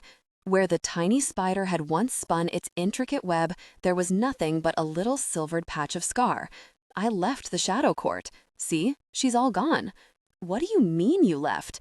I could pretend I didn't feel it, but there it was, a bobbing little buoy of ecstatic hope in the sea of disbelief, the ocean of conviction that this was yet another of her tricks. "How could you just do that? What about your mother?" "People do leave the Shadow Court," she explained. "It's an enclave, not a prison. It just feels like one sometimes, to those of us who've grown up there, who feel like we have nowhere else to go, no other world that could contain or accept our strangeness. And yes, my mother was very unhappy with my decision, after all she'd invested in me. But I'd functionally just saved her life by finding that grimoire for Octo on her behalf. In a sense, she's beholden to me now, and fae take that kind of obligation very seriously. She couldn't very well repay me by attempting to strong-arm me into staying. "So you're really done?" I pressed, skeptical that it would be so easy. "Completely free of them?" "Well, no. It being court, I did have to compromise a bit," she admitted wryly. "I agreed to freelance, as it were, take assignments if I wanted them, on a case-by-case basis. But I made it clear that I wouldn't be living in the city anymore, and that I'd be the ultimate judge of what I chose to take on." She smirked a little, shrugging. "I do still have to make a living somehow, and my skill set isn't exactly transferable." "Why didn't you just do this before, if it existed as an option? Why wait until now?" "Because I thought the Shadow Court was it for me, the only place I was ever likely to belong." Her eyes softened, their otherworldly green mellowing. That pulse of attraction between us throbbed like an invisible tether, one that was becoming increasingly difficult to ignore. "But Delilah, I'm so deathly tired of it all. The endless power plays, the violence, the lies on top of lies. Just shadows of real things, all the way down. Nothing to hold on to. And then there was this town, like the answer to a question I hadn't even known I was asking. A town complete with a haunted-as-shit forest and the most beautiful, magical lake I'd ever seen, equipped, apparently, with its own goddess. Tell you what, we do not have one of those in Lake Superior. She paused, flicked up an eyebrow like, do I have permission to continue? The thought of her beseeching me like this, waiting on me to decide if I wanted to hear the rest of this particular fairy tale, sent a sharp thrill zinging from my belly to my chest. After a long, purposefully fraught moment, I finally gave her a tiny nod. At the very least, I wasn't going to make this easy on her. And in this town, this bewitching, peaceful place I could already see myself living in, there happened to live an incredible, brilliant, freckled dryad with a gorgeous mind, she continued, eyes warming even further, along with, it must be said, the most glorious rack of all time. I mean, we're talking unreal. I burst out laughing, despite myself. Seriously? You had to bring in the tits? She clapped a hand to her own chest in mock affront, a smile twitching at her lips. It would have been remiss of me not to pay proper homage. Not a good way to get in with the locals, I hear. At least, not for a transplant hoping she might eventually put down roots here. I nodded slowly, considering. A slow, simmering joy had begun building below my ribs, somewhere in the vicinity of my solar plexus. But I had to tread carefully here, without undue haste, to protect not just myself, but my town, this special place that had been built by my own semi-divine ancestor. If you do stay, I started, holding up a hand as delight stole over her face like a sunrise. If you do, there'll be a price. I'll have to let the elders know you're here, and you, in turn, will have to tell us everything about the Shadow Court, its inhabitants, their magic, their business, anything we could use, should one of them ever track you here, as an insurance policy. I'll do all that, happily, because, Delilah, I want this to be my place, too. She cleared her throat, those bold features tightening with emotion. Before I left, you said I was worse than my mother. But you should know I lied about that one last thing I said to you.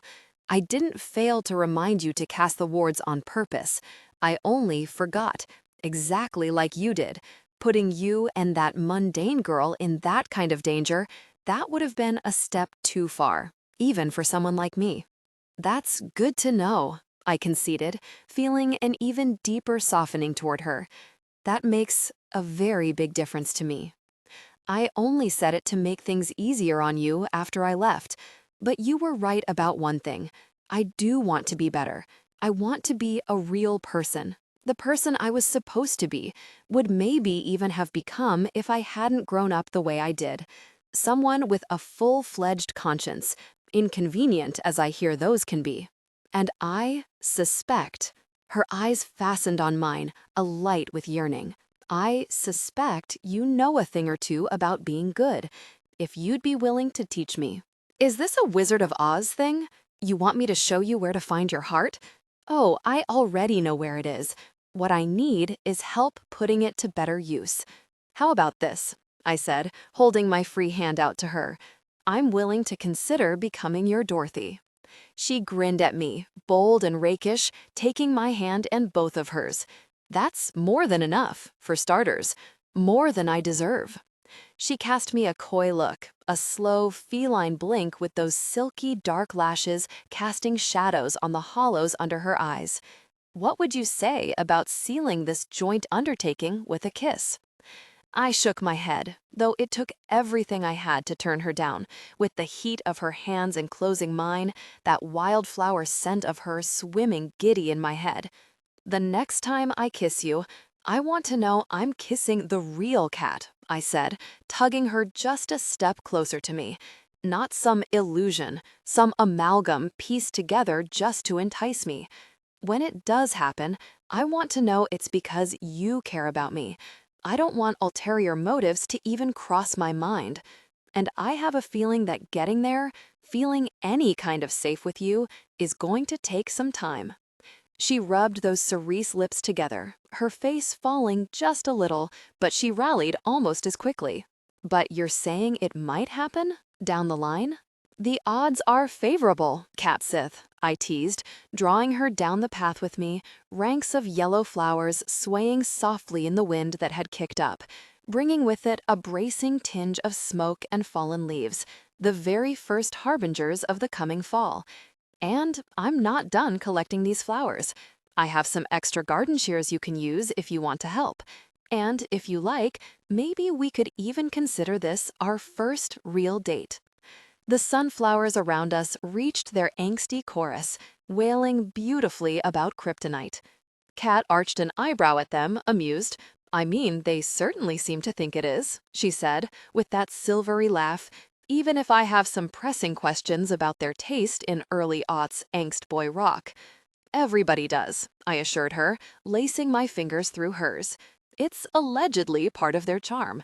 So far, they've never inflicted Maroon 5 on us, so whoever cast this animating spell exhibits at least a baseline level of decency.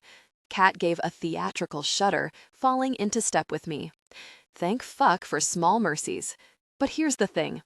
I let myself lean just a little closer to her, my robes sliding against the warm, bare skin of her arm. They don't sing for normie tourists as a rule, so I think you can consider this your official Thistle Grove welcoming committee. A bright, wide smile broke over her face, earnest and open, no withholding shadows concealing anything dangerous. Are you saying they like me? They do, I assured her, giving her hand a squeeze. And unless you screw things up again, you have at least one local ready to vouch for you. Acknowledgements. Each of the Thistle Grove books has had a theme that felt intensely personal to me. Complicated homecomings in Payback, anxiety and panic in Cursed, familial and generational trauma in Spell. But I usually didn't recognize the emotional journey for what it would become until the story had already gotten well underway. Not the case with In Charm's Way, which has been Delilah's book of rage since its inception. But I still wasn't prepared for how much of my own rage and helplessness would make it onto the page. Though mine might have been rooted in a different context, there's a commonality to that overwhelming sense of fury and entrapment, the exhausting anger many of us have endured at our own inability to change our circumstances, and how deeply I would feel for Delilah every step of the way. Surly and damaged and stubborn as she is, I hope you enjoyed Delilah's company as much as I did, even when her decisions weren't necessarily the most palatable. Unless you're into catharsis by way of blood spells and haunted forests, which, hey, might be just the thing for these trying times. At the very least, I hope you understood her, and, if you're in any similar circumstance, maybe felt a glimmer of hope for better days to come. As always, I'm indebted to my unflagging team at Berkeley. Cindy, Angela, Hannah, Alicia, Stephanie, Katie, and everyone else involved in copy editing, design, and production, thank you for your tireless efforts in making yet more Thistle Grove magic.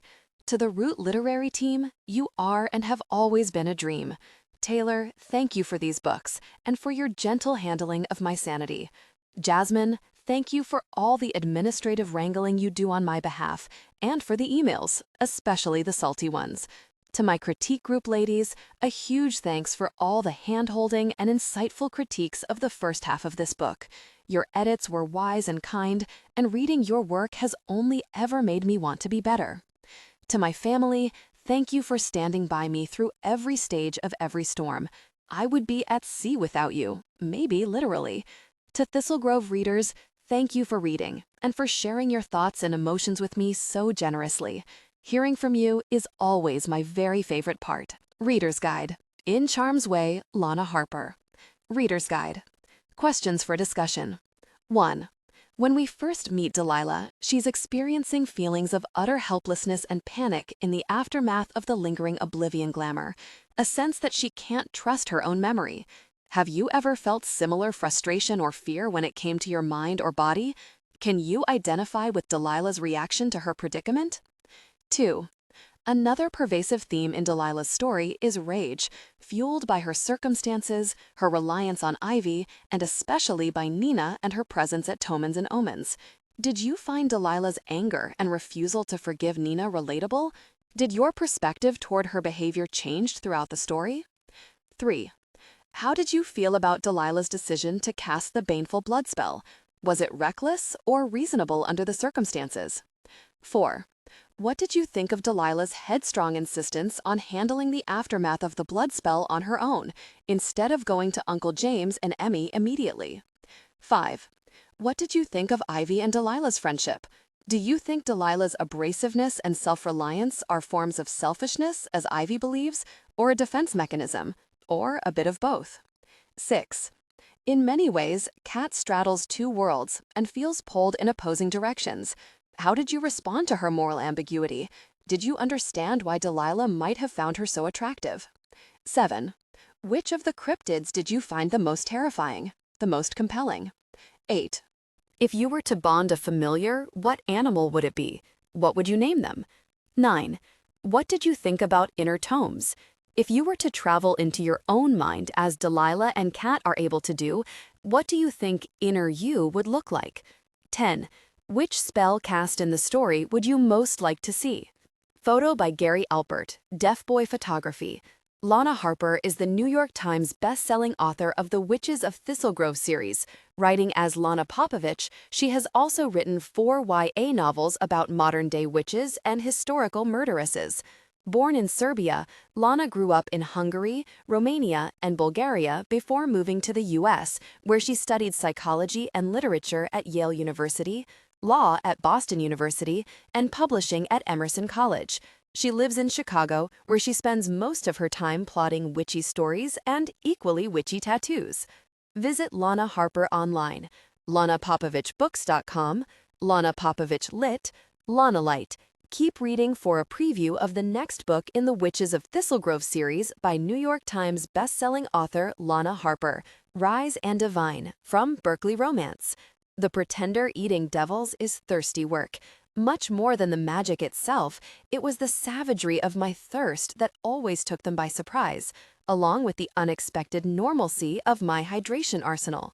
Thistle Grove normies and witches alike, most of those who called on me came fully primed to find me using occult accessories of, let's say, a more ominous bent. Pungent curls of henbane smoke wisping from a tarnished censer, clusters of crystal shards bundled with dried herbs and feathers, arcane mutterings. To be fair, I was more than game for the odd bit of arcane muttering when the exorcism called for it, or when an occasion seemed to demand a certain sense of heightened drama. Even an outlier like me couldn't quite resist the Avramov family flair for the theatrical.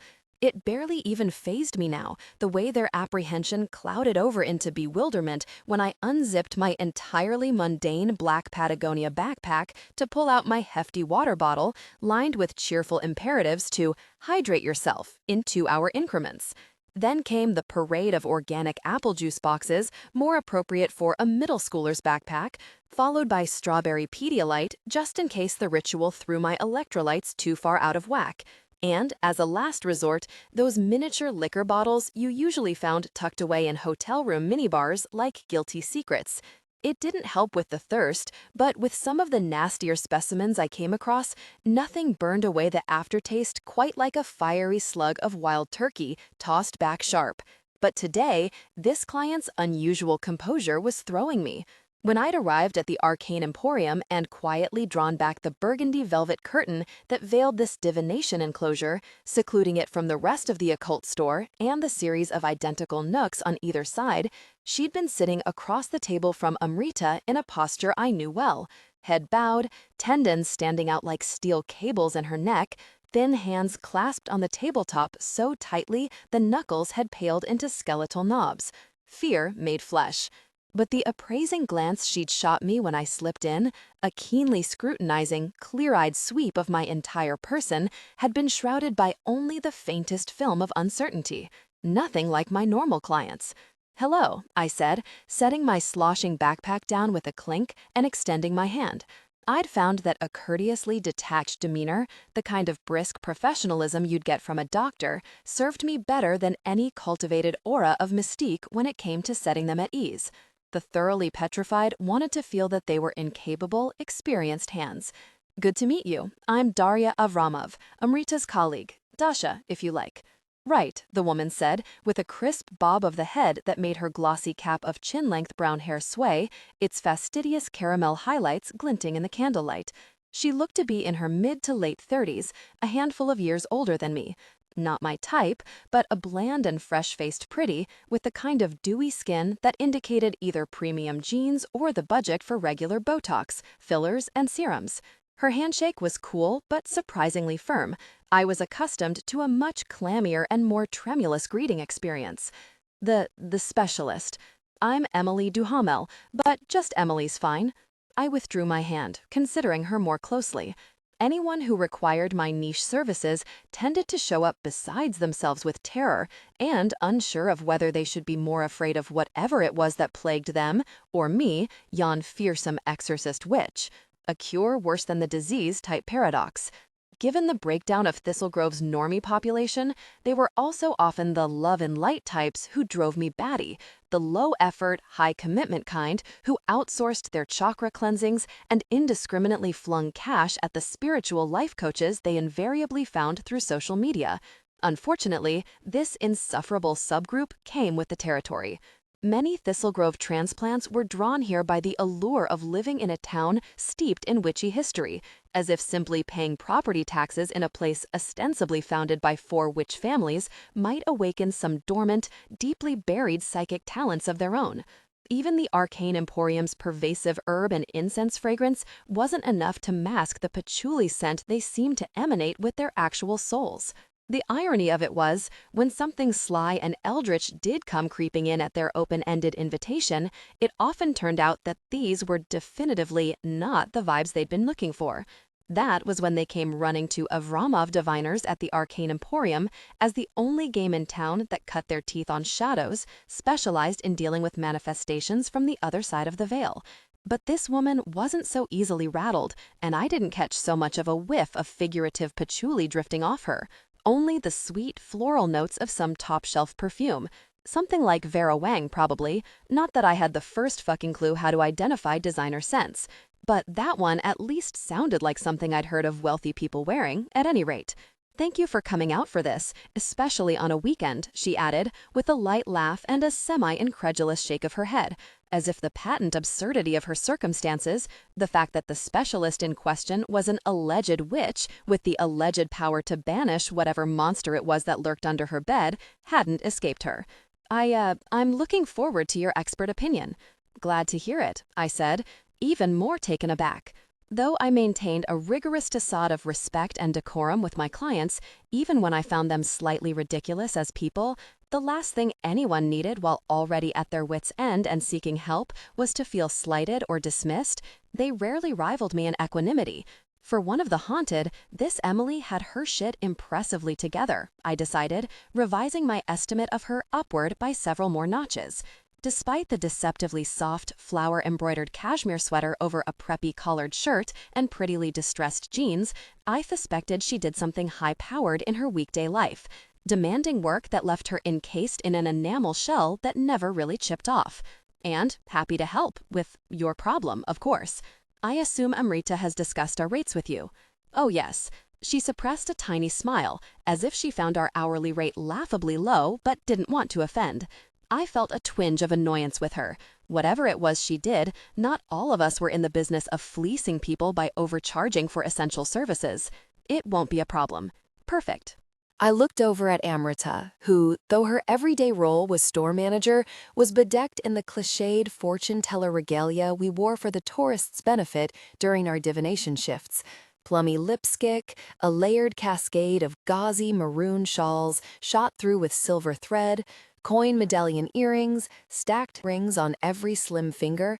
With her huge, thickly cold dark eyes and lacquered spill of black hair coursing loose over her shoulders, my half-sister looked like my polar opposite, like the entire palette of decadent color that should have been split between us had somehow ended up hers. Her hair inky bark to my white blonde, skin a warm golden brown to my year-round pallor, clothes a bright riot of color to the black cowl neck sweater, black jeans, and black knee-high suede boots that comprised my fall uniform. Compared to her, sometimes I thought I looked like a shade myself, a living ghost. Appropriately enough, maybe. Unlike me, Amrita blended seamlessly into the divination enclosure decor. We kept the interiors suitably arcane, but also fairly simple.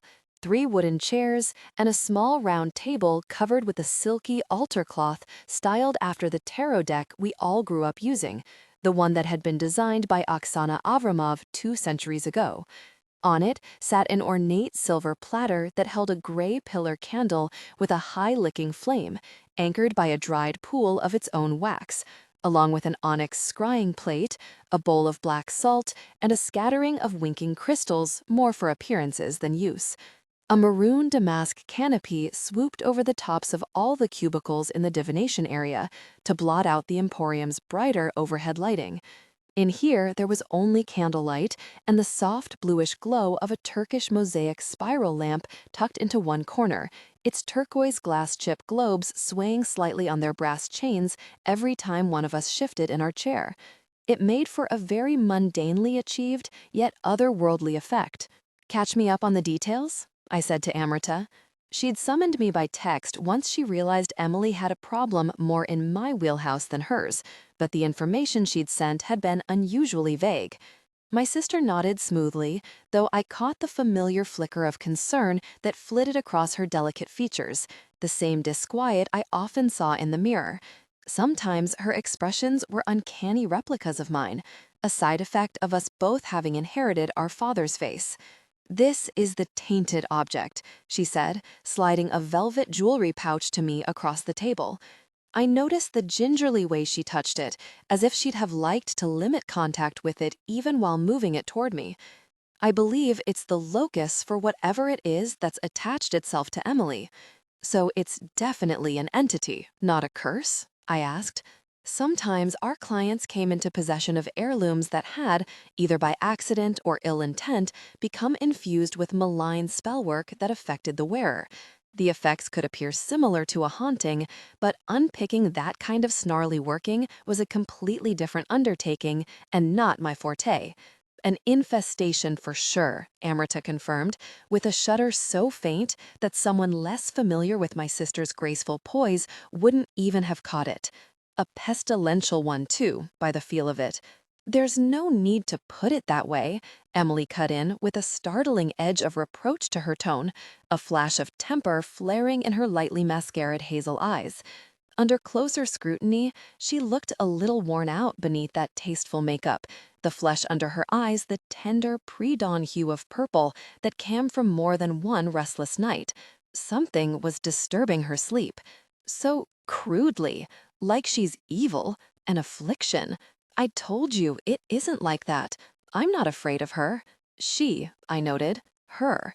So Emily thought she already knew what had taken up residence inside her jewelry.